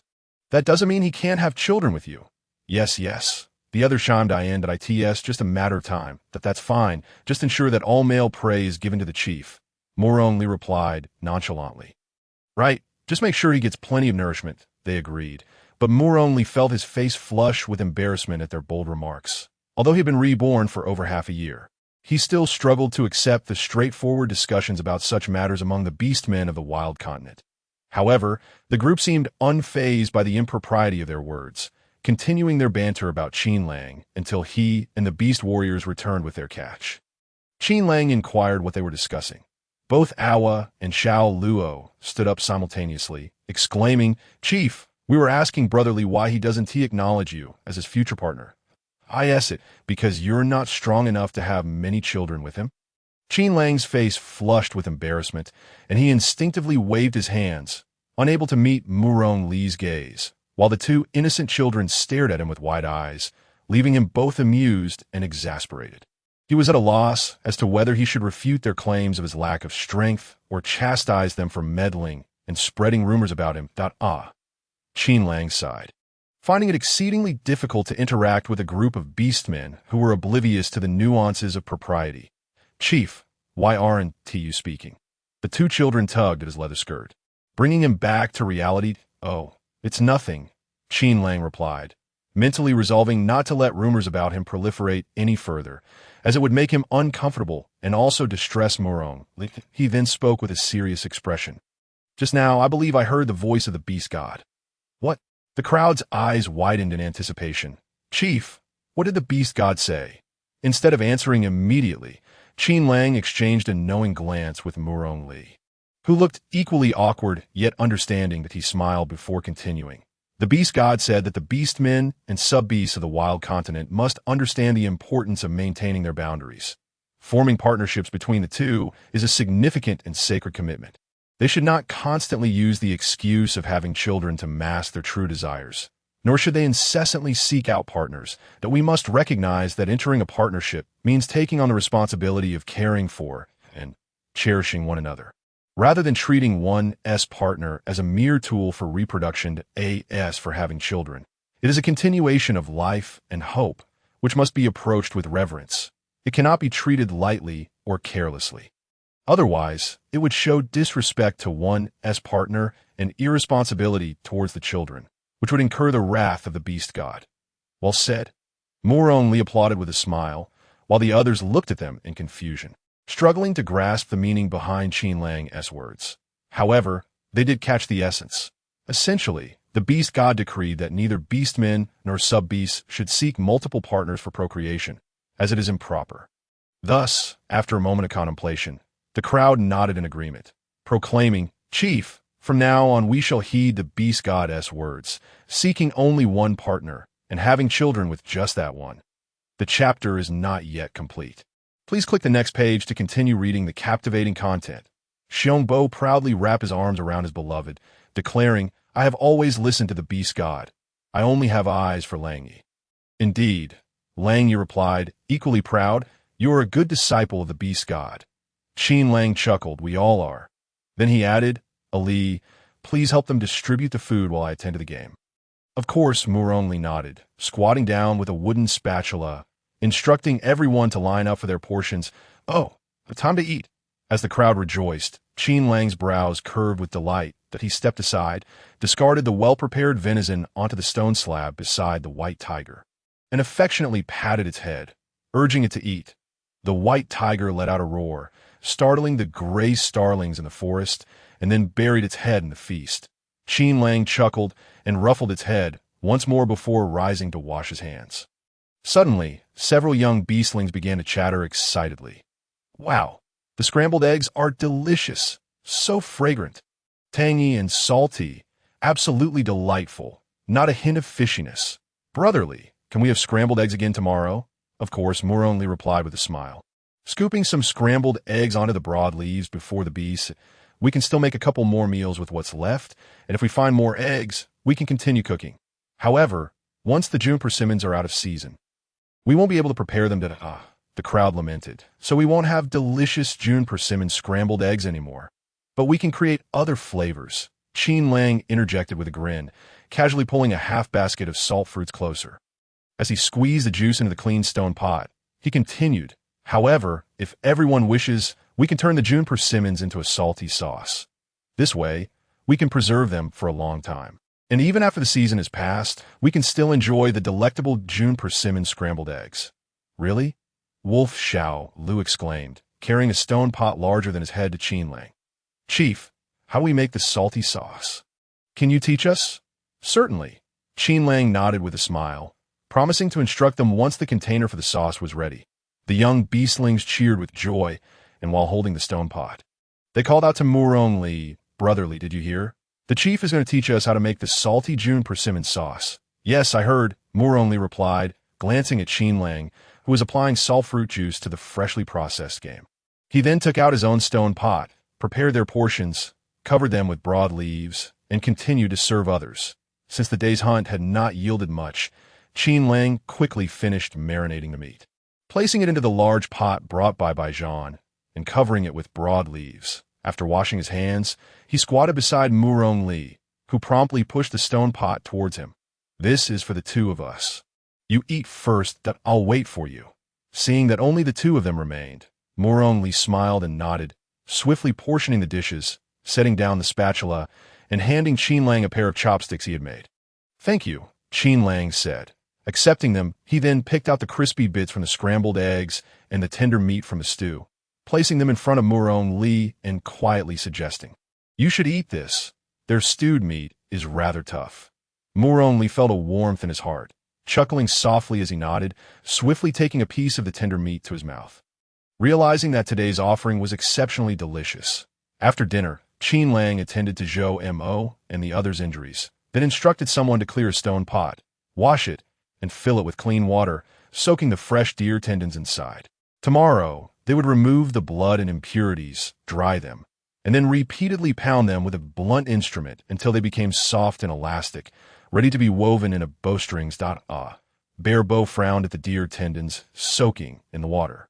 I thought we could use them right away. Dream on. If it were that easy, deer tendons wouldn't be so precious. Qin Lang chuckled, giving him a sidelong glance before sending Wolf Yi and Baijan to process the red vines by the stream. Before leaving, he turned to the small rabbit beside him. You followed me all day. Get some rest. I'll be back shortly. All right, Murong Li nodded as he stood up. Be careful that... Qin Lang gently patted his head, causing Murong Li to shrink back slightly, his delicate lashes fluttering with a quiver. Qin Lang stifled a laugh, thinking him a timid little rabbit, before retracting his hand and leading a group of beastmen, some carrying red vines, towards the water source. Murong Li watched their departing figures, suppressing a giggle before turning back into the cave. Upon reaching the stream, Qin Lang instructed everyone to toss the vines into the water and rinse them thoroughly, removing as much surface impurity as possible. After that, they would wring out the excess moisture and bring them back to camp, spreading them evenly on the stone slabs. After a while of drying, they would gain the flexibility needed for weaving into bowstrings.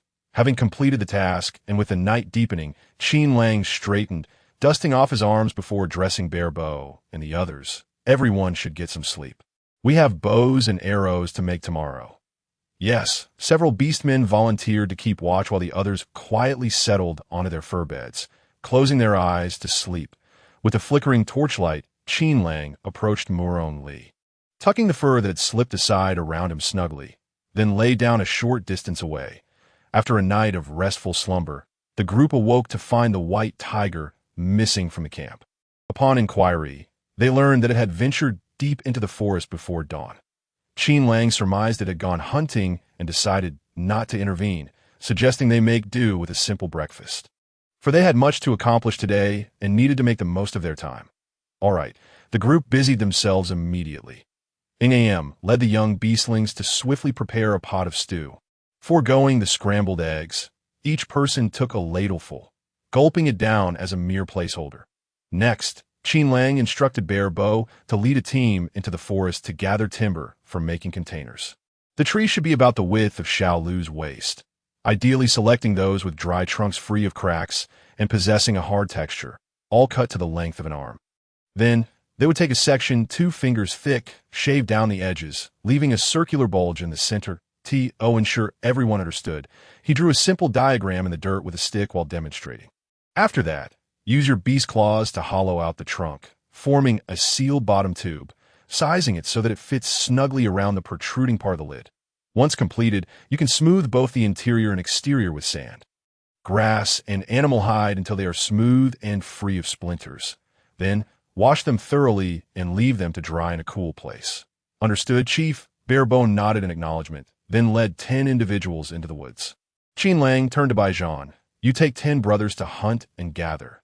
Do not stray too far, and return before dark. Yes, Baijan responded before departing with his team. Qin Lang then instructed Murong Li and a few young beastlings to monitor the drying of the red vines and care for the injured, while he took Wolf Yi and others to chop wood for the bows and arrows. All right, the sooner you leave, the sooner you return. Murong Li removed the bamboo tube from his side and handed it to Qin Lang. This is the water I brought. Take it with you on the road. He had initially thought he would accompany them today, but as it turned out, it was unnecessary, so he offered it to Qin Lang instead. Thank you. Qin Lang accepted it, glancing at the bamboo tube, which was barely a foot long, adorned with a crookedly carved rabbit. A smile flickered in his eyes as he felt an itch in his fingertips, unconsciously rubbing them along the rabbit's ears several times until the sensation faded. I'm off now. Murong Li's brows arched, his chin bobbing slightly as he watched Qin Lang sling the bamboo tube over his shoulder and depart with the others. Raising an eyebrow, he turned to the shade of the trees, where he and a few young beastlings began to flip the marinated meat, ensuring it soaked well in the salt fruit juice. Shaoli, how long should we marinate this meat? In the past, we just smeared the salt juice on and hung it up. Why is the chief doing it differently? Murong Li chuckled, washing his hands before moving to tend to the red vines. Brother Qin is preparing to make cured meat, so he must ensure the salt flavor penetrates deeply. Otherwise, the game will spoil and become inedible. As the crowd came to a sudden realization, they promptly followed him to spread out the red vines. Once the task was completed, Murong Li recalled the pelts of the game they had hunted the previous night, which had yet to be processed. He hurriedly fetched them along with a few sub-beasts, meticulously scraping away the grease and flesh with a bone knife. They then rubbed the pelts repeatedly with rushes and sand until the surface was smooth and devoid of any greasy odor, before washing them clean in water and hanging them on branches to dry. Reading note: in real life, trees such as the Zhizhu, Chinese mulberry, and Zishan, purple silk, are precious woods protected by law and should not be indiscriminately felled. Text: Qin Lang led the group deeper into the dense forest, walking for nearly half a day before unexpectedly discovering a sizable expanse of bare limestone. He found it quite peculiar that such a place could exist within the primordial forest. But soon his spirits lifted. After all, the best wood for making bows and arrows, the Zhizhu, tended to thrive in such environments. Why then should he concern himself with the oddity of the surroundings? The wild continent was replete with peculiarities. If he were to question everything, he feared he would be overwhelmed. As long as everyone remained vigilant, that would suffice. With these thoughts in mind, Qin Lang instructed the group to transform into their beast forms for vigilance and to quicken their pace. Wolf Wild and the others promptly agreed, transforming into their animal shapes. Qin Lang glanced at the diverse array of animals surrounding him: leopards, gray wolves, black panthers, and antelopes, before silently climbing onto Wolf Wild's back. With a howl, Wolf Wild bolted forward, and the others, now beasts, quickly followed suit. In an instant, Qin Lang felt a buoyant lightness as the scenery around him rapidly receded. This state persisted for nearly half an hour until they came upon a higher terrain rich in limestone, where a few trees, approximately 3 zhang tall, with gray-brown bark and oval leaves, stood sporadically. Qin Lang urged Wolf Wild to set him down and approached to identify the trees, instantly recognizing them as the zhizhu he had been searching for. "Chief, is this the tree we were looking for?" Wolf Wild, having just transformed back into human form, expressed confusion, noting its small stature compared to the taller and sturdier trees they had seen earlier. Because this type of zhizhu possesses hard wood, excellent elasticity, and strength, allowing our arrows to achieve greater range and penetration. Moreover, its beautiful grain and strong resistance to decay enable it to maintain excellent performance in various environments, significantly extending the lifespan of the bows made from it. Qin Lang circled a few zhizhu trees, nodding in satisfaction. Typically, zhizhu grows at the edges of mountain forests, within thickets or sparse woods. It is prone to a particular insect that burrows into the heart of the tree, which is why most zhizhu is crooked and difficult to find in large quantities, rendering it quite precious and rare. Turning to Wolf Wild with a smile, he added, "We are fortunate to have stumbled upon it." Upon hearing this, Wolf Wild nodded in agreement. Qin Lang then stepped back, raising his voice, "Quickly, chop them down, but do not use excessive force. Be careful not to break the trunks." "Yes, Chief." The group advanced, wielding stone axes, and soon felled several zhizhu trees. Qin Lang instructed 4 of the beastmen to return the trees to the camp, while he and 6 others, including Wolf Wild, continued searching for suitable wood. Zhizhu was rare. They could not afford for so many to be without weapons. Thus, Qin Lang resolved to search further, aiming to gather robust and elastic woods such as yew, water ash, and elm for crafting bows and arrows.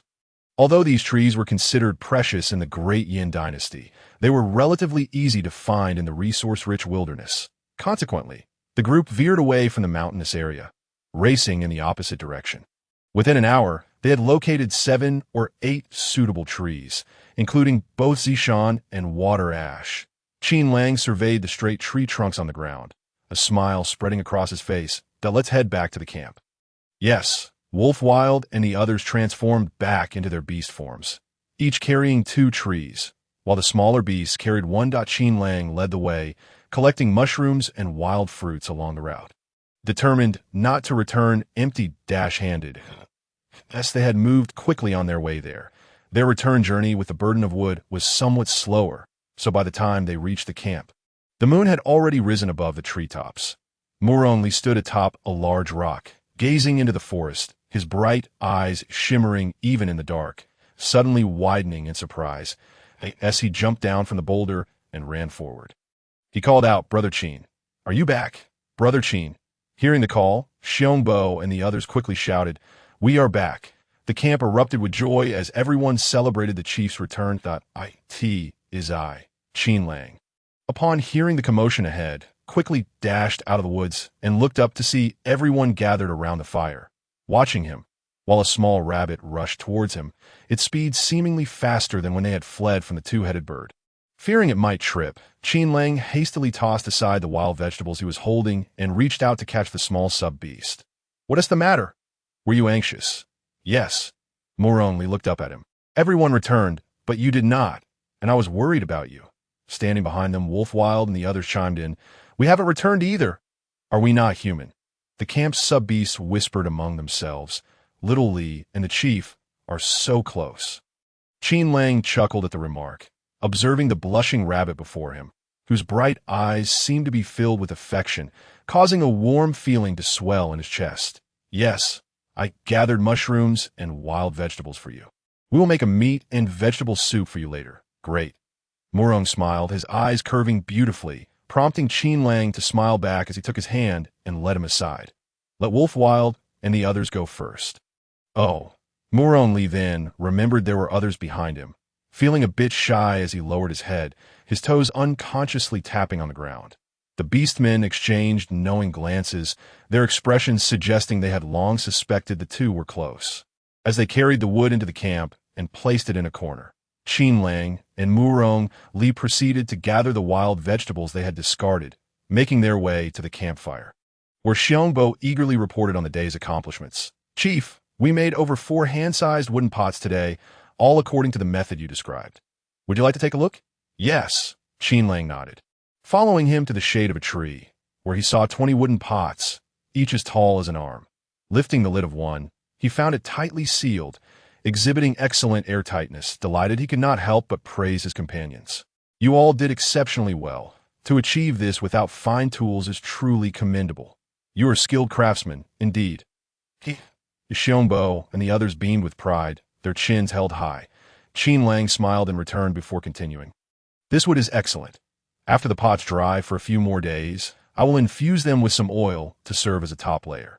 Once we ensure their airtightness, we can store foods like persimmon jam, oil residue, and meat sauce in them, safeguarding them from pests and rodents in this way. Even if we cannot hunt for a while, we will still have delicious food to eat. That's wonderful." The group cheered, eagerly exclaiming that they should make more tomorrow. But Qin Lang quickly intervened. "We will not make any more wooden pots. We must begin crafting bows and arrows tomorrow. We cannot linger here indefinitely." The group promptly agreed, acknowledging the chief's command. "Indeed." Qin Lang nodded, then turned to the side, where the white tiger and its cubs lay resting, unable to resist asking, "How long has the white tiger been back?" "It looks a bit wearied. IT made several trips today and hunted quite a lot, so must be tired," Moroni replied, gesturing towards the large stone slab where they store the hunted game. "Look, there's so much." Following Moroni's gaze, Qin Lang was astonished to see a considerable amount of processed beast meat laid out on the slab, collectively weighing around 300 to 400 g. "Did all of this come from Little White?" "Yes."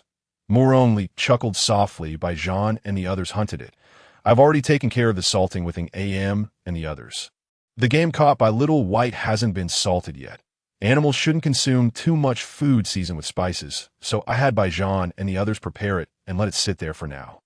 Consider," he continued, "the hides and sinews of the prey, which I've already carefully processed and will be ready for use in a couple of days. Additionally, I have gathered the feathers from the tails of those birds we hunted. They can be utilized for fletching arrows." Qin Lang nodded, a profound smile gracing his eyes as he remarked, "Our little rabbit is truly capable." As he spoke, he knelt to inspect the wounds of the white tiger, which, sensing his approach, slowly opened its eyes and nuzzled against his knee. Meanwhile, Moroni was blushing furiously at his words, biting her pale lip in silence. Qin Lang seemed to notice, turning slightly to gaze at her. Startled like a frightened rabbit, Moroni swiftly turned and exclaimed, "It's time to eat." Qin Lang chuckled, rising to echo her call. "Coming." Moroni shot him a glare before hastily joining the group with AM, distributing food to everyone. However, Qin Lang did not immediately partake. Instead, he selected some mushrooms, wild greens, and a couple of ripe persimmons, washing them thoroughly before slicing some fresh meat to prepare a large pot of mixed vegetable and meat soup. He then took Moroni's small stone pot, served a portion before her, and offered the rest to the others. The group expressed their delight as they shared the meal, thanking him for the food, which they cherished most. Moroni, equally touched, looked at Qin Lang, a small dimple appearing at the corner of her mouth as she murmured, "Thank you, but really, we didn't have to cook so late." "Indeed," Qin Lang replied, using his chopsticks to push aside the stewed meat made by the other beastmen towards him, then selecting some tender pieces to add to Moroni's stone pot. "But I promised you, and I intend to keep my word." Moroni was momentarily taken aback, her heart fluttering at his words. Qin Lang smiled at the dazed rabbit, playfully tapping her nose. "Are you stunned? Hurry and eat. Aren't you hungry?"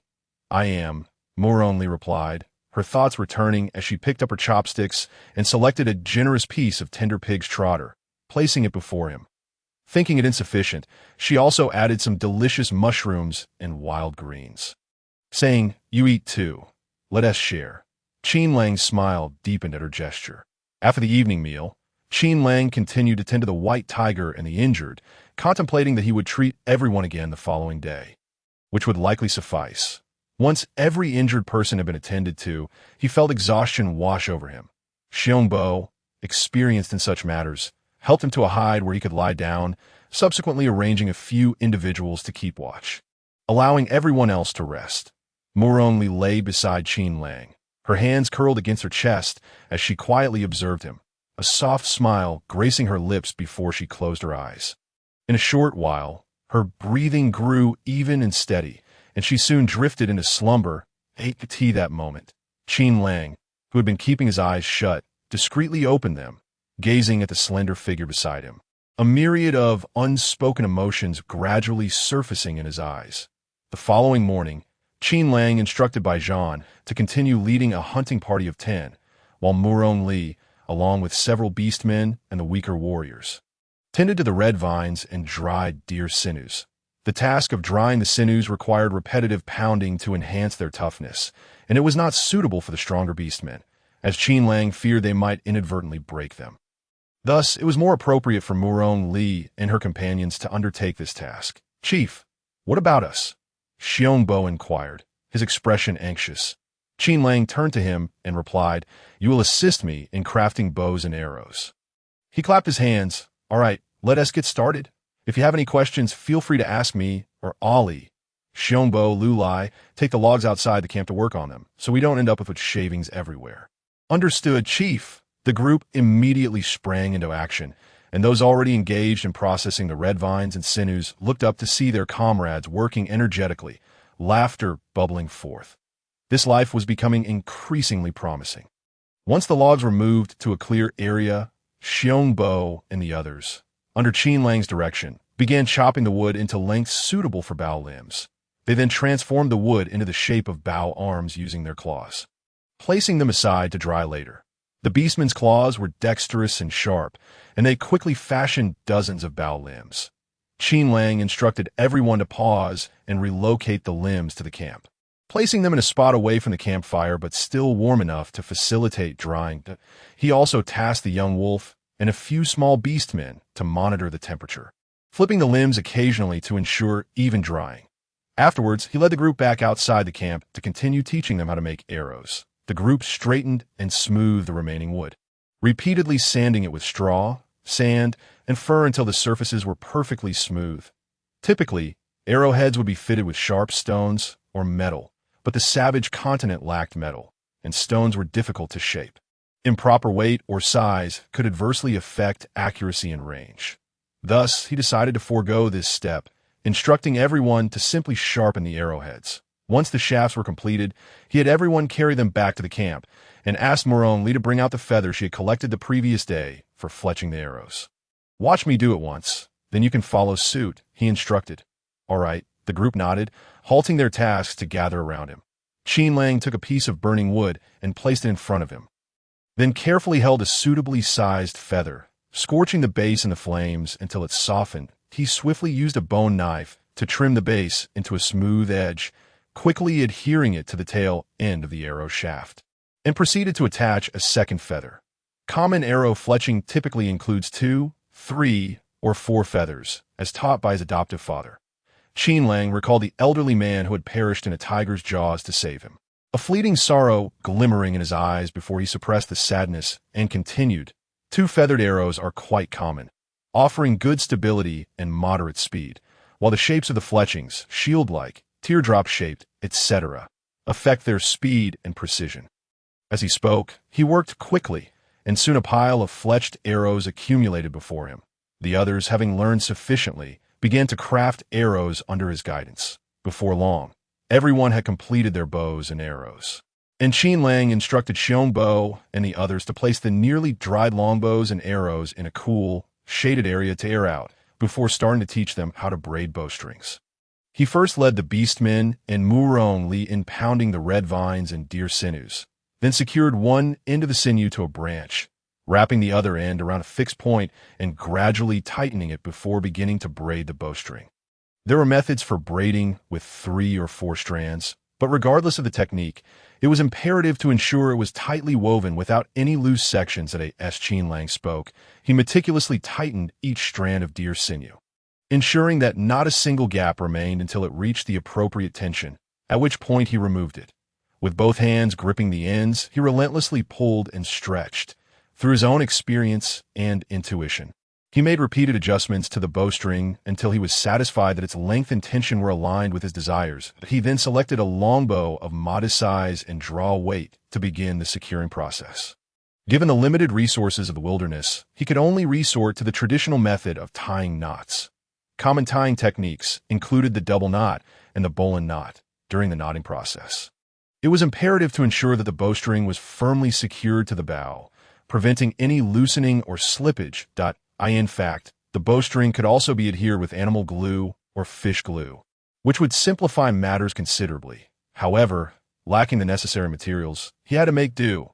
Additionally, while securing the bowstring, one must be cautious to ensure its length and tension, while also avoiding any risk of the bowstring snapping or slipping, which could result in injury. The method of crafting bowstrings from red vines was quite similar to that of deer sinew. Thus, everyone could follow the techniques I had demonstrated. Once the bowstring knots were securely tied, Qin Lang used a bone knife to trim away the excess, subsequently cutting 2 small pieces of processed animal hide to tightly wrap around the knot, stitching them securely with a bone needle and sinew.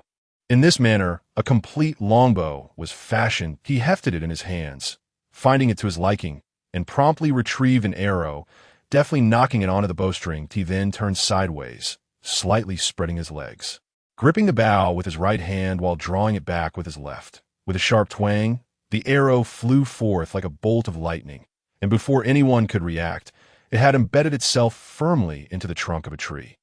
The onlookers were momentarily stunned before expressions of astonishment spread across their faces.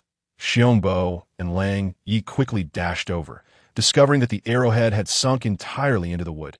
Remarkably, this was accomplished without Qin Lang exerting much force and without the aid of metal or stone arrowheads, demonstrating astonishing destructive power. If he were to employ such enhancements, they would no longer fear being bullied by other tribes as long as they wielded bows. Cheers erupted among the crowd, showering Qin Lang with praise. "Chief, you are truly formidable. This bow and arrow surpasses our spears in efficacy. From now on, we shall not fear the Black Eagle tribe. Indeed, should they dare to show their faces again, we will shoot them down with our bows."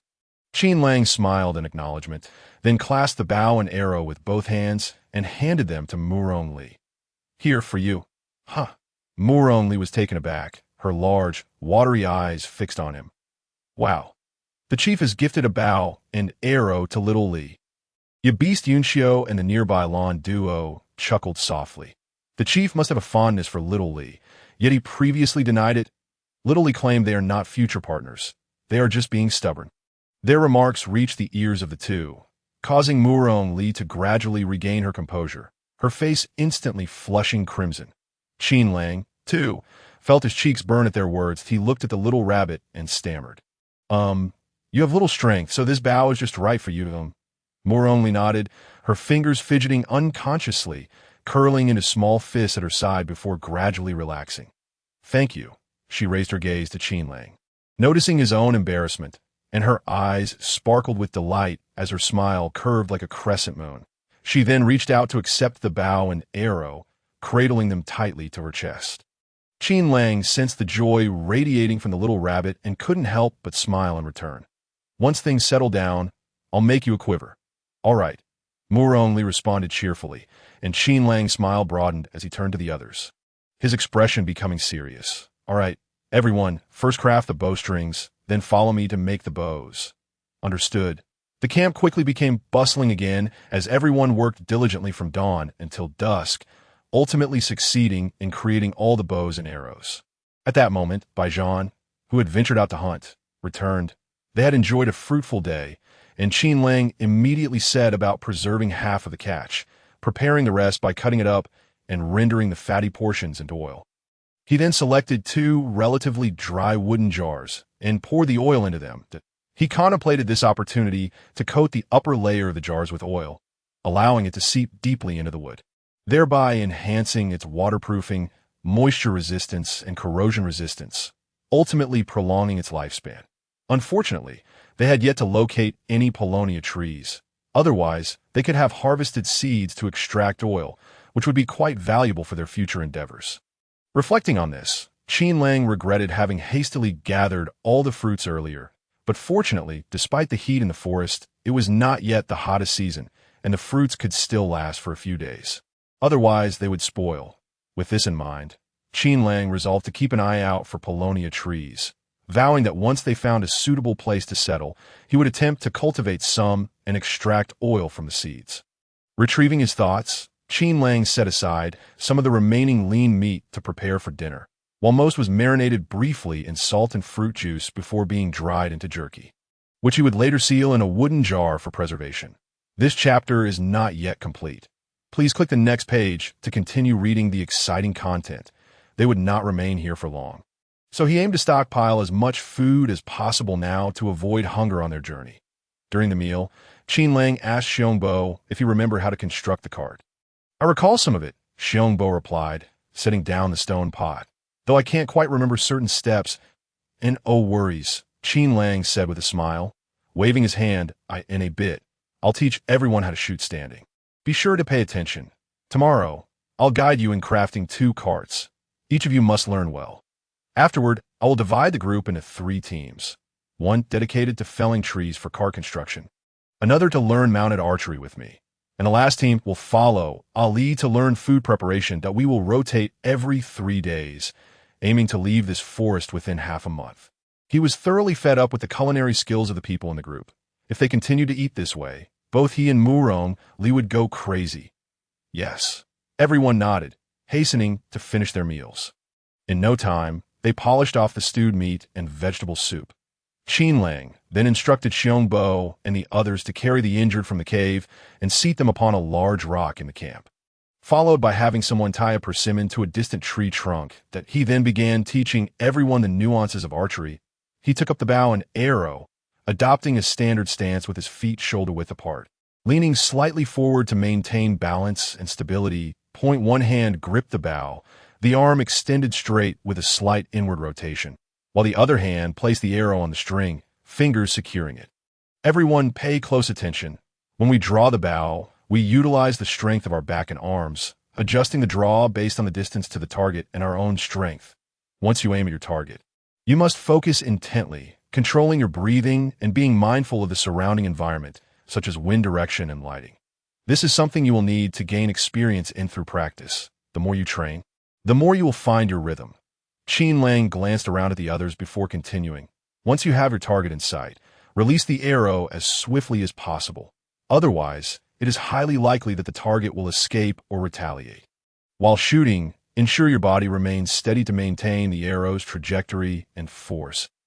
As soon as he finished speaking, the sharp arrow shot forth with a piercing whoosh, instantly severing the persimmon tied to the tree trunk, causing it to fall to the ground. The crowd was left agape in astonishment before erupting into enthusiastic cheers. "The chief is incredible, truly worthy of being the beast god's envoy, able to sever the binding cord of the fruit." Indeed, indeed. Their eyes brimmed with admiration as they looked at Qin Lang. "100 paces, 100 hits. Brother Qin, your skills are nothing short of miraculous," Murong Li exclaimed excitedly. Qin Lang chuckled. "You are quite impressive as well, having sent the people of the wilderness tribe fleeing in terror." Murong Li paused momentarily, instinctively biting her lip, averting her gaze as she murmured, "Not at all. I'm far from your level." "Not true," Qin Lang smiled, slightly bending to the side to look at her. "Our little rabbit is both formidable and clever." Murong Li grew increasingly bashful, feeling as though this person was teasing him, igniting a fluttering sensation in his heart. He raised his gaze to shoot a glare, clutching his bow and arrow, and hastily moved aside to practice. Qin Lang chuckled softly, choosing not to pursue the matter further. Instead, he instructed the members of the camp to step forward in turn to practice archery, offering patient guidance to each, including the orcs and the injured among them. Only once everyone had mastered the technique did he call for a halt, subsequently tending to Baihu and all the wounded. Murong Li, well aware of Qin Lang's capabilities, prepared a layer of animal skin for him as he returned to the cave to treat Zhou Mo and the others after finishing with Baihu. He then stood by, ready to catch him if he fainted, tearfully urging Xiongbo to carry him over to rest, covering him with the animal skin before lying down beside him, fully clothed, to sleep. When dawn broke the next day, Qin Lang retained the recently healed members to assist Murong Li in preparing food and practicing archery, while the rest accompanied him into the forest to chop wood for building carts. Baihu followed along, but diverged from them midway. Qin Lang understood it was off to hunt and paid it no mind. With the increased manpower and everyone's considerable strength, along with the orcs' efficiency and labor. They managed to construct 2 carts resembling the previous one within a single day. During this process, Qin Lang discovered that Lang Yi and Lu Lai possessed a remarkable talent for woodworking. And he felt pleased, secretly resolving to nurture their skills in the future. While they busily toiled, Murong Li was equally occupied. The meat Qin Lang had previously cured was now thoroughly seasoned. He led everyone in constructing 2 specialized racks for smoking the cured meat, positioning them in a sheltered area away from the wind. Subsequently, he took Wolf Xiao Luo, Zhou Mo, and the others to gather wild fruit trees and leaves around the camp, intending to use them for smoking the meat. "Brother Li, why must we use fruit wood? Can't we use other types of wood?" "Certainly we could," he replied, "but meat smoked with fruit wood has a delightful aroma." Murong Li tossed the branch in his hand to the ground, wiping his brow, and smiled at Wolf Xiao Luo. In truth, any non-toxic wood could be used for smoking cured meat. However, using cypress, tune trees, oak, or fruit wood will impart a unique fragrance to the cured meat. Since I haven't seen any cypress trees around, I asked you to chop down the fruit trees. "Oh, I see," Xiao Yishou exclaimed, and then cheerfully declared, "Then let us gather more fruit wood, Brother Li." "Very well." Murong Li affectionately ruffled the child's fluffy head, urging everyone to hasten their pace. Before long, they had chopped down 7 or 8 bundles of firewood. Young master, there is more to this chapter. Please click next page to continue reading. The rest is even more riveting, considering they had enough to smoke for several days. Murong Li instructed everyone to carry the wood back to the camp and spread the thoroughly cured beast meat across the smoking racks. He ignited a bonfire, beginning the smoking process. Everyone remember, the fire for smoking meat should not be too large. It must produce thick smoke. Otherwise, the outside will char while the inside remains unsmoked, leading to spoilage and making it difficult to preserve. "Understood, Brother Liud." Murong Li smiled as he assigned the task of smoking the meat to Wolf Xiao Luo, Zhou Mo, Awa, Lan Duo, and Yun Xiu. He then called over Am and the others, teaching them how to sew animal skin clothing. He had grown weary of the orcs and the young beasts in the camp, who often lifted skirts and engaged in playful antics to spare himself and Qin Lang from embarrassment. He resolved to take on the responsibility of teaching everyone how to create garments conducive to transformation. Young beasts typically retain their animal forms only when injured, giving birth, or before the age of 3. Thus, there were not many restrictions. Practicality and aesthetics would suffice. He began by teaching them to make 2 styles of clothing, planning to instruct them on more complex orc attire the following day once they had mastered the basics. The first garment was the summer attire he wore, a simple short coat and shorts. The group quickly fashioned several sets using bone needles and distributed them to the younger beasts like Wolf Xiao Luo. Indeed, once the children discarded the mismatched animal skin skirts, they appeared much more presentable in their new vests and shorts. Murong Li felt a surge of joy at the sight and immediately began demonstrating how to create another style that he took a leather cord, directing Am to assist in measuring the dimensions. He then retrieved a larger piece of animal skin, cutting it into a square. If the dimensions were inadequate, they could piece together multiple segments before refining them. For those skilled enough, they could utilize differently shaped animal skins to create clothing directly. But it was clear that these orcs were not yet ready for such intricate techniques. Thus, Murong Li could only teach them to make simpler side-opening shirts. He folded the square animal skin into a triangle, pulling one sharp angle down to fold along the center line. Using charcoal, he drew a semicircle above the folded angle to indicate the back neck hole. From the horizontal neck point, he measured down to mark the desired length.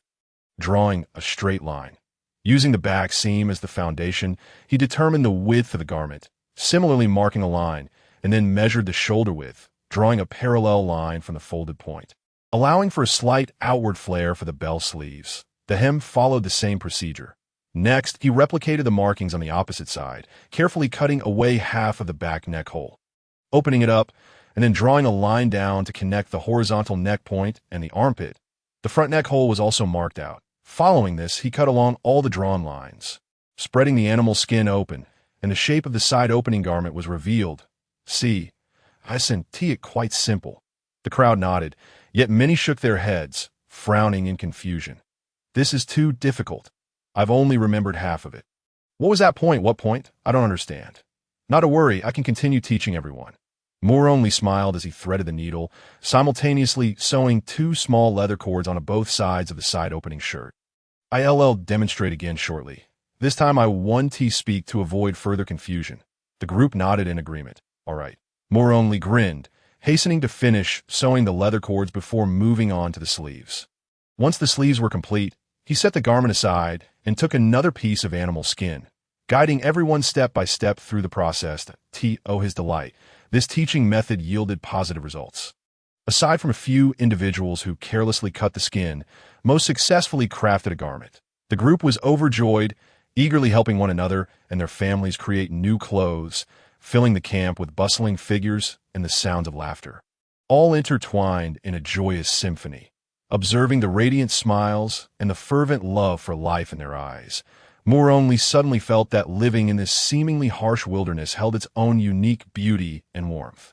When Qin Lang and the others returned with the unassembled cart parts, Moore only had already led the young beasts and the recently healed to produce numerous vests, shorts, and long-sleeved and mid-sleeve side-opening shirts. Seeing them return, Ingam and Luo Appa promptly beckoned everyone over to admire their new garments. Upon hearing this, the crowd set down their belongings, laughing as they rushed over to take a look. Wolf Xiao Luo dashed forward, eagerly showcasing his attire to Lang Yi and Xiongbo brother. Brother, look! This is what brotherly made for me. It's much more convenient than the skin skirt and so much cooler. Very nice indeed, Lang Yi remarked, reaching out to touch the vest on his younger brother, a smile gracing his face. In due time, I'll gather more hides and make you a few more outfits. Yes, brother. Brotherly said he'd teach us tomorrow how to make clothes for orc warriors, so when you transform, you won't have to remove the skin skirts like before. Certainly. Lang Yi nodded, a look of affection on his face. Brother. The young beast gleefully leaped into his brother's embrace, snuggling against him. Xiongbo stood nearby, watching the two with a smile. That I still have some hides. You needn't worry about gathering them. In the future, when I hunt, I'll make clothes for you as well. All right. Lang Yi lifted his brother, both of them sharing a moment of joy. On the day after tomorrow, I'll go learn from Xiao Li and make you an outfit first. Upon hearing this, Xiongbo's eyes brightened, and he stepped closer to embrace both of them. Good. Meanwhile, Qin Lang approached Murong Li. Noticing he was cradling two garments in his arms, he smiled and inquired, why not set them down? Aren't you tired from holding them?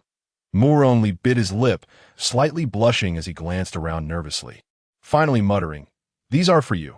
Excuse me. Qin Lang raised his voice slightly, leaning closer with a grin. What did Elise say? Murong Li bit her lip, a blush spreading across her cheeks. Here, try what I made for you. Thank you, Qin Lang replied with a smile, standing upright and gazing sincerely at the person before him. Murong Li felt her entire body heat up under his appreciative stare and quickly handed the clothing towards him. Here you go. All right, I will give it a try. Qin Lang happily reached for the set of garments and turned to enter the cave. Murong Li turned to watch his retreating figure, a gentle curve forming at the corners of her eyes, before she lowered herself onto a rock, observing the laughter and merriment of those in the camp. Before long, Qin Lang emerged from the cave, donned in a set of leather garments that differed from the others. His upper attire was a slightly loose long coat, 3 inches below the waist, with a split shoulder and a side opening at a braided leather belt cinched at his waist, allowing for adjustments to fit his physique. Once secured, the coat stayed in place, providing a cooler alternative to snug leather skirts, with the added advantage of accommodating additional layers for the colder seasons, though his lower attire consisted of short trousers. They were also ample, reaching 3 inches above the knee, creating a pleasing visual layer with the coat. Furthermore, Murong Li had fashioned a pair of wrist guards from leftover leather, which Qin Lang also wore. Observing him, she thought that if he were to shoulder a bow and arrow now, he would undeniably resemble a chivalrous hero from the martial world. She hurriedly brought over another set of clothes, her gaze appraising the man before her. Despite the coarse craftsmanship, there was a rugged wildness to the attire that suited Qin Lang's inherently free-spirited demeanor. Clad in this ensemble, he exuded an irresistible aura of untamed vigor, leaving Murong Li momentarily entranced, her cheeks tinged with a delicate flush. It looks wonderful. Yes, I truly like it.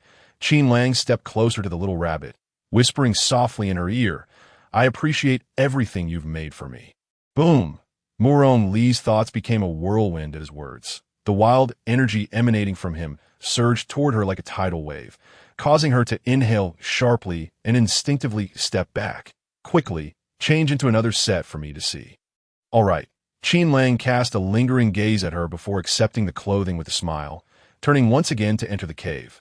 Meanwhile, the assembled beastmen and their companions quickly surrounded Murong Li, playfully teasing her, Oh, little Li, the clothes you made for the chief are truly beautiful. Why didn't you teach us how to make them earlier? Lan Duo remarked, her eyes twinkling with mirth. Yun Xiu nodded in agreement. Of course, little Li must want the chief to wear something unique, considering. Tian Luo chimed in, understood, a future partner, right? Hey, don't say such things, and AM shot a disapproving glance at the group. Little Li stated otherwise. Laughter erupted among them, and Murong Li felt her face flush crimson from their banter. She clasped her hands together, attempting to explain, I wanted to teach you all, but making clothes is quite challenging. That's why I didn't teach today. Yes, she spoke. She lowered her head. Just as Qin Lang stepped out of the cave and witnessed the playful onslaught, he immediately interjected. What are you all doing? Why are you teasing Li? Chief, we wouldn't dare. Yun Xiu replied with a grin. We were merely praising little Li for the unique clothes she made for you. Indeed, Qin Lang straightened with pride, stepping forward and spreading his arms wide. Do they not look splendid? At his words, the crowd turned their attention to his long coat and trousers. The coat maintained the side opening style, adorned with a 3-layer wide leather belt, and featured an irregular hem, with one side short and the other long, just grazing his knees. However, the most distinctive trait was the sleeves, crafted from leather cords, allowing for detachable long sleeves in the colder seasons. They could be attached, while in warmer weather, they could be removed for comfort and practicality. The trousers were ankle length and slightly loose, with widened cuffs for added comfort. Qin Lang's tall, slender figure stood like a straight pine tree, his broad shoulders not adding any bulk, and the entire outfit conveyed an air of dashing prowess. How beautiful! The crowd marveled. With such attire in the cold season, we need not fear the chill. Yes, it would be convenient for gathering as well, without the risk of thorny bushes. Seeing their enthusiasm, Murong Li felt a swell of happiness.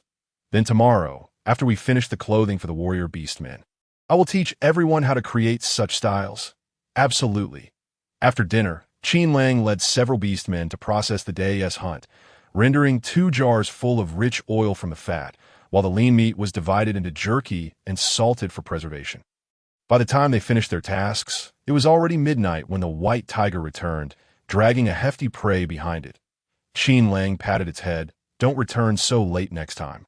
What about your cubs? Just moments ago, the little tiger cubs had been mewling with hunger, and it was Murong Li who had prepared the meat soup, gradually feeding them until they were satisfied.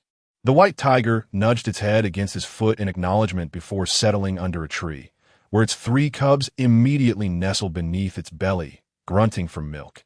Qin Lang chuckled and turned to ask Xiongbo for assistance.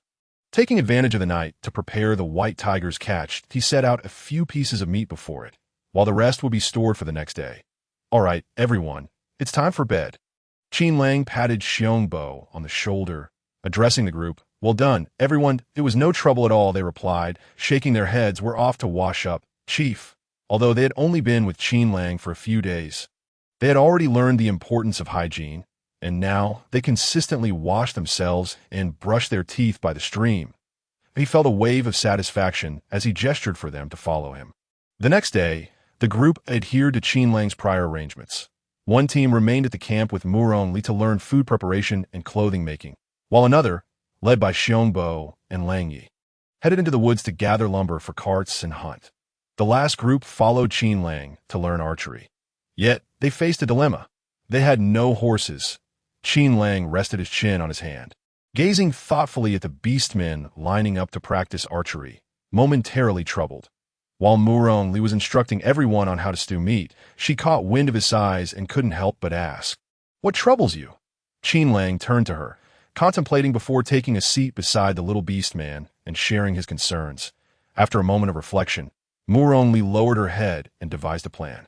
Let them practice standing shooting for a couple of days. Once they're more adept, pair the beastmen in 2.1 can transform into their beast form and carry the other through the woods. Then they can switch roles. This will enhance their mounted archery skills. Once they have a solid foundation, we can create a type of leather garment that incorporates reins and harnesses, allowing the transformed beastmen to focus solely on running and fighting, while their companions can shoot arrows at nearby enemies. This way, they can cooperate in battle as well as handle threats independently. What do you think? Upon hearing her suggestion, an amusing image of the beastmen training popped into Qin Lang's mind, and he couldn't help but laugh. Yet, upon further reflection, he realized it was indeed a splendid idea. He nodded at Murong Li, admiration shining in his eyes that you're quite clever, no matter the situation. You always find the most fitting solutions. As he spoke, he gave her a thumbs up. Impressive. Murong Li's cheeks flushed slightly as she smiled back at him, then turned to continue teaching everyone how to cook. Remember, before stewing the meat, ensure it is cleaned thoroughly, cut into appropriate sizes, and blanched first. Blanching means placing the meat in cold water to boil. When conditions permit, we can add ginger and cooking wine to eliminate any gamey taste and impurities. But for now, we shall proceed without that. The group nodded in agreement, and Murong Li continued her lesson. Once the water boiled, skim off the foam, then cook for a while longer before removing the meat and rinsing it with clean water to eliminate the impurities. Next, place the cleaned meat into a pot, ensuring it is fully submerged in hot water. Remember, the water must cover the meat completely, then add ginger and other spices for flavor. Bring to a boil over high heat. Then reduce to low heat to simmer. Once the meat is tender, add an appropriate amount of salt fruit juice for seasoning, and it will be ready. Consider this, he continued, the stew is ready, and you can separate the broth from meat, simmering it alongside your preferred mushrooms and wild vegetables. His tone was earnest, and the others listened with equal attentiveness, eagerly posing questions whenever something was unclear, to which Murong Li would patiently respond. Gradually, they began to comprehend why both the leader and Xiao Li were averse to the stew they had prepared, and they recognized the shortcomings of their culinary skills. Qin Lang observed the diligent instruction of the little rabbit and the eager learners. A smile gracing his face, he then rose quietly, stepping outside the camp to join the beastman warriors in archery practice, choosing not to disrupt their lesson. Meanwhile, after teaching everyone to prepare 2 large pots of fragrant clear broth stew, Murong Li seized the opportunity during lunch to instruct them on roasting meat. Given the number of participants, he retrieved 4 deer legs, scoring them several times with a bone knife before lightly marinating them in a mixture of salt and fruit juice, followed by a coating of liquid fat. The crowd looked on with confusion, pointing at the deer legs and asking, Xiao Li, why apply this? This technique helps to lock in moisture, reducing water loss during the marination process and ensuring the meat retains its tender texture. Murong Li explained, glancing at them before returning to his task. Additionally, it promotes flavor penetration, allowing the salty fruit juice to permeate the meat more evenly, enhancing the marination effect and improving the taste after cooking. Brotherly, you know so much, exclaimed one young beastman.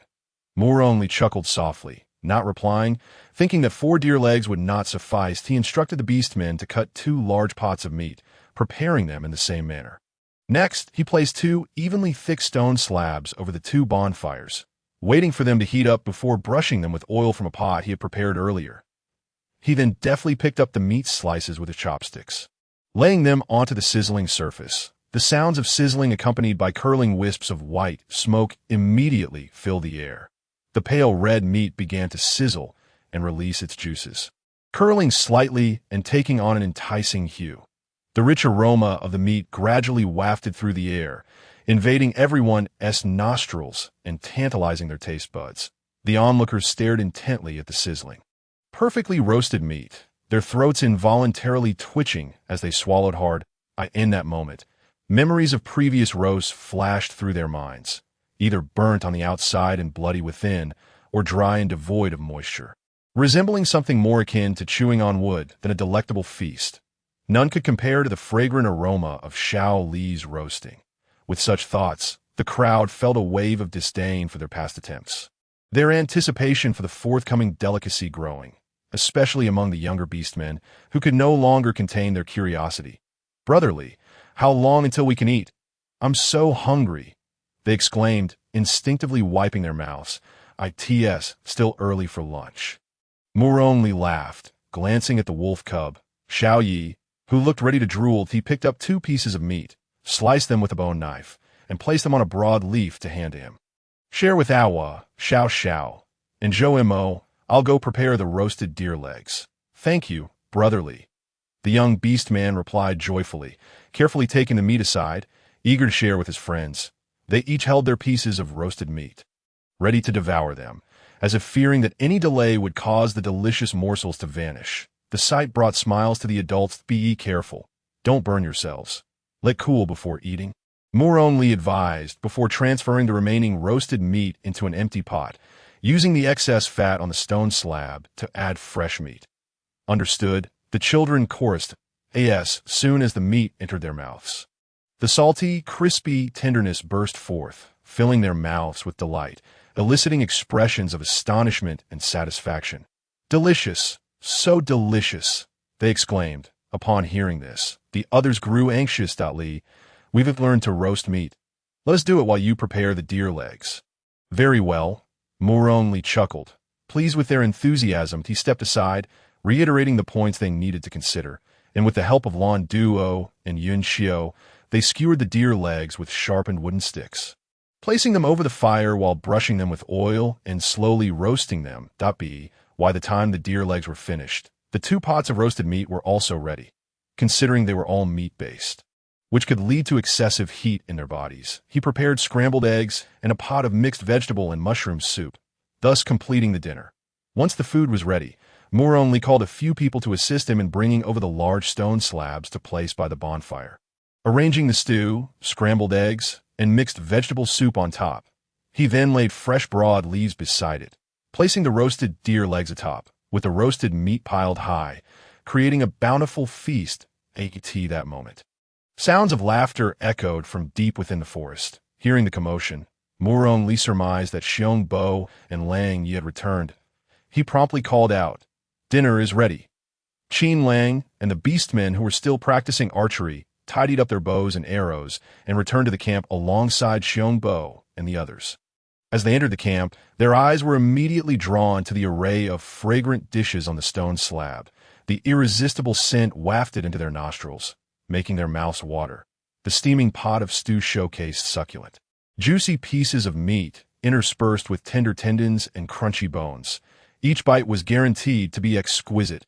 Beside it lay 4 roasted deer legs, their skin golden and crispy yet not dry, alongside a heap of roasted meat, glistening with oil and slightly charred, all radiating an aroma that was simply irresistible. Not to mention the vibrant June tomato scrambled eggs and the seemingly ordinary yet flavorful mixed vegetable soup.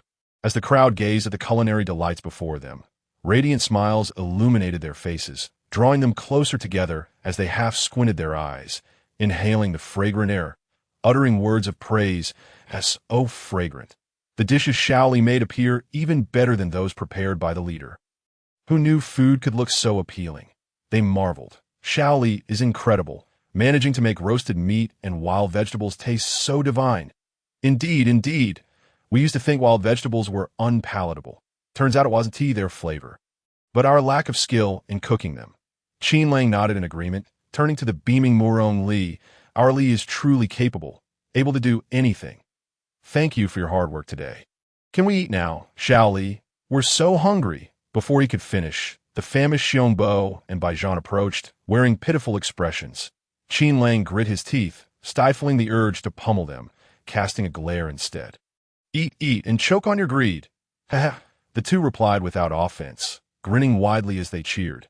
"Oh, it's time to eat." Qin Lang, amused, looked up to see the little rabbit stifling a giggle, her fair, tender face glistening with sweat. Her crescent-shaped eyes sparkling playfully. He felt a sudden urge to pinch her cheek, startling the young beast man, who widened her eyes in surprise. Covering her face, her cheeks flushed. "What were you doing?" she stammered. "Just wiping your sweat." Qin Lang replied, somewhat taken aback by his own boldness, uttering shameless words. "You seem to have a lot of sweat, so—" "Oh, Thank you, Mu only murmured, absent-mindedly scratching his flushed cheek. Let us eat, or they'll snatch all the meat. With that, he glanced at those obliviously tearing into the deer legs, having prepared a bone knife for cutting the meat. Sigh. Very well. Qin Lang fixed a deep gaze on him for a moment before turning to join the fray, scooping up broad leaves for himself and the young beast man, also asking for a stone pot to fill with mixed vegetables, scrambled eggs, and stewed. He then led Mu Li to a shady spot beneath the trees, where they sat together. Mu Li handed him chopsticks. Qinge, you must try this. I put in a lot of effort today. Very well. Qin Lang reached out to take the chopsticks, first picking up a slice of perfectly roasted, golden brown beast meat and placing it in his mouth. The unique charred aroma combined with the tender texture instantly enveloped him in delight. That it was delectable. He couldn't help but quicken his chewing. And before he had finished one piece, he had already grabbed another chunk of roasted venison and popped it into his mouth, immediately squinting his eyes in pleasure at the enticing flavor. The venison, succulent and juicy, mingled with a hint of charcoal essence, rendered him utterly unable to resist, sparking an insatiable desire for more. Li, your culinary skills are exceptional. I'm glad you like it. Mu Li replied with a smile, picking up a piece of stewed meat for him. Try this. It's not all tough. I assure you can bite through it. Chuckling, Qin Lang nodded in amusement, then switched the end of his chopsticks to feed a piece of venison to the little beast beside him. Here, you've worked hard all day. Have a piece of meat to start with. I can manage on my own. The little rabbit shyly buried its head, its ears blushing a delicate pink. Qin Lang raised an eyebrow, playfully asserting, Hurry up, little Li. My hand is getting tired, and the meat is about to fall. The sound of his words. Mu Li quickly looked up, and without hesitation, he fed a fragrant piece of venison into Qin Lang's mouth, urging, Try it. It truly tastes wonderful. The little beast stared wide-eyed at Qin Lang, who wore a triumphant expression, feeling bashful yet pleased, puffing its cheeks as it began to chew delicately. The expression on its face gradually transformed into one of astonishment and satisfaction. Is it delicious? Qin Lang inquired with a smile, tilting his head to tease. Any ingredient, once it passes through our Li's hands, becomes extraordinarily delicious. I just made it carelessly, Mu Li shyly responded. Yet the laughter and small pride in his large eyes were unmistakable. He took out a small cloth made of fur to wipe his mouth. If only we could find some spices. These meats would taste even better. Indeed, Qin Lang mused for a moment, then looked up at him with newfound determination as gazed at Ali. I will make every effort to find more spices. In the future, I will cook for you. All right, Mu Li instinctively replied, then suddenly realized what he had said, his expression shifting to one of surprise. Huh. His large eyes widened, his mouth slightly agape, but their brightness revealed his excitement. Qin Lang observed his adorable demeanor, a smile blooming in his eyes. Ali understands my meaning, right?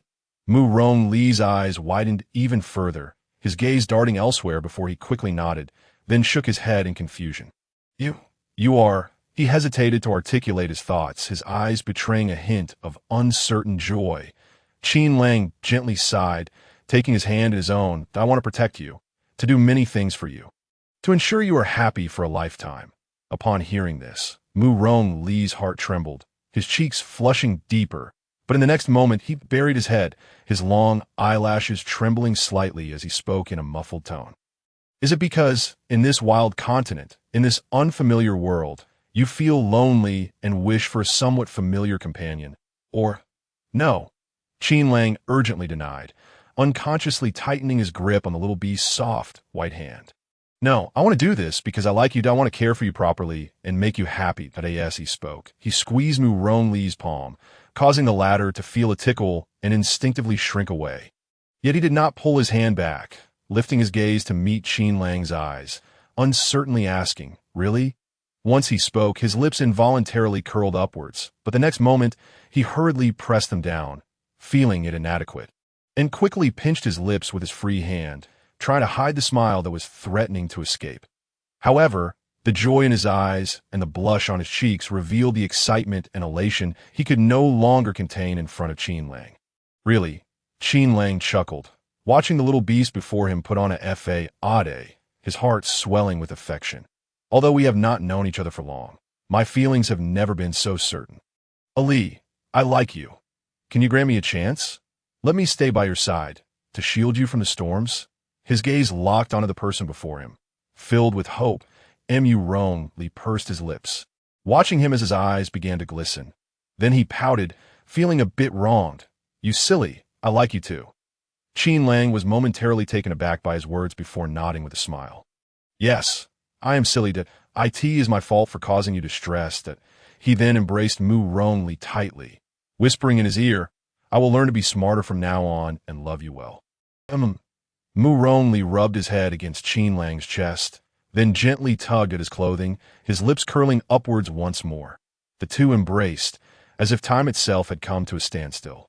And everything around them became extraordinarily beautiful, until Xiong Bo's loud voice broke through. Look, the leader and Shaoli are hugging. Wow, it's true. Shaoli denied it before. That was just shyness. The leader and Shaoli are a perfect match. Hearing this, Yuan Lang attempted to push Qin Lang away, but he held on tighter, effortlessly lifting him up as he laughed at the teasing crowd. Everyone, Ali has just agreed to be my partner. Once we find a suitable place to live, we will hold a bonding ceremony, and I hope you will all bless us. As soon as the words left his mouth, a wave of cheers erupted from the crowd. Good. Wolfie stepped forward, his right fist placed over his heart as he bowed solemnly to the two of the leader, and Shaoli will surely be happy. Yes, leader, the beast god will bless you and Shaoli. And we will also wish you well. Exactly. Shaoli is beautiful and capable, perfectly matched with a wise and mighty leader. The crowd echoed in agreement, and Qin Lang felt a surge of joy. He glanced down at the bashful yet blissfully smiling person in his embrace before raising his gaze to the crowd once more. Thank you for your support and blessings. Both Ali and I are very happy. Then he continued, once we find a suitable place to live, Ali and I will lead everyone in building our tribe at that time. I will utilize my knowledge to train our warriors to become even stronger and braver. Moreover, Ali and I will teach everyone skills such as farming, animal husbandry, and weaving, striving to ensure that everyone can be self-sufficient, living there in peace, no longer fearing the encroachment of beasts or the covetous attacks from other tribes. All right, let us work together. The crowd raised their arms in unison, feeling an overwhelming warmth in their chests, their faces alight with excitement. Leader, we believe in you and Shaoli. Yes, the leader and Shaoli will surely lead us to a better life. Good. Qin Lang smiled, raising his voice. Let us work together to live well. The crowd nodded in agreement, their eyes brimming with anticipation and confidence for the future, as if they could already envision a day of prosperity and development for their tribe. After dinner, Bai Zhan and the others, who had practiced archery all day, voluntarily took on the task of cleaning up. The group was delighted to have some leisure time and, after expressing their gratitude, headed in small groups to the stream to wash up. Qin Lang, unable to squeeze in, and he and Yuan Lang, preferring not to bathe in company, settled on a large stone beside the campsite. Leaning against each other and engaging in light conversation, Yuan Lang lifted his gaze to the vast, boundless night sky, letting out a soft sigh before looking up at Qin Lang, who held him. Brother Qin, do you think the stars in our homeland are as bright and beautiful as these? I can hardly remember what the starry sky in the capital looked like, just as bright. Qin Lang replied, holding him tightly, his gaze drifting to a distant place. Ali, no matter what, I will always stand by your side, ensuring you are never alone again. Yuan Lang felt a pang of longing, turning his head to bury it deep into his embrace. Brother Qin, I truly miss home, and I long for my father, but I know I can never return in this lifetime. Qin Lang opened his mouth, a dull ache settling in his chest, but more than anything, it was the tenderness he felt for the one he cherished. It's all right. You still have me. He held Yuan Lang tightly, bowing his head to rest his chin atop her head. Ali, he murmured, Brother Qin will surely create a warm and happy home for you, where you can feel the beauty akin to your hometown. I will always watch over you. Yuan Lang replied, her voice trembling as she lifted her gaze to meet his. Her small lips pouting slightly. I believe you. A shy smile graced her face as she added, I will make you happy too. Good. Qin Lang smiled as they nestled together, gazing at the stars, both lost in thoughts of their hometown and dreams for the future. After a long while, he spoke again. "Ollie, tell me about the layout of the Wangfu." She hesitated, her cheeks flushing as she confessed, "I still don't know what the royal residence looks like." "All right." Muronli shifted in his embrace to find a more comfortable position before she softly began. "The Muron Wangfu is the largest residence in the entire capital, aside from the imperial palace. The high, thick red walls stand majestically, adorned with exquisite glazed tiles, while the endless stretch of red walls separates the Wangfu from the outside world."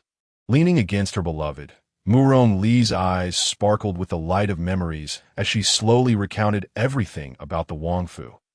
Qin Lang listened intently, committing her words to memory and reflecting on the opulence of the Wangfu, which was indeed beyond what ordinary people could fathom.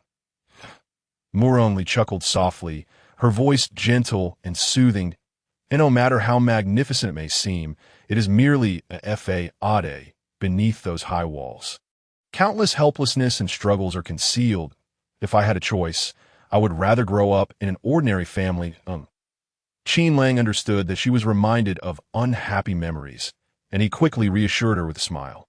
"It's all right. Those are all in the past. From now on, it will just be the two of us in our home, perhaps with 1 or 2 children. Even if we wanted to argue, there would be no reason to, since I and the little ones will always listen to you. You'll be the head of the family. You can do whatever you wish." As he spoke, he leaned down to nuzzle her forehead. Muronli felt a rush of emotions, her chest swelling with an ache that seemed ready to overflow. After a moment, she looked up at him, her beautiful lashes fluttering, her lips curving into a lovely smile. Good tea that moment. Beneath the tranquil night sky, their hearts were irrevocably intertwined. The following day, after breakfast, everyone busied themselves, collectively striving for the new journey ahead. Xiongbo and his companions remained near the camp, practicing archery under Qin Lang's guidance, while Baijan and the others ventured into the forest to continue crafting carts, with dozens of people in their ranks and a plethora of supplies and luggage. They needed to construct several more carts to facilitate their journey. Otherwise, they would be burdened and exhausted. As for Matthew, Lu Lai, Lan Duo, and Yun Xiao, they followed Muronli to learn culinary skills and create attire suitable for the beastmen during their transformations. Everyone joyfully brought out the hides they had gathered, eagerly gathering around Muronli, their eyes sparkling with anticipation for the learning process that lay ahead. Seeing their excitement, Muronli wasted no time. He retrieved 2 pieces of deer hide and instructed everyone to lay them flat on the ground as he had done. Then he began to teach them how to stitch the pieces together into a knee-length, wide-hemmed, front-tied skirt, complete with a loose-collared, sleeveless top. The waist of the garment was doubled and featured a hollow waistband, threaded with a belt that was 4 to 5 times longer than the beastmen's waists, yet connected at both ends. While in human form, the beastmen could easily tighten the belt and tie it for a fitted look, and when it came time to transform, they could simply unfasten the front and use 2 buttons made from polished beast teeth to quickly remove the top, leaving it hanging at their waist. By loosening the belt, the entire dress could be securely fastened, allowing them to fight without hindrance, and even after transforming back into human form, they would not face any embarrassing exposure. Additionally, Muronli had designed another outfit based on the traditional garments recorded in his books, featuring a sleeveless top and a pleated skirt. The design principle was somewhat similar to the previous dress, focusing on the waist. However, he had the others sew wide bands of beast hide into the inner hem of the skirt at mid-thigh, which could be tied securely. During combat, a gentle tug would release the band, allowing it to be slipped over their legs, ensuring that even in beast form, the skirt would not be lifted by external forces, obstructing their vision or affecting their performance. The sleeveless top resembled those worn by both young men and women, but with an open neckline that could be adjusted with longer ties for comfort. Although Muronli found the design somewhat lacking, they proved to be both beautiful and functional for the beastmen of the wilderness.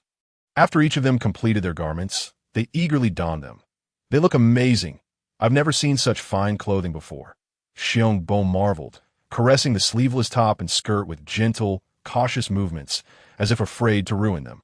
"This is far more convenient than the beast hide skirts we wore before." "Indeed, it is." Lang nodded in agreement, adding that with these clothes, they wouldn't have to worry about losing them after a battle. His handsome face radiated affection for the new attire he and his beloved wore, and everyone expressed their approval, gazing at Murong Li as if he were a deity. "Xiao Li, you're incredible. You can do everything. Yes, yes." Their eyes sparkled with sincerity and admiration for Murong Li. "Xiao Li is the smartest and most beautiful beastman I've ever seen that you're over-exaggerating." Murong Li chuckled, a blush gracing his cheeks. "If you wish, you can continue learning from me in the future. I will teach you all my skills, so we can live even better lives." "Really?" The crowd looked at him in disbelief. "Absolutely." Murong Li smiled in affirmation. "Oh, that's wonderful." The group erupted in excited cheers, surrounding him with gratitude, filling the camp with lively energy. Qin Lang and the others, who had been practicing archery nearby, rushed over to join the spectacle. Upon seeing everyone dressed in their new garments, it was evident that they appeared much more human-like and pleasing to the eye, thanks to Murong Li's teachings. Seizing the opportunity, Qin Lang established a rule that henceforth, any beastman in the tribe reaching the age of 5 must be appropriately dressed when outdoors. Except in special circumstances, while half-beastmen would be required to follow this rule from the age of 3, though the crowd didn't fully understand Qin Lang's reasoning, they complied without hesitation, knowing that every decision he made was for the tribe's benefit. Moreover, he had never failed to care for them, and they always believed that each of his choices was made with purpose.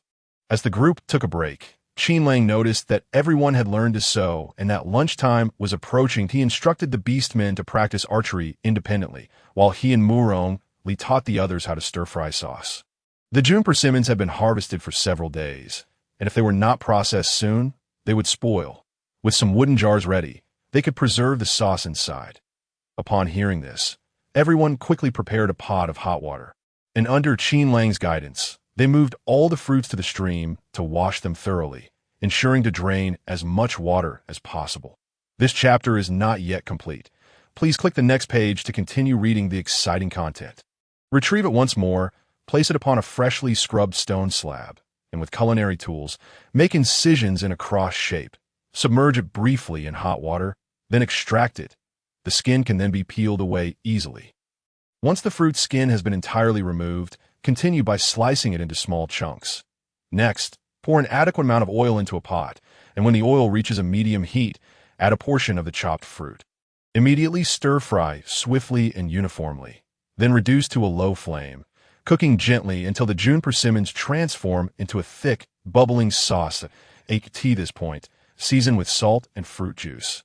After a brief stir, remove from heat and allow it to cool completely before sealing it in a wooden jar for low-temperature storage. Qin Lang, while pouring the cool June persimmon sauce into the wooden container, chuckled, saying, "The sauce prepared in this manner is wonderfully tangy, salty, and savory. It not only enhances the flavors of various dishes, but also significantly stimulates one's appetite, suitable for soups, stir-fries, hot pots, and noodles." Just the thought of it made Qin Lang salivate.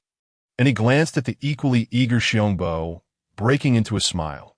Xiongbo placed the jar in a shaded area away from the fire. "Yes, Chief," Xiongbo replied, wiping the corners of his mouth, effortlessly cradling the entire jar of June persimmon sauce, and proceeded to set it securely in a corner beneath a large tree. Still feeling uneasy, he fetched a few broad leaves and casually placed them over the lid before returning to the campfire to continue learning the preparation process from Qin Lang alongside his unperturbed companions. Soon, the second batch was ready, prompting Qin Lang to step aside, allowing a few of the younger beasts to take their turn at making the third batch. Although Yun Xiao, and Lan Duo were not particularly skilled in cooking, they were quite familiar with the workings of the stove. Thus, under Qin Lang's precise direction, despite a few minor mistakes and a couple of instances where the June persimmons were slightly overcooked due to uneven stirring, they ultimately succeeded in producing a fragrant pot of June persimmon sauce. The overwhelming sense of accomplishment filled them with exhilaration, prompting joyous cheers. Qin Lang and Murong Li, influenced by the atmosphere, also began to laugh. "All right, now it's Xiongbo and Lang Ye's turn." "Yes, Chief." The orc warriors responded with excitement, eagerly rushing forward to follow Qin Lang's instruction for the preparation of the June persimmon sauce.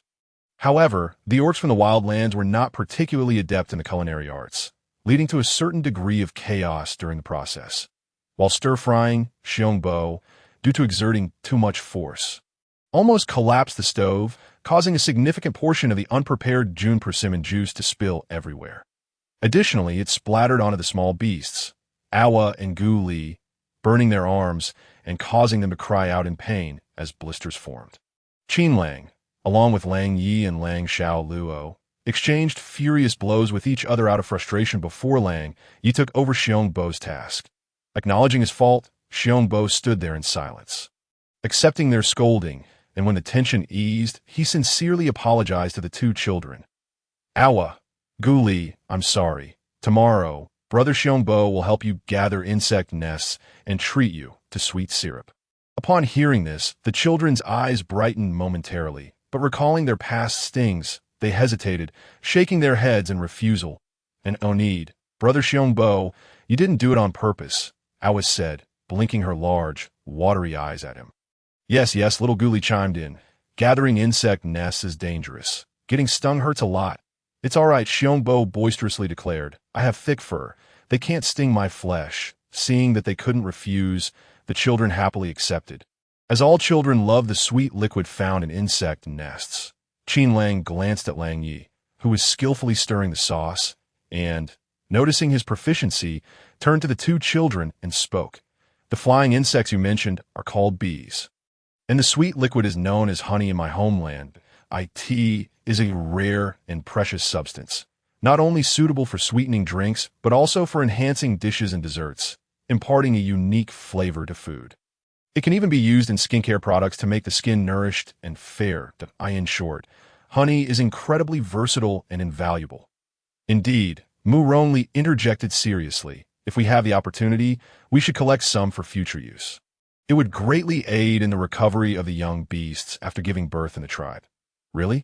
The crowd exclaimed, their eyes widening in disbelief. One orc named Lu Ming eagerly inquired, Shaoli, are you serious? Does the sweet liquid, no, honey water really have such miraculous effects?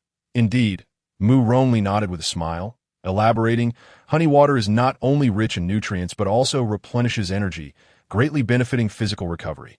Making it suitable for all ages, that's wonderful. Am exclaimed, tears of excitement brimming in his eyes. If honey water is truly as beneficial as you say, then the young beasts in our tribe will have more assurance after giving birth.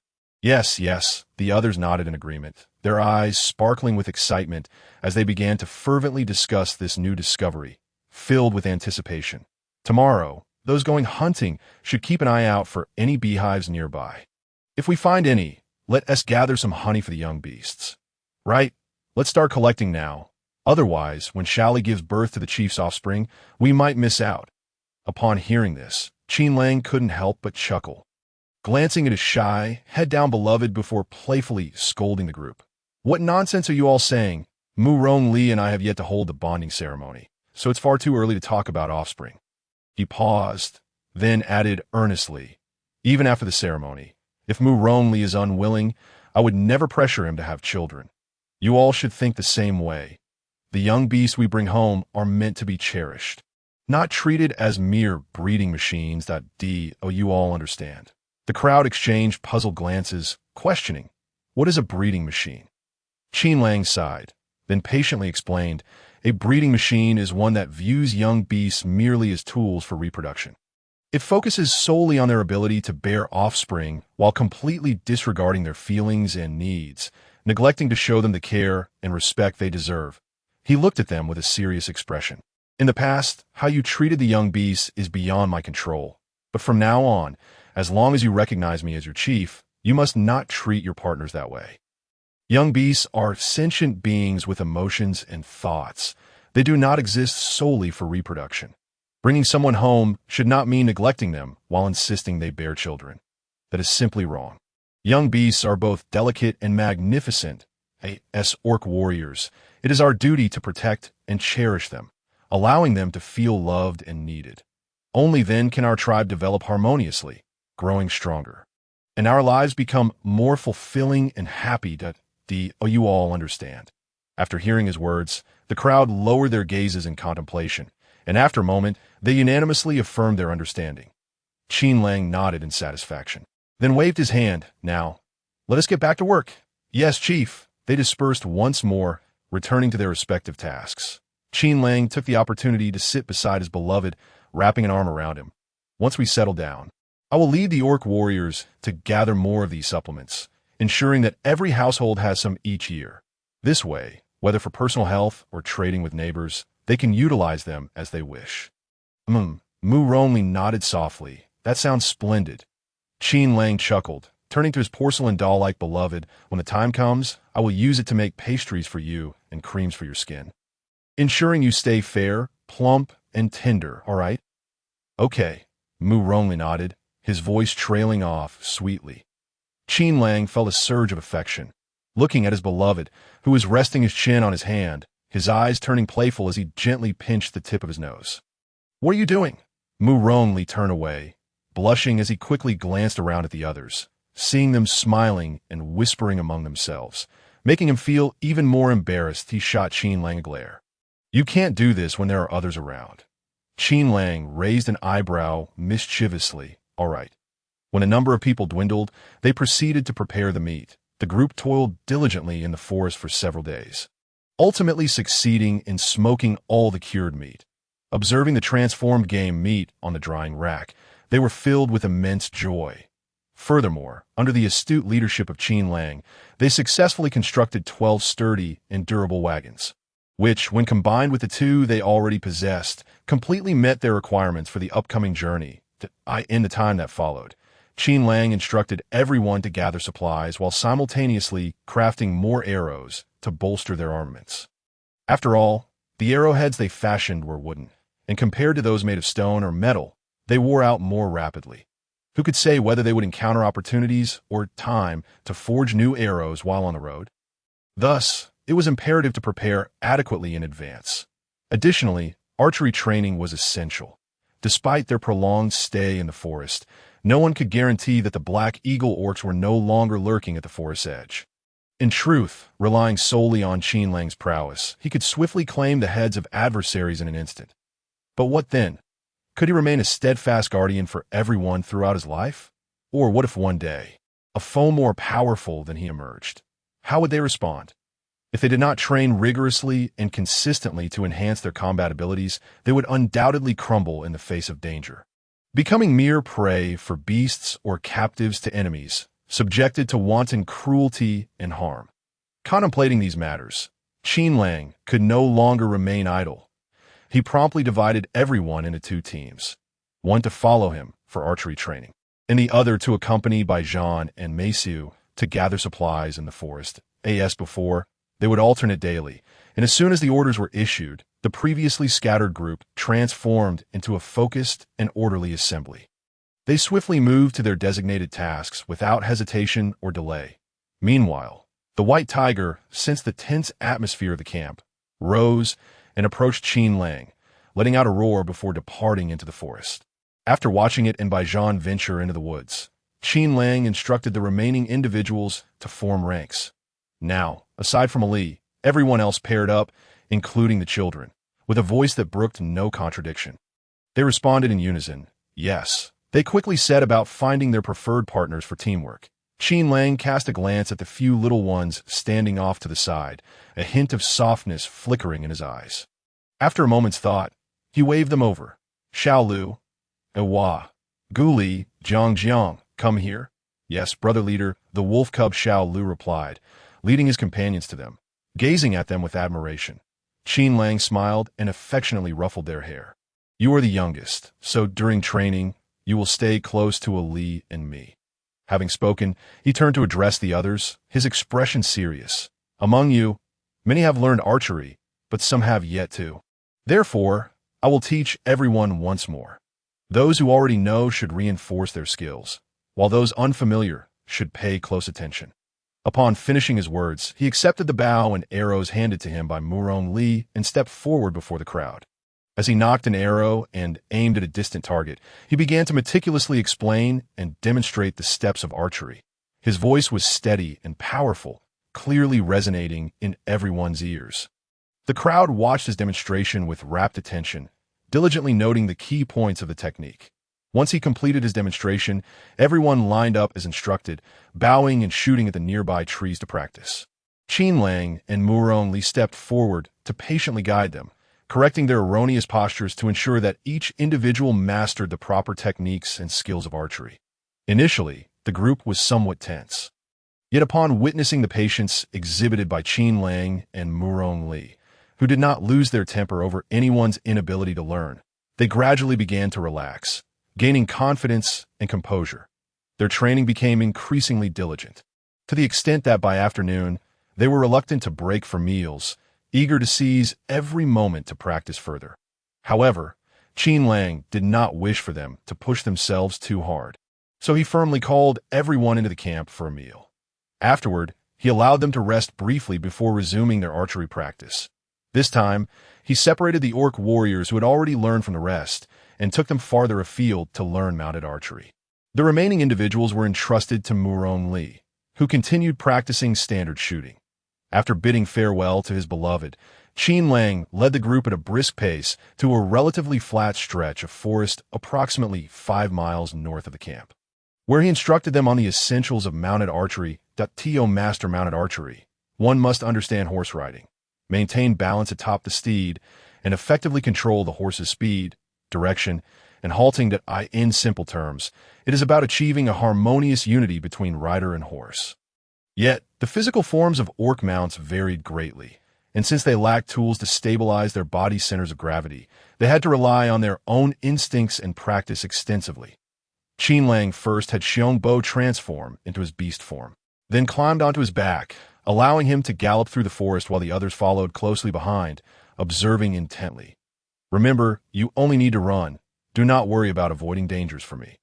When training, you must do the same, for in future battles your comrades will not always be able to assist you. Thus, you must learn to multitask. The group nodded, acknowledging their leader. Roar. Nodding, Qin Lang then patted Xiongbo's shoulder. Xiongbo, go. Upon hearing this command, Xiongbo let out a resounding roar and began to sprint. The others swiftly transformed into their beast forms, closely following in an instant. Wolves, lions, leopards, antelopes, and mountain donkeys surged forward, all brimming with energy as they chased after the duo of man and bear. Their movements were swift, creating a tempest through the forest, sending branches and leaves rustling in their wake. The entire scene was imbued with raw primal energy and strength, as if the very forest itself had come alive in response to their presence.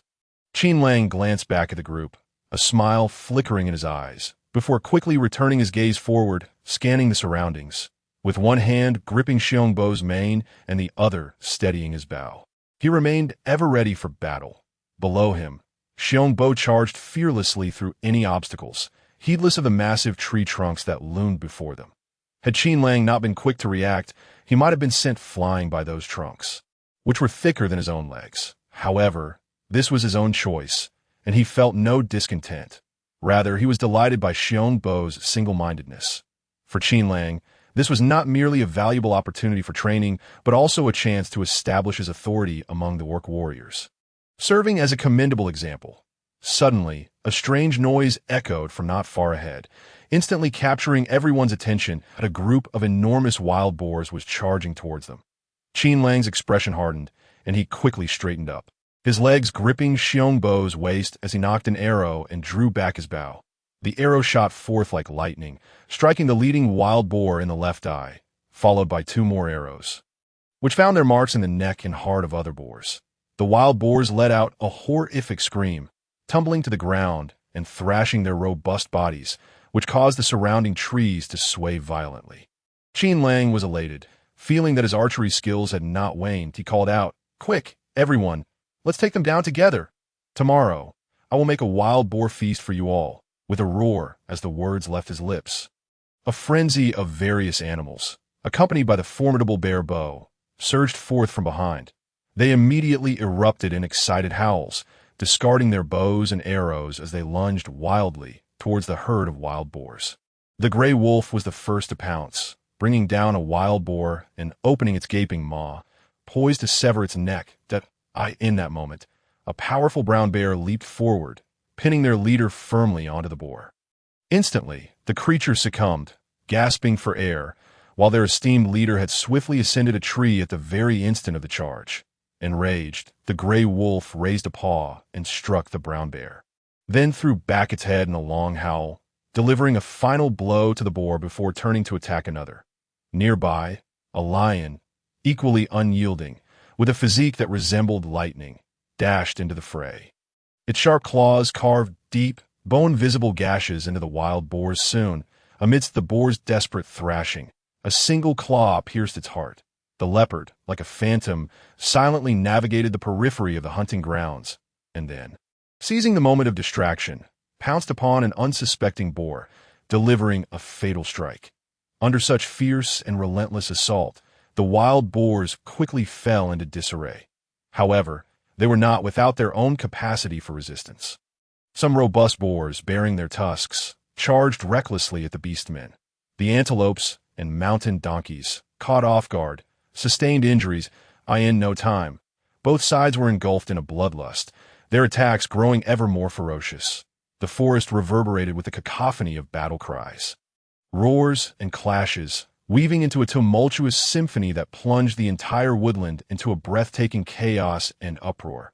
After a bloody struggle, the battle finally reached its conclusion, with the wild boars lying lifeless in pools of their own blood, while the transformed warriors remained visibly eager for more.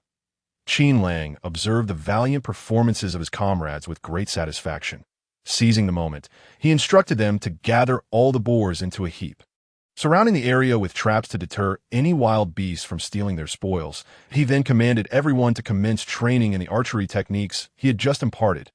Roar, howl, meh. The beastmen responded in unison. Promptly taking action, they mounted their steeds and began earnest practice. As for Qin Lang, he utilized his formidable spiritual power to swiftly navigate through the woods. Closely following behind them, he raised his voice to point out the shortcomings in each beastman's movements, patiently elucidating key points while remaining vigilant, carefully surveying the surroundings for any potential dangers. Under his patient guidance, the group transitioned from frequent tumbles, off-target shots, and occasional scrapes from branches to a state of increasing proficiency. By the end of their training, their skills in mounted archery had noticeably improved. Indeed, a few exceptionally talented beastmen, including Bo the bear and Lang the wolf among others, were able to maintain their balance and occasionally hit a target without falling from their mounts. Qin Lang was thoroughly pleased. Achieving such a level of skill in a single day was nothing short of extraordinary. He then called for a halt to the training. "All right, let's return to the camp and rest. We've trained all day." "Understood," the group replied with smiles, and they made their way back to the site of their wild boar hunt, shouldering their prizes as they returned to the camp. "We're back. We're back." The children, including the wolf pup Xiao Lu, perched on a branch at the camp's entrance, called out to those inside. They then turned their gaze towards the depths of the forest, continuing to shout excitedly. "Brother! Leader brother! Hey!" The beastmen responded promptly. "We have returned." Murong Li and others, who were preparing dinner, shared amused smiles with the beastmen who had just returned from the hunt and quickly set the prepared food on the large stone slab used for meals. Meanwhile, the children in the tree seemed to have discovered something extraordinary, their eyes widening in astonishment as they swiftly jumped down and ran towards Qin Lang and his companions, who were several yards away. "Leader brother! Brother!" Noticing something amiss, Murong Li hurriedly followed with Zhou Mo and Yun Xiu. Even Bai Hu, who had been nursing the tiger cubs nearby, abandoned the children to join the chase. What greeted their eyes was a sight of beastmen carrying a dozen bloodied wild boars. Emerging into view, Bai Hu's eyes flashed with disdain as it turned away and returned to the camp to resume caring for the cubs, while the others were left in shock, bombarding them with inquiries about any injuries. Murong Li, visibly anxious, grasped Qin Lang's hands, inspecting him closely. "Qin, are you all right? How did you encounter so many wild boars?" "I'm fine," Qin Lang reassured him, kissing his hand lightly before wrapping an arm around him as they walked toward the camp. "These wild boars were an unexpected encounter during our training. It seems they had come out in search of food, and we unfortunately crossed paths." He led Murong Li to the side, allowing the beastmen carrying the game to pass. The danger came upon us suddenly. Lin Wang and Zheng Jia, being somewhat weaker in their beast forms, sustained minor injuries. Once dinner is finished, I'll attend to their wounds at Murong Li, seeing the others unloading the wild boars onto the designated supply stone slab. Looked up at him, thought if we go out again, you must be more careful, that don't make me worry, all right? Of course. Qin Lang smiled and gently tapped his nose, then spoke earnestly, the wild boar meat is coarse and unsuitable for stewing. Tomorrow, I'll prepare a feast with the boar and turn the rest into dried meat for provisions. Murong Li's eyes crinkled into a smile. I'll do as you say. Good. Qin Lang tousled the soft fur atop the little rabbit's head and led him to the stone table, raising his voice to call everyone. Hurry and eat. We still need to process the game later. Understood, leader. The following day, before dawn broke, Qin Lang quietly rose and ventured outside the cave, taking over the night watch from the beastmen. You all go back to sleep. I will prepare breakfast for everyone. After we eat, we need to make the most of our time to train. We should aim to set off early and find a suitable place to reside before the cold season. To prepare for winter. Yes, leader. Though a few attempted to protest, they refrained upon hearing his resolve, promptly retreating into the cave to rest. Bai Hu, disturbed by their commotion, awakened and carried 3 tiger cubs to a spot several paces away from Qin Lang. Settling down, It seemed intent on keeping him company. Touched, Qin Lang approached and gently patted the heads of both Bai Hu and the cubs before beginning his preparations. The previous night, he had promised to make a feast. But due to insufficient materials, he could only offer a simpler meal. Thus, Qin Lang decided to stir-fry a couple of basic dishes for everyone, intending to prepare the authentic feast when conditions allowed. He first rummaged through the cured meats on the drying rack, adding some fruit wood to the fire for smoking, and then stoked the cooking fire to boil a large pot of water. Once the water was heated, he took a few eggs, cracking them into an empty stone pot, mixing the juice of salted fruits along with more than double the amount of warm water, skimming off the foam, and preparing to steam some scrambled eggs. While waiting for the water to boil, he brought out the already cut beast meat he had set aside from the previous night, along with some mushrooms and wild vegetables, which he washed clean at the stream before chopping. After contemplating that plain boiled meat might be too monotonous, he ladled out a small pot of June persimmon sauce for later use. He then placed a large pot over the fire, adding a small amount of fat to grease the pot. Once heated, he tossed in the pork belly to saute until the fat turned a light yellow and took on a well-shaped form. Quickly removing it from the pot, the remaining residue in the pot he scraped up with a wooden spatula and casually tossed it in front of Bai Hu. Little Bai, this is for you. The white tiger gazed at him, nodding its massive head before burying its muzzle into the delectable feast prepared by its master. Seeing the creature relish its meal brought joy to Qin Lang's heart, causing him to unconsciously quicken his pace in his tasks. With a glimmer of oil remaining in the pot, he added the lean meat, stir-frying it until it changed color, then incorporating the pre-cooked fatty pork. Followed by several more tosses, he then pushed the ingredients to the sides of the pot and swiftly poured in the vibrant June persimmon sauce. With a sizzle, a gentle plume of smoke rose from the pot, carrying with it an inviting aroma of salty sour richness that swiftly wafted through the campsite, rousing the slumbering inhabitants. That a few children smacked their lips, sitting up from their families' arms, rubbing their sleepy eyes, their little noses twitching uncontrollably, enchanted by the delightful scent. How fragrant! I want to eat. It was the chief preparing breakfast for everyone. A few night watch beastmen who had just entered the cave for a brief rest swallowed hard and rose to their feet. One of them remarked that he had awoken early and had even allowed them to come in and rest. Indeed, he even mentioned wanting to help us keep watch.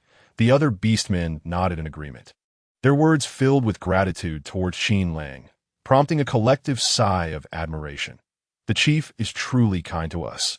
Murong Li, who had been listening nearby, felt a swell of happiness for Qin Lang as she followed the enticing aroma outside the cave, where she immediately spotted the busy figure of Qin Lang. He skillfully used a wooden spatula to toss the meat in the center of the pot, swiftly mixing it with the June persimmon sauce to ensure each piece was coated in the luscious, glistening red gravy. He then poured in boiling water, submerging more than half of the stir-fried meat, allowing it to simmer. Seizing the opportunity, he placed several thick wooden sticks over the pot of boiling water and set a clean, empty stone pot atop it, covering it with broad leaves for steaming. The stone pot was quite thick and required a longer preheating time. If he placed the egg mixture on to steam now, it would not cook quickly enough, and over time, the egg mixture and water would separate, compromising its texture. Thus, he opted for this method. Having completed these tasks, the fragrant and savory June persimmon sauce stew was nearly ready, prompting him to add the sliced mushrooms for a final boil, that he then rose to add firewood to the nearby hearth, inadvertently catching a glimpse of his beloved leaning against the cave entrance. Silently watching him alongside their companions, Qin Lang couldn't help but chuckle. They stood there, cloaked in darkness, without uttering a sound. Were they attempting to scare him? With that thought, he waved to everyone, suggesting that since they were all awake, they should wash up, as breakfast would soon be ready. "All right, Chief," the group responded. Upon hearing that food was imminent, their spirits lifted, and they hurried back into the cave to gather their personal toiletries, heading to the stream together. Watching the departing group, Qin Lang's smile widened as he squatted down, deftly adding dry firewood to the flames. The bonfire crackled loudly, the flames leaping higher, burning more vigorously. Qin Lang stood up, brushed the dust from his hands, walked to the side to wash his hands, and then promptly returned to the stove to continue cooking. Murong Li approached him, carrying their belongings, and noticed him adding wild vegetables to the pot. Tilting her head, she asked with a smile, "Is it ready?" "Just a moment," Qin Lang replied with a grin, adding some salty fruit juice for seasoning and stirring it well. Once the meat broth began to bubble, he reduced the heat significantly and transferred the entire pot of stew onto the stone slab designated for dining. Ate tea this moment. He could also steam the fluffy eggs. He gave the previously whisked egg mixture another stir, poured it into the preheated stone pot, covered it tightly with broad leaves, and increased the heat for steaming. He then dusted off his hands and took the items from Murong Li, gesturing towards the stream with a slight lift of his chin. "My lady, there is more to this chapter. Please turn to the next page to continue reading. The following part is even more exciting. Let us head over now. There should be space available." Murong Li replied, walking beside him, conversing and laughing as they exited the campsite. "Did you know? The first time I went hunting with my adoptive father, we ran around the mountains for 3 days without catching a single wild chicken." Qin Lang shared some amusing anecdotes from his hunting experiences in Mongshan, eliciting delightful laughter from her. Along the way, they encountered many companions returning to the camp, who greeted them warmly, and they reciprocated with smiles. In this exchange, their spirits lightened, and gradually, only the two of them remained on the path, enveloped in a serene quietude.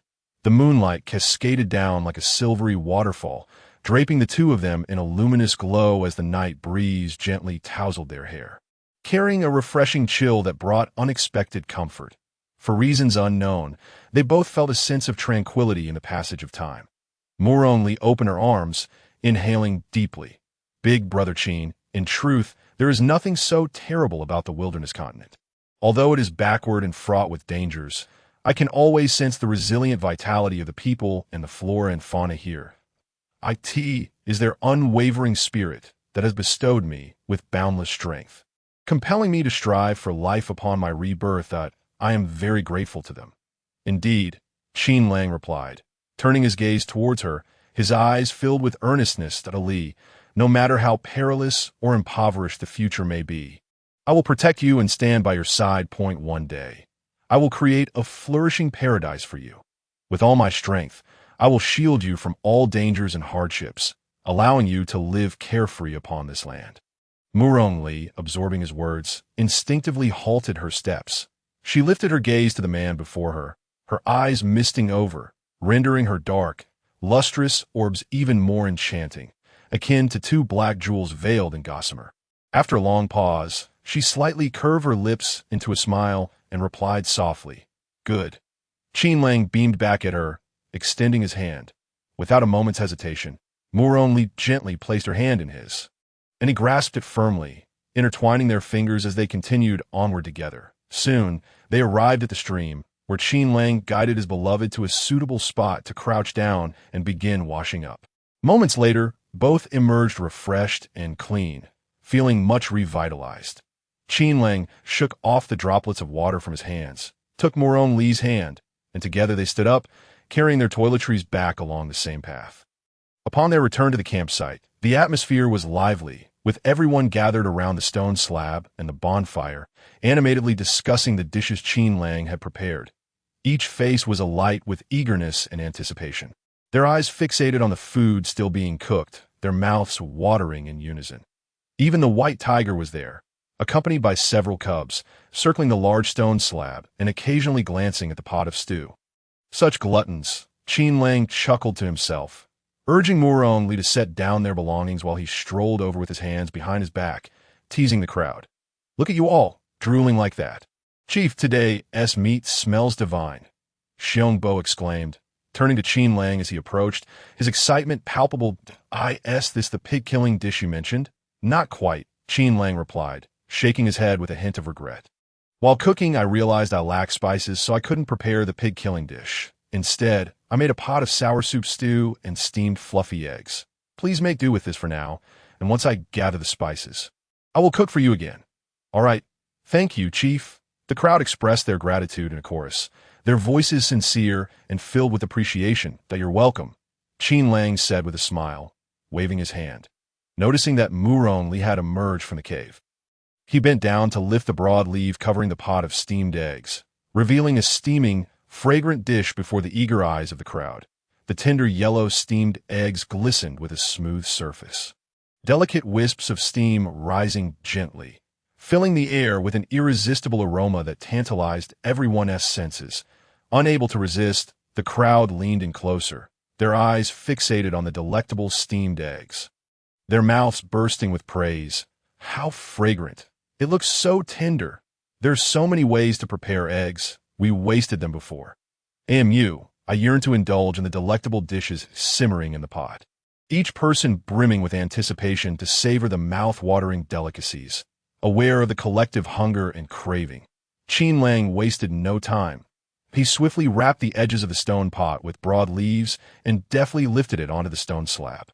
He then served a portion, encased it in leaves, and placed it in the shade for the white tiger to enjoy, before calling out to signal the meal. The crowd erupted in excitement, eagerly grasping their utensils and forming a circle around the large stone slab. Soon, with eager spoonfuls and chopsticks, they fervently relished this rare delicacy.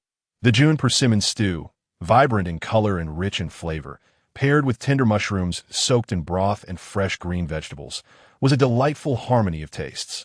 It lacked the greasy essence often associated with stewed meats. Each bite was a lingering pleasure, leaving them wanting more, insatiable in their appetites. The stew was utterly delicious. Little Yao looked up at Qin Lang, her eyes filled with admiration, her mouth moving incessantly. "Brother Chief, this meat is so fragrant, it melts away with the slightest nibble. Not greasy at all, that if you like it, eat plenty." Qin Lang casually served a piece of pork belly to Murong Li beside him, adding, "When the opportunity arises, I shall prepare sour soup noodles for you. Nothing is more refreshing in the heat of the season." "All right. Thank you, Chief. You are welcome." Qin Lang chuckled, scooping a spoonful of steamed egg for Murong Li, and then serving some to the children, including little Yao, before setting down his spoon and addressing the beast folk. "Serve yourselves. This is highly nourishing, and consuming more is beneficial for your health." "Thank you, Chief." The beast folk expressed their gratitude, promptly commencing to serve themselves while the others patiently waited for their turn. And Murong Li, savoring the delightful flavors, found it exquisitely smooth, melting effortlessly in her mouth, and couldn't help but exclaim, "This steamed egg is delightful. With such simple ingredients, Qingge, you make it taste so exquisite. I wonder how it would be with a complete array of seasonings. It would surely be so fragrant that we would be tempted to devour the pot itself." Bear Bo replied with a laugh, lifting the nearly empty stone pot and scooping a piece of stewed meat to mix with the egg foam. Qin Lang and Murong Li burst into laughter, asking in unison, "Is it truly that exaggerated?" Indeed, the group simultaneously raised their heads and then resumed their hearty feast, their laughter growing as they continued to enjoy their breakfast. The moon discreetly concealed itself behind the clouds, seemingly reluctant to intrude upon this joyful and warm scene, its gentle light gradually dimming until it vanished into the darkness. A faint rosy glow emerged on the horizon, swiftly ascending, and moments later, the sun began to cast its rays upon the earth, illuminating all in its path that a new day had begun. After finishing breakfast, Qin Lang instructed everyone to proceed according to the plans laid out the previous day. The group nodded in agreement and quickly packed their belongings, instinctively joining their respective teams. Thus, they trained in archery while diligently gathering resources, crafting leather garments, and preparing various provisions day after day. After 10 days, Qin Lang deemed that the beast folk and children had developed a certain level of self-defense capabilities, prompting him to instruct everyone to pack their bags in preparation for departure. Upon hearing this, the crowd was momentarily stunned before erupting in cheers, rushing into the cave to gather their belongings. The following morning, the beast folk first transported the components of the cart to the main road and assembled them one by one, assigning several individuals to guard the area. The others quickly returned to the camp to assist in moving luggage and provisions onto the cart. After 2 trips, they had cleared all the supplies. Before departing, the group paused to gaze back at the land that had witnessed their countless sweat and laughter, and then resolutely turned away, officially embarking on their long journey in search of the perfect dwelling. Qin Lang, Murong Li, Little Yao, and Wolf Yi, along with Bear Bo, still drove their 2 connected carts at the front of the line, leading the way. Baijian, Ma Xiao, Lu Lai, Chenduo, and Huang Shi follow behind, while the beast folk and children were distributed among the middle carts. Protected by the beast warriors, the convoy raced down the main road, and after approximately an hour of travel, they finally emerged from the primitive forest into a vast, boundless expanse of wilderness, without the dense trees to shield them. The intense sunlight unabashedly enveloped the plains, scorching the half-human high grass until it turned yellow and wilted, drooping in exhaustion. The cacophony of insects in the wilderness was sharp and grating, creating a din that frayed everyone's nerves, akin to countless tiny needles piercing their ears. The 14 beast warriors transformed into their beast forms, instinctively quickened their pace, eager to lead the group away from this sun-baked terrain to find a cooler refuge. However, at this very moment, a sudden disturbance occurred. The shrill cry of an eagle pierced the air, striking fear into the hearts of the forest-dwelling tribes like a sharp dagger, igniting their anger and panic. Qin Lang's expression hardened as he glanced back at the group and immediately ordered vigilance. Quickly, children and beast folk to the center of the line. Everyone, ready your bows and prepare for battle. Yes, the group swiftly sprang into action, with several children clutching tiger cubs being pulled beneath the carts for safety. The white tiger instinctively positioned itself nearby, its gaze sharp and penetrating, like 2 icy beams scanning the surroundings. A low, rumbling growl emanated from deep within its throat, every hair on its body standing on end, as if issuing a stern warning to any potential threat. The beast warriors held their bows aloft, their expressions alert as they scanned the sky. It has been so long. They haven't left. They must want to consume us all. Little Ava, frightened by the adult's words, huddled in Qiu Ling's embrace, softly crying, "Linge, I'm scared." Qiu Ling held her tightly, reassuring her, "Don't be afraid. Everyone will protect us, and Linge will protect you too." Standing atop the cart, Zhou Mo's eyes blazed with fury. "You black eagle beast folk. Come at us. I will avenge my father." Hearing his words, Qin Lang felt a surge of worry for the impulsive child and called out loudly, "Zhou Mo, come here."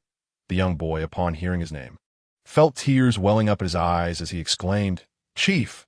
He immediately leaped down from the cart and rushed to Qin Lang and Mu Rong Li's side. At that moment, dozens of black eagle beast folk swooped down from the distance, their massive wings fanning the air like a whirlwind, descending upon the group with terrifying speed.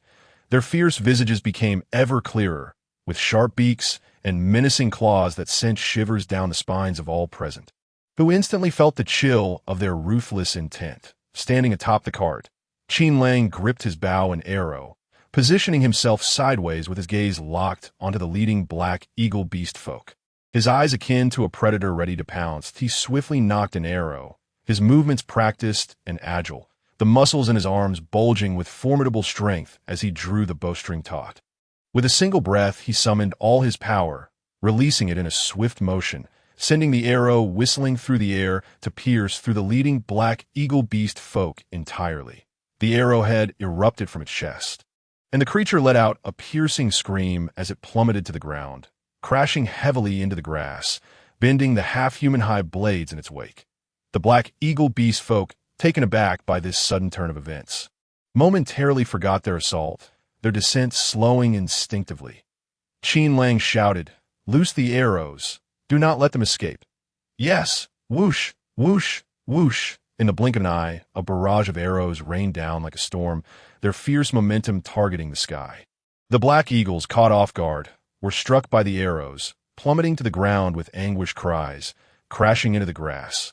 Yet despite the impenetrable wall of arrows, a few evaded capture, flapping their enormous wings as they darted towards the outer beast folk, seeking to pierce their hearts with their sharp beaks and claws.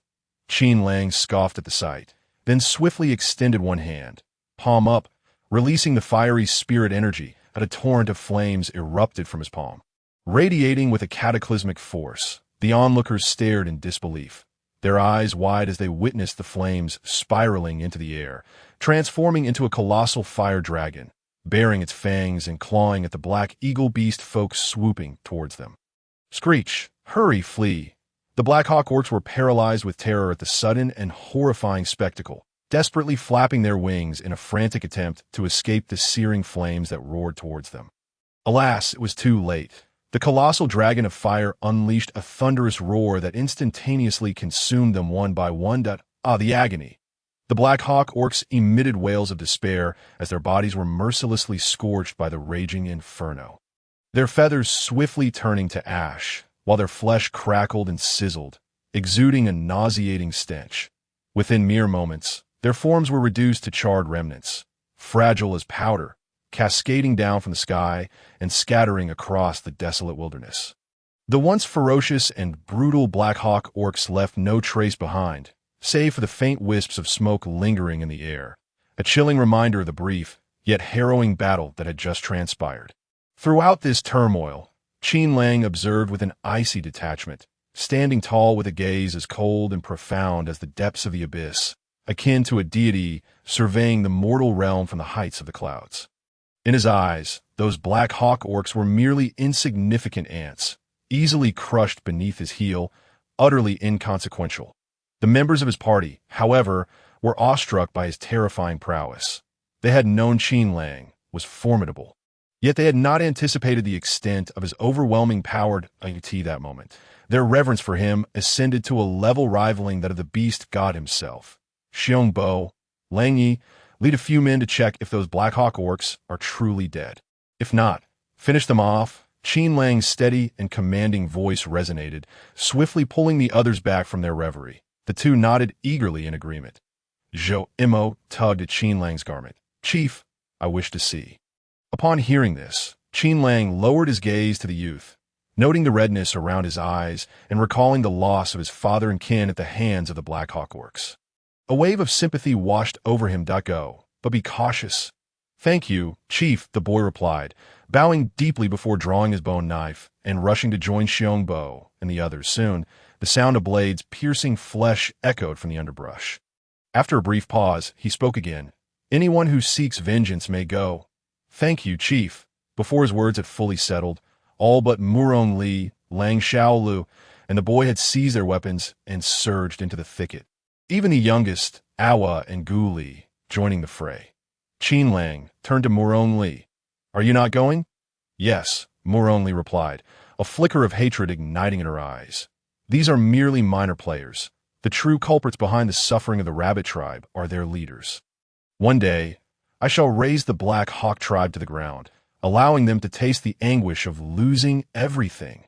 "Very well, I shall assist you." Qin Lang enveloped her in a firm embrace, his broad hand gently patting her back in silent consolation. Murong Li felt warmth from his concern, a glimmer of hope brightening her eyes as her lips curved into a slight smile. Moments later, the group, invigorated, rapidly returned, helping the children and sub-beasts onto the cart. The orc warriors instinctively shifted into their beast forms, pulling the cart forward into the unknown with resolute strides. Not long after their departure, the scent of blood attracted a flock of vultures and a pack of grotesque hyenas, ravenously charging towards the corpses, igniting a brutal struggle for sustenance for the next 2 days and nights. They encountered no further Black Hawk orcs or any dangers. However, a pressing issue loomed that required immediate resolution. The salt fruit in their supplies was nearly depleted due to its extensive use in curing meat, posing a critical threat to their survival. They must urgently locate land adorned with white frost flowers, as only there could they find salt trees from which to harvest salt fruit. Yet, salt fruit would reach the end of its ripening period before the fireflies bloomed. And according to Ing AM, they had approximately 5 days left. If they failed to stockpile enough salt fruit within this time frame, they would have to wait for the end of the cold season, when the salt trees would flower and bear fruit. Alternatively, they could exchange precious supplies with the Salt Mountain tribe for salt, but the journey was long, and it was uncertain whether they could wait that long. After all, once the salt fruit was exhausted, without timely substitutes to replenish their sodium levels, the group would soon suffer from fatigue, muscle spasms, and even nausea and vomiting. Moreover, the leader of the Salt Mountain tribe, she was a massive and exceedingly greedy beast man.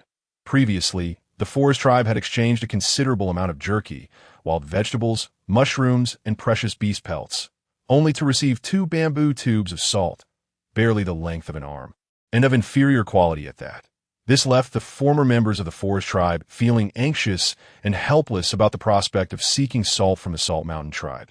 The thought of the long journey, the avaricious she, and the considerable resources required for low-grade salt weighed heavily on everyone's hearts, solidifying their resolve to find salt trees and harvest salt fruit independently, prompting them to urge Qin Lang to set off without delay.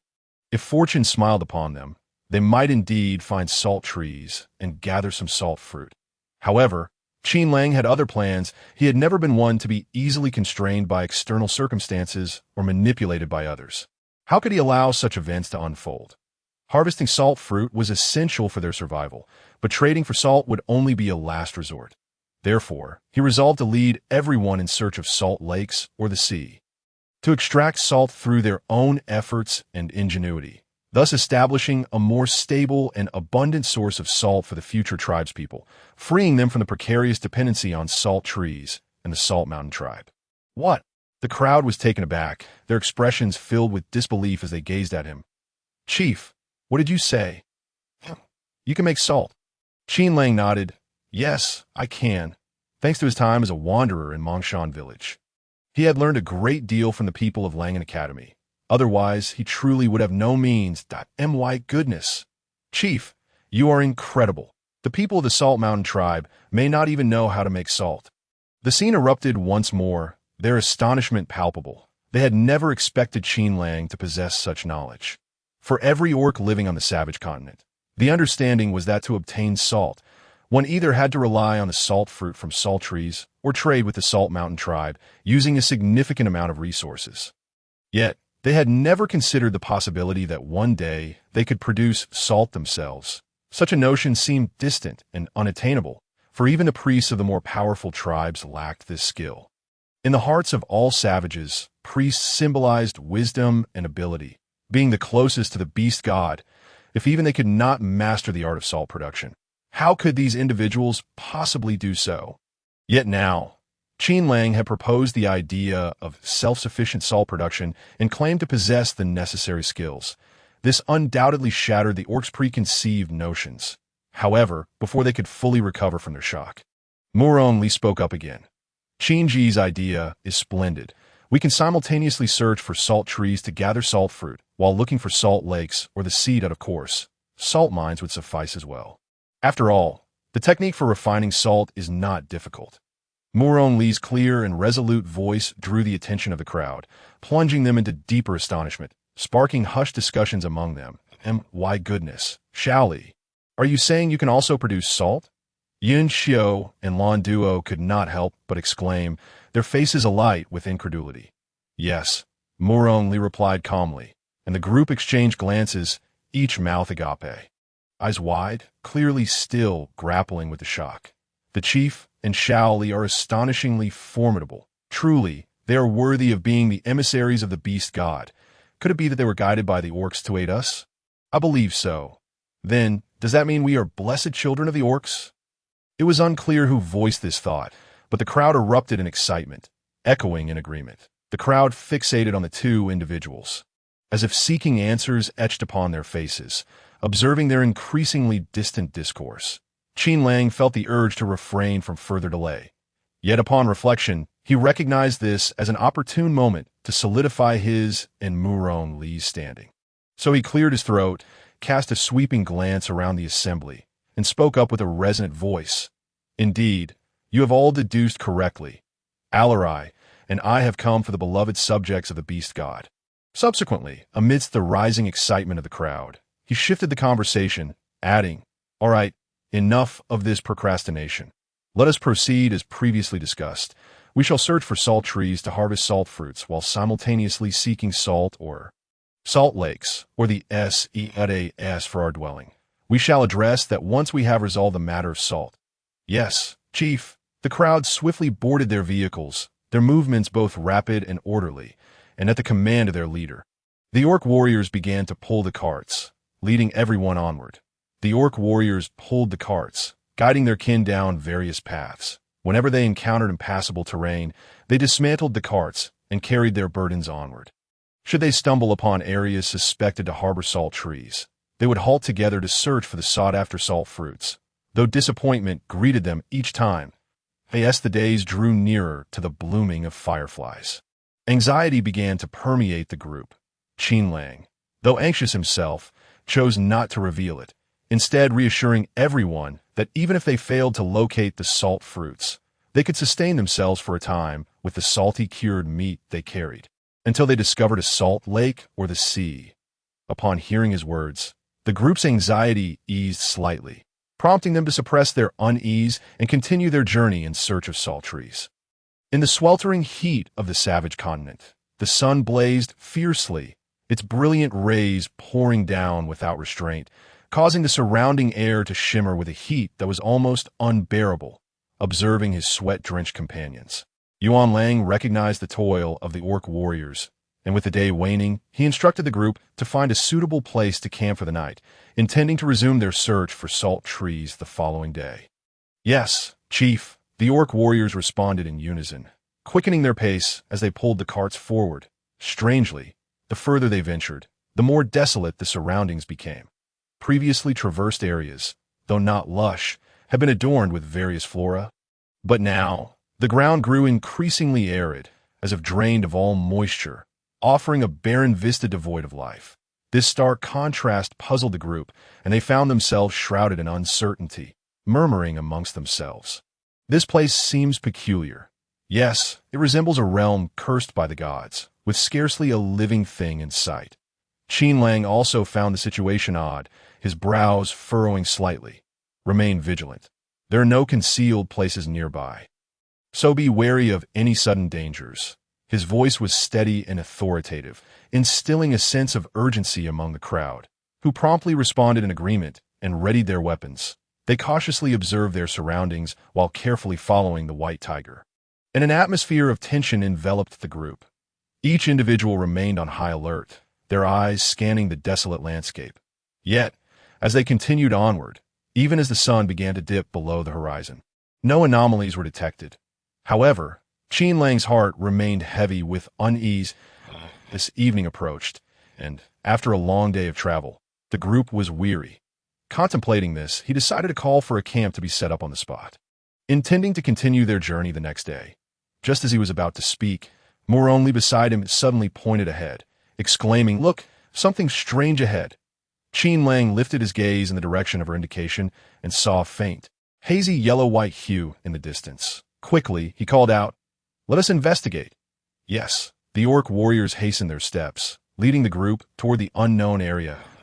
As they drew closer, the scene became clearer, revealing unique textures and colors upon the ground.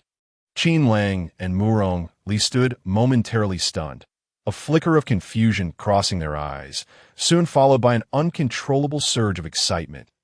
Salt Alkali Land.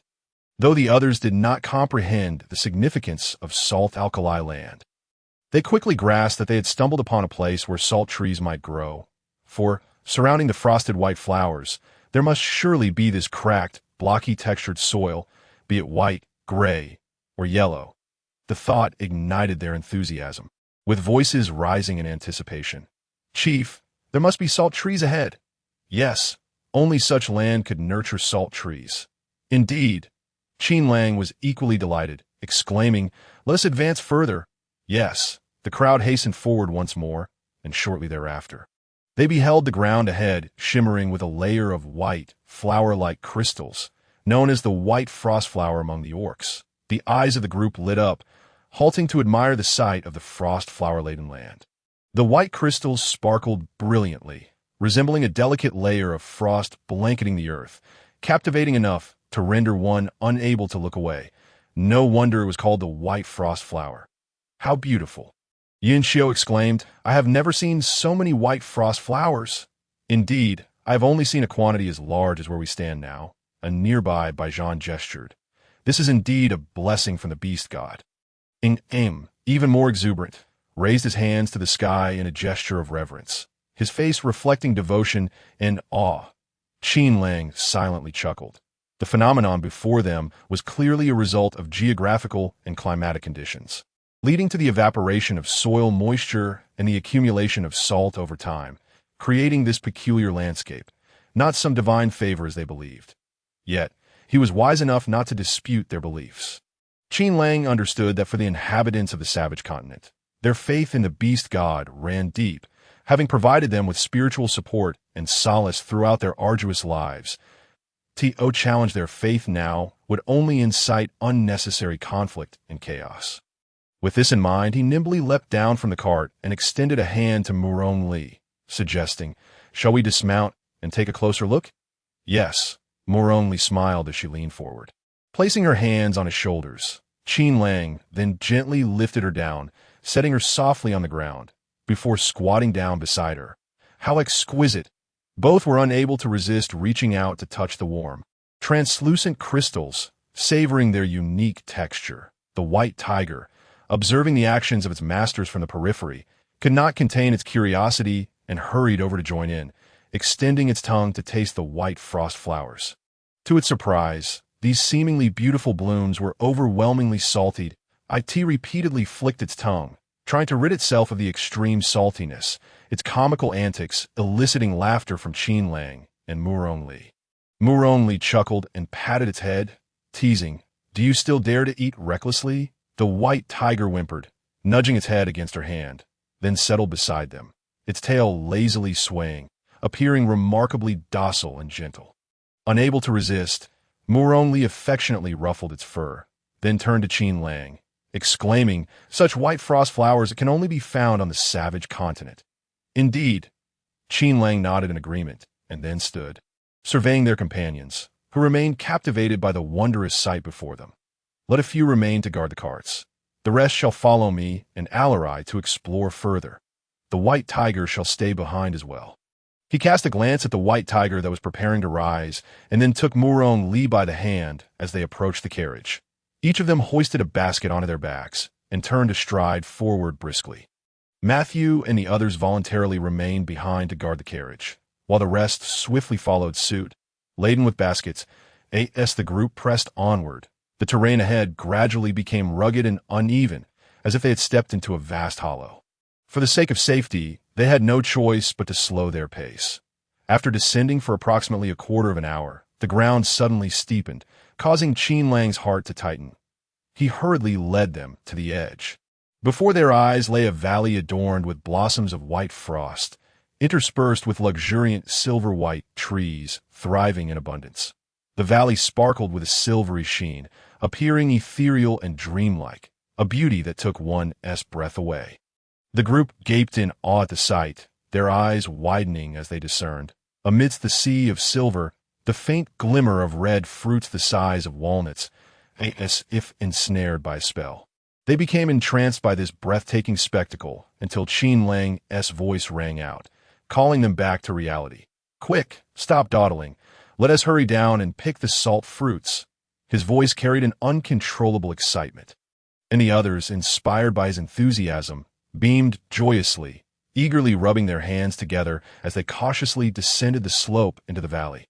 The stout, diminutive silver-white trees, laden with vibrant red fruits, suddenly intruded upon their vision. However, most of the salt fruits appeared shriveled, their shells developing numerous fine wrinkles, while others had already fallen to the ground, quietly resting upon the frost-kissed earth. So many salt fruits. The joy on their faces intensified. We want Teeny to trade for salt at the Salt Mountain tribe anymore. What a pity the salt fruits cannot be stored for long. Lang Yi lamented, otherwise with this bounty, we would have enough to last us through the winter. Upon hearing this, Qin Lang felt a stir of inspiration but refrained from immediately voicing his thoughts. Instead, he urged everyone to seize the moment and gather the salt fruits. After all, the season for the salt fruits was drawing to a close. If they delayed any further, the fruits would drop and their salt content would rapidly dissipate. Understood, Chief. The group eagerly advanced, some climbing the branches, deftly maneuvering through the dense foliage, while others squatted beneath the trees, collecting fallen fruits and placing them into different baskets. They coordinated seamlessly, with clear roles assigned, the atmosphere lively and organized, and soon filled their baskets to the brim. Yet a significant portion of the salt fruits in the valley remained unpicked. Without hesitation, Qin Lang decided to leave a portion of the group with him to harvest throughout the night. Meanwhile, Li would accompany Lang Yi and the others to return with the salt fruits, finding a way to refine them into salt, making storage easier and more space-efficient. All right, leave this matter to me. Li nodded earnestly. Be cautious. I'll have them bring food and water over shortly. Good. Qin Lang gently touched his cheek, expressing gratitude for his efforts. Li shook his head, smiling tenderly. You and the warriors are the ones working harder. He then turned to Lang Yi and the others, gesturing for them to proceed, as they set off up the mountain path. Qin Lang wasted no time and continued to gather salt fruits alongside Xiongbi. In no time, the valley buzzed with activity again. Upon returning to their temporary camp with the baskets brimming with salt fruits, Li and the beast warriors caused quite a stir. The crowd gathered around, eagerly helping to unload the heavy baskets, their faces alight with surprise. So many salt fruits. How can there be so many? The little ones, such as Wolf Xiaoxiao, Awa, and Gu Li, bounced excitedly atop the carriage. This is enough for us to feast for ages. Even if we can't find a salt lake or the sea this year, we needn't worry. This is wonderful. Yes, there is no need to fret. Li replied with a smile. All of these were discovered in the valley, and there are still plenty left. The chief is still in the valley with Lang Yi gathering more fruits. I came back first to teach everyone how to refine the salt fruits into salt. Continuing with his explanation, he added, this method is not only convenient, but will also preserve the salt for an extended period, alleviating concerns about the salt fruits losing their saltiness. What are we waiting for? Exclaimed, waving his hands excitedly. Quick, let us help. All right. The crowd responded enthusiastically, and under Li's direction, they soon lit 2 fires with the firewood they had brought. Little Li, we'll take our leave first. Matthew and the beastmen swiftly emptied their baskets, taking some provisions and fresh water, before heading back into the valley with torches in hand. Meanwhile, Lang Yi and Baijian remained behind, following Li's instructions to rinse the salt fruits with clean water, then squeezing the juice into a pot to simmer slowly. The squeezed fruit skins were not discarded immediately.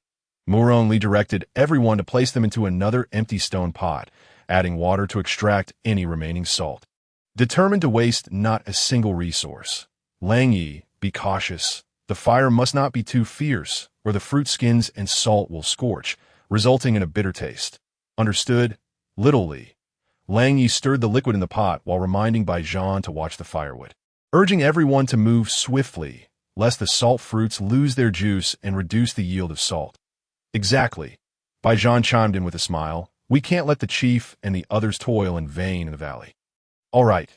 The group responded with laughter, instinctively quickening their pace, and the camp soon filled with mirth and cheer, the earlier anxiety about the shortage of salt fruits dissipating into the ether. As night deepened, the valley glowed with light, and the group made several trips back and forth, ultimately clearing the salt fruits from the valley. Yet, Qin Lang did not immediately depart. Instead, he instructed Matthew and the others to return the salt fruits before coming back. Chief, the salt fruits are all gone. What are we still doing here? The others looked puzzled, questioning him. Yes, there is no water or food here, but there are salt trees. Aren't he there? Qin Lang turned to face them. No longer withholding his intentions that I plan to dig up 2 salt trees and nurture them using my spiritual energy in conjunction with the white frost flowers to see if they can survive. If after a night, these 2 trees are still alive, we can dig up more to take with us. Once we find a suitable place to settle, we can plant them nearby. This way, the tribe will have a reliable source of salt, ensuring that even if we consume all the salt fruits harvested today, we need not worry about a lack of salt. He paused for a moment before adding, of course, in the future, we will still seek out salt lakes or the sea for salt, as we cannot transport too many salt trees. Consequently, the quantity of salt we can obtain will be limited if the tribe continues to grow. The salt trees we plant may not suffice to meet the long-term needs of our people. However, he quickly shifted his tone. Before that, I wish to establish the tribe first. The warm season will soon pass, and if we fail to find a suitable residence, we will face the cold season, risking exposure and even potential peril to our lives. Thus, I intend to dig up 2 salt trees to try back at the camp, that if they can thrive with spiritual energy, that would be splendid.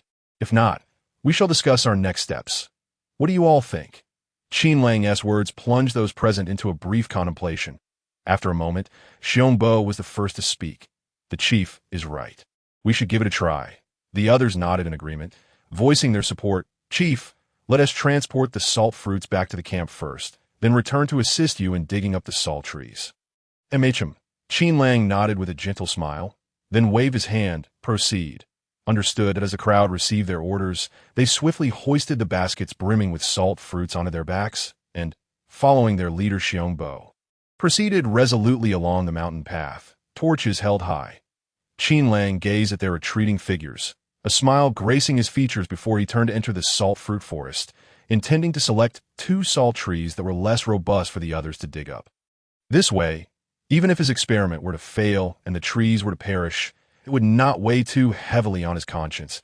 As dusk deepened and Xiongbo's group returned with the final batch of salt fruits, the surroundings were enveloped in thick darkness. Seeing the team enter the camp, Moroni hastily instructed everyone to set down the salt fruits and, with eyes alight with excitement, beckoned them aside to showcase the 2 large stone cauldrons of salt he had personally prepared. "Look, we have succeeded," he exclaimed. "Wow, it's so white." The crowd beheld the salt within the cauldrons, as white as frost flowers, its grains fine and uniform, devoid of impurities, and their excitement was palpable, particularly the orc warriors from the forest tribe, including Matthew, remarked on the superior quality of this salt compared to what they had previously exchanged at the Salt Mountain tribe. Indeed, Moroni said, gently scooping a small amount with a wooden spatula and offering it before them. "Try it. It bears no hint of bitterness, only a delightful saltiness." He had just discovered, upon completing the first batch, that the salt refined from salt fruit juice not only possessed a genuine salty flavor, but also carried a subtle freshness.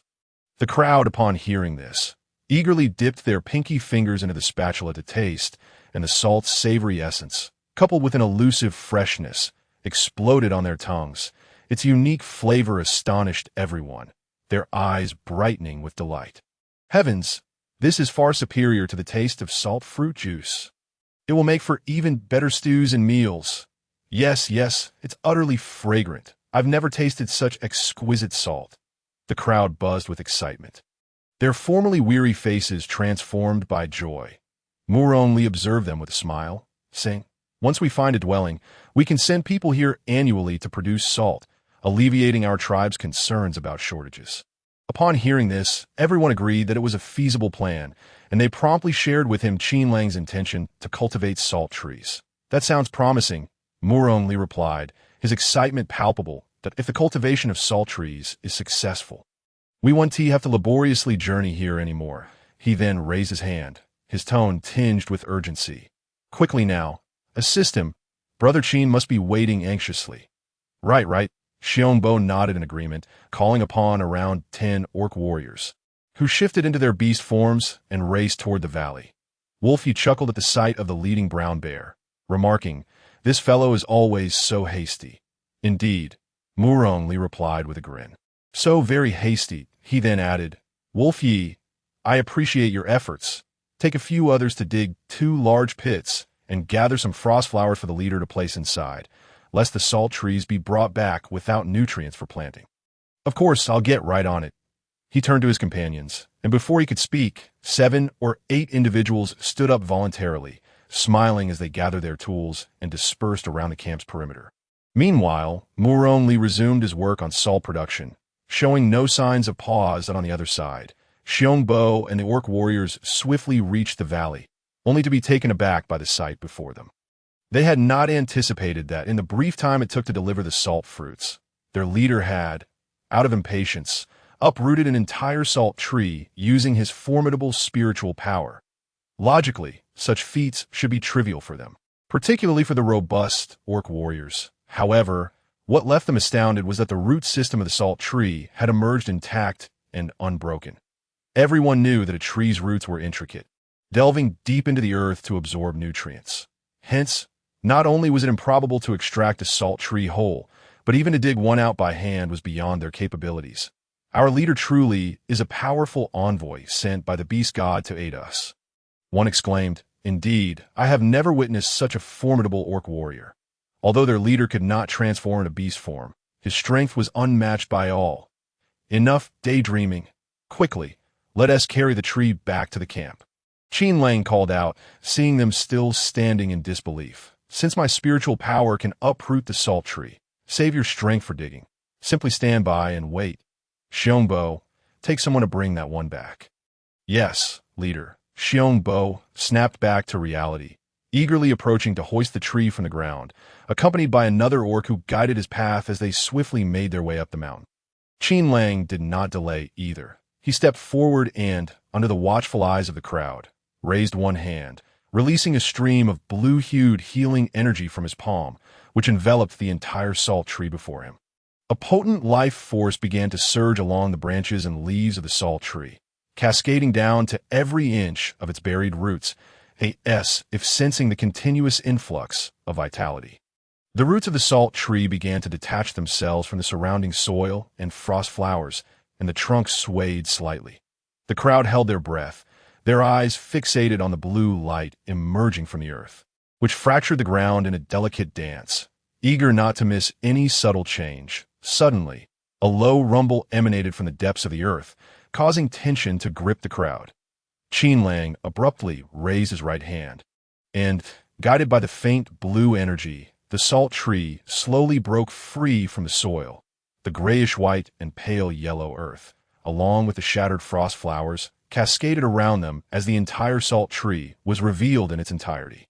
With wide eyes, the crowd surged forward, marveling at the tree that Qin Lang laid down, confirming that not a single root had been damaged. They could not help but exchange excited glances, exclaiming, "Leader, you are incredible." "Not bad," Qin Lang smiled, wiping the sweat from his brow.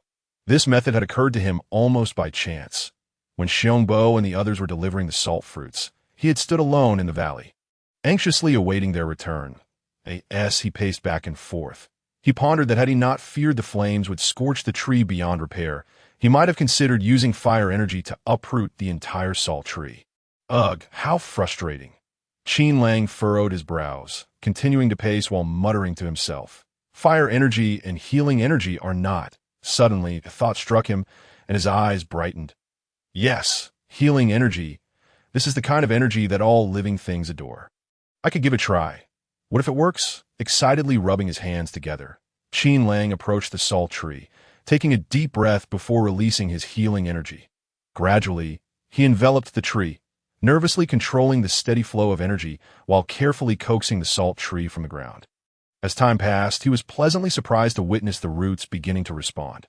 Initially, there was only a slight tremor, but as the energy continued to guide them, the shaking intensified, and the roots slowly began to loosen from the soil. He focused intently, pouring all his concentration into the healing energy until he successfully uprooted the salt tree completely. Bringing his thoughts back to the present, Qin Lang called out, "Let's go, carry the tree back." "Yes, leader." Baijan instinctively transformed into beast form and hoisted the tree, leading the way as the others quickly followed suit. Soon, they exited the valley filled with salt trees, returning to the camp without incident.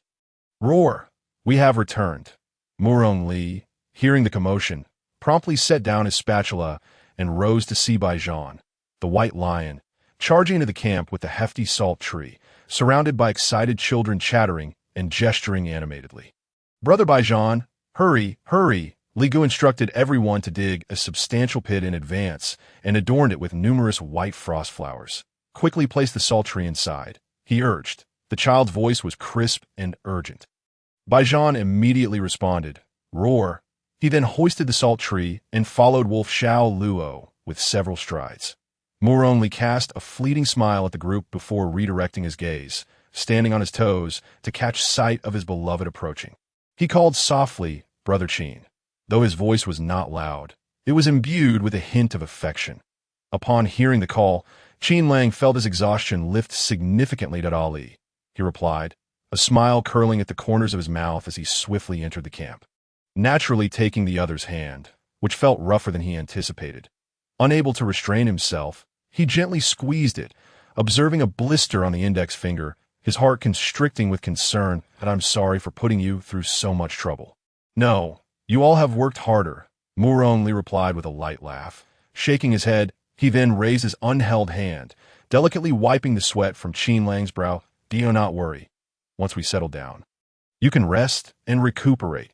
His delicate fingertips glided softly across Qin Lang's warm skin, radiating endless tenderness. Qin Lang's gaze softened, his heart swelling with affection, as he unconsciously grasped the slender hand of the little rabbit, resting his cheek against it and nuzzling gently. Moore only blushed, his bright eyes sparkling like the night sky, filled to the brim with emotions. Time seemed to stand still at that moment, the surroundings enveloped in silence as the two stood quietly, silently gazing at one another, their unspoken love effortlessly conveyed. "Leader," a sudden call shattered the enchanting atmosphere between them. Qin Lang's expression instantly soured as he turned, gritting his teeth. "Xiong, Bo leader, I brought some food for you," in Shaoli. A heavily sweating man approached with a stone pot of oil residue, a broad smile illuminating his face, his deep-set eyes brimming with sincerity. "Leader, it's freshly heated and smells divine." Upon hearing this, Qin Lang's nearly explosive temper dissipated, his expression softening, albeit tinged with a hint of exasperation. "All right, thank you." With Moore only stifling a laugh, he reached out to accept the stone pot. "You should eat as well. Rest up after you're done." "Okay." Xiong Bo flashed a broad grin, revealing his gleaming white teeth, before dashing off to join Wolf Yi and Wolf Xiao Luo, who were also stifling laughter. Little Lord, there is more of this chapter ahead. Please click the next page to continue reading. It gets even more exciting. Xiong Bo is quite considerate, Moore only remarked, glancing at the trio, a playful smile gracing his lips. "He genuinely cares for us." Qin Lang nodded in agreement. Though he can be quite clumsy, he chuckled lightly, adding, "However, no one is perfect. He is doing well." "Indeed." Moore only shook the hand Qin Lang was holding, his voice soft. "I'm hungry. Let us eat before we continue making salt." "All right." Qin Lang led him to the side. Noticing Baijan and the others had already placed the salt tree into the pit, they joined the group for a meal. And without further ado, he casually pinched off a piece of aromatic oil residue and fed it to Moore only. "Taste this. It's still warm." Moore only mumbled with his mouth full, his cheeks adorably puffed as he chewed, making him irresistibly cute. Qin Lang, unable to resist, playfully poked at his bulging cheek. "Little rabbit, why are you so obedient?" Moore only, feeling bashful, feigned a fierce expression, chewing vigorously. "Why do you keep teasing me? Who else would I tease?" Qin Lang leaned closer, a smirk playing on his lips as he raised his chin. "Should I go tease Xiongbo instead?" Moore only froze, his eyes widening in surprise as vivid images of Xiongbo lounging in Qin Lang's embrace and flirting with him flashed in his mind, prompting a sudden burst of laughter. "Go ahead and try." He then seized a piece of oil residue and shoved it into Qin Lang's mouth, their playful banter escalating.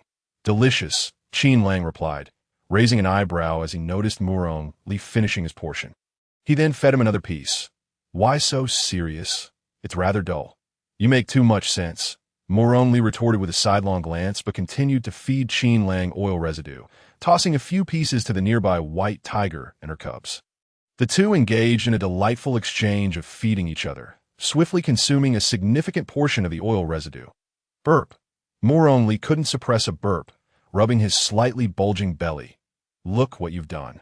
You keep feeding me, and now I'll surely gain weight. Don't worry. A meal or two won't make you gain weight. Qin Lang chuckled, drawing him closer. Even if you do gain weight, our Ollie will still be the cutest little meat rabbit. You read a meat rabbit. Your whole family is made of meat rabbits. Muron Li huffed, struggling free from Qin Lang's embrace, glaring at him with a flushed face. All right, all right. Seeing him upset, Qin Lang quickly pulled him back into his arms, lowering his gaze to coax him gently. Not a little meat rabbit, but a lovely and beautiful little bunny. Is that acceptable? Now that's more like it. Muron Li shot him a proud glance before breaking into a smile. His features blooming like flowers in spring, radiant and captivating. Let us get back to work. There's still much to be done. His clear voice rang in Qin Lang's ears, laced with a hint of urgency. Understood. Qin Lang nodded, gently brushing his fingertips against Muron Li's cheek.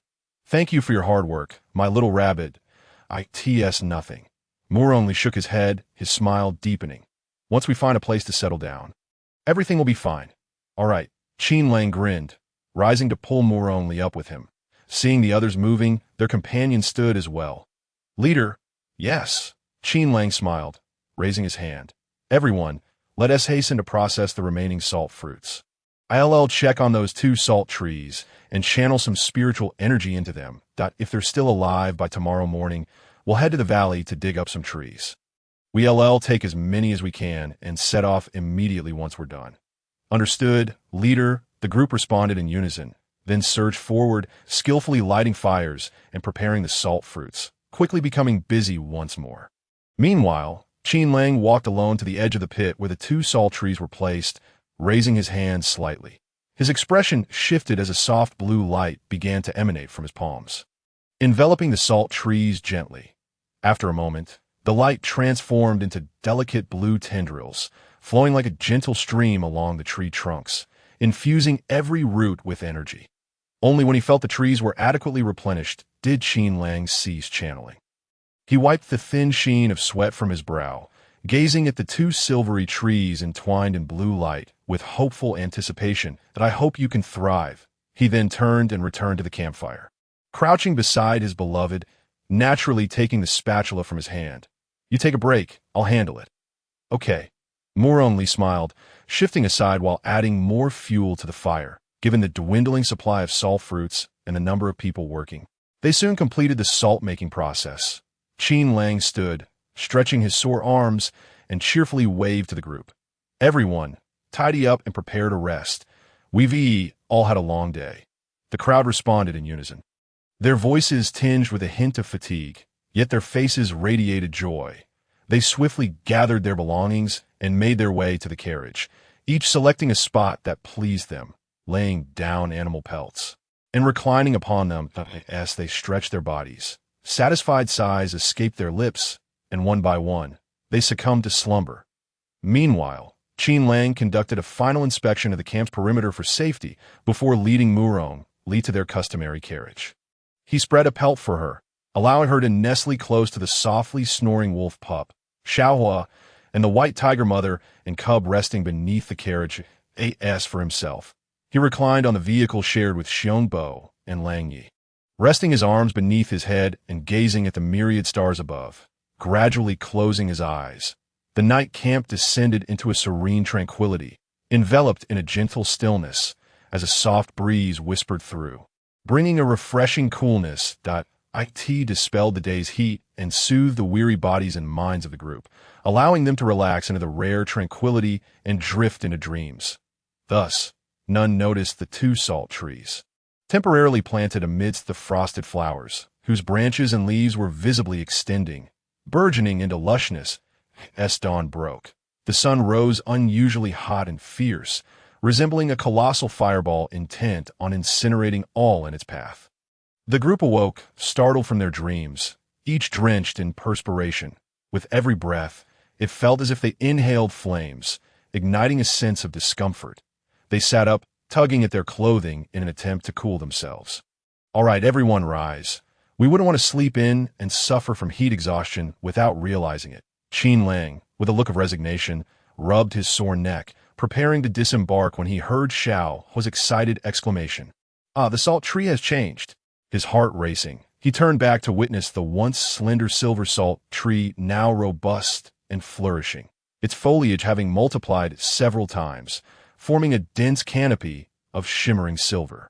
Even more astonishing, sporadic crimson flower buds had emerged from its branches, resembling exquisite rubies embedded in a sea of silver, vibrant and captivating. Qin Lang's eyes widened in disbelief as he beheld this fantastical sight. His heart brimming with confusion and delight, he hurriedly leaped from the carriage and rushed over. The others, snapping back to reality, followed suit, while Murongli stood at the edge of the pit, marveling at the spectacle. "Brother Qin, how did the salt tree transform so suddenly? Did your infusion of spiritual energy cause this change? Why bother with such details?" The impulsive Xiongbo interjected, excitement radiating from him, from the looks of it. "These salt trees are thriving. Who knows, in a few days, we might even harvest another batch of salt fruits." His deep-set eyes gleamed with enthusiasm as they scanned the salt trees, and others echoed their agreement. "Indeed, what does it matter? As long as the trees survive, that's what counts." However, Qin Lang was not so easily swayed. Furrowing his brow, he pondered before responding, "Let us not celebrate too soon. The transformation of the salt trees is indeed significant. We should observe further." Murongli nodded in agreement. "You're right. We must not let our guard down. What could possibly go wrong?"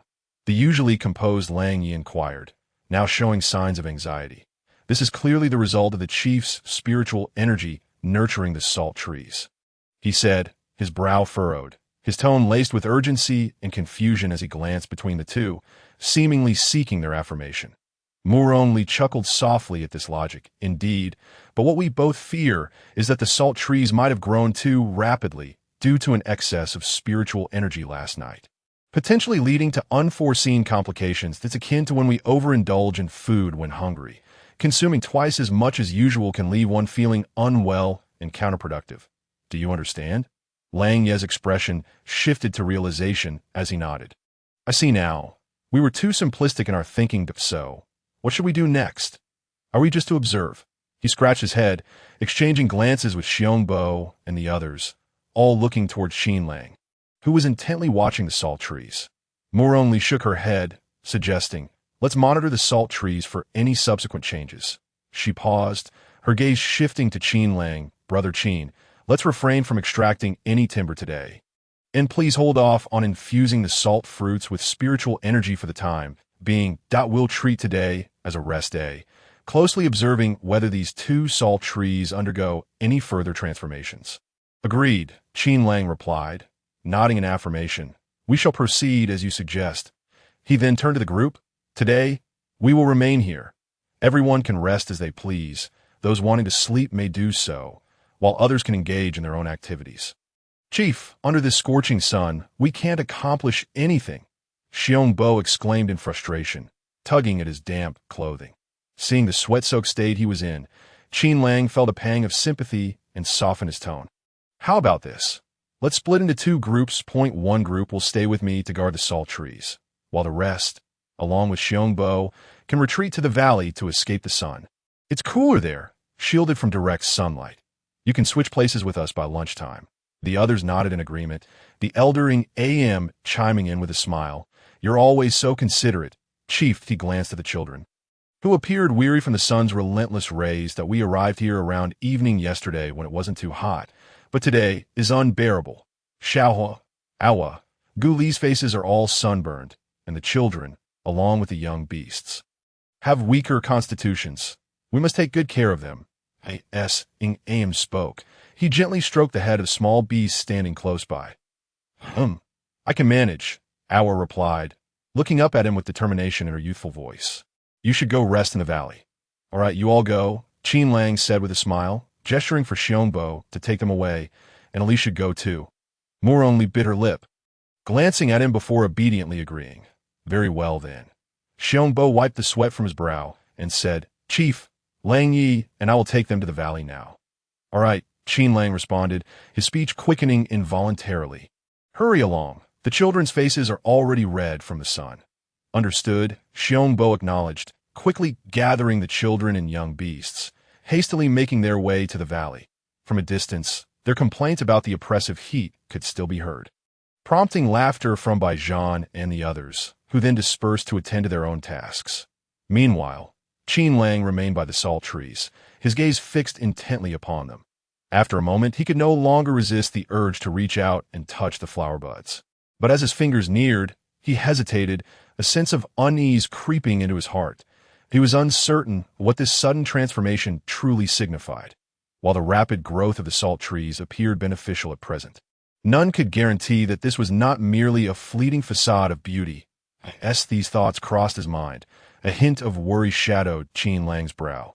His gaze flitted restlessly over the salt trees, seeking any glimmer of insight from their branches. When Xiongbo and Lang Yi approached the salt tree valley with Murong Li, the sun blazed even more fiercely, its glaring rays pouring down unreservedly, enveloping the entire valley as if intent on igniting this patch of earth. The air seemed to shimmer under the scorching heat. Wherever the eye wandered, apart from the blinding silver white, there was merely a sweltering wave of heat. The ground and the white frost flowers upon it infused with an oppressive warmth that scorched the soles of one's feet. The beastmen warriors fared better, having an inherent advantage that endowed them with a stronger resilience and adaptability to such harsh conditions compared to others. Thus, while they felt the unbearable heat, they persevered, maintaining their forward momentum. In stark contrast, the few children, sub-beasts, and elderly were left parched, their lips chapped, gasping for breath. The youngest, Awa, had been rendered rosy-cheeked from the sun, leaning weakly against Xiongbo, showing signs of heat exhaustion. Ingame and Ao Appa exchanged worried glances, dabbing his brow with sweat as they trudged onward, their clothes drenched, their eyes reflecting fatigue and helplessness, silently beseeching the oppressive heat to dissipate swiftly. Murong Li, feeling restless, hastily stepped into the shade, laying down a bee skin on the ground for Awa to rest upon. Everyone, sit and recuperate. Xiongbo, Lang Yi, please scout the area for any anomalies. Understood, the two nodded, promptly dispersing with several beastmen, quickly vanishing into the salt grove. Murong Li then retrieved a bamboo tube filled with water, bringing it to Awa's lips. Awa, have a sip of water? Emichim, the small sub-beast replied weakly, reaching out feebly to grasp the bamboo tube. After a few gulps, he turned his head away, indicating he could drink no more. Murong Li did not press him, gently supporting him against the tree trunk, capping the bamboo tube and setting it aside, before standing up to survey his surroundings. Curious, the small wolf cub, Xiao Yueluo, rose and approached him, tugging at his clothing. Gidgely, what are you looking at? Murong Li shook his head, his brow furrowed, a trace of concern in his eyes. The sparse vegetation of the saline land offered little cover, leaving the ground exposed to the sun's relentless rays, making the heat feel even more intense. However, the temperature here is rising at an alarming rate. I fear there may be some latent danger, Dada. Then should we hurry away? What if we encounter a dreadful calamity like the one from the Wasteland tribe? The small sub-beast exclaimed in a flurry "Oh, not fear." Murong Li reassured him softly, crouching down to embrace him. The chief, your two older brothers, and all the beastmen warriors will protect you and everyone. The small sub-beast wrapped his arms around Murong Li, nuzzling against his shoulder before pulling away. Gidgely, I will go keep Awa company. With that, he turned and walked over to Awa, taking his hand and offering gentle words of comfort. Murong Li smiled at the two little ones before redirecting his attention. Noticing the beastmen warriors had emerged from the salt grove, he promptly inquired, "What did you find? Is everything all right?" Lang Yi shook his head. "Nothing seems amiss." After a moment of contemplation, he added, however, pointing to the left side behind him, "The area I visited earlier, where we harvested salt fruit yesterday, seemed to have fewer white frost flowers today." Murong Li furrowed his brow. "Take me there to see." "All right." Lang Yi turned to Matthew and Lu Lai, issuing instructions. "Liyuan, you all stay here and watch over everyone. Xiongbo and I will take Xiao Li to investigate." "Be careful," Lu Lai cautioned, handing them bows and arrows, which they accepted before leading Murong Li into the depths of the left side of the salt grove.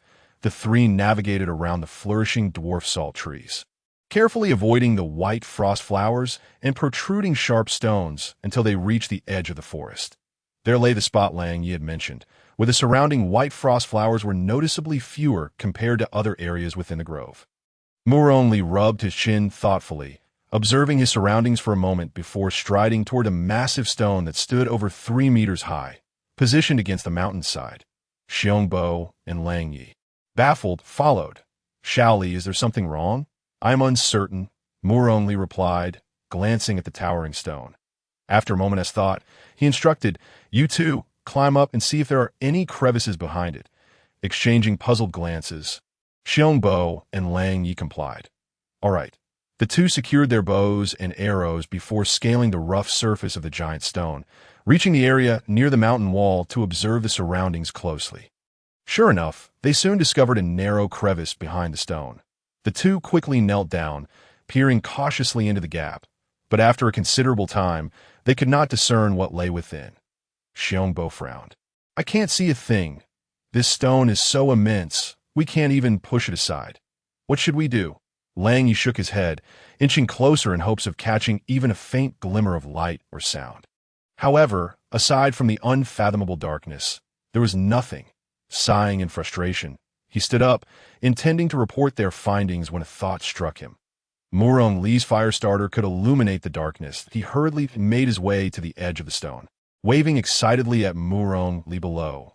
Shaoli, toss up your fire starter. All right, Murong Li replied, quickly retrieving the fire starter from his pocket and tossing it toward the top of the giant stone. Lang Yi caught it mid-air, waving it cheerfully in acknowledgement.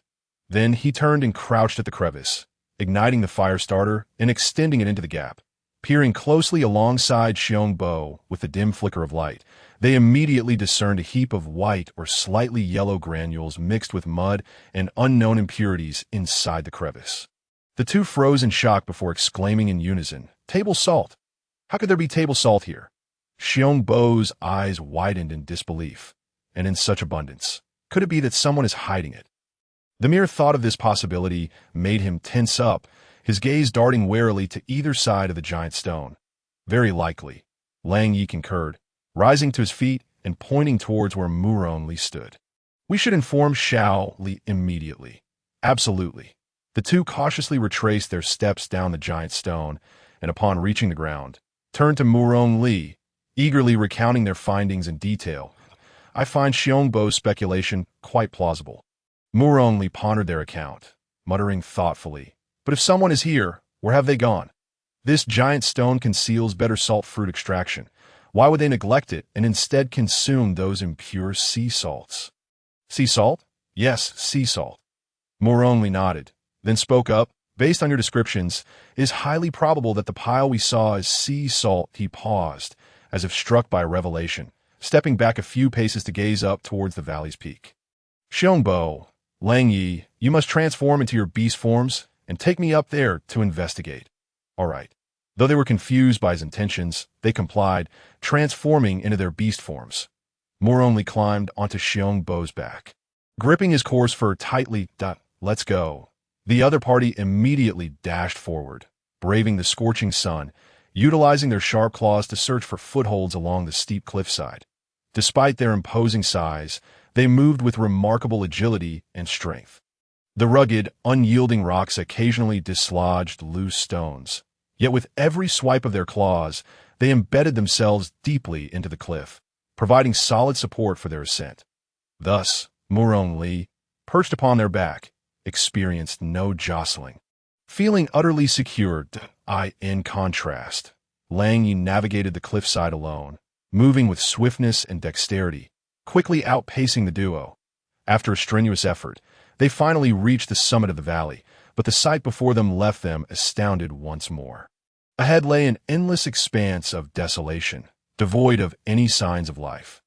Murong Li pondered for a moment before pointing forward with determination, proclaiming, "Let us proceed." Both Xiongbo and Lang Yi hesitated not, immediately leading him onward along the uncharted path at a brisk pace. Uncertain of how long they had traveled, Li glanced up at the sun, estimating it was nearing midday, a sense of urgency rising within him as he was about to urge the others to quicken their pace. Suddenly, he perceived that the once solid ground ahead appeared to be wavering. He hastily whispered for Xiongbo to set him down, suggesting they approach quietly. The two nodded, gently lowering him before transforming back into their human forms, safeguarding him as they hurried forward, only to discover a precipice looming ahead. Around them, a salty breeze began to swirl, growing stronger as they advanced, playfully tugging at their hair and clothing, the fabric rustling in response to the wind's playful caress. The sound of their footsteps intertwined with their hurried breaths, creating a cacophony that filled the air, igniting a thrill within their hearts as smiles broke upon their faces. Yet in the next heartbeat, they realized the path ahead had abruptly ceased. The trio skidded to a halt, their eyes met with a vast expanse of deep blue. The cliff, as if cleaved by a giant axe, plunged with fierce determination into the depths of the ocean below. The crashing waves at the cliff's base roared vehemently, relentlessly battering the rocks that jutted from the water, producing a thunderous D-I-N-T on one side of the cliff. They discerned signs of human activity. They crouched down cautiously, attempting to conceal themselves in the shadows, and beheld several dilapidated tents nestled against the cliffside. Just ahead, approximately 10 paces away, they spotted 7 or 8 massive deep pits, some already filled with seawater, while others contained unprocessed sea salt, half-dried in the sun. Additionally, along the base of the cliff, rugged paths meandered to the left, and right. One path twisted and turned, extending towards a cave in the distant cliffside, presumably the site where they discovered the salt. The other path led into an uncertain destination, stretching endlessly, seemingly maintained by human hands, with sturdy tree trunks erected at intervals along the seaward side, serving as handrails for travelers to prevent accidental falls into the tumultuous sea during stormy weather. The three were momentarily transfixed by the scene before them, and after a prolonged silence, Lang Yi pointed at the massive pits below, incredulously questioning, "Is it possible that people are actually making salt here?" Li's eyes glimmered, and he gently turned to the two, whispering, "Xiongbo, you must return and summon the leader, and it would be prudent to bring more hands. Lang Yi and I will keep watch here." Xiongbo hesitated, concern etched upon his features. "Just the two of you? What if danger arises? Shouldn't we return together for assistance?" "Do not fret. It shall be fine." Li reassured him, waving his hand with resolute confidence evident in his gaze. "We have journeyed this far without encountering a single soul. Besides, they are at the cliff's base, at such a height. Even if they spot us, we can retreat swiftly. They cannot pursue us." As they conversed, 2 beastmen emerged from the tent, each carrying a chipped stone pot, apparently preparing to cook. Upon seeing their disheveled and gaunt appearance, Xiongbo felt a measure of relief and nodded, murmuring, "Be cautious. I shall return shortly." "All right," Li and Lang Yi affirmed, cautiously redirecting their attention to the cliff's base to continue observing the situation below. Xiongbo then lightened his movements, stepping back from the cliff's edge before swiftly transforming into a beastman and sprinting toward the valley.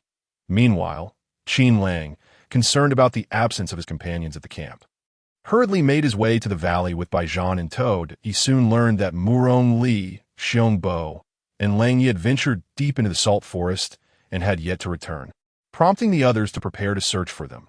Qin Lang's expression darkened. He felt both anger towards his little bunny and Xiongbo for their reckless wandering, as well as frustration with the others for their stubbornness. According to their accounts, the group had been missing for nearly 2 hours, and in such a small valley, they could have easily traversed it several times over. Yet only now did they consider searching for them. What infuriated him further was their failure to inform him of their absence. Qin Lang, feeling helpless and irate, refrained from lashing out. He understood that in this wild land, most beastmen were simple-minded, hard-working, and earnest. They had grown accustomed to relying on their own strength to resolve issues and often struggled to think outside the box. "Sigh. I shall teach them gradually," Qin Lang thought with a quiet sigh. Then patiently instructed everyone that moving forward, regardless of the circumstances, unless faced with exceptional situations, they must send someone to seek assistance. This would prevent them from falling into perilous situations without aid in the face of insurmountable challenges. The group nodded in agreement, their faces reflecting a sense of guilt as they realized their own rigidity. They wasted no time, leading Qin Lang into the salt forest to locate Murong Li and the others. Upon reaching the vicinity of the massive boulders, they spotted Xiongbo descending from the mountaintop. That moment, he recognized them, quickening his pace, scrambling down onto the boulder, and transforming back into his human form. His face breaking into an excited grin as he waved energetically at them. "Leader, there's an abundance of salt behind this boulder. We discovered the sea from a considerable distance. There are beastmen making salt." Xiaoli urged me to return. Xiongbo's voice trembled with excitement, beads of sweat dotting his forehead, yet he paid them no mind, eagerly relaying everything he had witnessed at the cliff's edge. The others were taken aback, their expressions a mixture of astonishment and exhilaration, engaging in hushed discussions among themselves. Could there be members from the Salt Mountain tribe here? It is quite possible. Otherwise, how could they be making salt? However, Qin Lang furrowed his brow, pondering the situation before stating, "Let us investigate further. Lu Lai, Ma Xiao, you two stay with the children and the sub-beastmen. The rest follow me." "Understood, leader," the two replied swiftly, turning back to care for the other companions. Qin Lang then harnessed his spiritual power, leaping onto the massive boulder. The other 10 or so beastman warriors transformed into their beast forms, sequentially scaling the boulder to accompany him and Xiongbo as they ascended to the cliff's edge. They soon arrived at the vicinity, and from afar, Qin Lang spotted his little sub-beast and Lang Yi, both crouching down to observe the situation at the cliff's base. Upon hearing the commotion, they turned to see the group, quickly rising in excitement. Lang Yi eagerly whispered, "Leader, there are people down below making salt." Indeed, Murong Li chimed in. However, those engaged in salt production seemed to be slaves from a certain tribe. Upon hearing this, Qin Lang approached, following their gazes to the cliff's base, where a group of individuals was busily occupied. Some were cooking, while others were transporting seawater using stone pots and bamboo tubes. Unable to suppress a frown, Qin Lang contemplated inwardly. These individuals know how to make salt from seawater. Why have they not considered improving their tools and methods for greater efficiency? Or are they constrained by certain limitations that prevent them from conducting more effective salt production? Indeed, his little bunny had mentioned that these individuals were likely slaves from a specific tribe, which perhaps explained their inability to refine their salt-making tools and techniques. Qin Lang's gaze grew solemn as he observed the busy figures. And after a moment of contemplation, he instructed, "Lang Yi, Xiongbo, transform into your beast forms and let us descend to investigate. Baijian, remain on standby." His voice was deep and powerful, infused with an undeniable authority. Lang Yi and Xiongbo responded without hesitation, instantly transforming into their beastly forms and approaching the cliff's edge. Although Baijian and the others wished to follow, they dared not oppose Qin Lang's command. They nodded in agreement and stepped aside, their expressions serious as they observed Xiongbo and Lang Yi, before swiftly descending the cliff.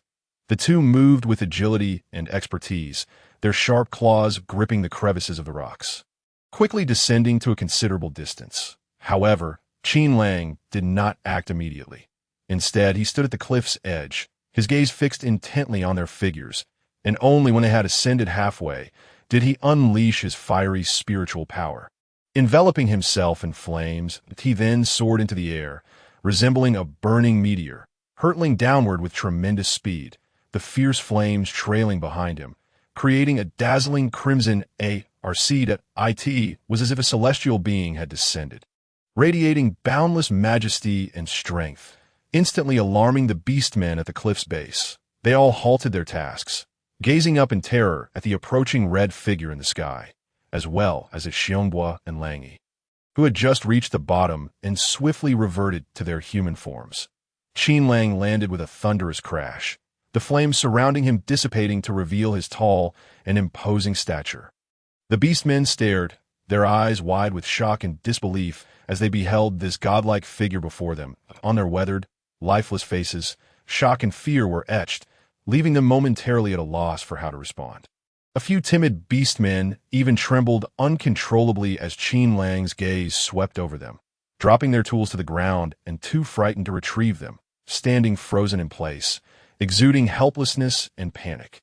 Ultimately, it was a tall, lean beast man who, despite his inner fear, mustered the courage to quickly grab a fist-sized stone, shielding his companions behind him, and feigned bravado as he shouted at Qin Lang and the others. "What are you doing here? Are you here to steal our salt?" "No, we're not here to take your salt," Qin Lang replied, his voice steady and powerful. "That we accidentally discovered this place, and, out of curiosity, came down to take a look." That he stepped forward, hands clasped behind his back, observing the man who attempted to appear fierce yet trembled uncontrollably. "How is it that you find yourselves making salt in such a place?" "Why should I tell you?" the tall, lean beast man replied, urgency lacing his voice, his grip on the stone tightening until his knuckles turned white. "You should leave quickly. I'll pretend you were never here. Otherwise, when the master arrives, I will tell him you are thieves attempting to steal our salt." His eyes were fixed on Qin Lang and his companions, attempting to intimidate them with threats, but it was evident that his tactics were ineffective against the formidable trio, who appeared lean and frail. Qin Lang disregarded the threat, frowning as he inquired, "Who is this master?" "The one who enslaves you." The beastman, attempting to drive them away, fell silent, his lips trembling as he struggled to articulate a response. The other beastmen exchanged glances, their eyes filled with confusion and fear.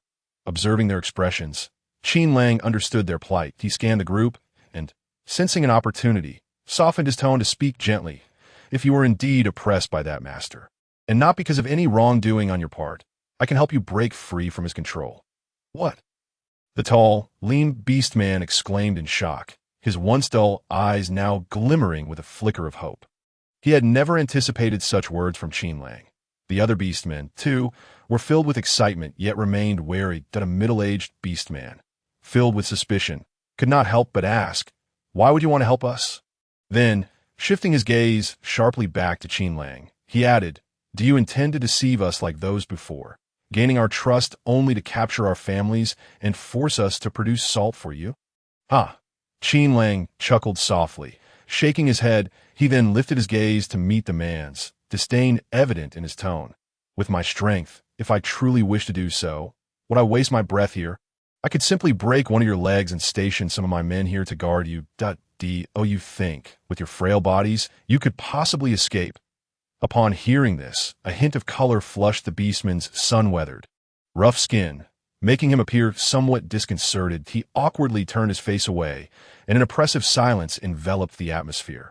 Fortunately, the tall beastman spoke up at the right moment, alleviating the tension. "My lord, may I ask why you wish to assist us?" He regarded Qin Lang cautiously, his words tinged with reverence and wariness.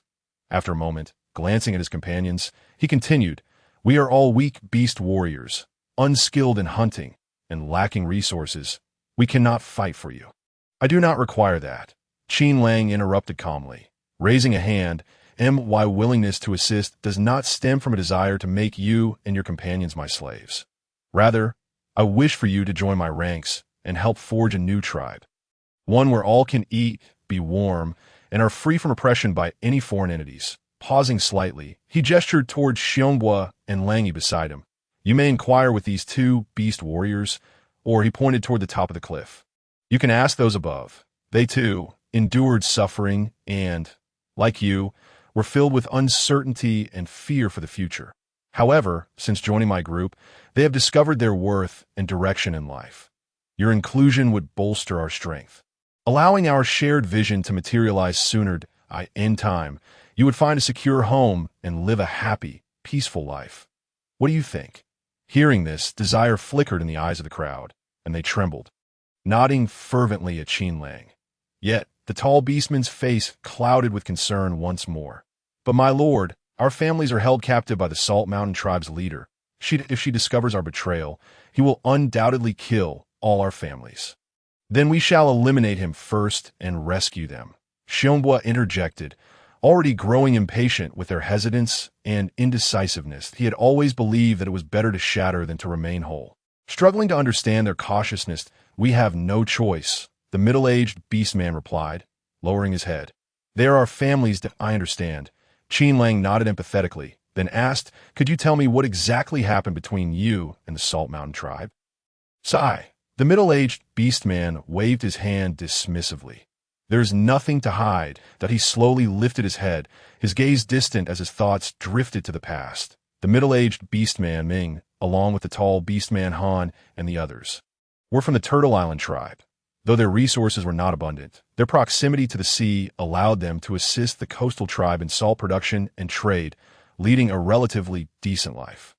Unfortunately, the tranquility was shattered by a calamity 3 hot seasons prior. That day, they had risen early as usual, preparing to help the coastal tribe with salt production. Unexpectedly, the clear sky was suddenly engulfed by dark clouds, and torrential rain began to pour. Initially, they thought little of it, assuming it would cease after a couple of days, but moments later, a deafening roar erupted from the depths of the ocean. The entire sea surface began to violently tremble, waves crashing one after another, threatening to swallow everything in their path. Ming and his kin were paralyzed with fear, ready to flee home, when several beastmen from the coastal tribe emerged from the tumultuous waves, frantically shouting at them, "Run! Disaster is upon us! Run!" Subsequently, they plunged headlong into the surging waves, vanishing from sight in an instant. Junhe and his companions, upon hearing the alarm, felt an intensifying sense of dread. Their faces drained of color as they hurriedly returned to their dwelling. Urging their kin to flee with fervent cries, they scooped up the young children and raced towards the shores beyond Turtle Island. Little did they know whether to attribute their fortune to luck or the favor of the heavens. Barely had they escaped Turtle Island when crimson flames erupted from the depths of the sea, igniting the surface into a frenzied tumult. The thunderous roars and violent shocks drew Junhe and his people to glance back in terror, only to witness Turtle Island enveloped in towering flames, accompanied by surging waves and billowing smoke. The earth trembled violently. The once pristine white sands were scorched to a tawny hue, and the coastline receded rapidly, vast expanses of land succumbing to the encroaching waters. Junhe and his kin dared not linger, desperately fleeing forward, their ears filled with the deafening roar of the waves and the ominous sounds of explosions. Their hearts brimming with fear and despair, the instinct for survival propelled them onward, not daring to pause until they collapsed from exhaustion, succumbing to slumber. When they awoke, it was twilight, and they found themselves in an unfamiliar wilderness. Their homeland lost to them, their hearts heavy with profound sorrow and confusion. Yet no matter how sorrowful, life must continue. The venerable elders in Appa proposed that they embark anew in search of a new dwelling place to seek survival and prosperity. Thus, with trepidation and hope in their hearts, the group commenced this uncertain journey. After a long and arduous trek, they arrived near the Salt Mountain tribe. Why this time? The air had grown cooler, and their lack of hunting and gathering skills rendered them incapable of securing sufficient sustenance. Coupled with the exhaustion endured along the way, their meager supplies were hardly enough to meet the basic needs of the group for long. Consequently, in order to find a refuge before the onset of the cold season, they resolved to exchange their scant remaining resources and labor for the opportunity to join the Salt Mountain tribe. However, the leader of the Salt Mountain, known for his avarice, dismissed Junhe and his kin as frail, elderly, and ill, deeming them unworthy of inclusion in the tribe. Yet Zanapa, discerning his intentions, sought to persuade him that all on Turtle Island were skilled in salt production. Should he agree to allow them to stay, they would exert every effort to assist the Salt Mountain tribe in discovering additional sources of salt. He made this claim upon observing that most of the inhabitants here exhibited signs of edema, particularly around the eyelids and cheeks. Furthermore, their skin appeared rough, riddled with red bumps, rashes, and some even displayed symptoms of swollen joints and muscle weakness. He conjectured that these individuals, as the sea beast had told him, were not consuming proper salt. Thus, he surmised that they lacked the true method of salt production, using this condition to bargain with Shi. Little did he know, his words struck a chord with Shi. For the Salt Mountain tribe's salt sources had been gradually depleted over generations of extraction. To conceal this from traders, they had been intentionally adulterating the salt they exchanged with sand and dirt. Subsequently, she ordered the dissemination of rumors that a certain tribe was willing to offer double, even triple, the usual resources in exchange for fine salt. thereby inflating the trading prices to garner greater profit. In this manner, the depletion of resources at Salt Mountain could be slowed, while simultaneously reaping substantial supplies. However, such a scheme could not remain hidden indefinitely. Thus, she constantly sought new salt sources to resolve the issue. And the arrival of the Turtle Island Beastmen presented an opportune moment. This chapter is not yet complete. Please turn to the next page to continue reading the thrilling content. She contemplated that if these individuals could indeed locate a salt source and produce salt, it would alleviate the crisis faced by the Salt Mountain tribe, thus making it feasible to retain them. However, should they prove incapable, he would not hesitate to send them all to the Rock tribe as slaves. With thoughts of his own advantage in mind, she acquiesced to their request, while the unsuspecting Junha and his kin expressed their heartfelt gratitude. Yet, matters were far from simple. Not only was it uncertain whether the vicinity of the Salt Mountain tribe harbored the sea or salt lakes, but the weather conditions also precluded immediate action. Moreover, prior to salt production, numerous complex preparations were required, rendering it impossible to locate a site and immediately produce edible salt. In truth, they could opt for boiling salt. Yet neither the Salt Mountain tribe nor the Turtle Island tribe possessed knowledge of this skill, nor were they aware that such a technique existed in the world. Consequently, Zanapa suggested to Shi that they should wait until the end of the cold season before seeking the sea. Alternatively, they could return to the vicinity of Turtle Island to see if it had returned to normalcy, and if the Sea Clan had survived, that if so, they could negotiate with them for a portion of the sea to produce salt in exchange for supplies. His intent was simple, to ensure mutual benefit. However, she interpreted his words differently.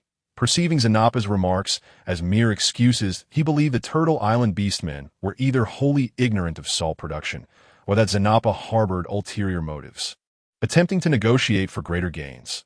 The more she pondered, the angrier he became, ultimately unable to suppress his rising fury, and he threatened the Turtle Island Beastmen.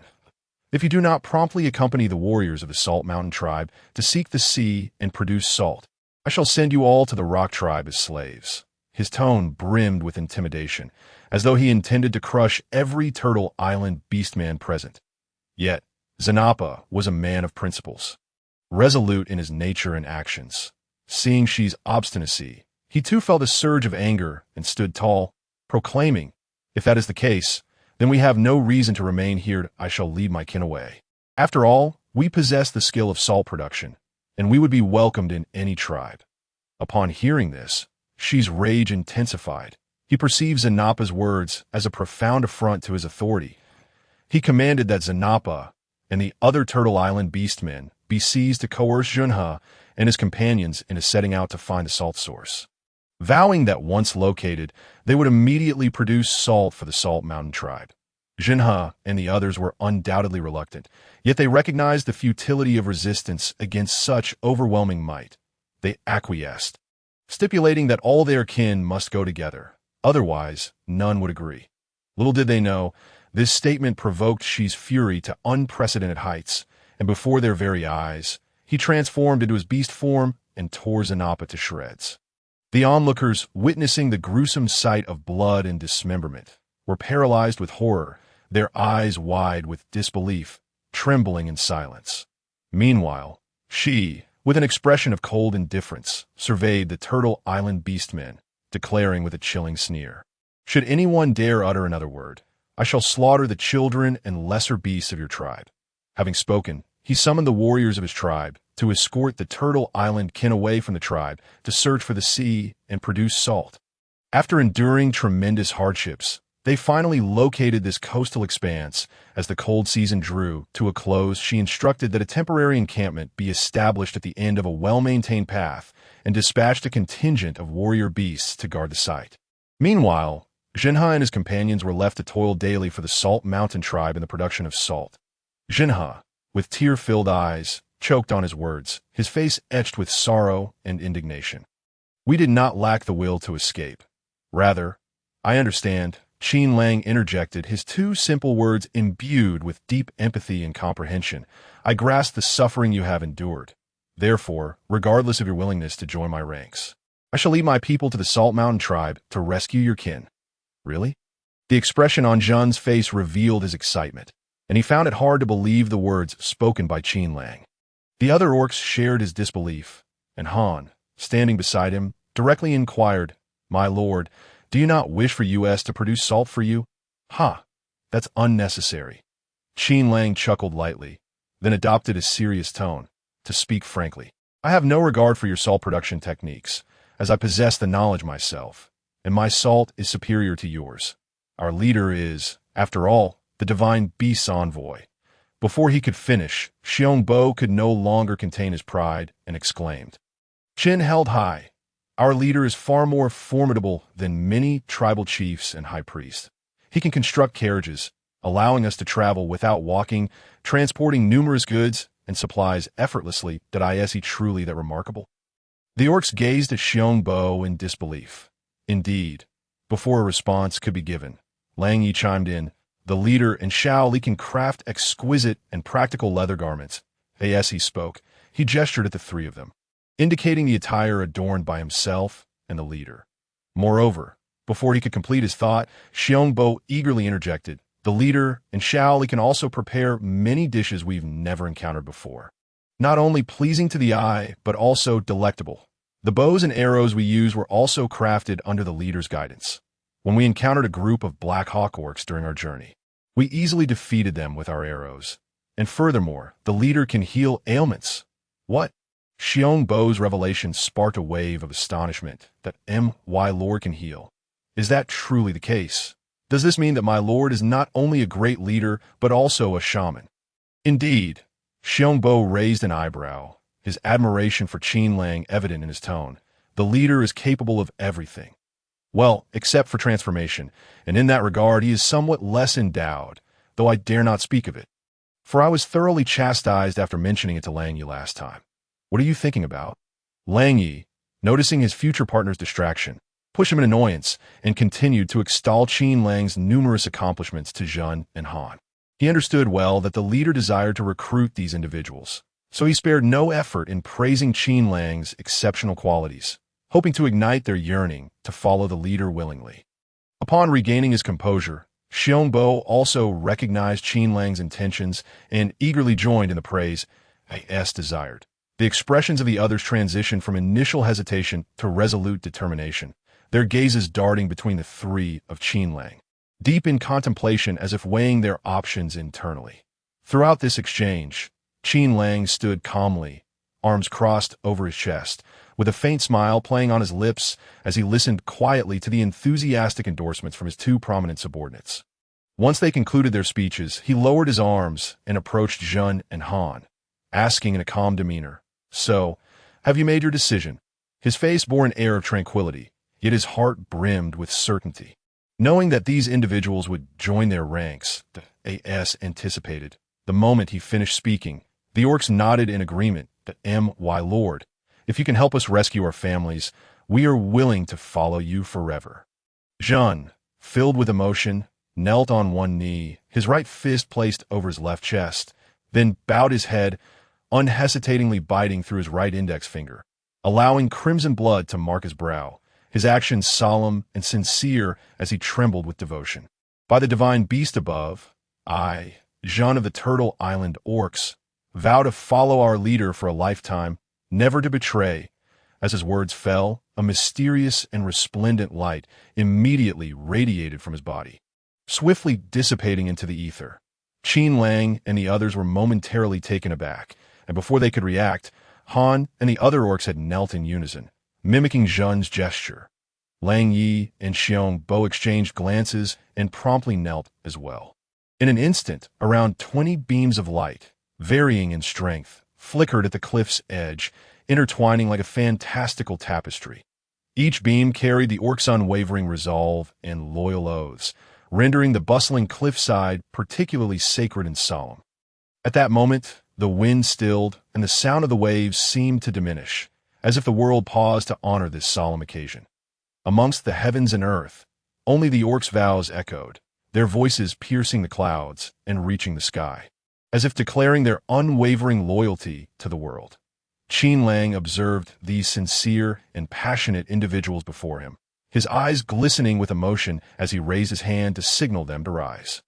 "I believe in you all, please stand." "Yes, my lord." The crowd rose, gazing at him with eager anticipation. Xiongbo, brimming with excitement, asked, "Leader, shall we attack the Salt Mountain tribe now?" After a brief pause, he scoffed, then swung his fist powerfully into the air. Roaring in anger, the people of the Salt Mountain tribe deceived by Zhan and the others of their supplies. Now they have caused such misery to Zhan and Han's kin. I will make sure to avenge everyone. Qin Lang nodded in agreement, a coldness in his expression. "We will certainly go, but we do not need that many. Little Lord, there is more to this chapter. Please click the next page to continue reading." The latter part is even more thrilling. He turned his gaze towards Zhan and Han. "You two shall accompany me and a few of my subordinates, while the rest should head to the cliff and return to the camp with my people, to prevent any potential danger of them capturing you again while we attack the Salt Mountain tribe." He added, "Understood."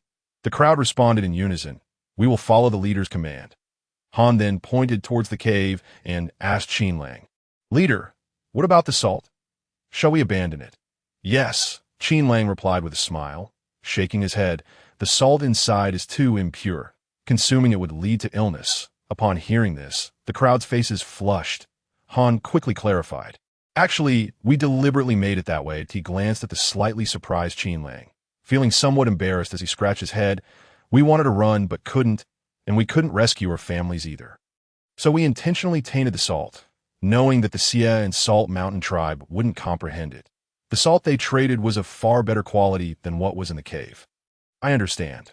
Qin Lang nodded, chuckling softly, realizing these individuals were not beyond redemption, as they at least possessed the wit to stage a minor rebellion. But he then remarked, "In truth, you are unaware that on the other side of this vast ocean lies an even purer source of salt.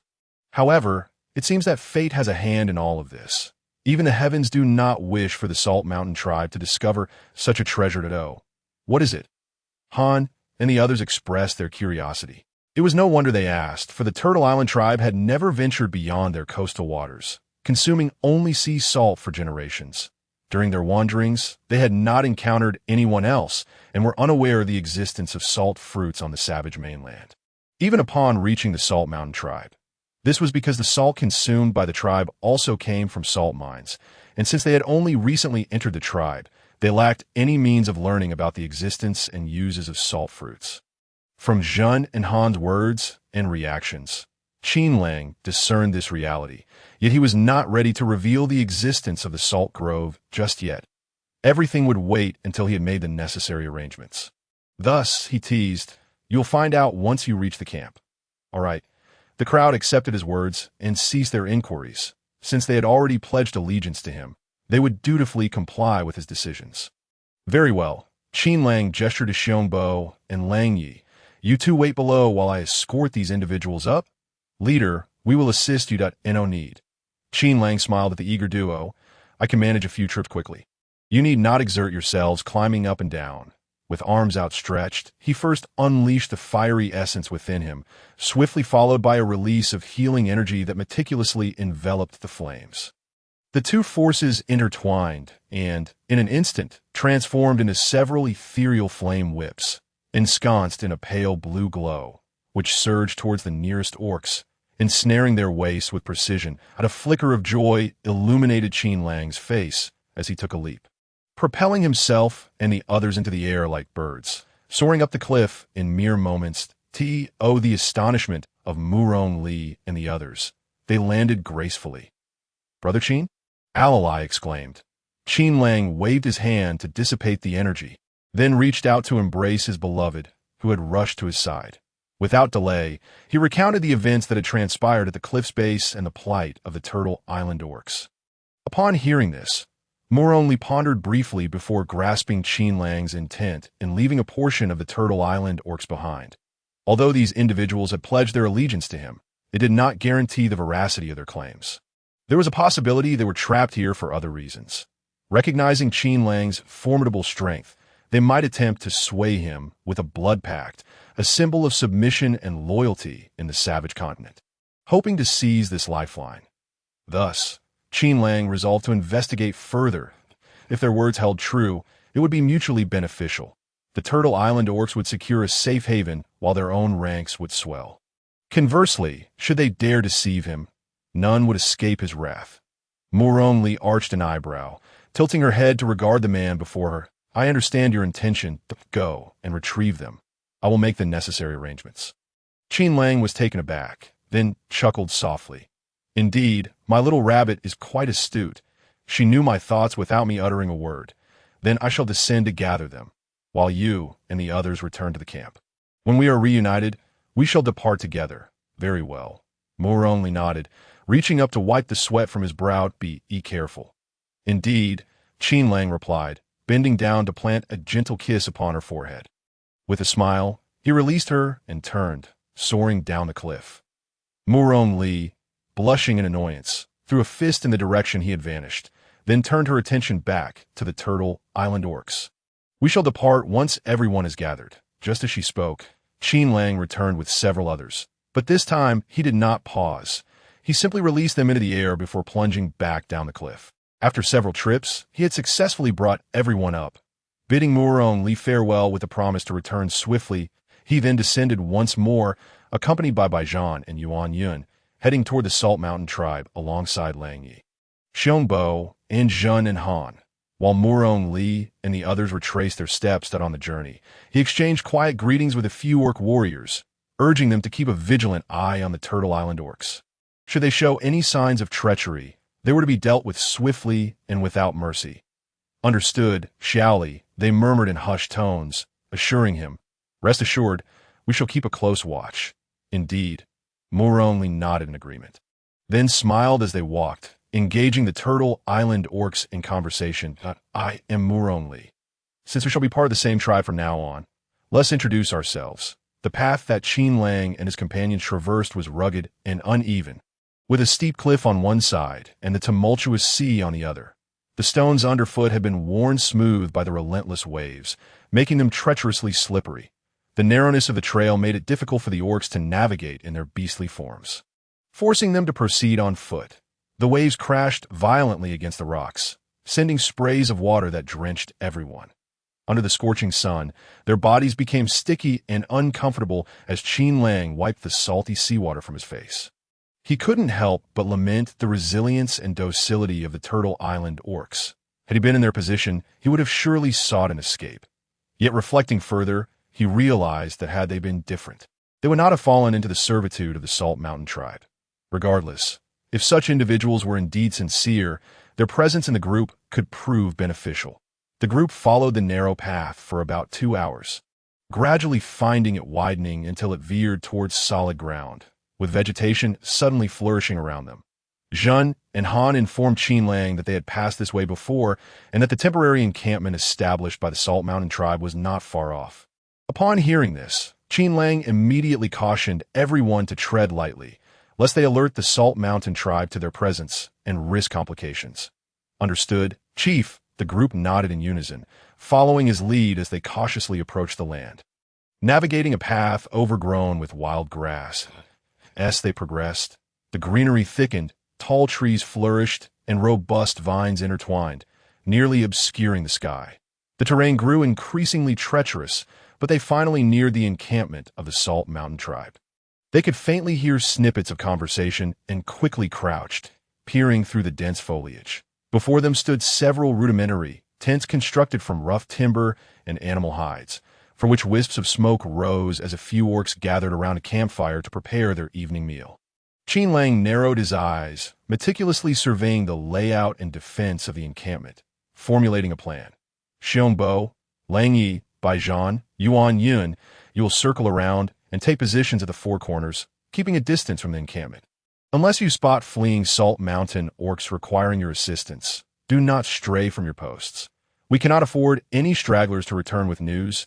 Zhen, you, and Han will quietly approach the camp's perimeter, deliberately creating a disturbance to give the impression that the Turtle Island tribe is escaping. Once they emerge, simply evade them. I will handle the rest.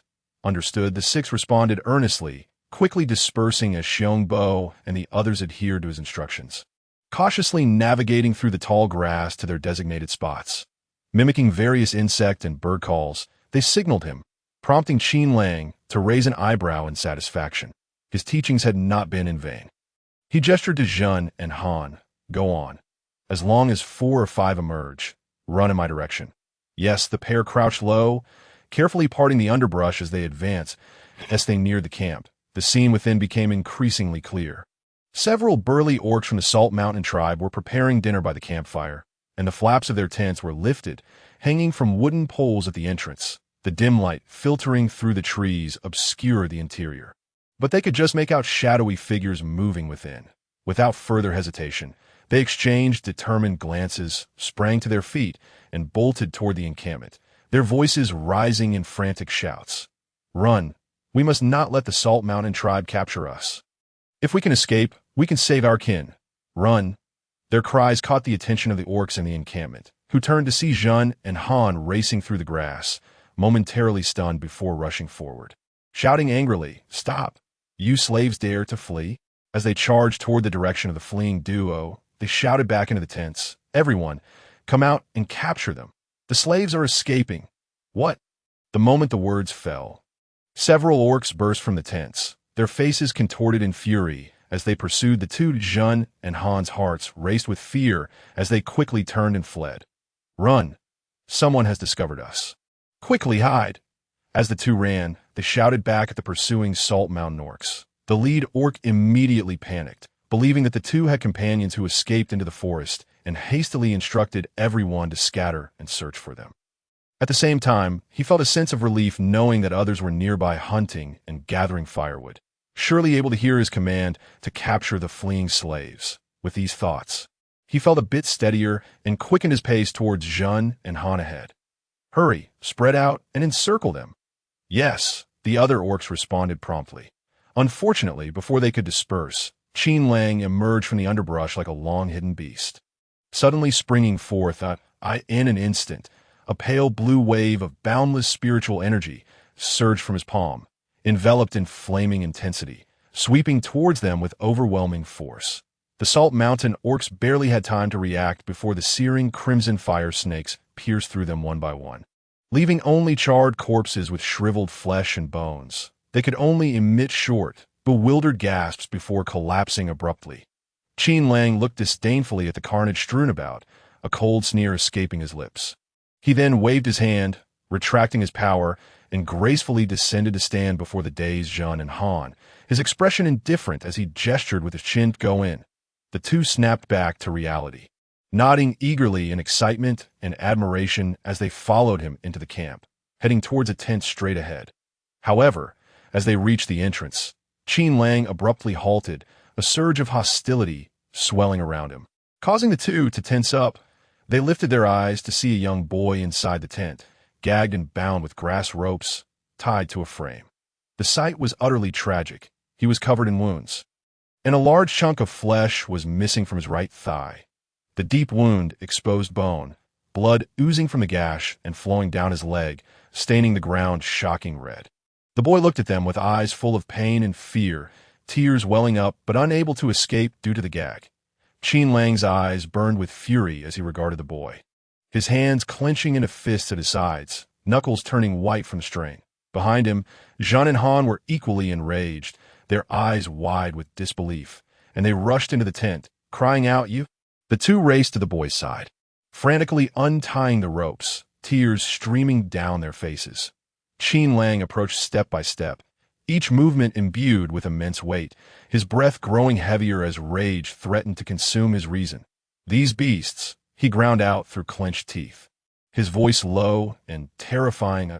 As Zhun and Han finally freed the boy from his bonds, Qin Lang swiftly removed the gag, allowing a weak, trembling voice to emerge. "Help me! Help us!" Who? The boy trembled uncontrollably, fear and pain distorting his gaze, his eyes unfocused as he failed to recognize Zhun and Han, merely pleading for help. "Help! Help us!" "All right." Qin Lang took a deep breath, striving to contain his inner fury. Speaking soothingly, "Don't be afraid. Brother will save you and your people." Upon finishing, he extended his hand to release healing energy, gently placing his palm on the boy that a pale blue light surged forth, enveloping him entirely, and slowly the wounds on his body began to heal, vanishing completely. The gash on his leg, inflicted by a sharp object, soon stopped bleeding and began to close. The boy's body, once tense with agony, gradually relaxed, a glimmer of hope igniting in his eyes. Seeing the boy's condition improve, Qin Lang felt a slight sense of relief. Noticing the wound had formed a scab the size of a child's fist. He withdrew his energy.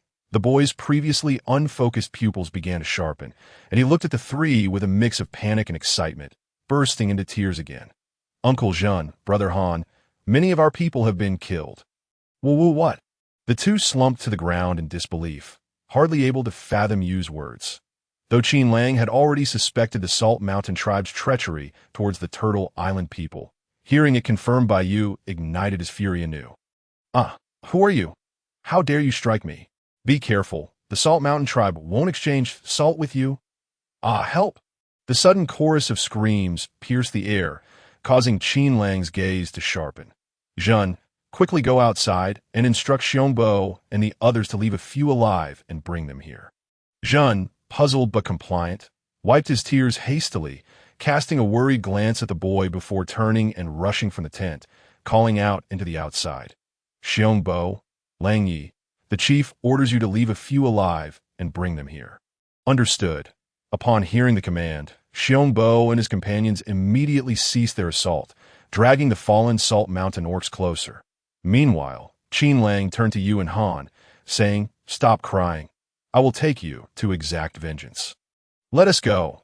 As he spoke, he reached down to lift the seated Yu, who startled at first but then relaxed, allowing Qin Lang to carry him. Thank you, and no need for thanks." Qin Lang smiled at him, then glanced at the now crimson-faced Han, before striding out of the tent, Han quickly following suit. Outside, Xiongbo and his group had each captured one or two trembling, injured Salt Mountain orcs, tossing them onto the ground. Qin Lang's expression turned fierce. He gently set the boy down, ruffling his hair before raising his hand to Xiongbo, understanding his intent. Xiongbo retrieved a bone knife from his animal hide pouch and respectfully presented it to Qin Lang. "Chief, Qin Lang nodded in satisfaction, gesturing for him to withdraw before passing the bone knife to you. The boy looked confused, unsure of Qin Lang's intentions. Qin Lang chuckled lightly, his expression hardening as a fierce glint ignited in his eyes. "Go and slay them. Otherwise, you will never find peace in your dreams." That why you stood stunned, staring at him, his eyes reddening as tears streamed down his dirty cheeks. Qin Lang's heart ached, and he quickly wiped away the boy's tears with his free hand.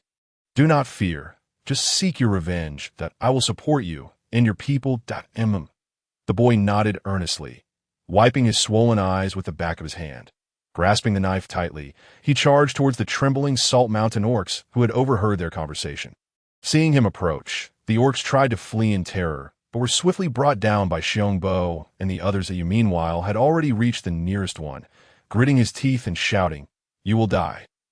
With that, he plunged the knife deep into the orc's abdomen. The Salt Mountain orc shrieked, trembling uncontrollably as blood gushed forth, staining the ground. A sense of relief washed over you, and he swiftly withdrew the knife, thrusting it again into the orc's gut, and then pulled it out repeatedly. Each strike seemed to drain his remaining strength until the orc, riddled with wounds, succumbed to his torment. Only then did you pull back to confront the next orc. The forest echoed with screams and splatters of blood, while Yu's gaze grew increasingly resolute, as if he sought to unleash all his pain and fury in this moment.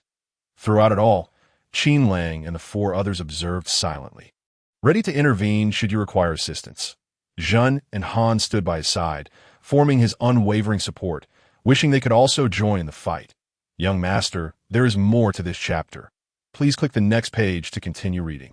The story becomes even more exciting.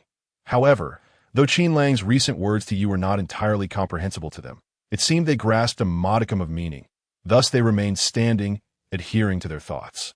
Time elapsed unmeasured until this exhilarating and overwhelming slaughter finally ceased as the youth collapsed onto the ground, his head tilted back in cathartic tears.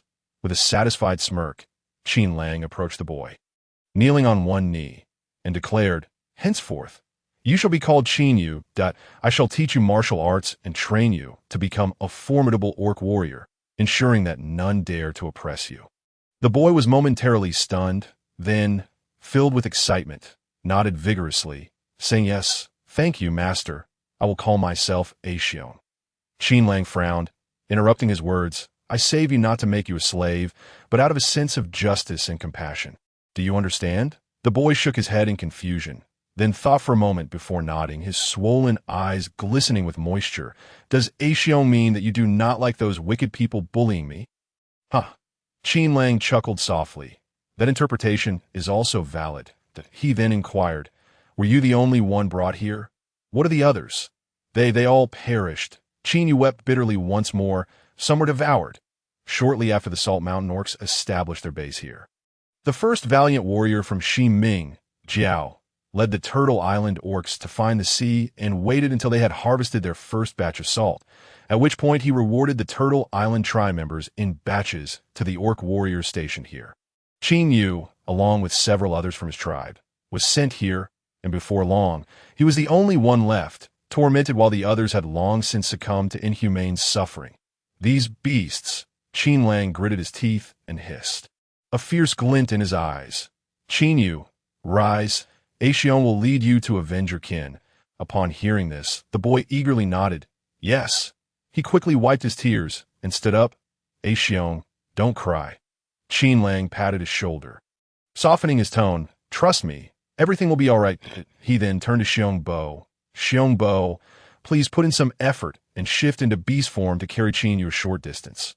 Once we exit the forest, you may set him down, and oh problem." Xiongbo replied cheerfully, then transformed into his beast form, crouching before Qin Yu. "Thank you." The boy shyly expressed his gratitude, then clambered onto the back of the brown bear, gripping tightly to its fur. "I'm ready." Xiongbo nodded and roared. Startling a flock of gray starlings into flight, he rose, glancing at the amused onlookers, silently inquiring if they should proceed. Qin Lang gestured for them to wait a moment. He then stepped forward, unleashing the fire spirit energy within him, incinerating all the tents in the clearing. Once the flames were fully extinguished, and he confirmed that not a single ember remained, he led everyone away from the camp toward the Salt Mountain tribe. As a reading note. At the seaside, freshwater springs may exist due to specific geological conditions or the infiltration of abundant rainwater underground, gathering and flowing within certain stratifications, ultimately forming springs in select locations. However, such occurrences are relatively rare, and not all coastal areas will yield them. Thus, the author is not fabricating, rather, in the interest of narrative completeness. Some exaggeration has been employed, and readers are encouraged to approach the plot with rationality. The group, led by Murong, Li returned to the camp with their companions from the forest. Darkness had already descended. The Orc warriors stationed there, upon seeing the addition of 17 or 18 unfamiliar faces, were filled with curiosity and promptly approached to inquire. "Shaoli, who are these people?" "Oh, these are the newly joined Orc warriors from Turtle Island." Murong Li pointed to the group of men standing behind him and relayed all that Qin Lang had informed him, detailing every aspect without omission. Only then did the others realize that these individuals had endured a trembling existence as slaves at the cliff's base for over 2 years. While they felt profound sympathy for them, they were also inwardly alarmed. Fortunately, these were not treacherous Orc warriors, and they had not discovered the existence of the Salt Tree Grove. Otherwise, had their paths crossed. One could scarcely imagine the consequences for Xiao Li and his companions. "All right." Murong Li raised his voice to interrupt their thoughts. "Everyone, please fetch them some food. I will first check on the salt trees." Saying this, he signaled to the Orc warriors who had returned with him and turned to head toward the location of the salt trees. The others understood and promptly settled the newcomers in a corner of the camp to rest. While attending to their needs for food and water, they naturally relayed Qin Lang and Murong Li's orders to each station comrade. Everyone expressed their comprehension and thus approached the Turtle Island Orcs with a hint of caution. Standing beneath the salt trees, Murong Li observed everything and felt a sense of reassurance. These individuals were quite perceptive once they grasped the situation. He then turned his gaze to the 2 salt trees, which were now adorned with numerous crimson buds, a glimmer of joy brightening his eyes. It appeared the changes in these trees were progressing positively. Moreover, they no longer required Qin Go to continually supply spirit energy to nourish them. though he wondered how often they would need to be nurtured. Additionally, with the salt trees thriving so well, what proportion of the effects stemmed from the spirit energy and the white frost flowers? He needed to ascertain the situation to minimize unexpected occurrences in subsequent plantings. After all, no other location possessed such weather, vast stretches of saline alkaline soil, and white frost flowers to create the optimal growth environment for them. Contemplating this, he called over Lu Yin and Matthew, instructing them to excavate some of the white frost flowers from a pit. The two, perplexed, inquired why he required this. Moore only explained his experimental plan to them, and upon hearing the rationale, they readily agreed. They then crouched down together, carefully excavating the designated 30% of white frost flowers, filling an empty wooden jar to the brim. Moore only subsequently instructed, "Please take 2 more jars, set them aside, and mark them for future use. From now on, do not use these 3 jars for anything else. Once we find a suitable place to settle and plant the salt trees, these jars will be dedicated to measuring the quantity of white frost flowers." Good. The two nodded in agreement. Then each lifted a full jar of white frost flowers and returned with him to the center of the camp. As dusk deepened, the lingering rays of the setting sun cast a warm orange veil over the entire camp, and the oppressive heat in the air finally began to dissipate, allowing the temperature to gradually cool. After a day of toil, the group finally found respite, and a few weary children, having eaten, were once again full of energy, now frolicking and laughing around the camp, observing their innocent and adorable demeanor. Moore only felt a subtle alleviation of his fatigue. Considering there was little to do for the time being, he engaged in idle conversation with everyone for a while before assigning a few individuals to keep watch and encouraging everyone to retire early. "All right, Charlie, you two to AS." The crowd gradually rose to their feet. They made their way to their respective territories, unfurling animal skins before succumbing to slumber. However, Moore only took a moment to inspect the condition of the salt trees. Noticing that the white frost flowers had not diminished, he felt a slight sense of relief. He then turned and returned to the center of the camp, climbing onto a wagon, where he removed his grass sandals and placed them at the rear of the cart. Only then did he spread out the animal skins, reclining upon them to gaze at the vast expanse of stars, gradually drifting into contemplation. He pondered how long it would take for Brother Qin and the others to reach the Salt Mountain tribe to rescue the captives, and whether the inhabitants of Turtle Island were still alive. He could not fathom that a person as merciless as she would treat the innocent Turtle Island beasts with kindness.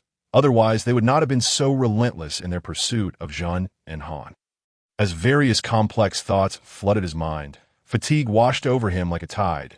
A heavy drowsiness surged, and Muron Lee's eyelids grew increasingly leaden until he could no longer resist, slowly closing his eyes and quickly succumbing to sleep. The next day, the scorching sunlight awakened them once more, its intensity surpassing that of the previous day, compelling everyone to rise early. However, Muron Lee did not instruct the group to seek refuge in the salt forest to escape the heat. Instead, he directed the warrior beasts to pull all the wagons beneath the 2 salt trees, arranging them neatly in 2 rows and drawing them close together. He then spread the animal skins over them, effectively blocking a portion of the oppressive heat and shielding every crevice through which sunlight might seep. Afterward, he had them lay animal skins in the space beneath the wagons, allowing everyone to escape the heat below. In this manner, they could remain gathered without fear of unexpected occurrences, while also keeping a vigilant eye on the changes in the salt trees. The chapter is not yet complete. Please click the next page to continue reading the captivating content. Following his arrangements, the crowd swiftly set to work, soon crafting a relatively comfortable space to cool off. Though it remained stifling beneath the wagons, at least they were not directly exposed to the scorching sun, which kept their spirits relatively high. Moore only smiled and encouraged everyone to come out and stretch their limbs before hiding away again after breakfast. If they stayed beneath the wagons too early, their bodies would acclimate to the cooler temperature below, only to find it gradually warming as the sun reached its zenith at noon WY that time. Being trapped below would feel akin to being in a steamer, making it easier for them to suffer from heat stroke. However, if they emerged to engage in activity first and then sought refuge below when the heat peaked, this transition would allow their bodies to adjust, alleviating the discomfort of the oppressive heat. Upon hearing the sound reasoning, the crowd climbed out, each attending to their respective tasks. Witnessing their willingness to heed his advice, Moroni felt a sense of satisfaction. He then took Matthew and Lu Lai to dig out a jar of white frost flowers from the tree pit to continue observing the growth of the salt trees. Unbeknownst to them, noon arrived and the temperature soared. The group lost the desire to prepare a meal, especially since there was no fresh water nearby. They were relying on provisions prepared before their arrival, and the team was uncertain how long they would be stationed there. Thus, in an effort to conserve supplies, they hastily consumed some oil dregs and jerky to fill their stomachs before retreating beneath the wagons. Surprisingly, it was much cooler down there. The wagon's chassis stood over 3 feet high, granting ample space below. Whether sitting or lying down, there was a comfortable distance between their heads and the wagon's floor. Moreover, the branches and leaves of the 2 salt trees, along with the animal skins above, effectively shielded them from much of the heat. With the stifling warmth alleviated, the group no longer felt irritable, and they began to engage in light conversation to pass the time. Help the newly joined Turtle Island beasts better integrate into the team. Moroni took the initiative to discuss the function of the salt trees. After all, upon returning from the cliff's edge, the others had already seen that forest. If he did not explain, it might lead to doubts and concerns festering in their hearts. Upon hearing his explanation, the Turtle Island beasts displayed expressions of astonishment, entirely unprepared for the revelation that such a marvelous plant existed on this wild continent, capable of substituting for sea salt and salt mines. After a moment of contemplation, they began to murmur amongst themselves, and one beast named Ja could no longer contain his curiosity, asking Moroni why he chose to divulge such significant secrets to them. Expressing concern about the possibility of it being leaked, with a sneer, Moroni turned his head, his eyes glinting with menace. Do you truly believe you have the opportunity to do so? Ja was momentarily taken aback, unable to grasp the meaning behind his words, yet inexplicably felt a twinge of fear at Moroni's demeanor. However, Moroni did not offer any further explanation, shifting the topic to the weather. Ja, is the weather always like this here? Ja quickly returned to reality, nodding and responding, yes, at least for the past 2 years since we arrived, but the cold season is particularly harsh, unlike our time on Turtle Island. His smile faded, replaced by a melancholic expression shared by the other Turtle Island beasts, each lost in sorrowful memories of their destroyed homeland. Our home is gone, one beast murmured, tears glistening in his eyes. Moroni watched this scene unfold, silently sighing before speaking words of comfort. That was a natural disaster, something no one could foresee or prevent. Yet, life must continue, mustn't it? He looked into the eyes of the beasts, gazing up at him, his voice unconsciously softening. What you should focus on now is to contemplate your next steps. Do not dwell solely on past memories. A home can be rebuilt as long as you are willing to put in the effort. Everything will improve. Indeed, the others chimed in agreement. Xiaoli is right that let's not dwell on it. You will have an even better and more beautiful home in the future. Yes, Ja wiped away his tears, forcing a smile as he nodded. Thank you. Once we leave here and find the suitable place the leader mentioned, we will work together to build a new home. Good, Moroni replied with a smile. Then added, since we have some free time now, let me teach everyone how to count. Count? The crowd looked perplexed, unsure of what he meant. However, Wolf Xiao Lu, having spent time with him, and Qin Lang, had some understanding and approached him, sitting beside him with wide, curious eyes. Brotherly, are you talking about how many claps? Exactly, Moroni replied with a smile. Xiao Lu is quite clever, he continued, counting things with 1 clap. 2 claps is rather cumbersome, and you can only count up to 5 claps at most. Beyond that, it gets confusing. But the method I will teach you is free of such issues that it is simple and easy to understand, allowing you to express very large quantities effortlessly. Whether it is a few, dozens, or even hundreds, it can be accurately conveyed. Moreover, once learned, it will greatly assist us in recording the quantities of items and planning resource allocation. Upon hearing this, the group was instantly filled with curiosity about this counting method, finding it utterly fascinating. Is that so? If Xiaoli says so, I can hardly wait to learn it. Brother Xiaoli, please teach us. All right, I will teach you right away. Moroni cleared his throat and instructed everyone to extend their fingers and toes before him, beginning the lesson earnestly. Today, we will learn the numbers from 1 to 20. Okay, the crowd instinctively straightened their posture, their gazes focused intently on him. Muronli smiled as he extended his left index finger, pressing down on the fingers of his right hand as he began. Just like this, one finger represents 1, 2 fingers represent 2, and so forth. Point 1, 2, 3. The beast followed Muronli's rhythm, chanting the numbers while earnestly moving their fingers. Their somewhat clumsy, yet enthusiastic manner was enough to bring a smile to anyone's face. Muronli pursed his lips and continued, 4, 5. Now let's switch to the other hand. Oh. Amidst a flurry of activity, the crowd exchanged positions in a state of disarray, with some individuals nervously shaking their fingers, stiffened from excessive tension, before finally settling into position, their eyes wide open as they gazed at Muronli.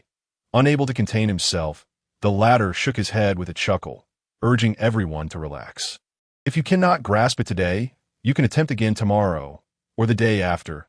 We will eventually master it. There is no need to rush. The crowd nodded in unison, yet their eyes remained fixed on him. Muronli, caught between laughter and exasperation, recognized the futility of his reassurances and continued with his instruction. Point 1, 2, 3, 4, 5, 6, 7, 8, 9, 10. He counted aloud. Now let us begin counting toes. And no sooner had he finished speaking than several individuals reclined onto the ground, raising their feet in the air while one hand firmly grasped their sauls. Muronli fought back a laugh, feeling a swell of mirth.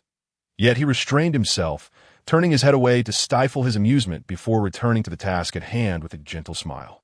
Now, starting from the big toe, we count 11, 12, 13. The teaching proceeded in an orderly fashion under Muronli's guidance, while the crowd appeared quite chaotic, darting their gazes between him and their own feet. A few orcs, overly zealous, exerted too much force, causing their toes seams to rip apart.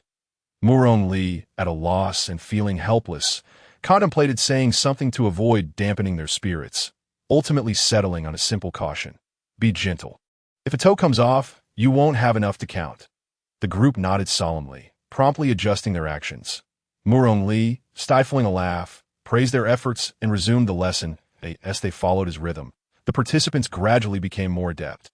Initially, their counting was riddled with errors, but with Muronli's repeated instruction and patient corrections, they finally grasped the method for counting up to 20. Their joy erupted in jubilant cheers, their faces illuminated with smiles. Particularly, a few children, having memorized the numbers after only 2 rounds of practice, received a promise from Muronli. Once they left this place and found eggs and honey, he would prepare a treat for them. However, they were reminded that they must wash their hands first, as they had just handled their feet, and their water supply was running low. Muronli felt a headache coming on, regretting his decision to have them count toes. Yet, for the sake of their hygiene, he gritted his teeth and brought out the spare water for them to wash their hand. And yes, he encouraged them to wash thoroughly. He jokingly added, "No more toe counting tomorrow. Otherwise, we'll run out of water." Having traversed the wilderness for 5 grueling days, nearly exhausting themselves, Qin Lang and his group finally arrived near the Salt Mountain tribe. The night was thick and inky, devoid of stars, save for a faint crescent moon hanging in the sky. They cautiously concealed themselves among the tree trunks, peering through the gaps in the foliage to observe the tribe to their surprise. What should have been a tranquil settlement was aglow with lights and filled with joyous laughter. The inhabitants were gathering in the square, seemingly preparing for a grand celebration. Their curiosity piqued, they then spotted 2 orc warriors roughly dragging a sobbing sub-beast adorned with a feathered crown toward the square. Now crowded with orcs, behind them trailed a middle-aged man, cradling a young beast in his arms, his face beaming with delight as he spoke, though the noise rendered his words inaudible. "That it's Qin. Qin," you exclaimed. Standing up abruptly, in his haste, he lost his footing and almost knocked Jun and Han down. Be careful. Bear bow and Wolf, he acted swiftly, grabbing the trio by their collars just in time to prevent them from tumbling down. "Thank you." The 3 breathed out in relief, their faces pale from the scare. This commotion had brought a sense of calm to their earlier panic. Qin Yu, trembling, clutched the tree trunk and turned to Qin Lang. His voice tinged with tears. "Brother, do they intend to marry Qin off to that man? But he is a fire sub-beast. Do not cry," Qin Lang said gently, placing a hand on his head. "For now. You, Jun, and Han stay up in the tree, And no matter what happens, do not interfere, understood? Three heads leaned together, their eyes red and bewildered as they looked up at him. Why? Aren't we supposed to attack the Salt Mountain tribe? Qin Yu questioned urgently. We must rescue them first. Indeed, Qin Lang nodded. We must save them. But I have my own considerations. Just cooperate with me. After a moment's thought, he added, rest assured, as long as they are alive and within the tribe, I will do everything to bring them back. Okay.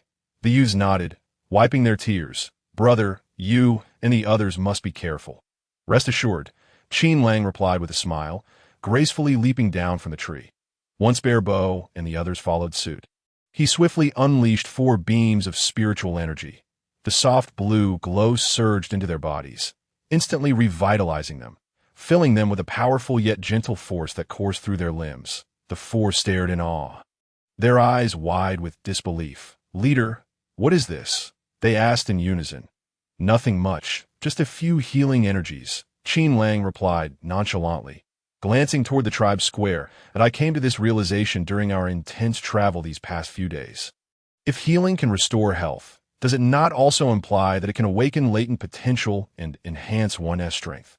Qin Lang explained, detailing how he tested his hypothesis by channeling spiritual energy through his body whenever fatigue set in. Indeed, he found that healing energy not only alleviated exhaustion, but also unlocked hidden potentials, catapulting their combat capabilities to peak performance. However, this state could only be sustained for about an hour. Yet for him, it was a tremendous breakthrough and a delightful surprise. The others gazed at him with admiration, recognizing their leader's extraordinary prowess. It seemed he could overcome any challenge with ease. Bare Bow, flushed with excitement, could not help but exclaim, Leader, you truly are the beast god's envoy. Wolfie nodded in agreement, respectfully bowing to Qin Lang that I am proud to follow such a powerful and intelligent leader. Absolutely, Baijian and Yuan Yun chimed in, their admiration evident. Qin Lang waved his hand, dismissing their praises. Let us not dwell on this. We must rescue them first. He glanced up at the 3 orcs who were increasingly anxious in the tree, and then spoke. Once we charge in, you are to create chaos without uttering a word. However, if anyone dares to confront you, do not hesitate to fight back. Once I make my move, protect the sub-beast named Qing. Understood. The 4 responded in unison, their expressions turning serious. Very well. Qin Lang nodded, his demeanor shifting, his eyes gleaming with a fierce intensity. Now, transform. With that, the 4 transformed into their formidable beast forms. A bear as robust as a small mountain, a wolf swift as the wind, a lion exuding power, and a panther as agile as lightning, all raising their heads to let out a mighty roar.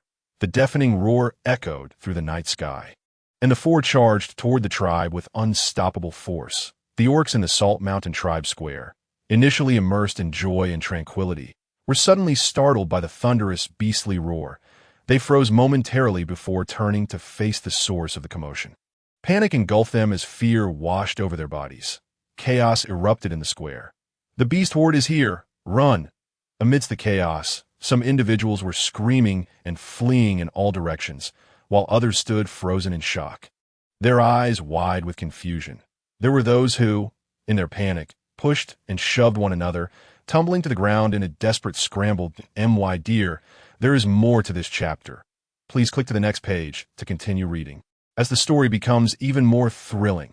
Fortunately, some elder and seasoned orcs quickly regained their composure, anxiously waving their hands and shouting loudly, Quick, take the young beasts and children into the Salt Mountain. Hurry! Alas, before they could take any action, for massive figures crashed through the crowd, scattering them in disarray. Thud! Thud! Thud-da-da! My leg! Help! Run! The heavy sounds of collision mingled with the anguished cries of the orcs, tearing through the night with a cacophony of terror. Fear spread rapidly across every face, filling their wide eyes with horror. Abandoned on the side, Qing struggled to her feet, bewildered, and, seizing the moment while no one was watching, hurriedly sought refuge in the shadows. Swiftly moving along the edge of the square toward the outskirts of the tribe. Once she reached a safe distance, she plunged into the thick grass. The Black Panther glanced momentarily at her vanishing form before rejoining the chaotic fray before him. Just emerging from his tent, ready to partake in the festivities, she was instantly struck by the deafening and tumultuous clamor, his expression transforming in shock. He dashed with warrior Jiao and other orc fighters. And what met their eyes was a scene of scattered young beasts, children, and fallen orc warriors, all wailing in despair, while the four instigators wreaked havoc. The leading brown bear advanced with heavy steps, charging toward the nearest tent, its massive body collapsing it entirely, revealing the pandemonium within that a panicked, bare-chested man, clutching a young beast, screamed as he bolted out. The brown bear, momentarily stunned, raised its paw, covering its eyes in a futile attempt to shield itself. Then quickly lowered it, glancing back at its mate.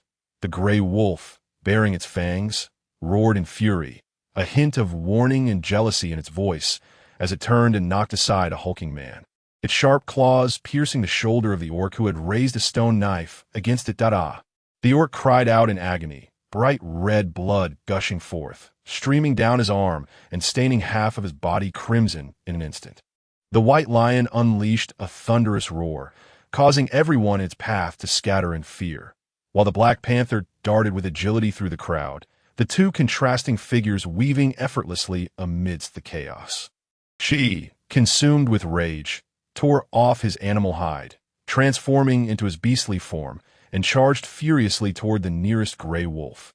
Observing from the edge of the woods, Qin Lang promptly leaped from the trees, releasing his fire spirit energy, which manifested into a pair of enormous flaming wings behind him. The blazing flames illuminated the night sky, capturing the attention of every onlooker in the square, in their shock.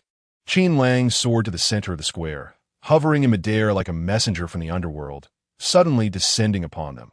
His figure, silhouetted by the firelight, appeared imposing and majestic, exuding a powerful aura that left all breathless, a chill creeping into their hearts as they lost all sense of composure. "Who are you? What do you want? Is he a god? Why does he have flaming wings? Please, don't harm us." The rising chorus of pleas and cries echoed across the square, pushing the chaotic scene to a fever pitch. Amidst the frantic shouts, she quickly turned, his fury directed at Qin Lang in the sky.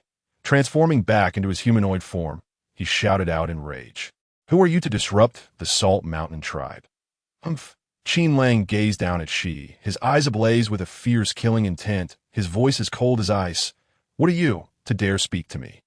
The messenger, in such a manner, with a swift motion, he raised one hand, and in an instant, crimson flames erupted from his palm, transforming into a torrent of fire that surged toward his adversary with an earth-shattering force. She's heart raced with alarm as he hurriedly dodged, but the inferno, as if possessing a will of its own, swiftly encircled him with blinding speed. The flames erupted violently like a raging fire dragon, roaring as it engulfed him in a frenzy of destruction. "Ah, it hurts," she wailed in despair, his voice laced with hopelessness and terror, echoing like a lament from the depths of hell. "Chief!" Jiao shouted in fear, then glared at Qin Lang with rage, charging toward him. In response, Qin Lang's eyes glimmered with disdain. Seeing this as an opportunity to dispose of yet another foe, he raised his hand, sending forth a fiery blade that shot toward Jiao. Boom! The explosion was deafening, and Jiao staggered, his face registering shock before his robust body collapsed to the ground with a dull thud, kicking up a cloud of dust. Qin Lang glanced at the charred remains left by the fireblade, his expression indifferent as he turned his gaze back to She, who was still being mercilessly consumed by flames. That a cruel smile curled at his lips, and he carefully controlled the intensity of the fire, allowing it to scorch his opponent without granting him immediate death. He intended for the members of the Salt Mountain tribe to witness the torturous fate that awaited those who committed such heinous acts, one worse than death. A fate of dismemberment. The acrid scent of charred flesh intensified, quickly permeating the square, making some feel nauseous. She's skin cracked and blackened under the relentless heat, ultimately turning into charred remains, which scattered like ash upon the scorched stone ground. My dear, there is more to this chapter. Please click to the next page to continue reading, as the story becomes even more thrilling. The Salt Mountain tribesmen gaped in disbelief at the horrific scene before them. Trembling in fear, and fell to their knees, begging for mercy. "Please, my lord, spare us. Have mercy on us." "Humph," Qin Lang scoffed disdainfully, retorting, "a bunch of worthless wretches." He then turned his voice toward the woods, calling out, "Qin Yu, Zhan Han, come forth." The three, perched in the trees upon hearing his call, displayed expressions of excitement. "We're here, brother chief. We've arrived." They leapt from the branches, racing toward the square like a whirlwind, gazing up at him with admiration. "Brother, we've come." Qin Lang smiled slightly. "What? He is U.S. brother?" The Salt Mountain tribesmen were taken aback by the sudden appearance of Qin Yu, Zhan, and Han, their fear escalating as whispers of panic spread. "How can they be here and know this powerful man? You calls him brother. Does that mean he has come for revenge? Heavens, does this mean we are doomed?" The Salt Mountain tribesmen turned pale, trembling in fear, their gazes darting back and forth between Qin Yu and Qin Lang, as if the end of the world were upon them. Qin Lang and his companions absorbed their words, unfazed, before directing their attention to the orc bow and the others standing nearby.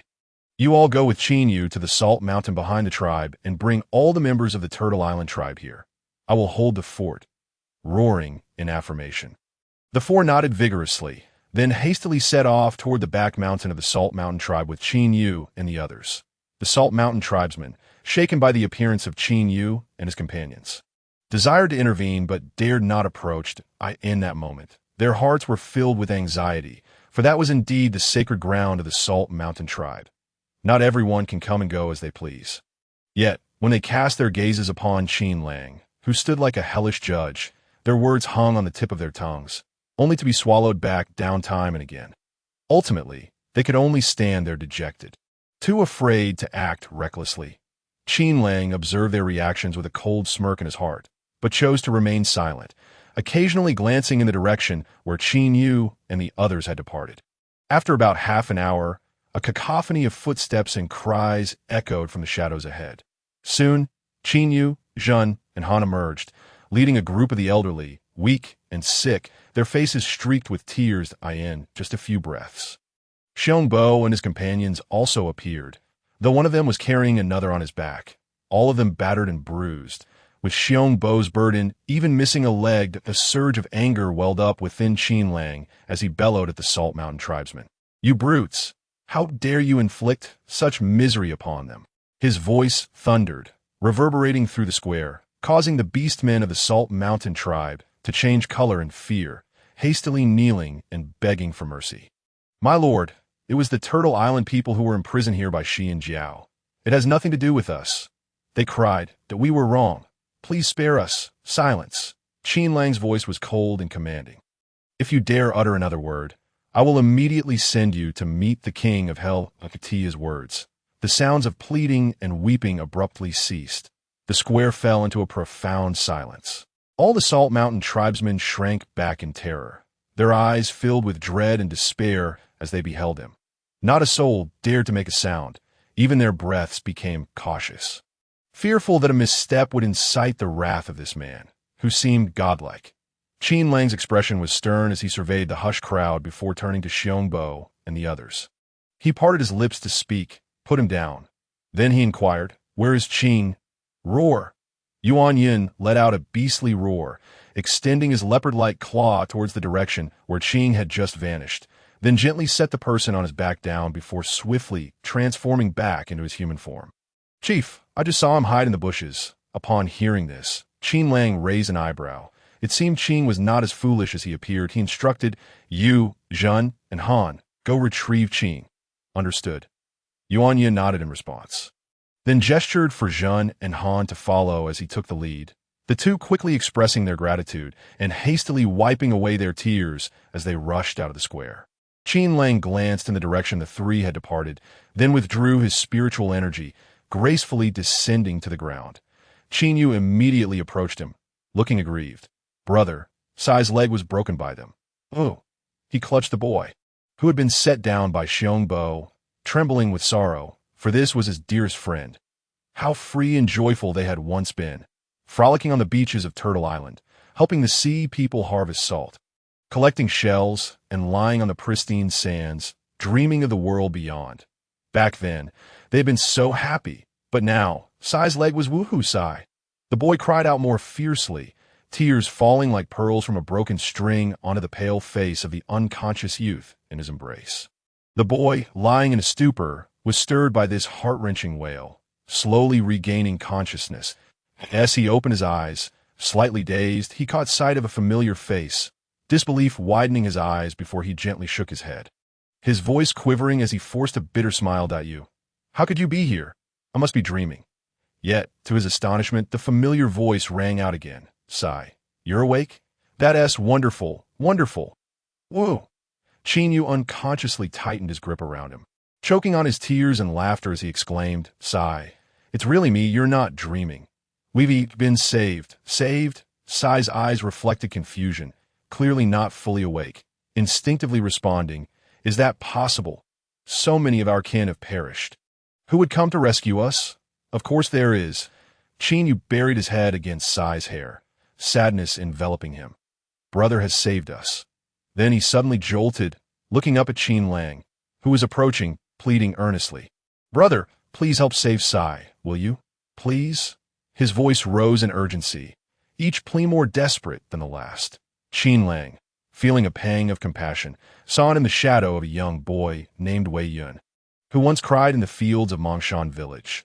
The two innocent, similar faces merged in his mind, softening his heart as he nodded decisively. He quickly approached and knelt down, reassuringly saying, "Do not worry. Brother will save Sai." He extended his right hand, pressing it against Sai's form, swiftly channeling healing energy. A gentle, pale blue glow enveloped the boy in an instant. "What is this divine power?" the Turtle Island tribesmen exclaimed in unison, astonished and wide-eyed as they beheld the miraculous scene, their gazes flickering between Qin Lang and the illuminated Sai.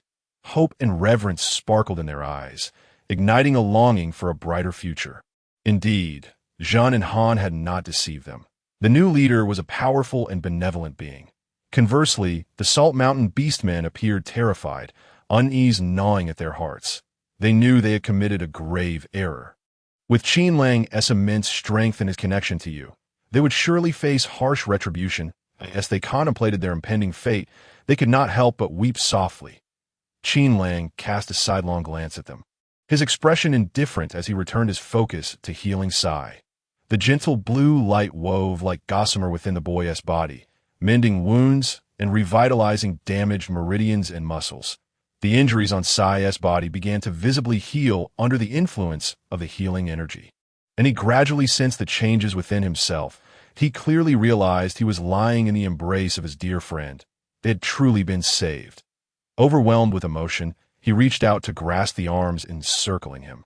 His eyes brimming with disbelief and joy at having survived, tears cascading uncontrollably down his cheeks. "You, I thought I would never see you again." "Shh, don't speak yet." Qin Yu whispered softly next to his ear. "Wait until brother finishes healing you." The boy blinked. "Okay." After a moment, aside from the grievous injury at the site of his broken leg, which Qin Lang could not fully heal, all other wounds had closed. He withdrew his healing energy. In truth, healing such injuries was a mere trifle for him. However, Qin Lang was reluctant to do so completely. He understood the complexities of human nature. If every severely injured person could be effortlessly healed by him, over time, they would develop a mindset that no matter how grievous their injuries, their leader would always restore them to health. They might even come to believe that the healing energy was not as rare as they imagined, diminishing their reverence for him. Thus, he intentionally chose to leave a portion of the injuries untreated, ensuring that everyone recognized the fragility and preciousness of life, while simultaneously reminding them that his healing energy was not an unlimited resource. Perhaps, at some appropriate time in the future, he would find a reason to test the loyalty of his companions, to see if they would continue to follow a leader who had lost all his powers. Qin Lang sighed softly, then refocused his thoughts, gently telling the two young men, "Sai will be fine. With a few days of proper rest, he will recover fully." "That's wonderful. Thank you, brother." "Thank you, esteemed leader." Yu and the tribesmen surrounding them expressed their gratitude. Recalling how on the way here, Yu, Zhan, and Han had told them that this was the beast god's messenger, who had not only saved everyone from Turtle Island, but had also turned the cruel Shi and Jiao into charred remains. Avenging them. You're welcome. Qin Lang waved his hand dismissively, his gaze falling sorrowfully upon Sai. However, I regret to inform you that I am unable to restore your right leg to its former glory. Upon hearing this, the boy's eyes reddened once more, yet he managed to muster a brave smile. It's all right, esteemed leader. Being alive is already a great blessing. Good. Qin Lang nodded and rose to his feet. Just as he was about to deal with the individuals from the Yinshan tribe, he caught sight of Yuan Lang, who had transformed back into human form, hastening towards him alongside a beast man named Qing. Upon spotting their kin, either standing or seated on the ground, and the now safe Sai, tears of joy streamed down Qing's face. She swiftly approached the young boy and knelt before him, cupping his face in her hands. Weeping profusely, Sai, thank the heavens, you are finally unharmed. The boy replied, his lips forming a pout, before he leaned into his brother's embrace, crying out, "Brother, woo-woo." Adi, Qing joined in the lamentation, tears cascading down her face like a torrential flood, reflecting her profound sorrow and sense of injustice. Her body quivered with extreme grief, as if she were attempting to expel all her anguish. Witnessing the heart-wrenching scene between the two siblings, Qin Lang turned to the other members of the Tortoise Island tribe and softly inquired about the events of the day. What transpired? Why is Qin clad in such extravagant attire? Who was he to bond with, and who shattered Sai's leg? Alas, it was the elder of the Yinshan tribe, an ancient beast man named Nuo. Sighed heavily, his voice trembling as he recounted Qing's ordeal. During a salt-gathering expedition into the mountains, his uncle took a fancy to Qing. This man is tyrannical and domineering, abusing his status within the tribe to act as he pleases. To ensure Qing's unwavering loyalty, he had Qing's companion, a Tortoise Island beast man named Hua, brutally killed and discarded in the mountains to feed the wild beasts. At this point, the elder's voice cracked with emotion. His eyes ablaze with indignation, he then forcibly took Qing back to his tent, disregarding his struggles and protests, imprisoning him. From that moment on, Qing was condemned to a life devoid of light, until yesterday when he was coerced into bearing a child. Qing truly believed that by presenting a child to the elder, he might be spared, allowing him the chance to escape and return to rescue his brother and kin. Yet, unexpectedly, the elder's gaze turned towards a younger beast man. Within their group, he proposed to Shi that Qing should wed all the widowed warriors of the Yinshan tribe to bear them offspring. Infuriatingly, Shi, that wretched beast, consented and immediately ordered preparations for the bonding ceremony. Upon hearing the news, Sai and the other beastmen were filled with righteous fury, rising in rebellion to rescue Qing. Unfortunately, their combat prowess was insufficient against the formidable beastmen, leading to their inevitable defeat. As for Sai, the most fervent in rebellion and Qing's brother, he was brutally punished by the tyrannical elder, who ordered his leg to be crushed to the knee. The subsequent events are well known to all. Monstrous fiends, utterly deranged, Qin Lang clenched his fists, veins bulging on his forehead, as his companions, Xiongbo, Yuan Lang, and Baijian, shared his uncontainable fury. How could they treat beastmen and children in such a manner? Xiongbo seethed, his eyes wide with rage, as if flames would erupt from within, absolutely unforgivable. Yuan Lang nodded in agreement, his voice trembling with indignation. Do they not fear that others might treat their kin in the same way? Baijian, with a defiant voice, shouted, "Let us slay them all." He yearned to charge forward and tear apart every Yinshan beastman. While the trio seethed with rage, Lang Yu maintained a semblance of calm. Glancing at Qin Lang and inquiring, "Chief, what shall we do now?" What shall we do?" Qin Lang turned his gaze towards the Yinshan tribesmen, huddled together in fear, his eyes ignited with murderous intent. His voice was dark and chilling, carrying an oppressive weight as it swept through the crowd, that it shall be an eye for an eye, blood for blood. These words. The Yinshan tribesmen trembled in fear, their bodies shaking as they bowed their heads in supplication, their foreheads forcefully striking the hard ground, producing a dull thud. "We beseech you, spare us. It was she and the beastmen warriors who oppressed us, not us. My lord," the chapter continues. Please click the next page to continue reading. The following content is even more thrilling. Alas, Qin Lang's heart remained unyielding. Amid the cacophony of weeping, he pointed at them, cruelly uttering, "Go forth and take your vengeance. Unleash your hatred and fury. It is the punishment they rightly deserve." Qin Lang's voice echoed in the air. The Tortoise Island beastmen were instantly ignited by the flames of rage within their hearts, each one weeping bitterly as they charged towards the retreating Yuan tribesmen. Fists and feet rained down upon their foes, some even picking up sharp stones from the ground to strike at those who had once tormented them. Among those with less mobility, apart from Sai, who was carried by Qin Yu into the fray, the others, despite their physical limitations, crawled valiantly into the battle, joining their kin in the fierce assault on the Yuan tribesmen. The latter, overwhelmed, begged for mercy, their cries echoing amidst the chaos.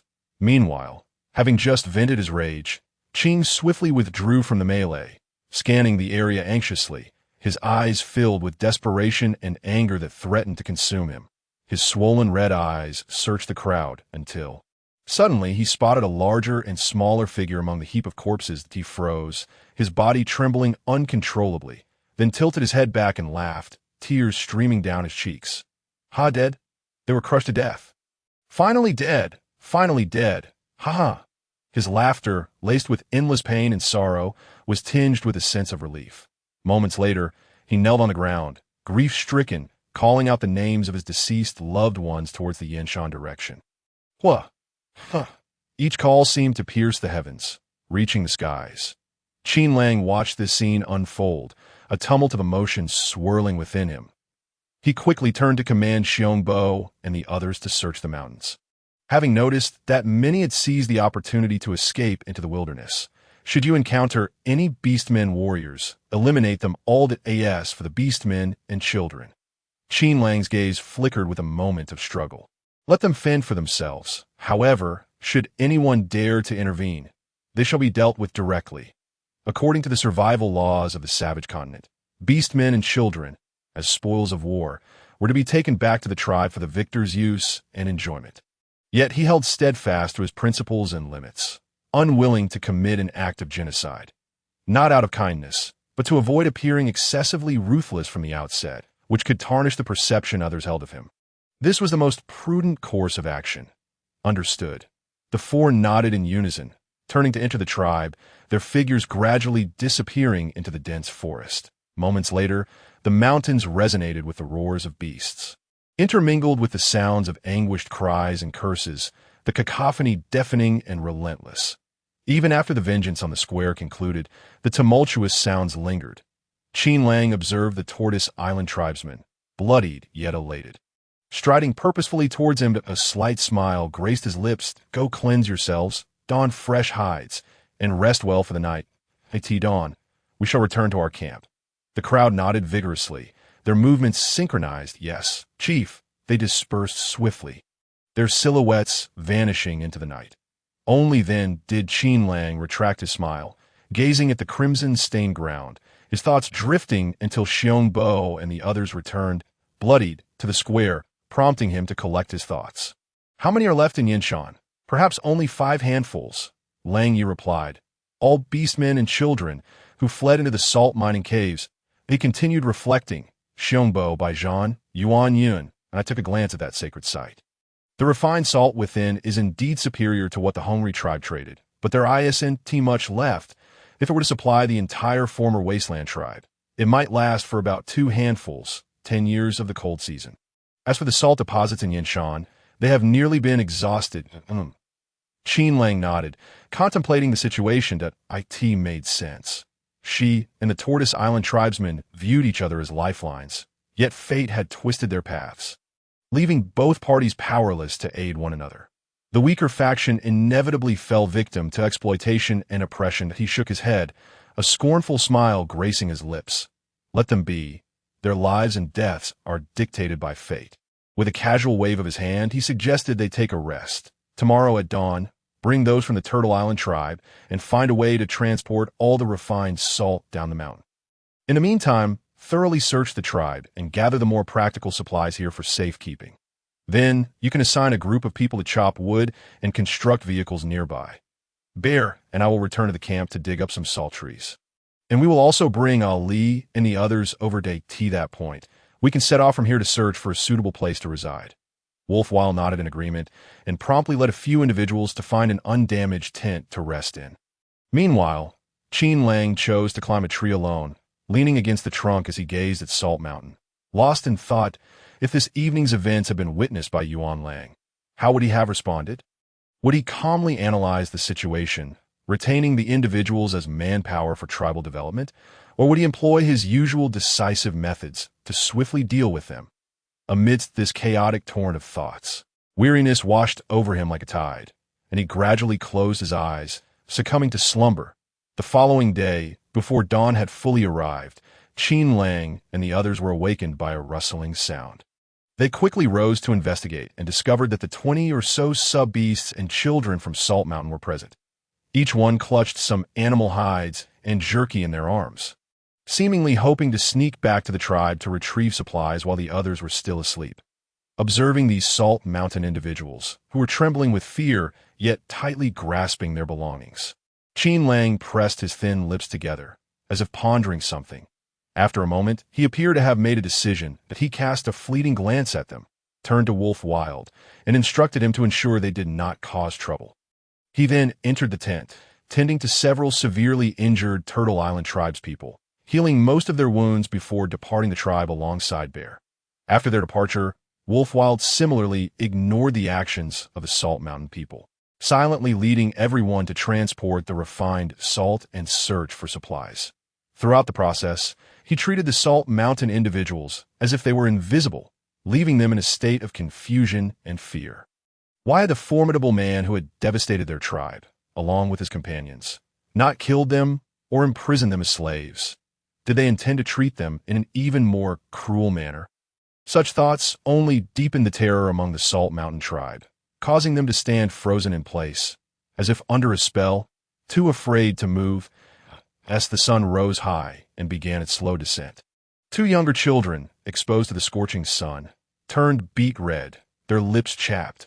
Having gone an entire day without food or water, their frail bodies ultimately succumbed to the torment, and they fainted.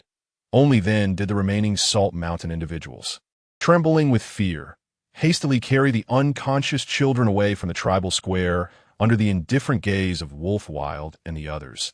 Their every action bore the marks of panic and profound fear, as if each step carried the dread of an unknown punishment. "How pitiful they are," someone murmured. An older sub-beast in the group, echoed this sentiment. "Indeed, they are all sub-beasts and children." Wolf Wild nodded, turning to regard him with an expression of disbelief. "What about those sub-beasts and children who were killed before? Were they not pitiable?" He then left Yuan Yin and a few beastmen to guard the camp while he and the others continued to transport refined salt from Salt Mountain. Not sparing a glance for T's face, flushed with embarrassment. His lips trembled as he struggled to contain his anger, clearly disapproving of Wolf Wild's remarks, feeling the two matters should not be conflated. Meanwhile, Zhen and Han, as well as Qing, who had previously suffered greatly at the hands of the Salt Mountain tribe, glared at him with indignation, particularly Qing, who clenched her fists tightly, gritting her teeth as she addressed him. Have you forgotten how terribly we were treated before?" Recalling their past experiences, tears welled in Qing's eyes, her voice trembling uncontrollably.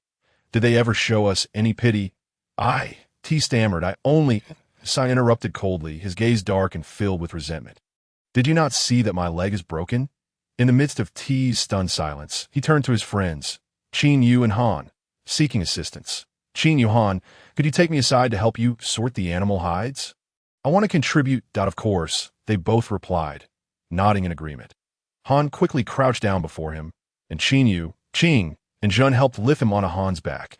They then made their way to the shade of a tree where supplies were stored, carefully placing him down before each of them busied themselves with their tasks. The remaining Turtle Island tribe members exchanged glances, their expressions complex. After a moment, some appeared to come to a realization and hurried over to join in the work. A few who had previously agreed with T now hesitated, torn between indecision and fear of being scorned by Wolf Wild and the others. Ultimately, whether out of comprehension or apprehension, they donned 4 smiles and joined Qing and her group. T was left standing alone in awkward silence for quite some time, finally lowering his head in shame and slowly following everyone to join in their work, with no one left to care for. Bear and Qin Lang raced through the wilderness and, in just 4 days, arrived at the forest where they had rescued Qin. The two of them swiftly made their way down a narrow path toward the cliff's base, intending to ascend from there. However, before they reached their destination, they heard faint sounds mingling with the wind and waves, along with voices from a crowd.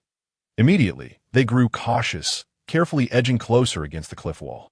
To their surprise, they discovered the beastmen from their group busily working near the rocky shore. "Bear, what is going on? Why is everyone down here?" Qin Lang queried, momentarily taken aback before locking his gaze on a familiar figure standing at the water's edge. He called out with a smile, "Ali, I'm back." Upon hearing his voice, the others turned, their faces lighting up with excitement as they waved enthusiastically. "Leader, Bear!" Murong Li, who had been intently directing others, immediately turned upon hearing the familiar voice. As her eyes landed on her beloved, whom she had not seen for several days, she leapt down from the boulder, stumbling slightly as she rushed towards him. "Big brother Qin, why did you take so long to return? Everyone missed you." The crowd laughed, rolling their eyes in jest, but upon reflection, they realized it was indeed true. Hearing the little rabbit's words only deepened the smile in Qin Lang's eyes. He stepped forward, wrapping his arms around her. Murong Li raised her hands, tightly embracing his neck, resting her forehead against his as she playfully rubbed against him before softly asking, "Why were you gone for so long?" "It's been over 10 days. Yes, I worried you," Qin Lang replied, kissing the tip of her nose as he quietly explained, "We saved someone on the way through the narrow path, and then traveled for a full 5 days before reaching the Salt Mountain tribe. That very night, I resolved the matters with she and the first warrior, and the Turtle Island tribe took their revenge, leaving only 20 or so sub-beasts and children trapped within Salt Mountain." He informed Murong Li of his plan to lead everyone from the Salt Mountain tribe, as it would be more convenient, considering that over the years, many tribes had gone there to trade for salt, making the routes likely smoother than others. Indeed, Murong Li nodded seriously. "Your arrangement is quite reasonable. Let us proceed with that." Then, filled with excitement, she bounced slightly in his embrace. "By the way, big brother Qin, the growth of those 2 salt trees is stable. Although the trunks haven't branched out again, there are even more flower buds than before you left. However, they stopped blooming 5 days ago that I previously experimented with Lu Lai and the others and found that after you infuse them with healing energy. As long as the pit maintains 3 wooden jars of frost flowers daily, they won't wither. But if the amount is reduced to only 1 jar, the salt trees will begin to drop flower buds and crack within 2 hours. Therefore, as long as we prepare a sufficient quantity of frost flowers and of suitable soil, even without your energy, there is hope for cultivating salt trees." Indeed, Qin Lang nodded in agreement, then gently released one hand from her waist to caress her cheek. "Ali, you are so thorough in your work. With you by my side, I cannot express how much easier my burdens become." The young girl beamed widely at the compliment, then asked, "Have you finished talking with the leader and Shaoli?" "I'm soaked all over." Before he could finish speaking, a familiar and aggrieved voice suddenly echoed from behind Qin Lang, startling him into a shiver. He quickly embraced the person tightly, shielding him as they took a few steps forward. And upon turning around, he was greeted by the sight of Xiong Bo, drenched like a drowned rat, standing at the entrance of the path, struggling to brush the wet hair from his face while casting a resentful glance at them.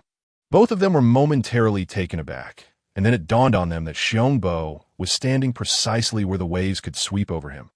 Moreover, by a stroke of luck, he had inadvertently shielded Qin Lang from much of the wind and waves. A sense of embarrassment washed over them, and they awkwardly tugged at the corners of their mouths to apologize. "I'm sorry, Xiong Bo, for getting you soaked." Meanwhile, the other companions who had gathered behind them to watch were pointing and laughing heartily. "Xiong Bo, you look just like a bear that fell into the water. So ridiculous. Ha ha. This must be what Shaoli meant by a drowned rat, right? Ha ha ha ha." Xiong Bo, somewhat speechless, shot an annoyed glare at the increasingly boisterous crowd, then chuckled and reassured Qin Lang and Murong Li that it was no trouble at all. He then inquired, "What are you all doing here? Where are Matthew Lu Yin, the kids, and the beastlings? Oh, they took everyone in the Baihu family to the salt forest, Mu Ronli replied, taking over the conversation. She explained that on the third day after their departure, the temperature at the camp had risen significantly, and the supply of fresh water was nearing depletion. After much contemplation, she realized that if things continued in this manner, it would surely be unfeasible, not to mention that aside from the frost flower and salt fruit, there was nowhere to hunt or gather firewood. Moreover, there were no protective cover nearby, and should danger strike unexpectedly, what would happen to the children and beastlings? To address this, Mu Ronli thoughtfully decided to have everyone transport their goods by wagon to set up camp in the salt forest. The two salt trees could simply be guarded by a few individuals each day. Subsequently, she called upon several beastmen to climb the massive rock where they had discovered the sea salt, transforming into their beast forms to use their sharp claws to create a passage large enough for two people to pass through. Afterward, they led everyone through the gap into the cave, traversing to the seaside at the cliff's base where they utilized simple tools to purify seawater into fresh water for everyone to drink. Simultaneously, in the rocky tidal pools along the shore, they used arrows to catch fish and forage for edible seafood like shellfish, oysters, crabs, and sea snails. Half of the catch was consumed daily, while the other half was processed and dried for future supplies. Although they still had plenty of oil residue and jerky, the lack of recent income meant they would eventually deplete their resources. As Mu Ronli spoke, she glanced at Qin Lang, her dark eyes sparkling with expectation, as if seeking praise. Well done, Qin Lang replied with a smile, his eyes filled with surprise, though he felt that such outcomes were to be expected. The person before him had always been astute. Even before meeting him, despite possessing a face that made all beastmen covetous, he had managed to take care of himself well and avoid being bullied. This alone attested to his extraordinary wisdom. Contemplating these thoughts, he affectionately praised, "My dear, Eli is truly clever. She always has a plan. Indeed, Shaoli is remarkable. She even taught us how to count and do arithmetic." Oh, Qin Lang raised his voice slightly, surprise flashing in his eyes. "Is that so?" "Yes, Chief, that we can now count to 100 and have learned addition and subtraction within 20. That's right. We no longer need to use our hands to count things." "Exactly. It used to be quite a hassle, but now it's so much easier thanks to Shaoli's teachings." The group eagerly chimed in, each voice filled with pride and admiration for Mu Ronli. Hearing this, Qin Lang felt immensely grateful that the little rabbit had organized everything he intended to do in advance. His deep, affectionate gaze upon his beloved was brimming with pride and tenderness, and all the unsaid words coalesced into one. "Ali is truly impressive." "Indeed, Ali is remarkable." The crowd echoed in unison, like a chorus of dolls, instantly bringing laughter to both Mu Ronli and Qin Lang. Meanwhile, Xiongbo watched enviously, muttering, "Humph, why didn't I get to experience such good fortune?" "It's all right," Qin Lang chuckled reassuringly. "Once we reach the Salt Mountain tribe and reunite with everyone, I'll teach you on the way." "All right, okay. Thank you, Chief." Xiongbo nodded enthusiastically, grinning widely as he asked, "Chief, what shall we do next?" Qin Lang did not respond immediately. Instead, he pondered for a moment before saying, "We need to build 4 more wagons to transport the salt trees. We'll leave once they're ready." "Understood." Xiongbo nodded in agreement, then glanced at the sky before returning his gaze. "I'll take people to build the wagons now." "Good." Qin Lang patted his shoulder. "Thank you for your hard work. No trouble at all." Xiongbo waved his hand dismissively, then selected a few strong beastmen and led them back through the path to the primeval forest, while Qin Lang and the others continued to gather seafood along the shore. As the sun set, Xiongbo returned with the other beastmen to the cliffside, prompting Qin Lang to call everyone to halt their fishing, and, together with the Day's Hall, they entered the salt storage cave. The cave entrance was somewhat narrow, with a slight upward slope, and the interior was damp and dark, with a strong briny odor, likely due to its proximity to the coast and frequent battering by the sea. The surrounding rock walls were mottled and yellowing, while the ground was uneven and covered in small holes, the brittle stone layer appearing as though it would crumble at a mere touch. Yuan Lang retrieved a torch that had been placed there in advance, igniting it with a fire starter she carried. Qin Lang took it from her, holding aloft to illuminate their path while gently holding her hand as they walked in unison. After a while, the slope began to level out, and their surroundings gradually opened up, the ground appearing much drier and offering a rough texture beneath their feet. How long until we reach the Salt Tree Valley? Qin Lang's voice rang out clearly in the cave. Startlingly distinct that Yuan Lang glanced at him and then refocused her gaze on the rugged path ahead, whispering, "About an hour or so." She added, "It's quicker to go through the cave than from the cliff top." Qin Lang acknowledged, then paused to hand the torch to the bewildered Xiongbo beside him before squatting down in front of Yuan Lang. "Come on, I'll carry you." Yuan Lang was taken aback, then blurted out, "Qin, the path here is quite easy to traverse, that I know." Qin Lang tilted his head to look at her, his eyes filled with tenderness. "But I still want to carry you. So come on." Upon hearing this, Yuan Lang's face flushed a bright red, her heart fluttering with sweetness. "Thank you." She stepped forward and clambered on his broad back, her arms naturally encircling his neck. Feeling the warmth against his neck, Qin Lang smiled, then secured his grip under her knees and stood up steadily, resolutely carrying her forward. Xiongbo and the others stood rooted in place, exchanging knowing glances and stifled laughter before hastily following behind. The path was rugged and long, and as they continued walking, boredom began to set in, and Yuan Lang initiated a conversation about building the tribe. "Qin, have you thought about where we should establish our tribe?" "I have," Qin Lang replied earnestly, tilting his head slightly. "I hope it will be a place with mountains and rivers, dense forests, while also having flat terrain and fertile soil that this." Yuan Lang chuckled. "You're being quite greedy, aren't you? Such a perfect place is hard to come by." Qin Lang joined in her laughter. "It's fine. If we can find it, we will. If not, we'll make do and create it ourselves. As long as everyone shares the same vision and works together, we can build a desirable, harmonious, and peaceful tribe." Yuan Lang smirked and nodded emphatically, then leaned against a shoulder, whispering softly, "Qin, I no longer wish to reside in a tent made of animal skins. It is utterly uncomfortable and infested with insects." "Very well, we shall build a house together when the time comes," Qin Lang replied, his voice tinged with excitement. "During my time there, I learned a great deal about construction techniques from my benefactor and the local craftsman. I will personally design and construct a splendid house for you." "How does that sound?" Yuan Lang responded joyfully. "That sounds wonderful." Her arms instinctively tightened around him at that moment. Xiongbo, brandishing a torch, hurriedly approached with a grin. Hey, Chief, I too desire a beautiful house." "Qin Lang, can someone please remove this fool? Can't you see we are having a romantic conversation?" Yuan Lang chided. "Big brother, does Lang Yi often berate you for your lack of perception?" Xiong Yi remarked, noting the silence from the two, only to be met with a disdainful glance from Yuan. Feeling somewhat guilty, he scratched his head and muttered, "Well, if you won't give it to me, then I shall build my own." He then retreated, pouting in dismay.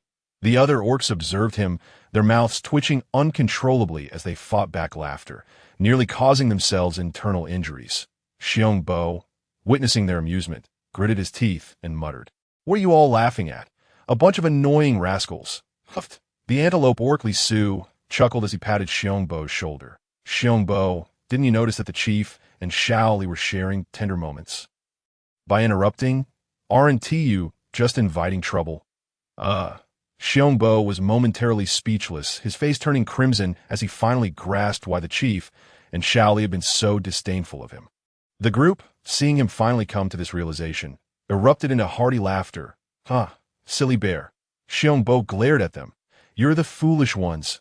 You're the most foolish." Ahead, Qin Lang and Yuan Lang, hearing their raucous laughter, couldn't help but share a silent chuckle, pretending to be oblivious as they continued their conversation. As they strolled along, their light-hearted banter created a warm and pleasant atmosphere, making it seem as though the surrounding clamor was of no concern to them. After a while, the boisterous crowd caught up with them, and they continued walking without pause. It was unclear how long they had journeyed when the path suddenly widened before them. Before their eyes lay a spacious and dry area, strewn with heaps of coarse salt, each pile nearly as tall as a person. Qin Lang, realizing they were near the exit, quickly lowered Yuan Lang to the ground and, observing the impure salt scattered about, turned to the members of the Turtle Island tribe in the group with a smile. How much sand did you mix in? Anyone with a sensitive stomach would likely meet their end after consuming this. Well, we're not entirely certain, replied Luo Feng, a Turtle Island orc, blushing at the comment that we merely imitated the low-grade salt we saw at the Salt Mountain tribe. Mixing in sand, he then added, however, we used less than they did. Qin Lang nodded, understanding he thought to himself that the folks from the Salt Mountain tribe were indeed unscrupulous. With a smile, he said, it's of no consequence. We want to be consuming this anyway. Let it remain piled up. Perhaps one day, a fortunate soul might come across it and be saved. Thus we would have done a good deed. With that, he took Morong Li's hand and began moving forward, declaring, let us return to the valley. Yes, Luo Feng replied, relieved that the chief Henti accused him of being heartless. Otherwise, he would have been at a loss for words, exhaling a sigh of relief. He followed along with the others as they approached the exit. They looked up to see the uneven opening above them. Though the space appeared small, it was ample enough for 2 people to pass through. With some room to spare, I'll take Ali up first, Qin Lang announced to the group, then reached for Morong Li, took a small leap, and gracefully landed at the cave's entrance on a massive stone. The others followed suit, climbing out one by one. A few individuals nearby, who were preparing dinner at the foot of the boulders, heard the commotion and immediately looked up to see Morong Li and Qin Lang emerging. Excitement bubbling over as they called out, Chief, Xiao Li, the chief has returned. Yes, Qin Lang replied with a smile. I have returned. How is everyone? We are well. Chief, they responded cheerily, and soon other companions from the forest rushed over, waving enthusiastically at Qin Lang and Morong. The children, including Wolf Xiao Lu, couldn't contain their excitement, repeatedly shouting, Chief, Brother Chief, Xiongbo. Even the usually aloof Baihu family appeared particularly animated, letting out exuberant roars that echoed throughout the valley. Their youthful, beastly cries mingling with the powerful tiger roars. The sudden cacophony startled the crowd, who turned back and called out, Xiaobai, stop roaring. If you keep it up, our ears will go deaf. Baihu seemed to comprehend their words, moderating his volume. Yet still unable to suppress his joy, he quickly led his 3 cubs to the massive stone, gazing up at Qin Lang with gleaming eyes filled with uncontainable delight. Qin Lang's heart softened at the sight, and noticing that Xiongbo and the others had joined them, he embraced Morong Li and leapt down gracefully to land beside Baihu. The tiger immediately nuzzled against him, and Morong Li with his large head, emitting soft whines of affection. The 3 little tiger cubs surrounded them, their wet noses nuzzling at their feet, incessantly sniffing. The warm breaths tickled their ankles, prompting both to involuntarily withdraw their feet, while Morong Li laughed and scooped up the smallest cub, gently rubbing its head. Xiao Ao Feng, have you been mischievous with your brothers again? Qin Lang paused momentarily in his petting of Baihu, then turned to the cub, smiling. Oh, Feng. Yes, Ao Feng, Morong Li replied, her eyes sparkling as she lightly shook the cub's front paw. I've named them all. The eldest has a golden stripe on his back, so I called him Huang. The second, with an endless amount of energy yet remarkable intelligence, I named Qitong As for the youngest, who is both spoiled and proud and resembles Xiao by the most. I simply named him Ao Feng. Hearing her explanations, Qin Lang couldn't help but chuckle. Your naming is quite amusing, yet fitting. Naturally, Morong Li said, her eyes narrowing into crescents as she lifted her chin slightly. Qin Lang, captivated by her proud demeanor, felt his smile deepen. The others joined in their laughter, gathering around to eagerly inquire about Qin Lang and Xiongbo's journey. Enough teasing the chief and Xiongbo. Let them rest for a moment. Yu interjected, taking charge as the elder, considering the group's well-being. Everyone has been busy traveling. Let us prepare the meal first, and we can chat while eating. Qin Lang agreed with a smile, and the others echoed his sentiment, quickly bustling about to prepare a sumptuous dinner. The succulent roasted meat, glistening with oil, was crisp on the outside yet tender within, boasting a satisfying chew without being dry or greasy. The tender white fish and plump oysters were transformed by Qin Lang's special June persimmon sauce into a savory and tangy seafood stew, its vibrant red hue enticing all the group.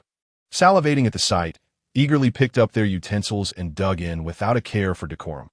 Bai Hu and his family nestled beside their two masters, relishing the fresh fish and shellfish that Qin Lang had personally prepared for them. The large tail and three smaller tails swayed rhythmically, revealing their sheer delight. After the meal, everyone gathered beneath the boulders, listening intently as Qin Lang and Xiong Bo recounted their recent experiences, moved by the tales. The members of the Turtle Island tribe felt regret and resentment, lamenting their decision to join the Salt Mountain tribe in hopes of establishing roots there. As thoughts of their persecuted kin, who had perished without peace, flooded their minds. Tears streamed down their faces, filled with remorse and guilt.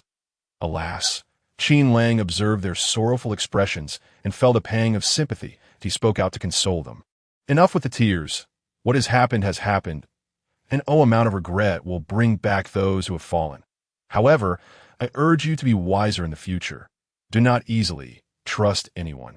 And certainly do not disclose your salt-producing capabilities. Young master, there is still more in this chapter. Please click to continue reading on the next page for even more excitement. After all, not everyone is like me and Ali, who looked down upon your salt-making skills. The islanders of Turtle Island, who were weeping uncontrollably, suddenly found themselves at a loss for words upon hearing his remarks, their faces reflecting an agony that seemed to fracture. However, amidst his uproar, the mood of the crowd lightened considerably, and they nodded in agreement, promptly inquiring of one another whether the vehicle was ready for departure. Qin Lang nodded in affirmation. The Yinshan tribe was situated at a crucial transportation junction. With roads radiating in all directions, and the fireflies had already withered, the salt fruit was out of season. Therefore, it was certain that someone would venture out to procure salt during this period. And if they were to discover the Yinshan tribe in ruins, intending to claim the salt mine for themselves, it could potentially lead to a conflict with Lang Yi and his group.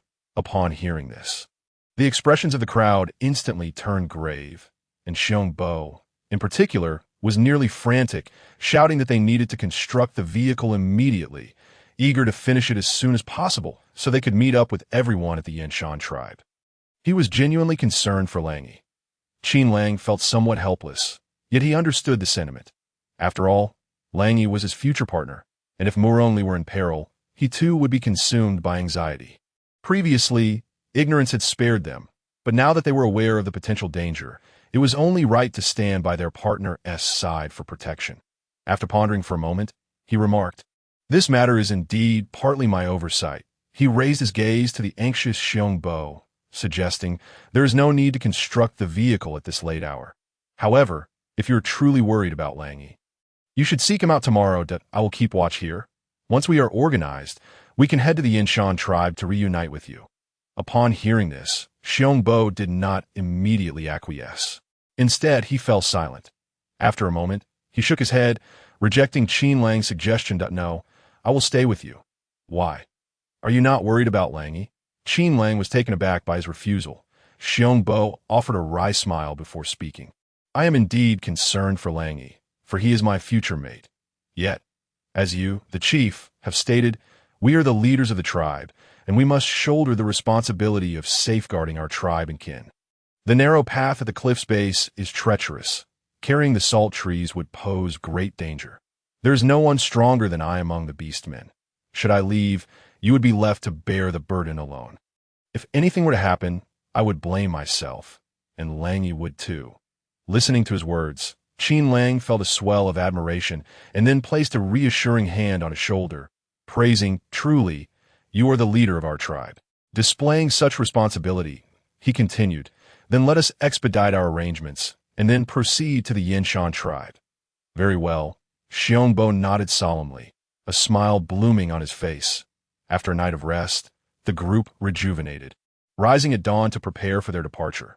Muronli remained by the seaside with half of the group, gathering marine products, some for daily sustenance and others processed into dried provisions for storage.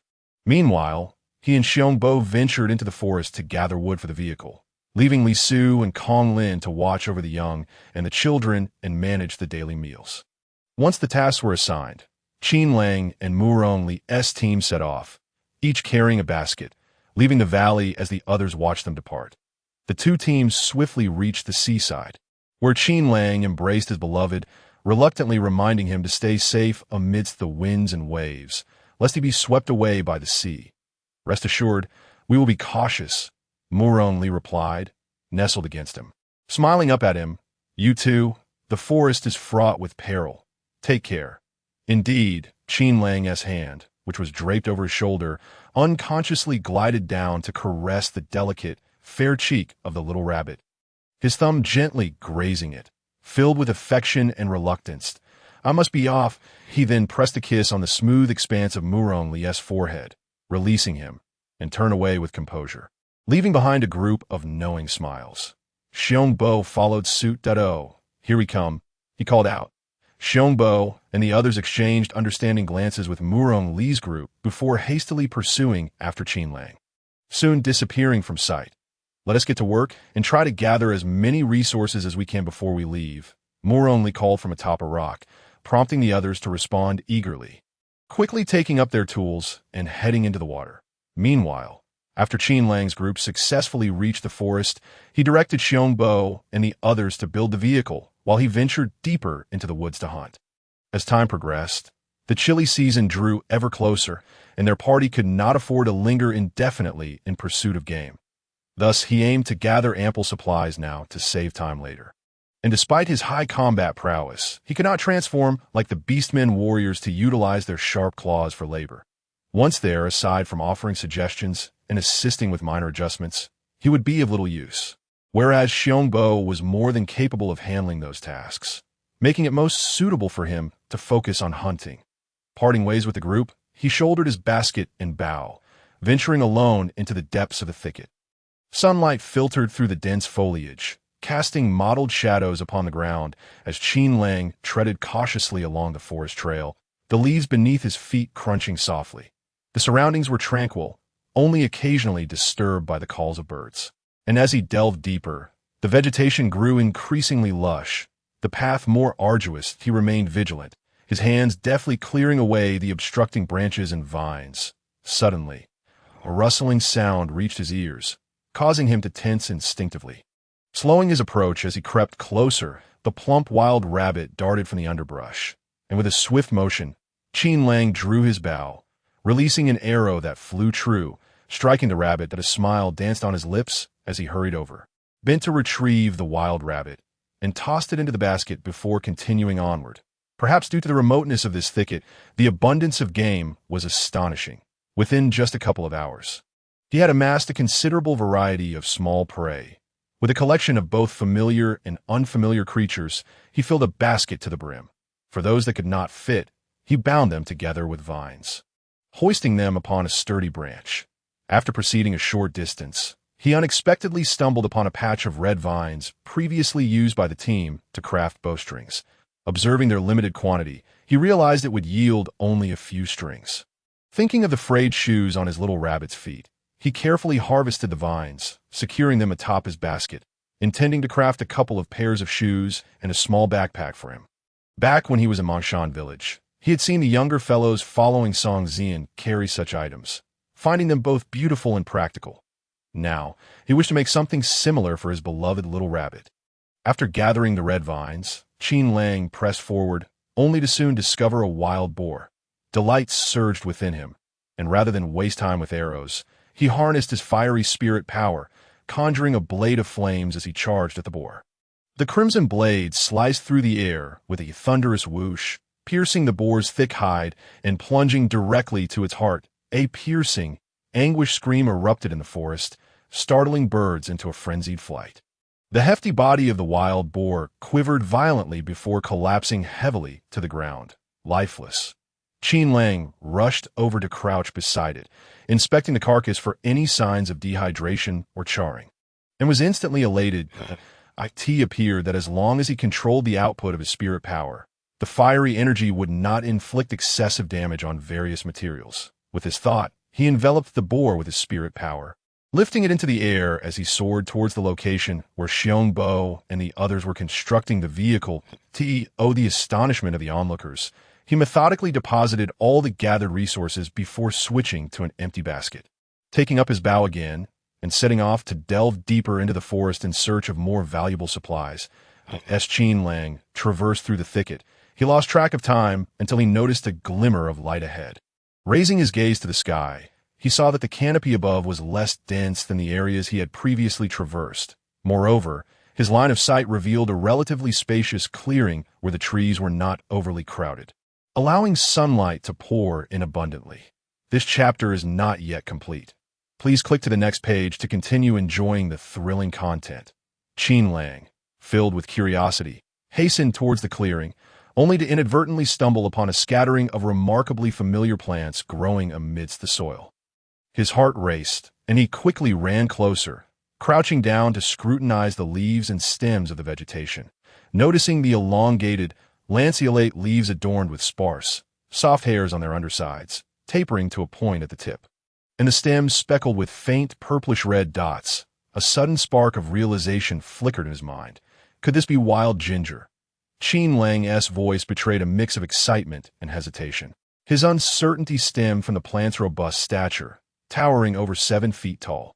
Furthermore, the prickles along the main stem were exceptionally sharp, presenting a stark contrast to the wild ginger he once knew. To confirm his suspicion, he casually picked up a slender, sharp stone and carefully cleared away the dark brown soil surrounding one of the plants. Before him lay irregular clumps of rhizomes, and his face instantly lit up with joy.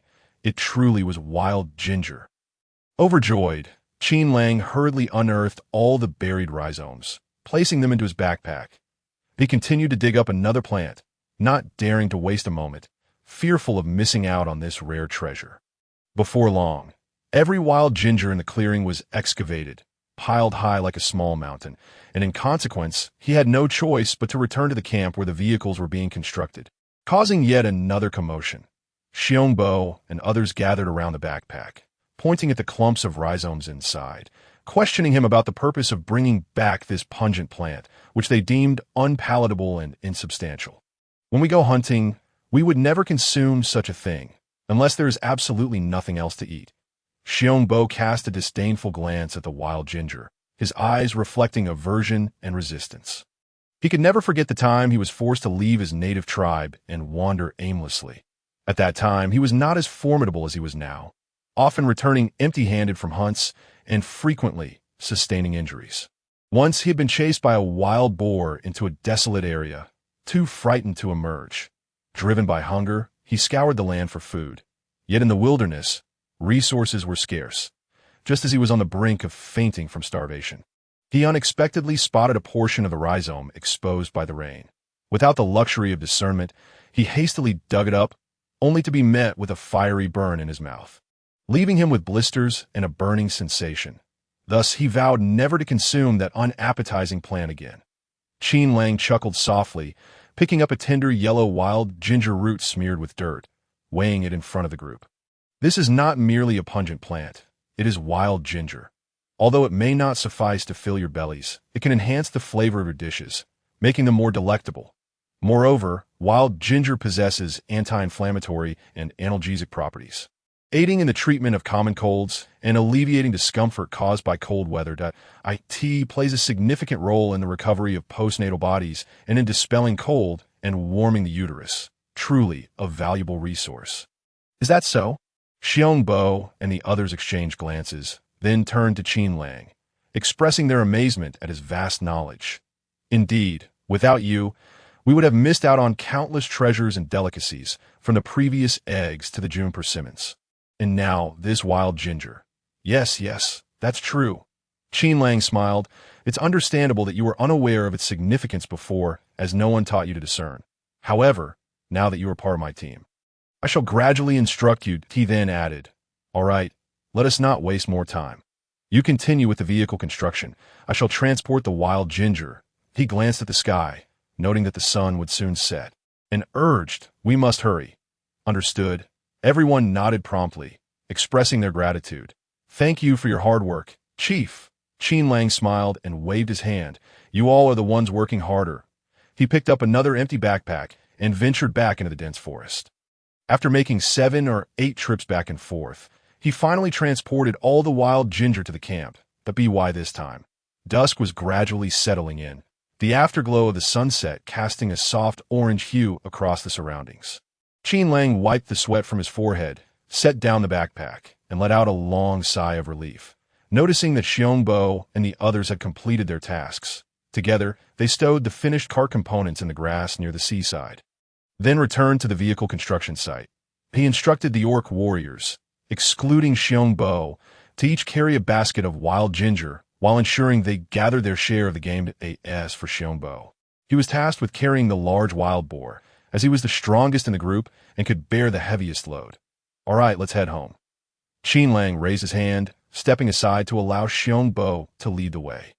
Once they had created enough distance for him to switch shoulders and rest as needed, he began walking at a leisurely pace, following closely behind. The group moved steadily, and just before darkness fell, they successfully reached the base of the cliff. Murong Li and the others, seeing them return laden with their haul, eagerly rushed over to assist with unloading the game and baskets of wild ginger. Like Xiongbo, upon seeing the clumps of rhizomes, they expressed their disdain, questioning why they had gathered such a pungent plant in such quantities. Qin Lang and Murong Li exchanged amused glances, and before they could explain, Xiongbo excitedly interjected, "What do you know? This is wild ginger, not that pungent plant. The chief says its uses are vast." "Exactly," they chimed in one after another, eagerly sharing all the benefits of wild ginger, much to the amusement of Qin Lang and Murong Li, who found the chorus of wow from Matthew, Lu Lai, and others entertaining. After their conversation, Qin Lang instructed Xiongbo and those who had been constructing vehicles to carry the wild ginger back to the valley. "Be mindful, this plant must not come into contact with water. Simply keep it in a cool place and avoid shaking off the soil on top. Once you arrive at the valley, rest up. There is no need to return. Matthew, Lu Lai, and I will take care of the game," he added. "Oh, and please bring back that red vine and store it in the camp. I have a use for it." "Understood, Chief." Xiongbo nodded in acknowledgement, and promptly, along with his companions who had joined him in the vehicle construction endeavor today, each shouldered a basket filled with wild ginger and strode directly into the cave. Meanwhile, Qin Lang wasted no time. He directed the majority of the group to squat by the seaside and commenced the processing of their catch.as for the remaining 2 individuals. They continued to assist Murong Li with the unfinished marine bounty, which they planned to bring back to the valley for drying or smoking into provisions suitable for long-term storage. Everyone collaborated diligently, immersed in their tasks, until the moon ascended high into the sky, at which point they had finally completed the processing of all their game and seafood. However, due to the overwhelming quantity of their haul, they found themselves short-handed. Thus, Qin Lang led the group to transport a portion of the goods from the cave to the valley's entrance, allowing those outside to come in and assist with the removal. That he also permitted Murong Li and the 2 beastmen to return to the valley for rest, while he, along with Lu Lai, Ma Xiao, and Lu Yin, returned to the seaside to continue transporting supplies. After 2 arduous trips, they finally succeeded in bringing all their belongings back to the camp. At this point, everyone was ravenous, and without a moment's thought for their soiled appearances. They gathered around the bonfire, voraciously devouring the dinner left for them by AM and the others. Once they had satiated their hunger and properly preserved the processed game and seafood, Qin Lang exchanged a few brief words with the group, organized the plans for the following day, and allowed them to retire for the night. As for him, he lay beside Murong Li, remaining still until she had fallen asleep, before quietly rising to select a beautifully patterned beast hide with fur and taking along bone needles and leather cords. Embracing the red vines, he ventured into the saltwood grove, casually finding a spot to sit, and began to tan a portion of the material, recalling the weaving techniques that Old Song had demonstrated at Yuan Lang's shop, and making improvements. He crafted a backpack for Murong that measured approximately 9 inches in length and 5 inches in width at the base, tapering from bottom to top with a closing flap and 2 side pockets made of red vines. Subsequently, using a bone knife to cut a piece of beast hide slightly larger than the base of the backpack, he employed a lock-stitching method along the edges, tucking the excess hide between the backpack and the material, forming small triangular folds at the corners, which he secured tightly with leather cords. He then stitched diagonally from one end to the other, ensuring the hide and vine backpack conformed perfectly, forming a large X that prevented any separation or misalignment. This not only added an aesthetic appeal, but also protected the vine bag from wear and tear. Next, he fashioned 2 straps from the red vines and a small handle, also wrapped in beast hide to prevent slippage or twisting.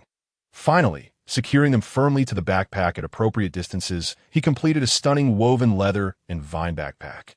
Noticing that time was still on his side, he continued to tan the remaining red vines, crafting a palm-sized, 3-dimensional covered waist bag, including a belt, for Mu Rongli, along with a pair of thick-soled round-toed, shallow, half-closed grass shoes and a pair of high-top lace-up, semi-ventilated grass shoes. With plenty of red vines still remaining, he decided to weave a pair of round-toed, thick-soled grass shoes for several of the children in the group.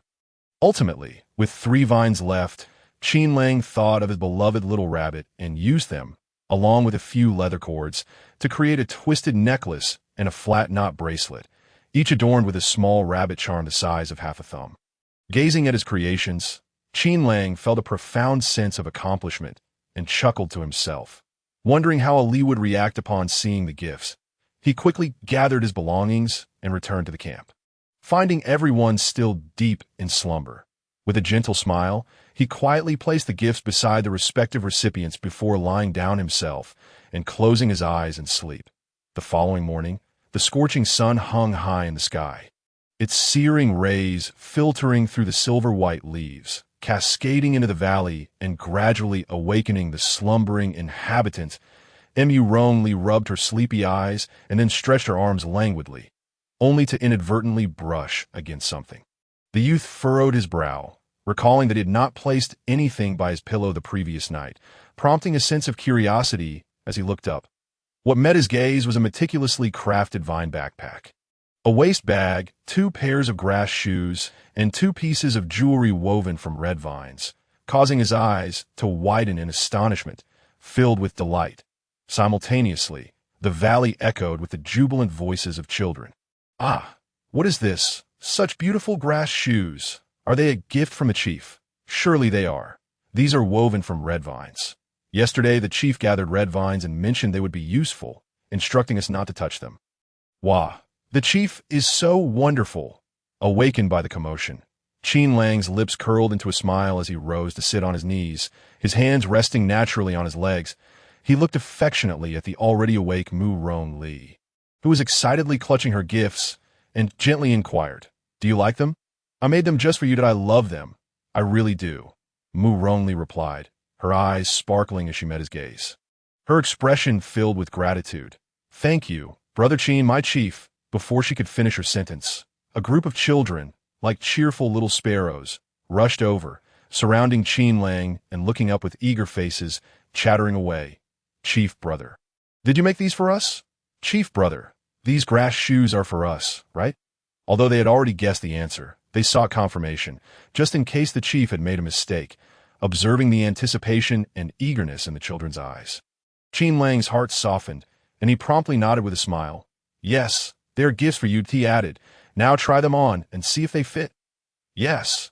The children eagerly nodded, their eyes beaming with joy. And they hurriedly slipped on their grass shoes in the blink of an eye, they were all bouncing excitedly in place, showcasing their new footwear to one another.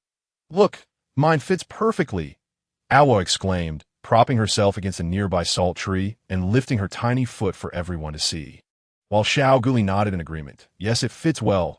The dimples on my face are deep and round, and they don't rub at all. They're so comfortable." "Yes, yes," Wolf Xiao Luo chimed in, bouncing around excitedly, occasionally lifting his foot to admire it, and the front of the grass shoe is closed, so I won't have to worry about my toes getting hurt anymore. Zhou.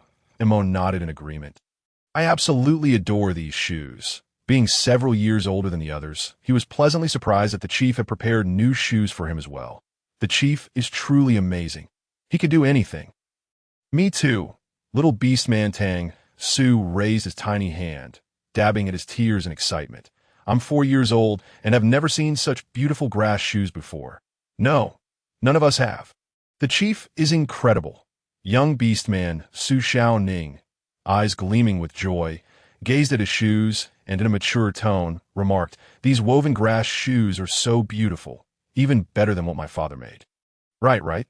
Yuan Xiao Bei chimed in with a smile, then wrinkled his delicate nose in disdain. "Say my father's shoes are so ugly. Oh, you dare to criticize the shoes I made for you, upon hearing his little beastman's complaint. Yuan, too, who had been approaching, couldn't help but laugh and scold. Then you might as well not wear the grass shoes I made for you anymore. Laughter erupted among the group as they teased him. Did you hear that, Xiaobei? Your father said he won't make you grass shoes anymore. You'll be walking barefoot from now on. Humph. If you don't make them, then don't, Yuan Xiaobei pouted. Turning his head away, I'll learn from the chief myself. He then looked up at Qin Lang with hopeful eyes, asking, Chief brother, will you teach us how to weave these beautiful grass shoes? Of course, I will be delighted to, Qin Lang replied with a smile. As long as you want to learn, I will teach you. That's wonderful. As soon as he finished speaking, the children erupted into cheers. Oh, we will have beautiful grass shoes to wear from now on. The adults looked on with joy, grateful for the chief's kindness towards the children and enviously admiring their lovely new shoes. Unconsciously expressing their admiration. They're truly beautiful, especially in red. Indeed, I've never seen anything like them. At that moment, young beastman Yun Xiu casually glanced at Mu Rong Li and caught sight of the items in her arms. Exclaiming in astonishment, Little Li, your shoes are stunning. What is this? They're truly beautiful. What is it? Lando's eyes widened in astonishment as she pointed at the backpack cradled in his arms, questioning whether it could hold items just like a beast hide pouch. Moreover, the necklace and bracelet were truly exquisite, and the grass sandals were unlike those worn by Xiao Luo. Murongli nodded proudly, his voice tinged with a hint of boastfulness as he proclaimed, These are all crafted specifically for me by Brother Qin.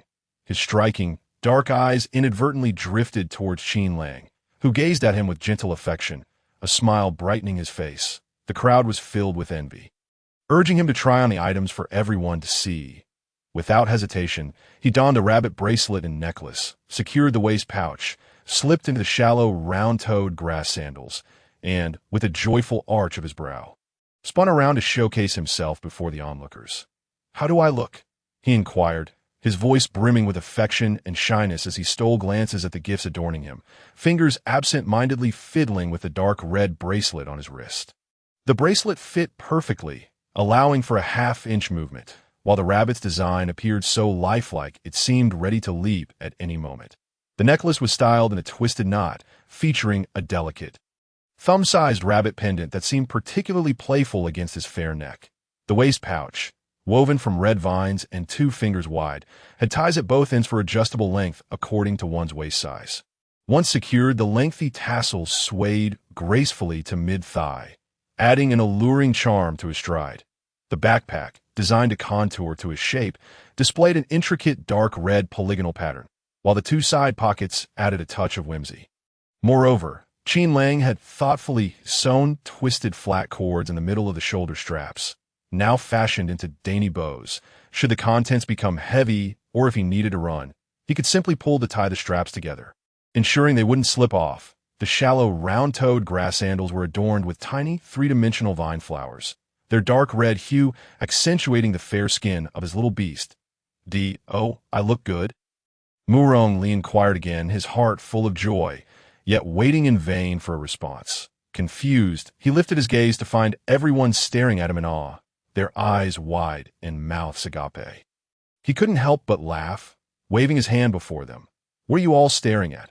I'm asking you, do I look good? In truth, Murong Li already knew the answer from their reactions, yet he yearned to hear it spoken aloud. He delighted in the compliments directed at the items Qin Lang had made for him, and wished everyone to recognize the kindness bestowed upon him by this individual. Murong Li silently prayed to the beast god, Please forgive my vanity. Upon hearing his words, the crowd snapped back to reality, each nodding in envy while exclaiming, Absolutely stunning, truly magnificent. With these adornments, you are surely the most enchanting beast on the entire wilderness continent. Shali has always been the most striking beast. I have never seen anyone more beautiful than him. Oh, that's not important. What matters is that he looks even better now. Indeed, Shali, the rabbit necklace and bracelet are simply adorable. They suit you perfectly. The pouch around your waist enhances your slender figure, and those grass sandals make your legs appear even fairer and straighter. Upon hearing this, Qin Lang's expression fell, a warning bell ringing in his mind as he turned to see it was Lando. Exhaling in relief, he couldn't help but stifle a silent chuckle at how he had begun to feel possessive and jealous. It was indeed a good thing for his beloved to receive admiration.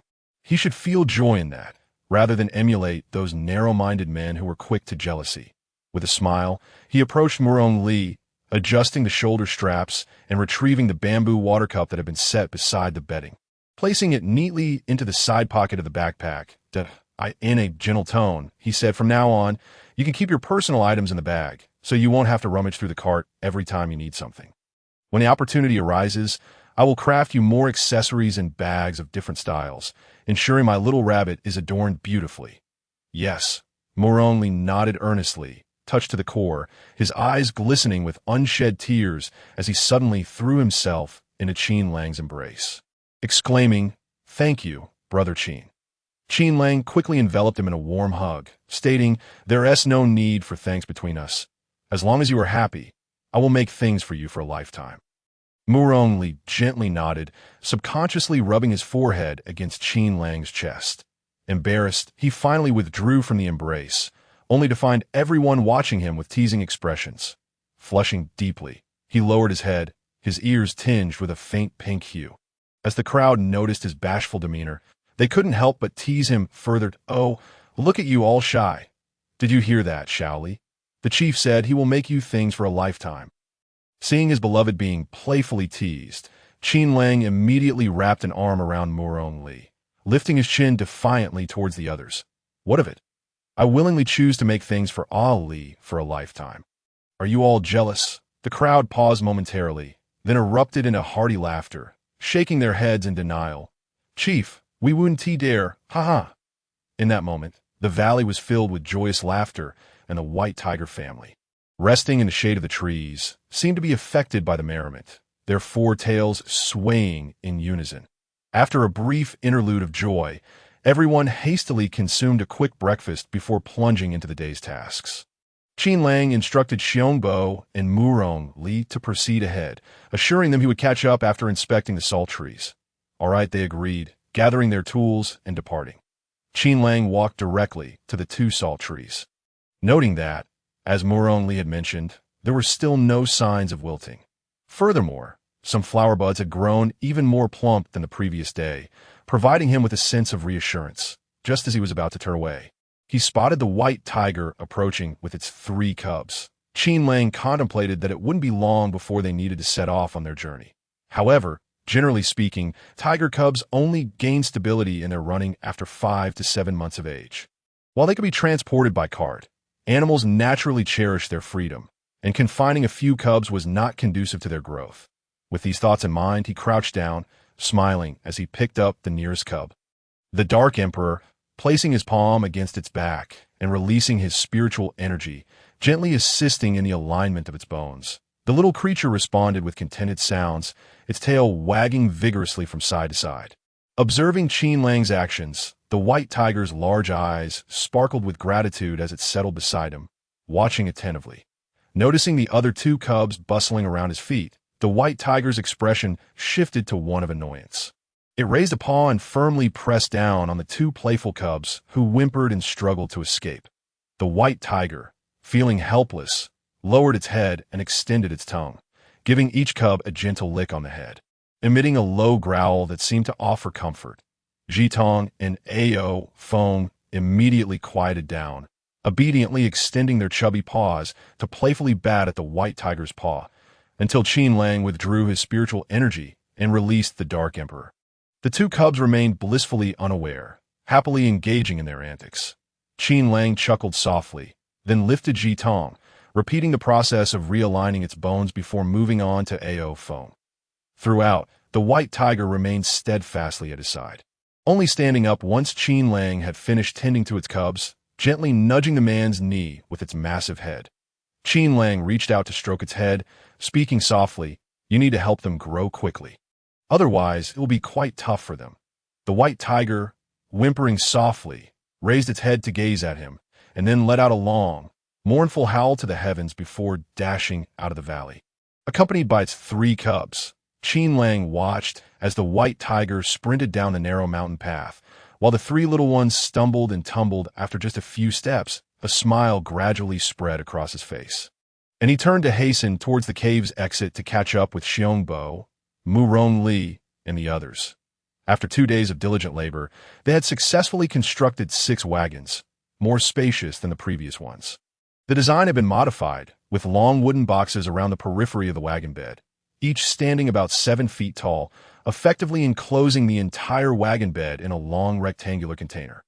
This way, they could pour in white frost flowers and soil to conceal the roots of the salt trees, while the surrounding boxes could be used to store the white frost flowers, achieving a dual purpose. Additionally, they had woven many sturdy grass ropes. When it was time to depart, these ropes would securely fasten the tree trunks to the wagon body, ensuring the safe transport of the salt trees. After stowing the wagon components in the grass where they had hidden their belongings the day before, Qin Lang led the group back to the cliff's edge, instructing Murong Li and Lu Lai to clean and process the game they had hunted and the fresh seafood they had caught before bringing it back to the camp for curing and smoking. He and Xiongbo would return first to uproot 4 salt trees, channeling spiritual energy into them, as per the established procedure, before replanting them in the newly prepared pits.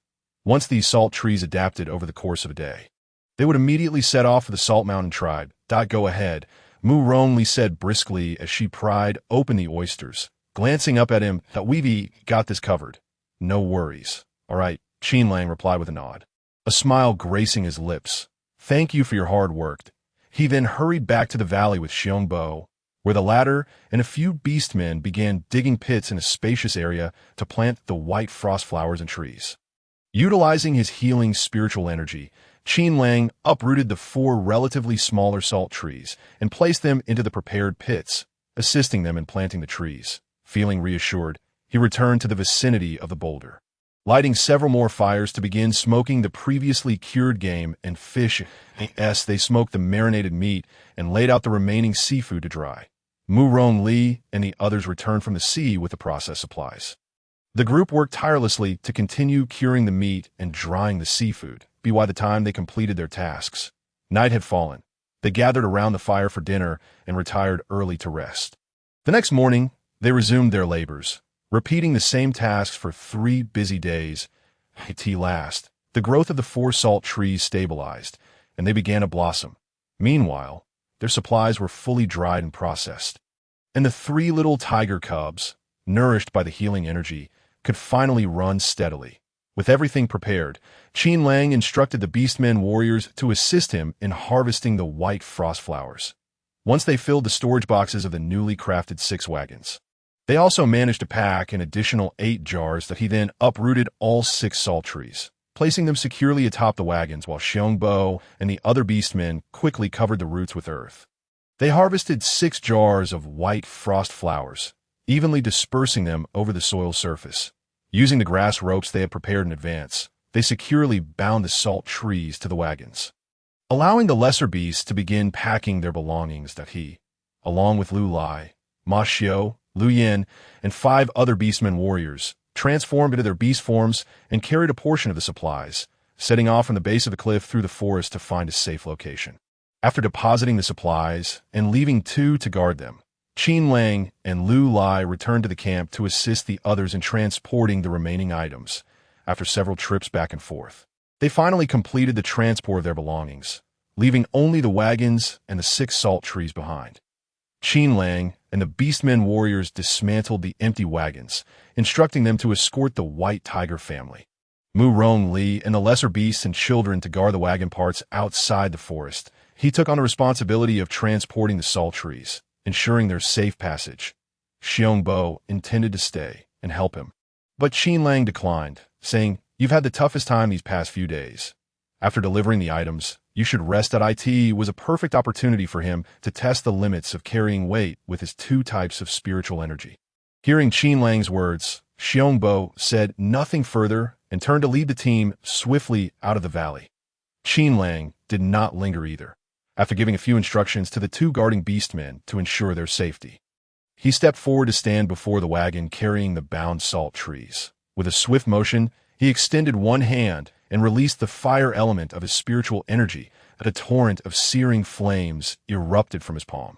forming a twisted, robust fire whip that danced menacingly in the air, accompanied by a series of explosive crackles. Following closely, his healing energy emerged like a gentle, pale blue light curtain, swiftly enveloping the fire energy. The two energies intertwined, creating a formidable force that rapidly lifted the entire wagon, the salt trees securely nestled within. The combined spiritual energy expanded outward, forming a vast, translucent orange-red shield wrapped in blue light, enveloping the wagon tightly. Qin Lang's gaze flickered as he raised his palm, lifting the wagon off the ground and soaring through the air in the direction the team had departed. The two beastmen from Turtle Island looked on in astonishment as the man ascended like a deity. Is the leader truly just an envoy? One wondered to know. I believe he is a god.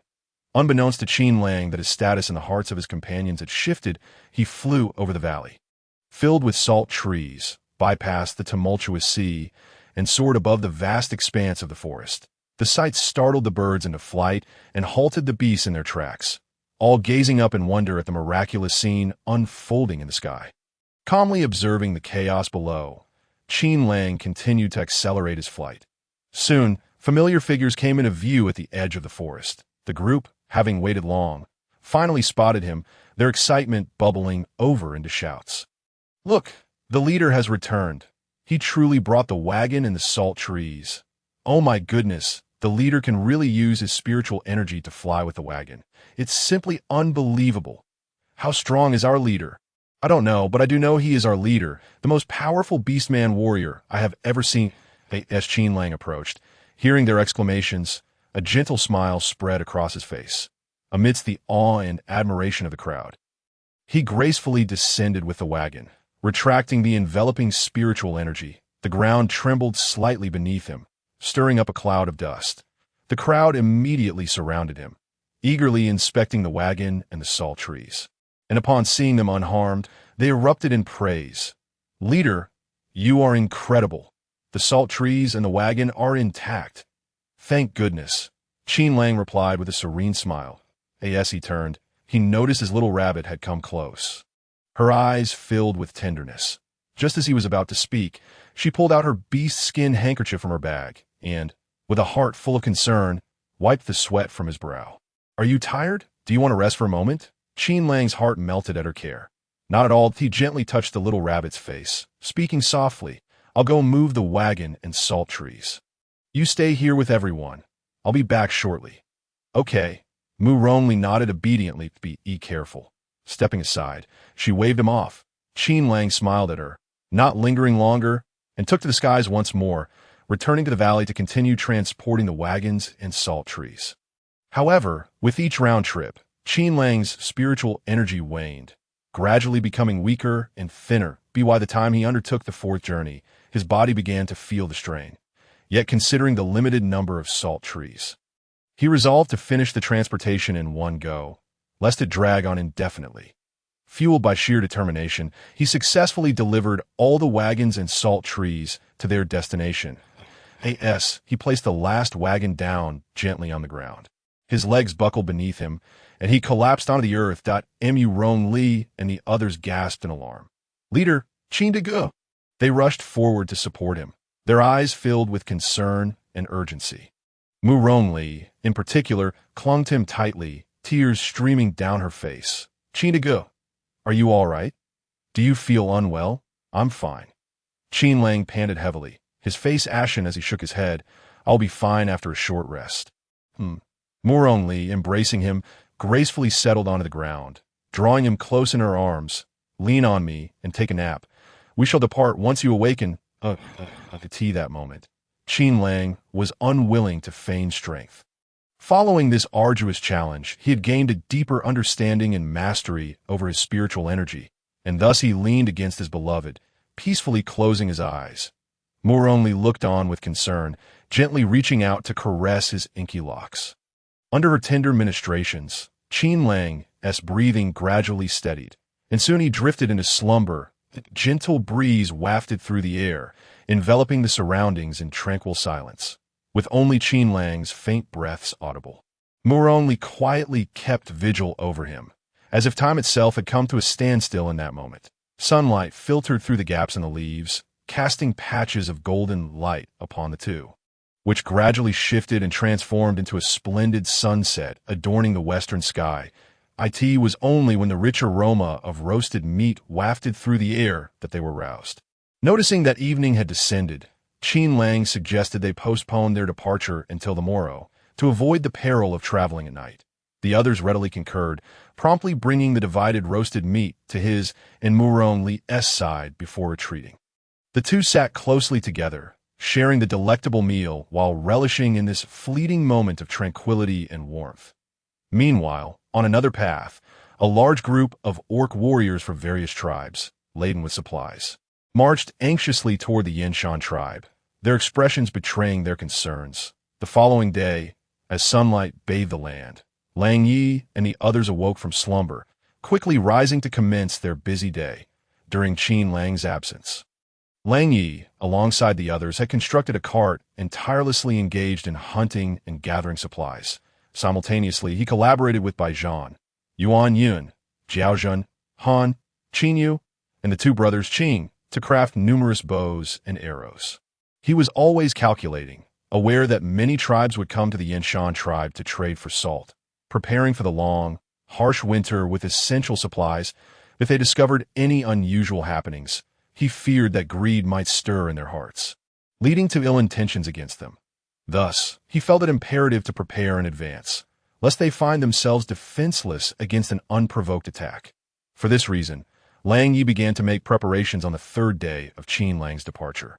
However, the progress was far from smooth. A certain elder beastman named Cha incessantly nagged daily, openly accusing them of selfishness, questioning why, if they could forge formidable weapons, they wouldn't teach everyone the methods.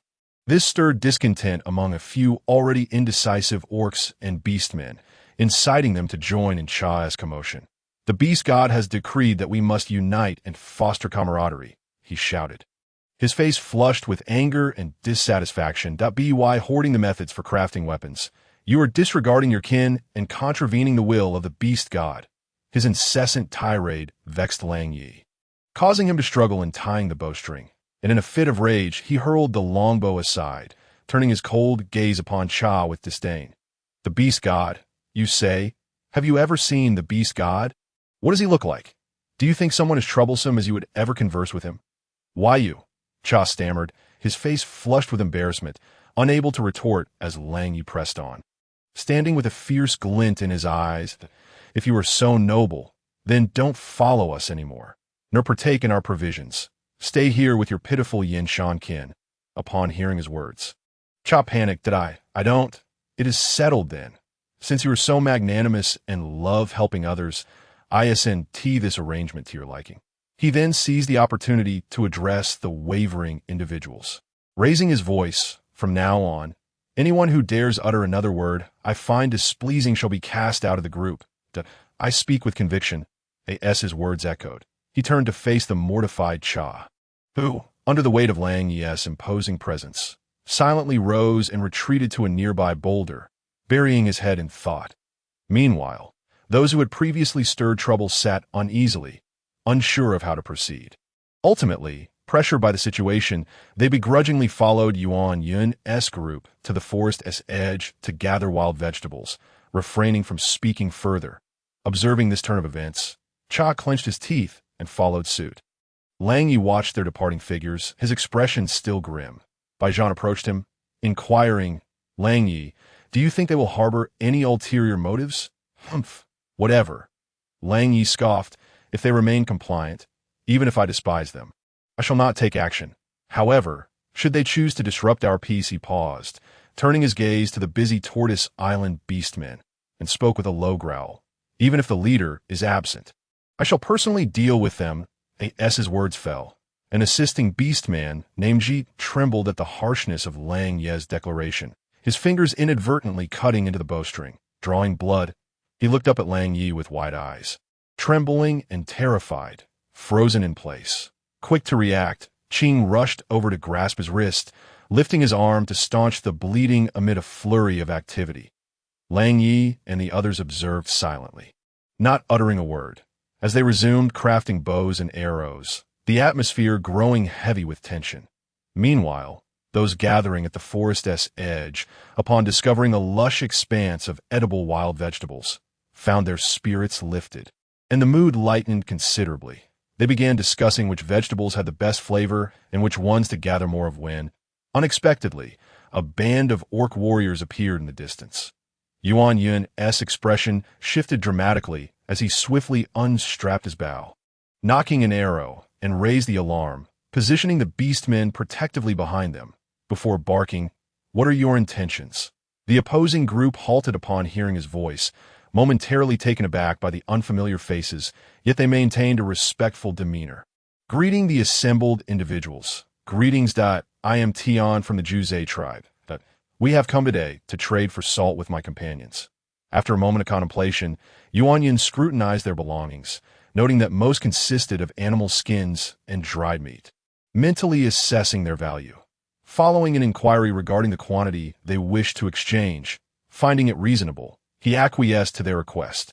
"You may leave half of your warriors here to wait, while the rest accompany us with the supplies to trade for salt." Upon hearing this, the Juzhe tribe members were taken aback, as they had previously been allowed entry without restrictions. However, recognizing their need, they dared not protest. The orc named Tion quickly nodded in agreement and led his companions alongside Yuan Yun into the tribe. Yet, as they proceeded, Tion noticed that the members of Yuan Yun's group seemed intent on sidelining the elder beastman Cha, leaving him trailing at the back of the formation. Perplexed, he quietly inquired, "Amu, did you have a quarrel with them?" Hearing his question, Cha felt a rush of emotions, his eyes reddening as he yearned to express his grievances. However, recalling his current predicament and fearing that Yuan Yun might relay the information to Lang Yi, leading to his expulsion, he shook his head and replied softly, "No, I'm simply feeling unwell." "Oh." The orc said nothing further, but a suspicion began to form in his mind, prompting him to casually change the subject. "By the way, why haven't I seen Chief Shi and Jiao? Typically, they oversee the salt trading themselves. Why are they absent today?" "Humph." Upon hearing him mention those two troublesome individuals, Cha immediately forgot his grievances and anxieties, angrily exclaiming, "Shi and Jiao, those scoundrels are all dead. The Yinshan tribe is barely left with a handful of people now." "Cha! Amu!" At that very moment, the voice of Yuan Yun abruptly pierced the air. Yet it was ultimately too late. The orcs, engaged in the exchange of salt, stood frozen in shock, their expressions betraying a mix of astonishment and something more sinister.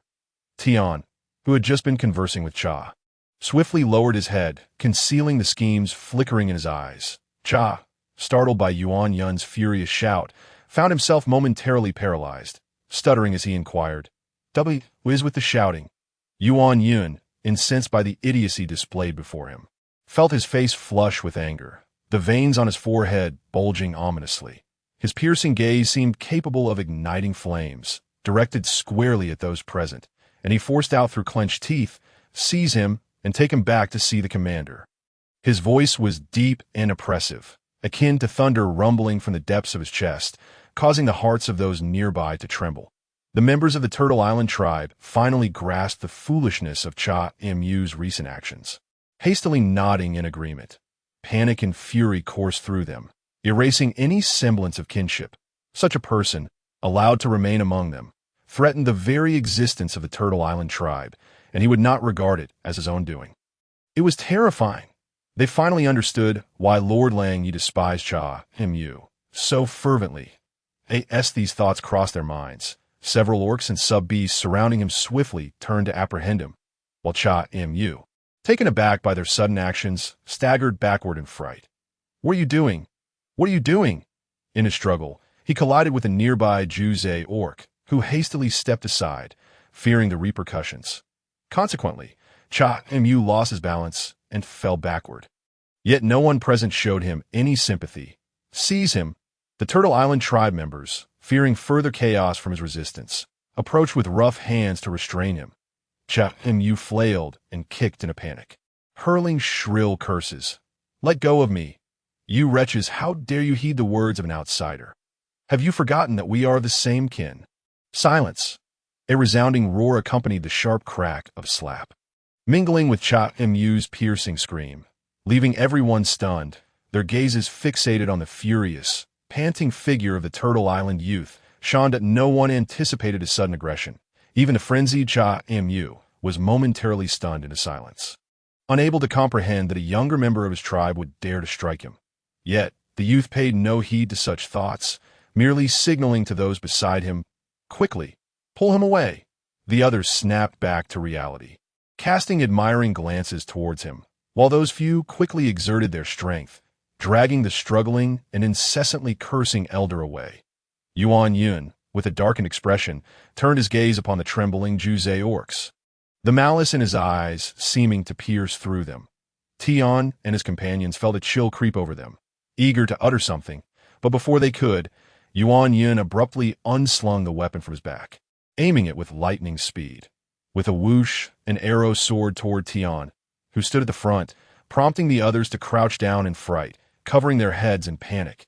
Tian, too close to react, found himself paralyzed by fear, his mind blank, forgetting to dodge. The sharp arrow barely grazed the top of his head, sending a chilling breeze that made his scalp tingle. The arrow embedded itself 3 inches into a tree trunk behind the group, its fletching quivering slightly. Only then did Yuan Yun lower his bow, his cold gaze locking onto the quaking Tian and his companions as he spoke in a voice laden with menace. "Do not think for a moment that I am unaware of your intentions, but you would do well to abandon any unrealistic notions. Otherwise, what awaits you will be far more than a single arrow. Our tribe is not like the Salt Mountain tribe. We will not be bullied at Wold. He paused momentarily before scoffing. Moreover, given that you could not even subdue the Salt Mountain tribe before, how dare you entertain thoughts of exterminating us and seizing our salt mines? Such delusions. A group that could easily annihilate the Salt Mountain tribe would not be so easily defeated by a ragtag bunch like you. I advise you to avoid courting your own demise." Tan, shaken back to reality by his words, broke out in a cold sweat, hastily hunching his back as he stammered, "And no, we don't dare. My lord, you misunderstand. We absolutely harbor no such thoughts. We come with the utmost sincerity, genuinely wishing to trade with the tribe." As he spoke, he covertly observed Yuan Yun's expression, noticing it remained hostile, further amplifying his trepidation. Yet, steeling himself for the sake of his companions, he hesitantly inquired, "Then, my lord, regarding the salt exchange." Yuan Yun lifted his eyelids slightly, his eyes glinting with scorn. "Wait here. My people will fetch the supplies for you." He then gestured to the Turtle Island orcs nearby, who comprehended his intent and promptly turned to retrieve the goods brought by the Juzei tribe. But a moment, they returned with 3 bags of salt mixed with sand, handing them over nonchalantly. Tian and his companions expressed their gratitude with fervor, swiftly accepting the bags and inspecting their contents, discovering the salt to be cleaner than that previously traded, leaving them somewhat astonished as they looked back at Yuan Yun and his kin. Yuan Yun continued, "Hurry and take the exchange salt and leave. Remember what I just said, for should you come again, it will not merely be an arrow that greets you." He shook the bow in his hand as he spoke, causing Tian to blanch at the implied threat, his lips stiffening into a forced smile. "Rest assured, my lord, we would never engage in such foolishness." He then clenched his right fist over his heart, bowing respectfully before hastily departing with his companions, not daring to look back. Yuan Yun observed the retreating figures of the group, a glimmer of ruthlessness flashing in his eyes. "Leave 2 here to keep watch. Should anything seem amiss, notify us immediately. The rest, follow me to find Commander Lang Yi." "Yes," came the synchronized response. 2 orc warriors willingly remained behind while the others hurried back to camp with him. However, upon their arrival, they found Lang Yi and his men fully armed, bows and weapons at the ready, preparing to set out. Yuan Yun quickly approached, recounting the events that had transpired, and Lang Yi nodded with a stoic expression before addressing him with a commanding tone. "Baijan, you and Qin you stay behind to protect the camp and our supplies that, if necessary, summon those on the mountain to collaborate with you. Yuan Yun and I will pursue the Juzei tribe. Should they dare to play tricks, I shall ensure they do not return." "Yes," Baijan replied. "Commander, please be cautious." Lang Yi turned his gaze to Cha, who was gag-bound and tossed in a corner, a cruel smile spreading across his face. Although Cha Mu had aired gravely, considering their shared bond, He would grant him an opportunity for redemption. He approached, squatting before him, lowering his voice to a whisper laced with a chilling intent. You are to accompany us to persuade the Juzhe tribe not to oppose us. He then straightened up, raising his voice. Take him away. Amidst the shock and fear of those present, he swiftly exited the camp, followed closely by Yuan Yun and the others, who seized Cha and dragged him along. The Turtle Island tribesmen, finally roused from Lang Ye's weighty words, were left in a state of disbelief. Nuam trembled, looking at the others. Is Cha never coming back? Qin Yu's expression darkened at this, tilting his head in anger as he glared at Nuam. From your tone, are you suggesting you want him to return and wreak havoc upon us? Sai also clenched his fists in indignation, voicing his displeasure. That troublemaker, just like Jin Appa, will only plunge us into danger. Indeed, Shan, who had just slapped Cha, chimed in angrily. I've seen foolishness, but never such stupidity. There are countless tribes trading salt now, and we have scarce manpower. Yet he foolishly claims that all the orcs from the Salt Mountain tribe are dead, that is he not practically inviting others to seize the salt mine? If it weren't for Yuan Yun's quick response, scaring off those Juzhe orcs with his bow, we might have already faced a brutal conflict. Indeed, Jin also chimed in, and I had never found Jin Appa and Cha Am bothersome before. However, ever since I joined the leader, I have realized how terrifying it is to have such individuals in the team. Yes, Han nodded in agreement, lamenting that people can cause harm yet remain oblivious to their mistakes. We were foolish in the past, blindly following the elders, always believing that their wealth of experience meant their words were infallible. Only now do we comprehend the extent of their errors. Qing bit her lip tightly, suddenly choked with emotion, exclaiming that if they had not insisted on staying in the Yinshan tribe, her fire would not have perished. Noah Appa, taken aback by her words, was momentarily stunned, and then a look of panic crossed his face. He had never anticipated that a single unkind remark would provoke such a strong reaction from everyone, and he hastily gestured to clarify. I didn't mean it that way. I merely felt sympathy. Then do you have the heart to let everyone be besieged and lose their lives because of him? Baijan, who had been observing silently, crossed his arms and scoffed disdainfully. Noah, our leader has said that one must learn a balance accounts, never sacrificing the greater good for minor gains, as it harms both others and oneself, that we hold you in high regard and hope you do not emulate Cha Am, erasing the last remnants of goodwill we have for him. All right? Nua's body shook, and a look of realization appeared on his face as he quickly nodded in response. I understand the distinction, Baijan replied lightly, then continued, let us get to work. Qin Yu and I will head to Yinshan. Zhan and Han, keep an eye on the camp, and report to me immediately if anything unusual occurs. The group was taken aback, not understanding why he wanted to include Sai, especially since he was physically impaired. However, Zhan and Han, accustomed to obedience, expressionlessly nodded, gathering the bows and arrows that needed attention, and settled at the camp entrance, working while observing the situation ahead. Meanwhile, Baijan approached the young man, crouching down before him. Qing, please help Sai onto my back. I will take him outside for some fresh air to... Qing was initially taken aback, but soon, with grateful eyes, she hurriedly agreed, and alongside the cheerful Qin Yu, helped the still-dazed young man onto Baijan's back. Baijan then turned his head slightly and said, hold on tight, before effortlessly lifting Sai and gesturing for Qin Yu to lead the way. With a smile on his face, he, along with the young man who had now regained his composure and was covering his mouth while stifling a laugh, proceeded towards the Yinshan behind the tribe. Qing watched their departing figures, wiping her tears incessantly, as Nua Appa and the other companions, having awakened to the reality, looked on with concern and comforted one another. Don't cry, Qing. Baijan is good to Sai. This is a good thing. Young master, there's more to this chapter. Please click the next page to continue reading. It gets even more exciting. Yes, Sai also needs to go out to clear his mind. I know.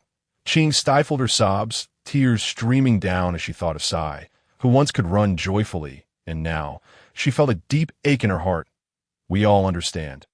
Nua Appa gazed at her gently, saying, but child, you must look forward. Sai's leg is broken, and he is already very sad. If you let him see you cry, it will only make him more heartbroken. Those nearby echoed in agreement. Yes, yes that I know. Qing wiped her tears and smiled softly.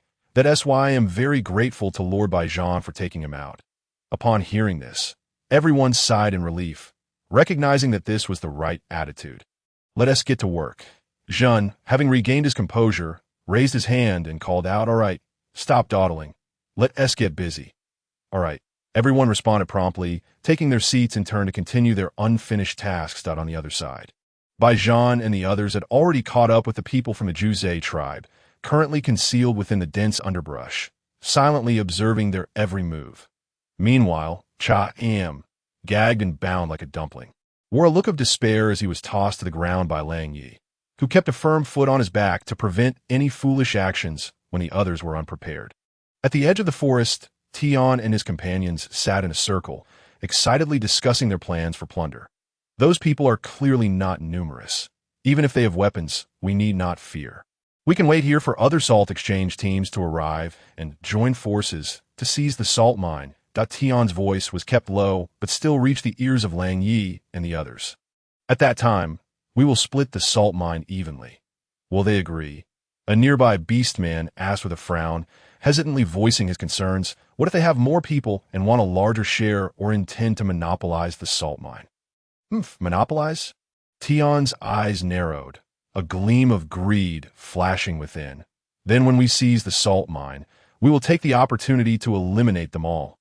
Upon hearing this, the crowd displayed expressions of excitement, rubbing their hands in agreement.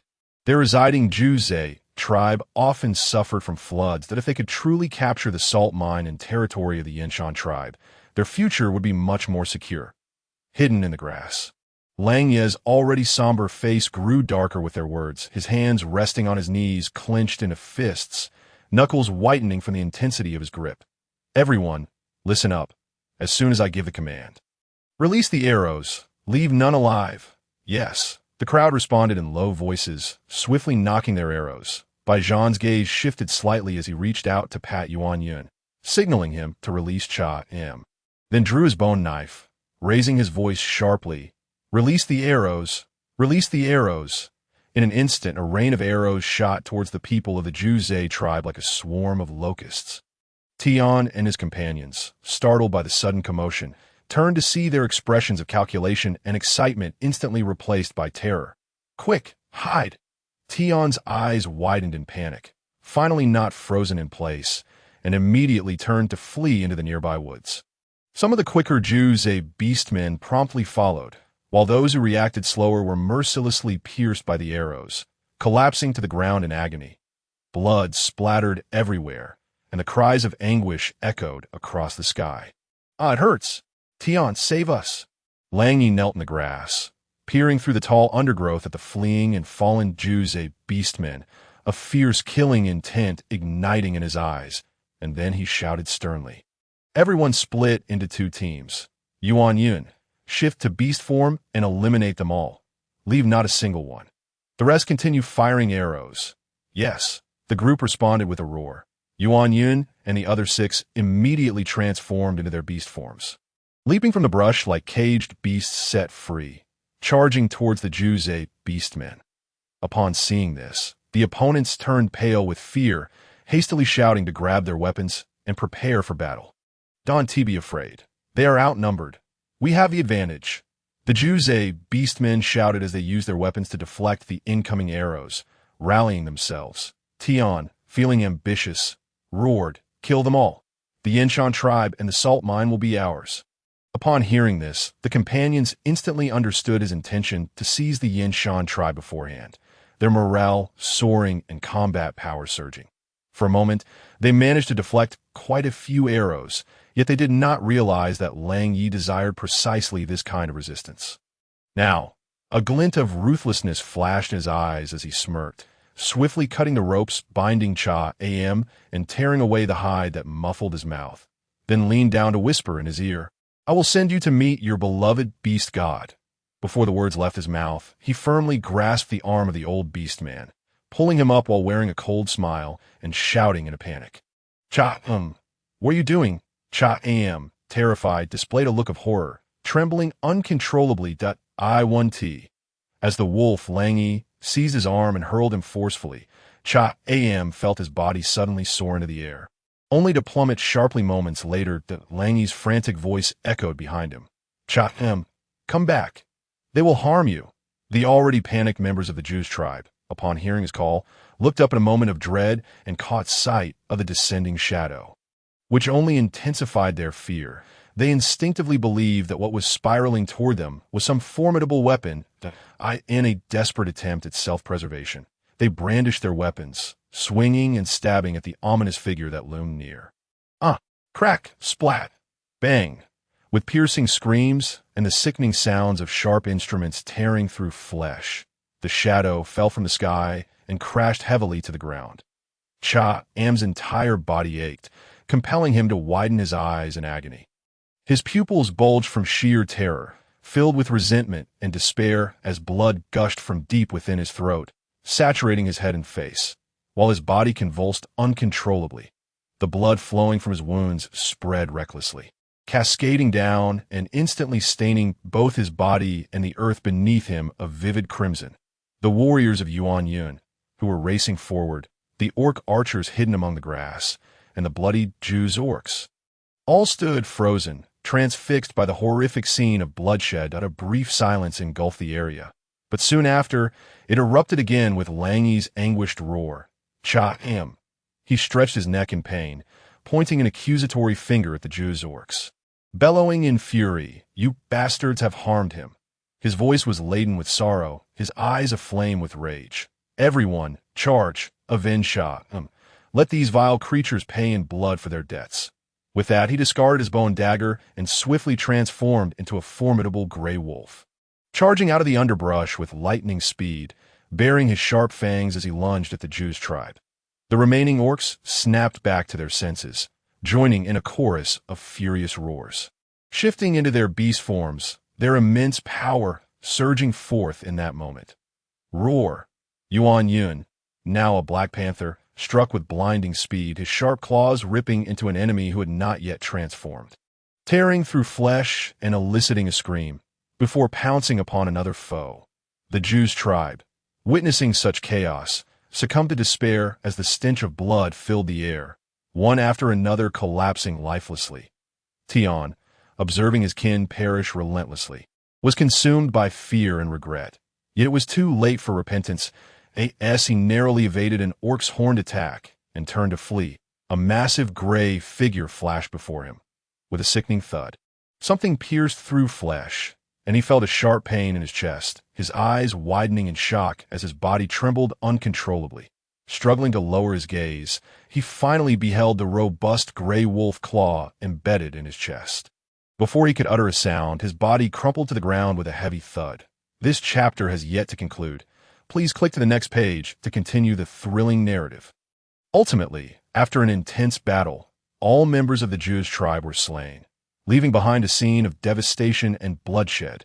The bloodthirsty gaze of the wolf scanned the lifeless Tian, before reverting to human form and slowly approaching Cha Am's body, tilting his head as if in sorrow, exclaiming, "I told you they're not good people, but you refuse to listen.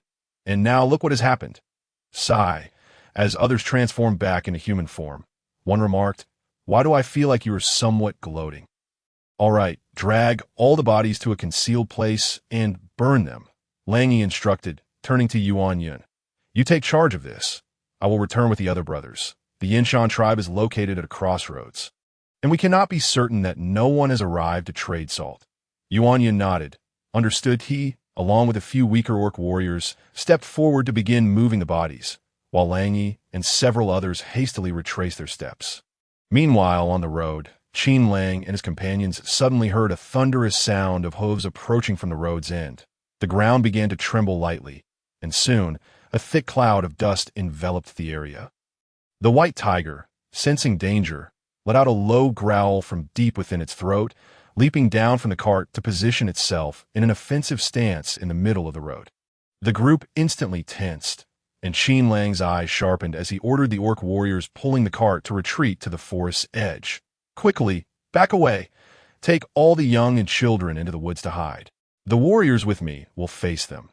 "Yes." With that, he leapt down while holding Murong Li, and the 3 tiger cubs, seeing their master dismount, hurried to follow. However, the smallest, AO Foam, slipped and accidentally knocked down his two brothers. Tumbling off the cart himself, En Hong and Ji Tong quickly regained their footing, raising their front paws to swat at the troublemaker, who squealed for mercy before they whisked him away to their mother, baring their teeth and growling threateningly at the approaching danger. Meanwhile, the orc warriors, pulling the cart, yanked the reins and turned back, retreating to the forest's edge, while others helped the children and the elderly down from the cart. Qin Lang urged Li, hurry, climb the trees and hide, that he then called out to the white tiger family nearby, Xiaobai, protect Li and the others. His expression turned grave as he kept his eyes fixed ahead. The white tiger, sensing the urgency, sprang into action, racing toward them with its cubs, roaring, "Be careful." Li cast a deep glance at Qin Lang before quickly crouching to pick up the fallen Prince Ao Foam, leading the white tiger and its two cubs toward the group already entering the forest, disappearing swiftly into the green foliage. Qin Lang and Xiong Yi quickly concealed themselves in the grass. As a horde of large, majestic horses with white heads, tiger-striped bodies, red tails, and antlers, all bearing various injuries, emerged from the swirling dust. Before they could discern the situation, a group of robust, bull-like beasts with human faces, pig-like snouts, and menacing tusks surged forth, relentlessly pursuing the horses while emitting ear-piercing cries. Qin Lang's face registered shock as he pondered the nature of these creatures. One of the deer-headed horses at the back was suddenly pounced upon by the pursuing beasts, and in an instant, the others descended upon its fallen form, tearing it apart. Upon hearing the agonizing cries of its companion, the leading deer-headed horse's eyes glistened with tears, and it halted, raising its head to emit a tragic roar before charging toward the beasts without hesitation. Its companions followed suit, recklessly launching themselves at the beast that had just devoured their friend, colliding with them fiercely.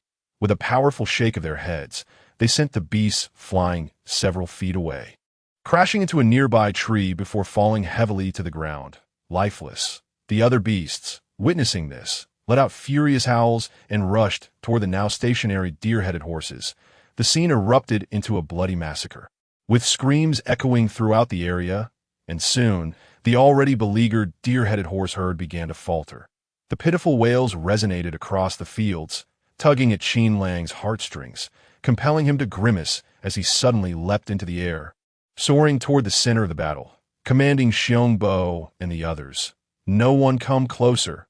With both hands extended outward, he unleashed the fiery essence, transforming it into robust flames that lashed mercilessly against the grotesque beasts with human faces, leaving behind charred, gaping wounds. The abominable creatures emitted piercing screams. Some writhed on the ground in agony, while others hastily released their grip on the great deer-horned steeds, desperately attempting to evade the onslaught. The scene descended into chaos, filled with continuous cries of despair.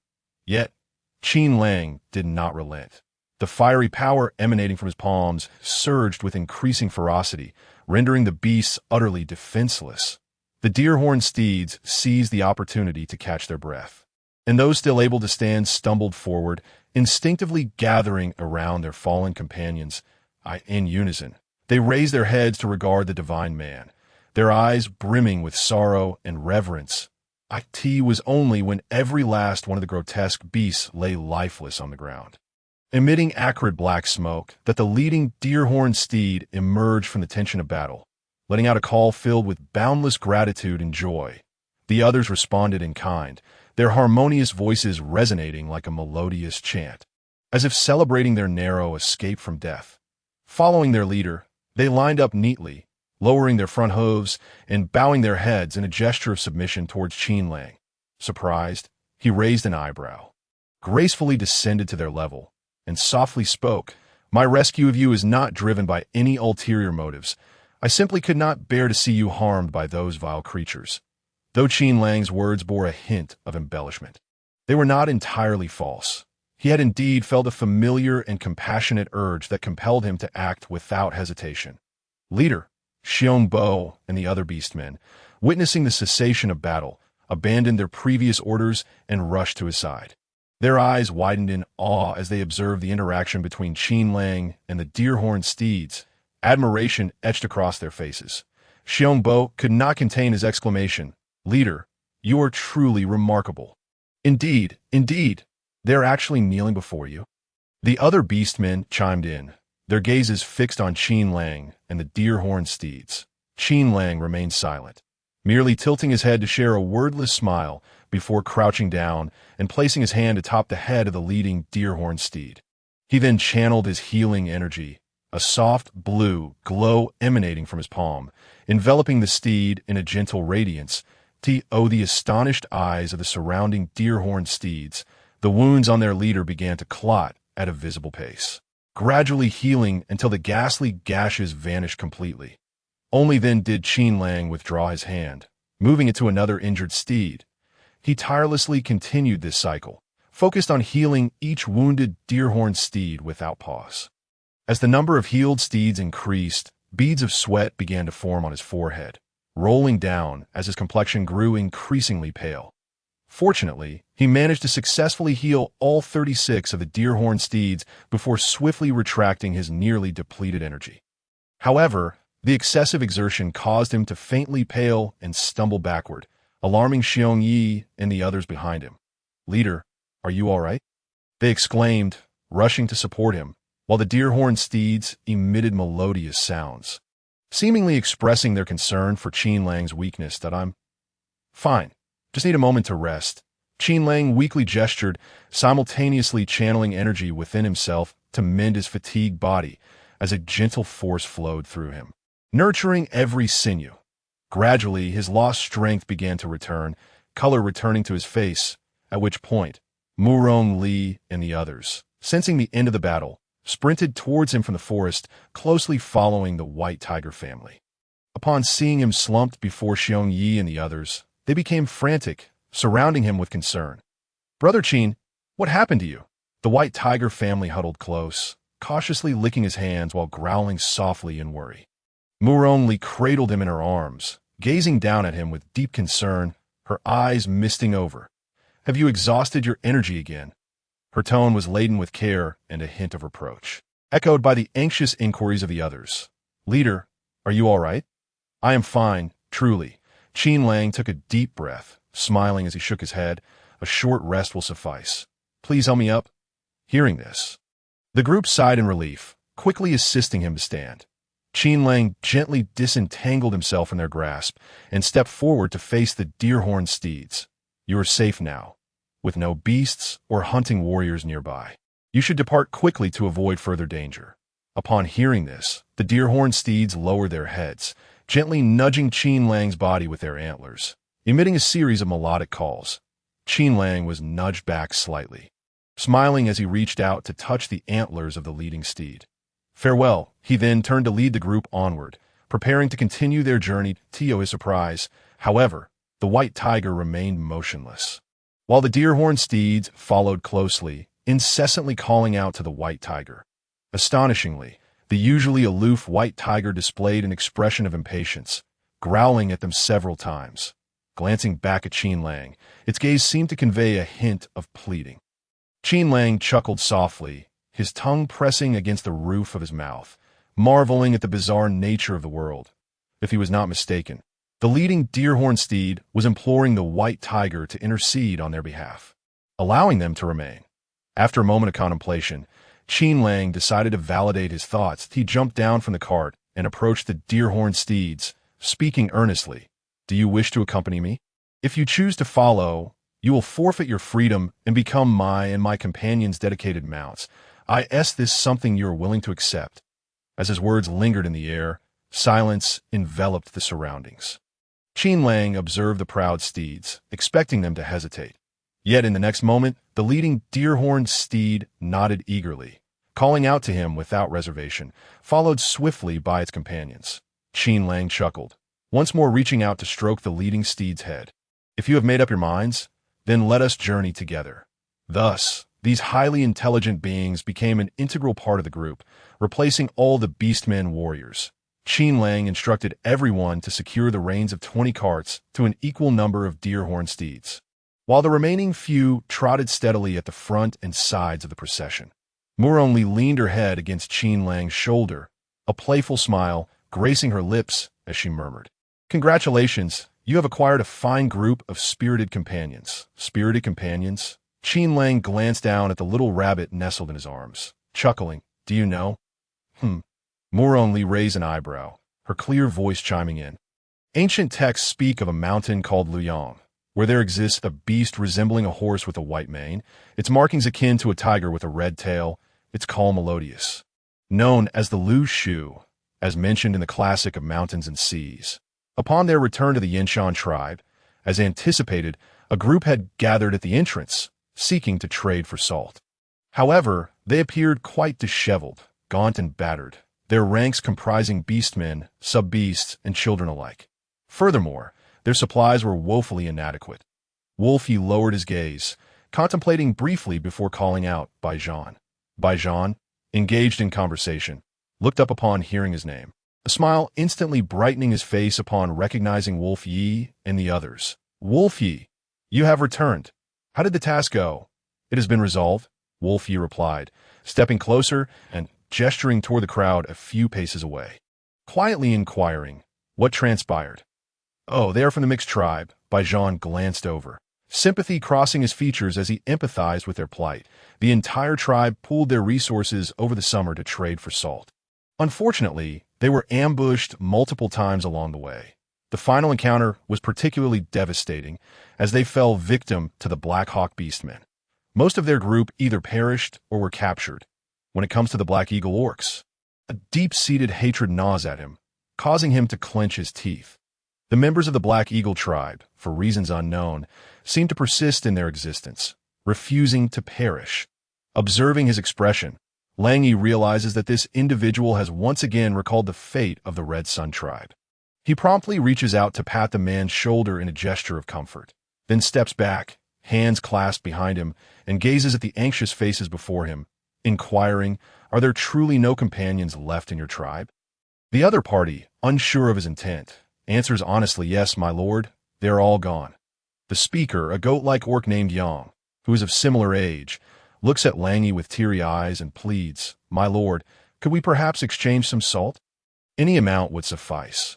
Langy remains silent, fixing his gaze upon him for a while before responding. "And once you have exchanged for salt, what then? I heard from Baijan that your kin encountered peril along the way to trade for salt. And now very few remain. Just look at this pitiful group." He gestures toward the fewer than 4 handfuls of individuals before him. Sighing heavily, "There are hardly any capable warriors among you. What if you encounter a formidable group that seeks to seize your salt? Furthermore, even if you manage to return safely to your tribe, can you assure me that you will secure enough game to survive the harsh winter this year?" Langy's words cut like a sharpened blade into the hearts of both Yang and his companions, rendering their faces ashen and causing them to tremble uncontrollably. The 2 smaller orc children, still in their beast forms, began to whimper in their father's embrace, evidently affected by the fear and despair radiating from their family. "But what choice do we have?" Yang murmurs, his voice thick with sorrow and helplessness. "We are too weak. No powerful tribe would welcome me and my kin. Thus, we must return. There lies the familiar grasslands and forests. We can subsist on roots and tree bark. We shall endure." The expression of the man becomes distant once more. The inhabitants of their mixed tribe, lacking robust beast forms and accustomed to a diet of roots and wild vegetables, find themselves inferior in both strength and combat prowess compared to other orcs.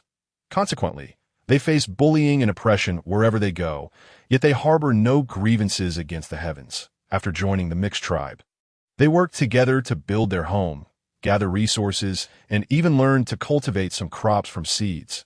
Though their harvests were meager, they were the fruits of their labor, and thus, gratitude filled their hearts as they persevered in life. Yet, fate seems to delight in tormenting them. This time, an entire tribe set out to trade for salt, only to return with scarcely a handful of survivors. Yang forces a bitter smile, pondering how they might proceed from here. "Should you be willing, join our tribe." A steady voice interrupts his drifting thoughts, startling Yang and his companions. They gaze at Langy in disbelief, suspecting they have misheard him, yet Langy calmly reiterates, "Though your combat abilities may be lacking, you do not seem like the sort to shirk from hard work. Therefore, I am inclined to offer you all a chance to join our tribe, but the final decision rests with our leader upon his return. However, if you demonstrate diligence and prove your worth, I am certain the leader will accept you." He pauses, a look of admiration crossing his face as he continues. "Our leader is a formidable warrior. Endowed with remarkable wisdom, he never despises those with lesser combat abilities, including sub-beasts and children. However, he harbors a strong aversion to the lazy and the deceitful. If you remain obedient and industrious, believe me, you shall lead a life far more joyful and fulfilling within our tribe. What say you? Are you willing to try?" "Yes, we are." Yang and his companions nod vigorously, their eyes lighting up with excitement as they tremble with emotion. Voices tinged with tears as they exclaim, "Thank you, thank you. We are willing, exceedingly so. My lord, rest assured, we shall work hard and not disappoint you or the leader. My lord, we may not excel in hunting, but we are adept at foraging for wild vegetables. We know many edible plants. Indeed, we can cultivate crops, albeit the yield is scant." "Cultivate crops." Langy raises his eyes at the sub-beast who spoke, his brow furrowing. "What sort of crops?" He recalls the leader mentioning to Xiao Li that many foods could be cultivated without solely relying on foraged resources. The sub-beast, named Chun, glances at Langy, a hint of fear in his eyes, and replies hesitantly, "It's a type of green grass that produces seeds. Initially, it has a white pulp that children enjoy eating. However, as the seasons change, in about 4 handfuls of days, the grass turns yellow, and the pulp within the seeds hardens, transforming into small white seeds. They lack flavor, but are filling. Just a handful with water can satiate a child for half a day without hunger. The only issue is that our yield is quite limited." Chun shyly points to the animal skin bag on his companion, speaking in a hushed tone, "That in the area where we cultivate, we can gather enough seeds to fill just a few animal skin bags." Upon hearing this, Langy smiles and responds, "That is still commendable. You are clever to know how to cultivate." The others are taken aback, their eyes widening with disbelief. "My lord, do you not deem us useless?" "Why would I?" Langy, amused by Chun's words, replies, "You are capable of discovering edible food that others overlook and can cultivate some as well. That is already impressive. Why would I criticize you?" After a moment as thought, he inquires, "Where is your mixed tribe located? Is it far from the Salt Mountain tribe? Once our leader returns, I believe he may visit your location to gather the seeds you mentioned." "Really?" The group bursts into excitement, and they begin to point at one of the orcs carrying an animal skin bag, all speaking at once that, "My lord, Qin has some in his bag. We carefully preserve a pouch from last season as harvest and brought it today." Yes, we kept it well. It is clean and without any foul odor or discoloration that my lord, to take a look, can still be used." The orc named Qin, who carries the seeds, blushes with excitement as he speaks, trembling as he carefully removes the animal skin bag from his back and respectfully presents it to Langy, his eyes filled with hopeful anticipation. "My lord." "All right, let me see." Langy smiles as he accepts the bag, opening it as Baijan and others gather around, peering into the contents. Indeed, the seeds are distinct and plump, elongated in shape, each wrapped in a golden shell, the surface adorned with fine textures, slightly rough to the touch. Langy takes a handful, gently rubbing them between his fingers, feeling their resilient texture. After a moment of contemplation, he applies a bit more pressure, skillfully removing the outer layer. Inside, glossy white grains reveal themselves, and he places a few in his mouth, chewing thoughtfully. Just as the others had said, they lack flavor, but after a moment, a subtle sweetness begins to emerge, releasing a faint fragrance. Langy feels a surge of delight, sensing that the leader and Xiao Li will surely appreciate this little bag of seeds. He quickly tightens the bag's opening, smiling as he addresses the mixed tribe members. "These seeds are splendid. Consider them as your contribution to joining the tribe. As for the rest, keep it for yourselves." He then gestures toward the entrance of the tribe, saying, "Follow me inside, clean yourselves up, and join us in our tasks.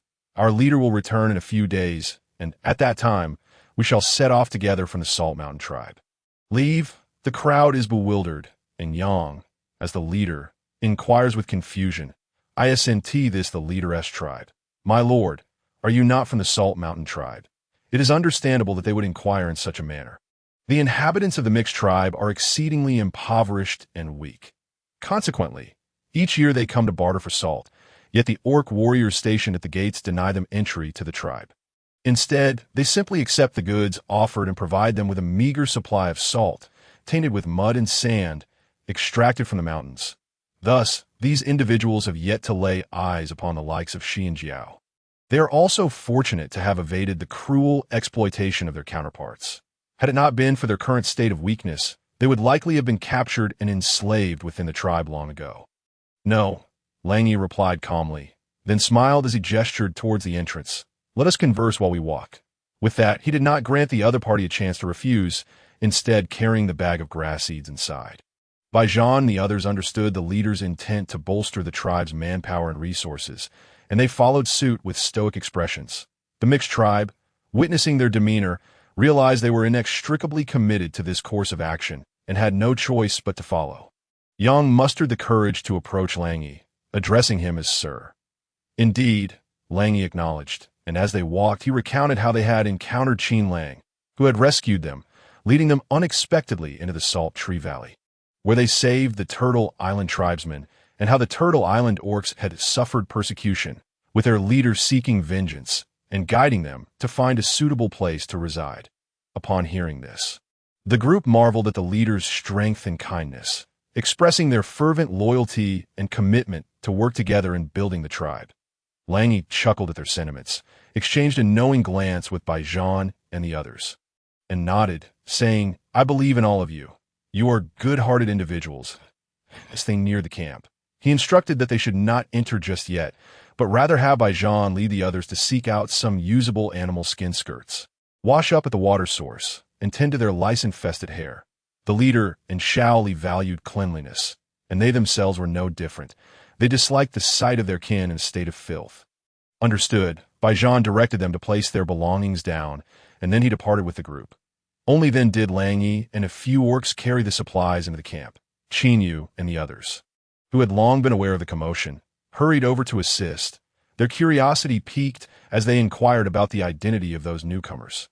Lang Yi recounted the events that had transpired at the entrance, indicating that it was highly probable they would soon join their tribe. Oh, splendid. The group responded, nodding enthusiastically, eagerly discussing their plans to inquire about how the newcomers had managed to cultivate the grass seeds upon their return. Lang Yi, infected by their excitement, joined in their laughter, his gaze drifting to the members of the Salt Mountain tribe seated in the corner. Contemplating, he approached them. Upon his arrival, the members instinctively straightened in their seats, their expressions tense as they gazed up at him with trepidation. Among them, a youth, younger than Qin Yu, trembled as he unfolded his arms protectively in front of his kin, stammering, Master, it was Lord Baijan who sent us here. He said someone would come to seize the Salt Mountain tribe. If we wish to survive, we must obey and cooperate with you. So we followed him to the camp. Indeed, he speaks the truth, Lang Yi observed, his expression stoic as he scrutinized the youth for a few moments before speaking slowly. In the coming days, there may be a group, or possibly many groups, arriving to barter for salt. They might take the salt and leave, but upon discovering the demise of Xi and Jiao, they may harbor ill intentions, seeking to obliterate us and seize everything here. We are fortunate. Once the leader returns, we can depart from this place. However, he did not finish his thought, yet the others understood, their eyes glistening with unshed tears, biting their lips in silence to stifle their cries. Lang Yi observed them, feeling a mix of sympathy and indifference. This was a consequence of the Salt Mountain tribe's ruthless actions, and he bore no blame for anyone involved. Nevertheless, he refrained from elaborating further, instead solemnly instructing them. Thus, in the days to come, you must heed commands and exert your utmost effort in all tasks. Otherwise, should we encounter formidable foes, our only recourse would be to flee, while you would not only lose your homes but face annihilation. His words, harsh yet poignant, struck the hearts of the Salt Mountain tribesmen like a hammer, prompting them to tremble uncontrollably, each nodding in acknowledgement. Satisfied, Lang Yi turned to his companions and informed them of the unfortunate fate of Cha Em. After pursuing the members of the Juzhe tribe, he discovered their intention to collude with other salt trading groups to eliminate them and seize the salt mines. Cha Am sought to dissuade them from such actions, but tragically met a brutal end. His body reduced to nothingness by sharp weapons that in their quest for vengeance. He and Yuan Yun had annihilated the Zhe tribe entirely. Cha Am was too kind-hearted. He refused to listen to reason. Lang Yi lamented, shaking his head sorrowfully. The group exchanged glances, their expressions a mixture of sympathy and uncertainty, unsure whether to mourn Cha Am's tragic fate or to lament his naivete. Yet, regardless of the sentiment, they collectively felt that perhaps it was for the best that he would not return. Lang Yi observed the silence enveloping them. The relaxed expressions on their faces indicated their tacit approval of his handling of Cha Am's situation, prompting him to shift focus to the forthcoming arrangements. When a mixed tribe arrived shortly, Qin Yu, Jinhan, along with Qin and Nua Pa, you shall gather the sub-beasts and children, as well as, he gestured towards the nearby Salt Mountain tribesmen. Set up additional tents in the camp to accommodate everyone together. Very well, the individuals addressed promptly stood straighter in response. Lang Yi then instructed, the orc warrior shall accompany me to fortify the defenses at the tribe's entrance and around the camp. Remember, from this moment forth, should any salt trading group intrude upon the tribe, regardless of whether they are sub-beasts or children, we shall immediately unleash arrows, irrespective of my presence or that of the warriors. The leader has stated that mercy towards enemies equates to cruelty towards ourselves, that if you wish to safeguard our resources and lives, we must all take up arms to defend our temporary sanctuary. Understood, Commander, the crowd echoed in unison, promptly grasping their bows, stone knives, and spears, their eyes brimming with determination. Lang Yi nodded in satisfaction. Excellent. Let us commence. He gestured for some of the orcs to follow him as they departed the camp, heading towards the nearby woods to procure suitable timber and thorns to construct defensive traps at the entrance. Meanwhile, Qin Yu and the others swiftly moved to dismantle the tents at the original Salt Mountain tribe's living quarters to re-establish them at the camp. At the same time, Yuan Yun and his companions returned after disposing of the remains of the Zhe orcs and Cha Am, joining the bustling atmosphere as everyone busied themselves. The entire tribe became lively in an instant. On the road, Qin Lang and his companions, aided by the remarkable load-bearing and swift deer Shaw spirit beasts, found their pace quickened, having reduced their rest time significantly. However, Qin Lang was mindful not to overstrain the 36 deer Shaw. So every half-day he would rotate them for pulling the cart, using his spirit energy to soothe their weary muscles. Consequently, after only 2 days of travel, their distance from the Salt Mountain tribe had significantly decreased. As dusk approached, seeing the weariness etched on everyone's faces, Qin Lang decided to halt the journey and set up camp, intending to continue their trek the following morning. Excited cheers erupted from the group. After a day aboard the cart, they were sore from the jostling and eager to stretch their limbs. Upon hearing Qin Lang's command, the agile orc warriors leaped down, and the deer Shuo leader also came to a halt, raising its head to call out melodiously to Yao, Yao. Its voice rang out, sweet as a song yet imbued with an extraordinary vigor, prompting its companions to respond in kind, halting their advance. The onlookers were astounded. As Shaoli had asserted, these deer Shaw were indeed exceptional. Qin Lang, content, dismounted and gently lifted Mu Rong Li from the cart, placing her securely on the ground. He then patted Ling Ying's head, unfastening its reins, intending to channel spirit energy to relieve its fatigue, when he felt a nudge. Looking down, he saw the white tiger, who had dashed back, staring at him with a look full of longing, causing him to chuckle. Jealous, are we? Shao Bai is angry with you again. Murong Li remarked with a smile, turning to embrace the 3 tiger cubs that had scampered to the edge of the carriage. The little ones immediately gathered around their mother, only to be disdainfully kicked away one by the white tiger. Nevertheless, the 3 cubs persisted, nuzzling against her, while the white tiger growled irritably at them. Qin Lang smirked and nodded, suspecting that Shao Bai sensed my favoritism towards Ling Ying. However, he did not immediately console her. Instead, he continued his previous actions, channeling spiritual energy into Ling Ying. Murong Li crouched down, placing her hand gently atop the white tiger's massive head, affectionately rubbing it. Shao Bai, Your temper is growing fiercer. The white tiger, oblivious to her words, felt immense joy at her touch, closing its eyes and emitting soft grunts, before contentedly nudging Qin Lang, who was still supplying Ling Ying with energy. It seemed to greet him before leading her 3 large cubs into the thicket beside the road with Lu Lai and the others. At that moment, Qin Lang had retracted his hand, and Ling Ying expressed her gratitude with a soft grunt, obediently kneeling down to rest. Qin Lang then moved to the next carriage, continuing to tend to the other deer. Murong Li went ahead to instruct the orcs left at the campsite to move supplies in preparation for dinner. The other sub-beasts and children on the carriage joyfully hopped down, with Wolf Xiao Luo, Awa, and Guli glancing at the familiar figures flickering in the woods and racing towards them. Hearing the commotion, Qin Lang quickly called out, "Xiao Luo, don't run too far. Just play around here." "Got it, big brother." The children turned to respond, their excitement propelling them into a playful frenzy, their laughter echoing through the woods, stirring up a flock of gray starlings. Murong Li and the others observed their raucous antics, shaking their heads in exasperation, their eyes filled with indulgence and affection, while their hands continued to busy themselves. In no time, the entire campsite buzzed with a harmonious and bustling atmosphere. "Come catch me. Come catch me," Wolf Xiao Luo taunted as he ran, glancing back to beckon his companions. Jiu Li and the others, puffing with mock anger, chased after him, shouting in playful voices, "Don't run. Once we catch you, you're done for." Humph. Wolf Xiao Luo made a comical face at them, thinking it foolish not to run. Suddenly, it hurts. A sudden turn of events startled the group, causing them to halt and gaze in confusion at the scene before them, momentarily forgetting to call for help. What happened? What happened?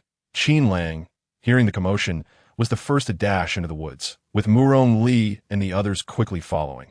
They found the little sub-beast wedged deep within a thicket tangled with vines and wild grass, its 2 feet clad in red straw sandals flailing helplessly outside.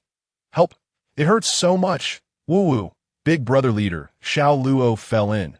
The children, paralyzed by fright, pointed at Wolf Xiao Luo, chattering anxiously. He was running and suddenly fell in.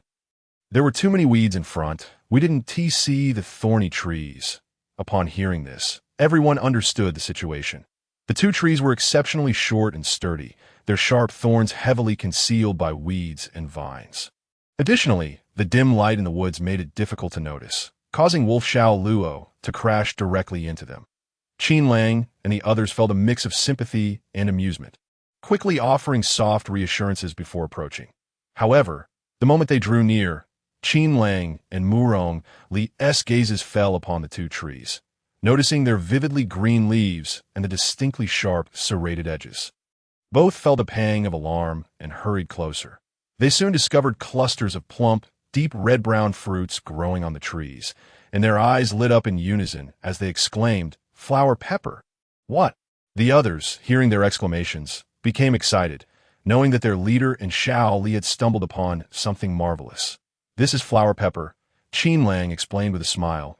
"It's a spice, and can also be used for medicine. Let us rescue Xiao Luo first." He then glanced down at the half-buried cub, still crying loudly, his feet thrashing helplessly, and gently said, "Xiao Luo, don't move, that will get you out right away." With that, he swiftly pushed aside the branches and vines, allowing Murong Li to lift him out. The little face, marked with countless tiny wounds that oozed droplets of blood and streaked with tears, was revealed to everyone. Their hearts ached for him, and they quickly began to comfort the child. The other kids gathered around, anxiously watching the sobbing Wolf Xiao Luo nestled in Murong Li's embrace, quietly asking if he was in pain. "It hurts," the little sub-beast nodded pitifully, wanting to wipe his tears but fearing to touch his wounds. He then turned to bury his face into Murong Li's shoulder, wailing, "Ooh, brotherly, it hurts so much." There, don't cry," Murong Li said soothingly, gently patting his back. "Big brother leader will avenge you soon." Upon hearing this, the child immediately stopped crying, pulling away to look at Murong Li with tear-filled eyes. Confusion etched across his face. "How do we take revenge?" Qin Lang crouched down, tilting his head to observe the bloodied little sub-beast, releasing spiritual energy to tend to his wounds while smiling. "We'll pick their fruits. Chop down the branches, and then make you something delicious. All right? Wolf Xiao Luo's eyes sparkled at this. Big brother leader, can we eat the thorny tree? As he spoke, he swallowed hard, feeling hungry, seeing his greedy expression. Qin Lang and Murong Li exchanged amused glances and nodded. Yes, both its fruits and leaves can be used to prepare delicious dishes. However, it's not called the thorny tree, but the flower pepper tree. The little fruits grow on the trunk. Ditto. I see. Wolf Xiao Luo and the others nodded in realization. Noticing that the wounds on the child's face were nearly healed, Qin Lang withdrew his spiritual energy and stood up. Smiling, all right, those who are cooking, get to it. Xiao Luo and the others will help me gather flower pepper while we take our revenge. Zhou, Mo, go fetch 2 baskets to help. Yes, Zhou, Mo, and the others responded. Swiftly dispersing to follow his instructions, the children clustered around Qin Lang, brimming with excitement as they inquired where to start picking. Qin Lang glanced at the little ones, saying, "Wait until I clear away the weeds and vines." He then stepped forward, beginning to remove the tangled weeds and vines from around the flower pepper tree. In no time, Zhomo rushed back with 2 baskets. Seeing them hard at work, he quickly set down the baskets and joined the effort. Together, they swiftly cleared the weeds and vines, revealing the flower pepper tree in all its glory. Be careful while picking. Watch out for the thorns. Qin Lang cautioned them attentively. Later, just pluck the fruits and the adjacent flower pepper leaves in clusters and place them in the baskets. Understood, big brother leader. The group responded again, promptly following his guidance to begin the harvesting. Wolf Xiao Luo, still wary from his recent injuries, hesitated as he picked, taking quite a while to pluck a single fruit. Qin Lang found it somewhat amusing, but patiently encouraged him. Xiao Luo, just be careful, and you won't get pricked. Let us finish quickly so we can return to the campsite and prepare something delicious. Otherwise, when Brotherly finishes cooking dinner, you'll have to wait until tomorrow to enjoy a good meal. Upon hearing that there would be no new food today, the little sub-beast's fear dissipated instantly. He bravely stretched out his small hand, awkwardly but determinedly plucking a cluster of flower pepper. Everyone couldn't help but chuckle, offering encouragement as they observed him becoming more adept, joining him in the harvesting task. Awa widened her eyes, meticulously selecting ripe flower pepper fruits, fearful of picking the wrong ones, while Guli inquired curiously, "Big brother leader, can we really make a lot of delicious dishes with these flower peppers?" Of course, Qin Lang began to enthusiastically introduce culinary delights. With flower pepper, we can make spicy hot pot, dry pot dishes, pepper chicken, pepper fish heads, pepper pork belly, and so many more delectable dishes. Alas, he added 2 more sentences, lamenting the absence of zhuyu or chili peppers. Had they been available, the combination with Sichuan pepper would create an exquisite culinary delight. He reminisced about the delectable dishes he had observed at the Yuan family and Langan canteens, involuntarily pursing his lips as a glimmer of longing and regret flickered in his eyes. The children, wide-eyed and salivating, unconsciously swallowed as they envisioned the mouth-watering delicacies in their minds. Wolf Xiaoluo wiped his mouth with his hand, his eyes sparkling with hope that they would swiftly locate the zhuyu and chili peppers mentioned by their elder brother, the leader Dapa. Qin Lang chuckled at his enthusiasm and nodded, expressing his own desire to find them soon. He then declared, "All right, while the sun is still shining, let us hasten our gathering." Good. The group followed him, moving swiftly and efficiently. In no time, their basket was filled with a generous amount of Sichuan pepper. By the time they finished gathering, Xiongbo and the others returned from their hunt. Observing the bustling activity, they curiously approached, trailing behind by Hu and his family. "Leader, what are you doing collecting the fruits of this prickly tree?" "Brother Bo, this is not prickly fruit." Before Qin Lang could respond, several children eagerly chimed in to explain. "This is the Sichuan pepper tree.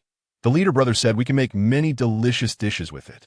Wolf Xiaoluo excitedly gestured, while Awa chimed in, Yes, just now, Xiaoluo accidentally got pricked by the tree thorns. The leader brother said he would avenge him by cooking us a tasty meal with it." Indeed, Jiuli nodded in agreement, adding, and the leader brother also said, "No prickly." The child shook his head and continued with a smile. The Sichuan pepper fruits and leaf could be used to prepare countless dishes, like hot pot, pork tenderloin, and rabbit head meat. Just thinking about it makes our mouths water. Upon hearing this, Xiongbo and the other's eyes gleamed with anticipation. Then let us search the surroundings, perhaps there are more to be found. As they spoke, each one prepared to set down their catch and forage for Sichuan pepper trees, only to be halted by Qin Lang's voice. Enough searching. What we have gathered is sufficient for a long while. He shook the cluster of Sichuan pepper fruits in his hand. We can cultivate our own. He then instructed Xiongbo, Lu Lai, Lu Yin, I need you to help me fell 2 trees and fashion 6 wooden containers, approximately the size of those we use for our juniper persimmon sauce. Subsequently, he requested 10 finger-sized holes to be carved at the bottom, as he intended to plant Sichuan pepper trees. Understood, leader. Xiongbo and the others excitedly discarded their prey onto the ground and transformed into their beast forms, swiftly toppling 2 sturdy trees nearby. Xiongbo skillfully wielded his sharp claws, quickly chopping the trunks into 6 equal stumps and hollowing out the centers while creating holes at the base.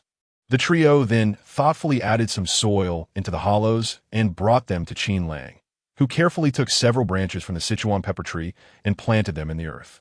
Infusing each planted branch with healing spiritual energy, he waited until tiny green shoots emerged before retracting his energy, wiping the sweat from his brow as he spoke. All right, let us carry these back to the camp. He glanced at the prey on the ground and added with a smile, I will prepare peppery chicken for everyone. Oh, that sounds wonderful. Thank you, leader.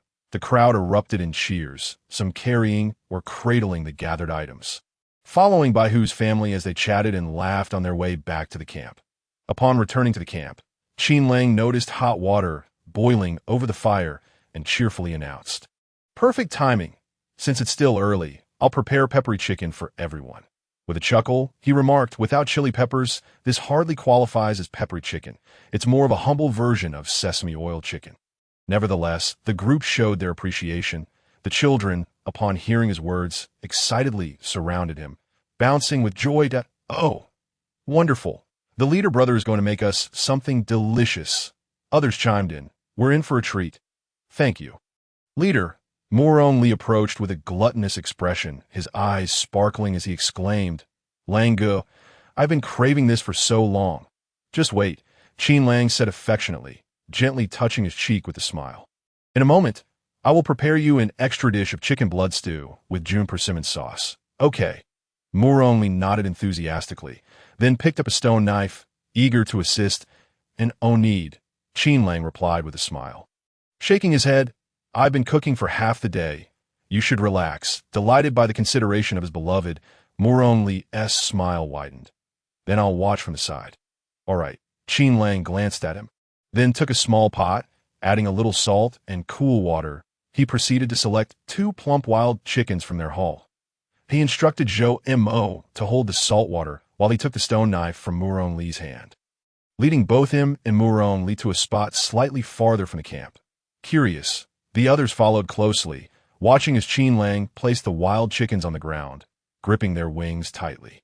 In swift motion, he sliced through the chickens' necks, blood gushing forth and dripping into the prepared small pot. Once the blood had drained, he carried the 2 wild chickens to the fire, with the group trailing behind like eager shadows. Qin Lang found their excitement amusing, yet he remained focused, grabbing an empty stone pot and placing the drained chickens inside, pouring hot water over them to scald the feathers. The spectators were momentarily stunned, believing he intended to cook the chickens in this manner, gasping in astonishment. Leader, you can't eat the feathers of the wild chicken. Leader, aren't you going to remove the skin and feathers first?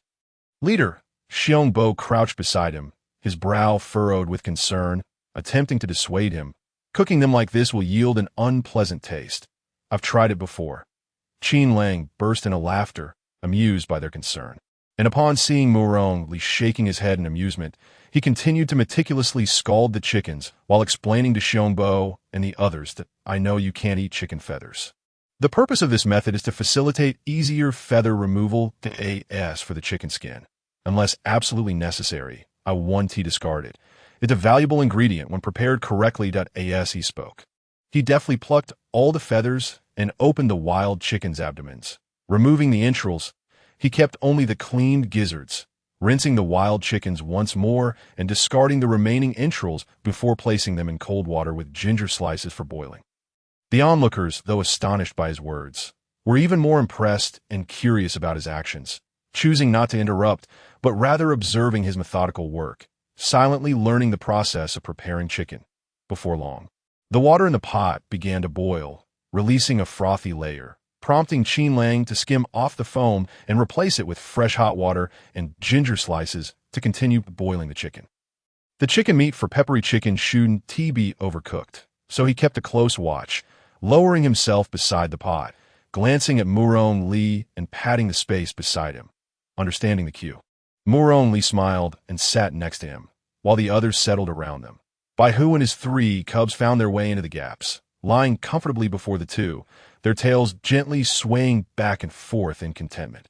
Wolf Xiaoluo, slightly slower, pouted as he realized he couldn't squeeze in, opting to sit a short distance away, remaining still and focused like a meditating monk, fixated on the boiling chicken. Meanwhile, other beastmen and sub-beasts eagerly continued to inquire about Qin Lang's methods. "Leader, why did you change the water just now? What purpose does adding ginger serve? How long will the chicken take to cook? Why did you add salt and water to the chicken blood? Aren't we making peppery chicken? Why not add Sichuan pepper?" Qin Lang found himself overwhelmed by the incessant barrage of questions from the crowd, and with a polite smile, he raised his hand to halt the rapid-fire inquiries, addressing each one with thoughtful explanations. The need to change the water arose from the necessity of blanching both meat and certain vegetables, a process that effectively eliminates undesirable odors. Ginger slices serve as an excellent remedy for this, which is why they are typically included in meat dishes. The addition of salt and cold water to the chicken blood aids in solidifying it into chunks, while also possessing a minor antibacterial effect. When preparing the spicy chicken, it is crucial not to overcook the meat. It should be just tender enough for chopsticks to pierce through with a slight resistance, or else it will turn tough, particularly if using older chickens. Moreover, Sichuan peppercorns should be added at the very end when crafting the sauce, so there is no rush to include them just why this point, the eager children, including Lang, Xiaoluo, and Awa, gazed at him with hungry eyes, swallowing hard and whispering about when they would finally be able to pierce the chicken. Qin Lang couldn't help but chuckle at their impatience. Clearly, his earlier explanations had done little to quell their excitement. As the tantalizing aroma of the chicken wafted through the air, Qin Lang's nostrils flared in recognition that the meat was nearing completion. He promptly began preparing the spicy sauce. Due to a lack of complete ingredients, he meticulously washed and chopped the Sichuan peppercorns, mixing them with minced ginger and a pinch of salt, then pounded the mixture into a paste using the back of a knife, setting it aside in a small pot. Next, he took a clean chopstick and pressed it against the chicken's back, plunging it through. He felt a slight resistance, confirming that the meat was indeed cooked. He quickly retrieved the chicken, allowing it to cool momentarily before shredding it into strips and arranging them neatly in a stone pot, discarding the bones to the eagerly circling white tiger family. He then heated a pot of oil, and once it began to emit wisps of smoke, he swiftly poured the bubbling oil over the freshly prepared spicy paste. The sizzling sound erupted, and the enticing fragrance filled the air. He ladled a spoonful of steaming chicken broth into the mixture, stirring rapidly with chopsticks, allowing the unique aroma to envelop him. With a steady hand, Qin Lang drizzled the rich sauce over the chicken strips. Watching as it cascaded down, enveloping each piece thoroughly, he ensured that every morsel absorbed the delectable flavor of the spicy sauce before pausing. He then scooped some June persimmon sauce into the remaining chicken broth, bringing it to a boil, and carefully sliced the set chicken blood into neat squares using a stone knife. After briefly immersing the vibrant, aromatic chicken broth, he triumphantly lifted the pot, his face alight with joy as he announced, "Dinner is served? Oh, finally, we can eat. I'm starving." The eager group wasted no time gathering the previously prepared vegetable soup and stewed meat, quickly settling around him, their eyes fixated on the enticing spicy chicken and June persimmon chicken blood stew. Murmurs of admiration escaping their lips. "It's so fragrant. I never knew chicken blood could be prepared this way. Indeed, I used to just bite the neck of a wild chicken and drink it straight." "Me too." Qin Lang's eyelids flickered at their remarks, and he glanced at Yuan Lang, who wore a similarly bemused expression, prompting a smile to spread across his face. All right. Let us dig in. Tell me how my peculiar spicy chicken tastes." "All right," the crowd responded cheerfully, eagerly grasping their chopsticks and reaching for the plate of spicy chicken. Lang Shaluo picked up a piece, and upon tasting it, his eyes widened in astonishment. So fragrant. My tongue is dancing. But it's just so delicious. Yes, Awen nodded in agreement, savoring each bite, cheeks puffed with delight. This flavor is strange yet incredibly tasty. Curious about the chicken blood, Xiongyi took a large bite, his eyes lighting up with delight. Unable to resist another piece. So tender and fresh. I want to try too. The others laughed at him, their pace of eating accelerating, words escaping them as they devoured the meal, nodding in approval. Qin Lang, pleased by their enjoyment, served a portion to Murong Li, who thanked him with a smile. Thank you, Brother Qin. Murong Li, with a twinkle in his eye, picked up some chicken blood stew, eagerly taking a bite. Instantly captivated by the unique flavor of the spicy chicken, that I must say, this spicy chicken surpasses my expectations. Even with missing ingredients, it remains utterly delightful. The chicken is succulent and juicy, with a slight sweetness, while the Sichuan peppercorns exude an aromatic spiciness that is more intense than any I've ever tasted. The combination is simply perfection. Indeed, Qin Lang mused, swallowing the chicken he had tasted. This wild land, while fraught with danger and harsh living conditions, allows every species to thrive better than in other realms. Perhaps it is nature's way of compensating for their arduous existence. Murong Li nodded in agreement, choosing to relish the meal in silence, aware that if they continued talking, the spicy chicken and chicken blood stew would soon vanish. Qin Lang cast a glance at him, joining in the feast. For a time, the only sounds that filled the air were those of satisfied eating, as each person savored their meal, the stone pot soon revealing its bottom. Reluctantly, they set down their chopsticks, but not before exchanging smiles, and proceeded to tidy up the remnants of their meal. Once everything was organized, they sprawled on their respective bedding, gazing at the night sky while reminiscing about the delicious feast, engaging in light-hearted banter. They gradually succumbed to the tranquil embrace of slumber. Meanwhile, at the Salt Mountain tribe, all defensive traps were finally completed. Lang Yi stretched his sore arms and, alongside the others, observed the fortifications at the tribe's entrance. Satisfaction gleaming in their eyes, today he had led the group in gathering a substantial amount of thorns and timber, roughly the thickness of a child's arm from the forest, designating 2 members to sharpen the ends for future use. The rest had transformed into their beast forms, excavating a trench at the tribe's entrance, measuring approximately the length of 10 lying individuals, 5 in width and 3 in height. With sloped edges, they then firmly embedded the sharpened stakes into the ground, leaving the other ends exposed, interspersing gaps with sharp stones and a few scattered thorns. Next, they planted several robust tree trunks beside the trench, weaving the thorns together to create a dense wall, leaving only a narrow passage on the left side for entry, ensuring that anyone wishing to enter the tribe would face considerable effort. The camp mirrored this setup, but they left a concealed passage at the rear, prepared in case of a fire attack, allowing for a retreat up the mountain. Time to sleep, everyone. Tonight, I will keep watch with Meng. Understood, leader. Yuan Yun and the others nodded in response, stowing their tools before returning to the camp. Lang Yi, along with the orc named Meng, slipped behind the barricade, igniting a small fire and engaging in casual conversation. In the midst of their discussion, Meng inquired, "What inspired you to have everyone dig the trench at the entrance?" Moreover, the breadth of this trench is hardly substantial enough to deter the feral orcs. They can effortlessly leap across, enduring the sting of thorns as they crash through the bramble wall. Upon hearing this, Lang Yi let out a silent sigh, yet refrained from mentioning the other's lack of insight, instead opting to patiently elucidate. The trench you refer to is known as a trench, as our esteemed leader has remarked. These are defensive works employed during tribal warfare, of which we remain largely unaware.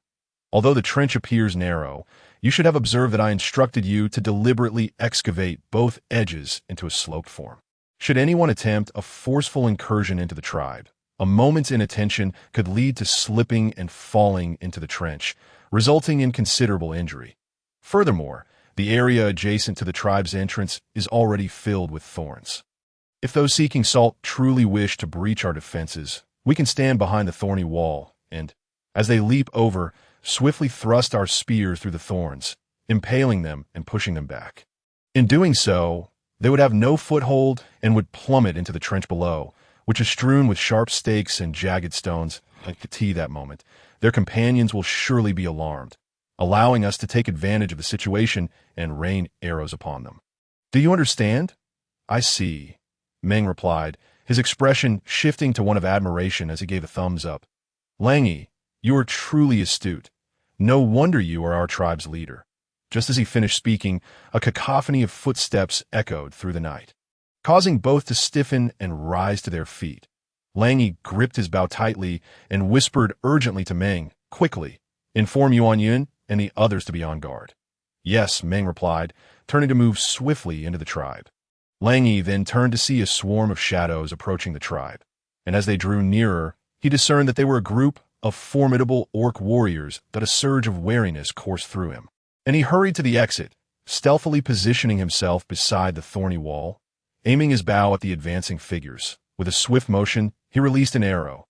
The arrow whistled through the air, striking directly at the foremost orc's face. Simultaneously, Langy let out a deep growl. Who goes there? Do not approach the Yinshan tribe. His voice carried an air of authority, suffused with a menacing aura that spread through the night.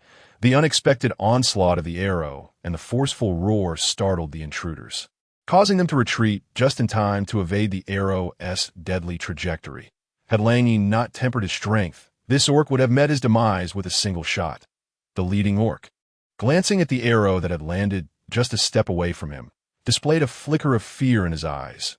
His gaze then shifted to the thorny wall at the tribe's entrance. Yet he saw no one. Momentarily bewildered, he and his companions regained their composure and hastily introduced themselves. Is anyone there? My name is Tal, a Green Valley orc here to trade for salt. We seek to exchange salt. We shall return tomorrow. Before he could finish, Langy interjected without hesitation. Our chief has decreed that no salt trading occurs with any tribe at night. Those who defy this order shall find it impossible to trade with us in the future. His words were devoid of compassion, spoken in a frigid tone that rendered both M.O. and his companions momentarily speechless, their anxiety palpable. They realized that the demands of the orcs were not unreasonable. Rather, it was their own audacity to seek salt under the cover of darkness that was ill-advised. Any tribe would be reticent to admit a throng of unfamiliar faces onto their territory. Yet, with danger looming, they dared not prolong their stay, and with steely resolve, they prepared to plead again, only to hear another group approaching from behind the thorns. The sound of footsteps grew closer, and Langy recognized that Baijan and Yuan Yun were arriving with reinforcements. He quickly gestured for silence, turning back to address the intruders that, if you do not comply, be wary of inciting our chief's wrath. He has refused to trade salt with the Green Valley tribe. Depart at once. Upon hearing this, Tuaw and his companions became frantic, hastily apologizing and insisting they would leave immediately, their expressions frantic as they glanced about before darting into the nearby woods. Langy finally exhaled a sigh of relief and beckoned Baijan and the others to gather around. Leaning in to listen closely, Baijan, take a team and bring more salt to the entrance. From dawn onward, we shall conduct our trade here, one for one, allowing them to depart without raising suspicion. Yuan Yun, you and I will remain here until Baijan returns with the salt. Then we will head back to the camp and inform everyone. After dawn, we must amplify the commotion to prevent the salt traders from discovering our numbers are few, lest they conspire to overpower us. Yes, the group murmured in agreement, and Baijan promptly led a sizable contingent into the salt mountain, while Yuan Yun and the others sat vigilantly by the campfire, their gazes sweeping the surroundings for any signs of disturbance. As for the Green Valley orcs who had ventured into the woods, they had all climbed into the trees, each displaying a countenance rife with anxiety. Must we truly wait until dawn? One of them questioned. Indeed, Tuaw replied, leaning against the tree. He glanced at Fan, who had spoken, then turned his gaze toward the distant flickering lights of the Salt Mountain tribe, frowning as he spoke softly. You heard what they said. They do not permit us to approach, and they have filled the entrance with thorns. He paused, his expression gradually growing distant. If that creature pursues us, you must lead our kin to the Salt Mountain tribe and seek refuge. Convince them to allow you and the others inside to take shelter. If need be, we shall forfeit this year's salt and offer all our supplies to them. Once the danger has passed, we can return to that cave and retrieve our kin, seeking a new place to dwell. The orc named Fan hesitated, but upon reflection, he recognized the value of his companion's life and begrudgingly nodded, albeit with a disgruntled expression. What a peculiar summer this has been. Calamities and oddities abound. Even the usually tranquil green valley is not spared. Who knows? Tuo murmured softly. Perhaps the beast god has grown wrathful. Legends of the wild continent spoke of a celestial alignment, heralding the birth of the beast god. Not long after disturbances at the altar, orcs fleeing to their territory recounted tales of the Wumong forest and the wasteland tribe being consumed by the fires of the earth. Even the colossal devouring python reduced to ash, perishing in a vast pit. Fan nodded unconsciously, memories of the wild continent's tales flooding his mind. The ancestors of orcs, merfolk, and beasts waged war over selfish desires.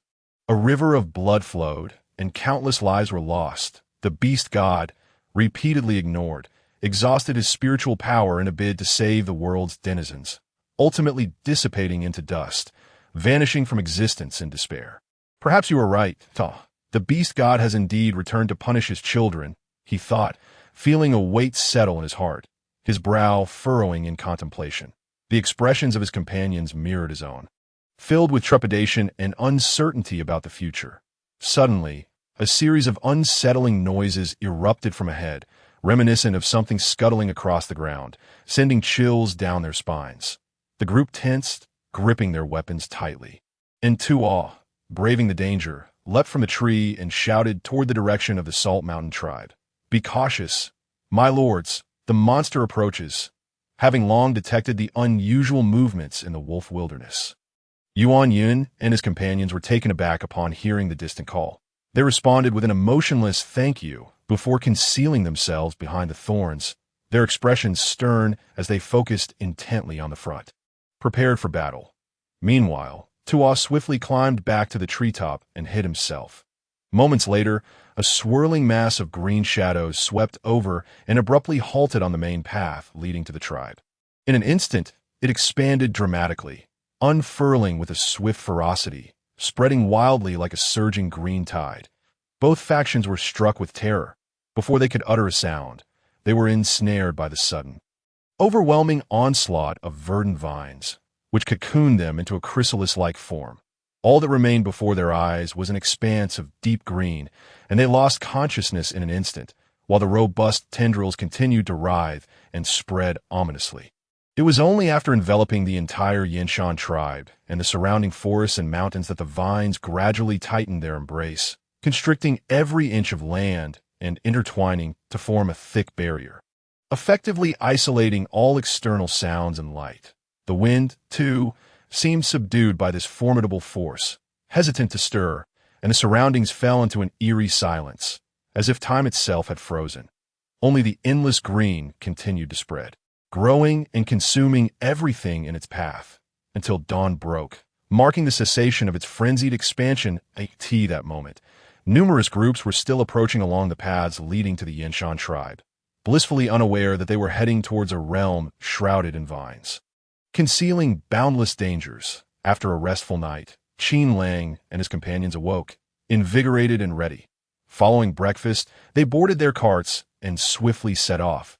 Throughout the ensuing 2 days, they encountered no unusual occurrences. Their journey proceeded smoothly. However, upon reaching the vicinity of the Yinshan tribe that very afternoon, they were left stunned by the sight before them. What was happening?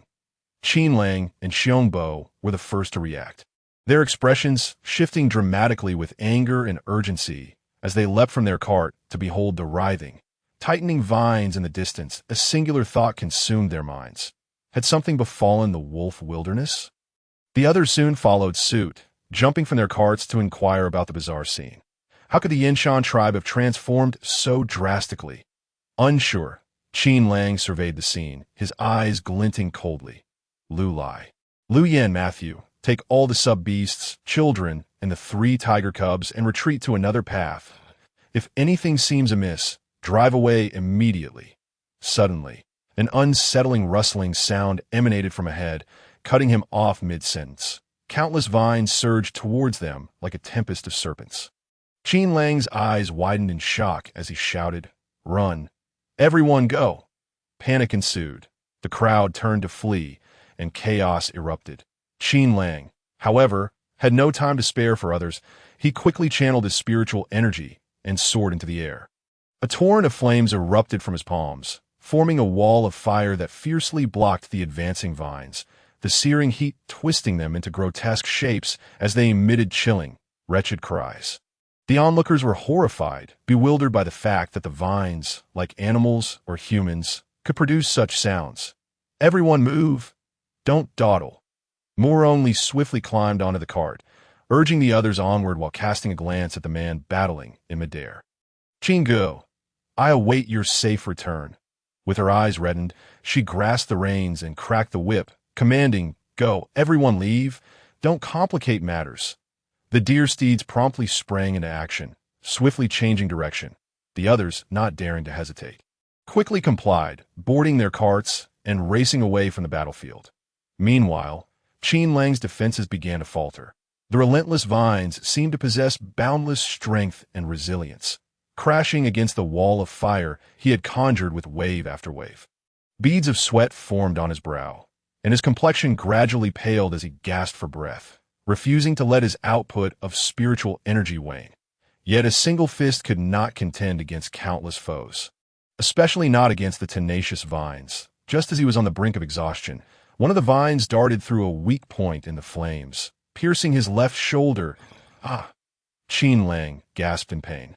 But before he could react, countless vines coiled around him like serpents, swiftly ensnaring him with immense force, dragging him into the boundless green sea. Darkness enveloped his vision, and his breathing became labored. In the blink of an eye, he beheld a massive, luminescent vine standing a few steps away, surrounded by a multitude of smaller vines that sealed off the entire space, forming a cocoon-like structure, its surface crawling with tendrils like the limbs of a demon. One of these tendrils was the very one that had pierced Qin Lang's shoulder. He struggled against the restraints in anguish, but to no avail. Gradually, his breathing became increasingly labored, his consciousness began to fade, and the spiritual energy within him dissipated at an alarming rate, his vitality waning. In the depths of despair, Qin Lang suddenly thought, "If I die, what will become of Ali? How heartbroken will the little rabbit be?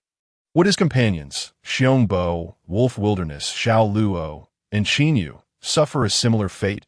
As these thoughts raced through his mind, a resolute light ignited in his eyes, his hands, tightly bound by the vines, clenched into fists out of fury.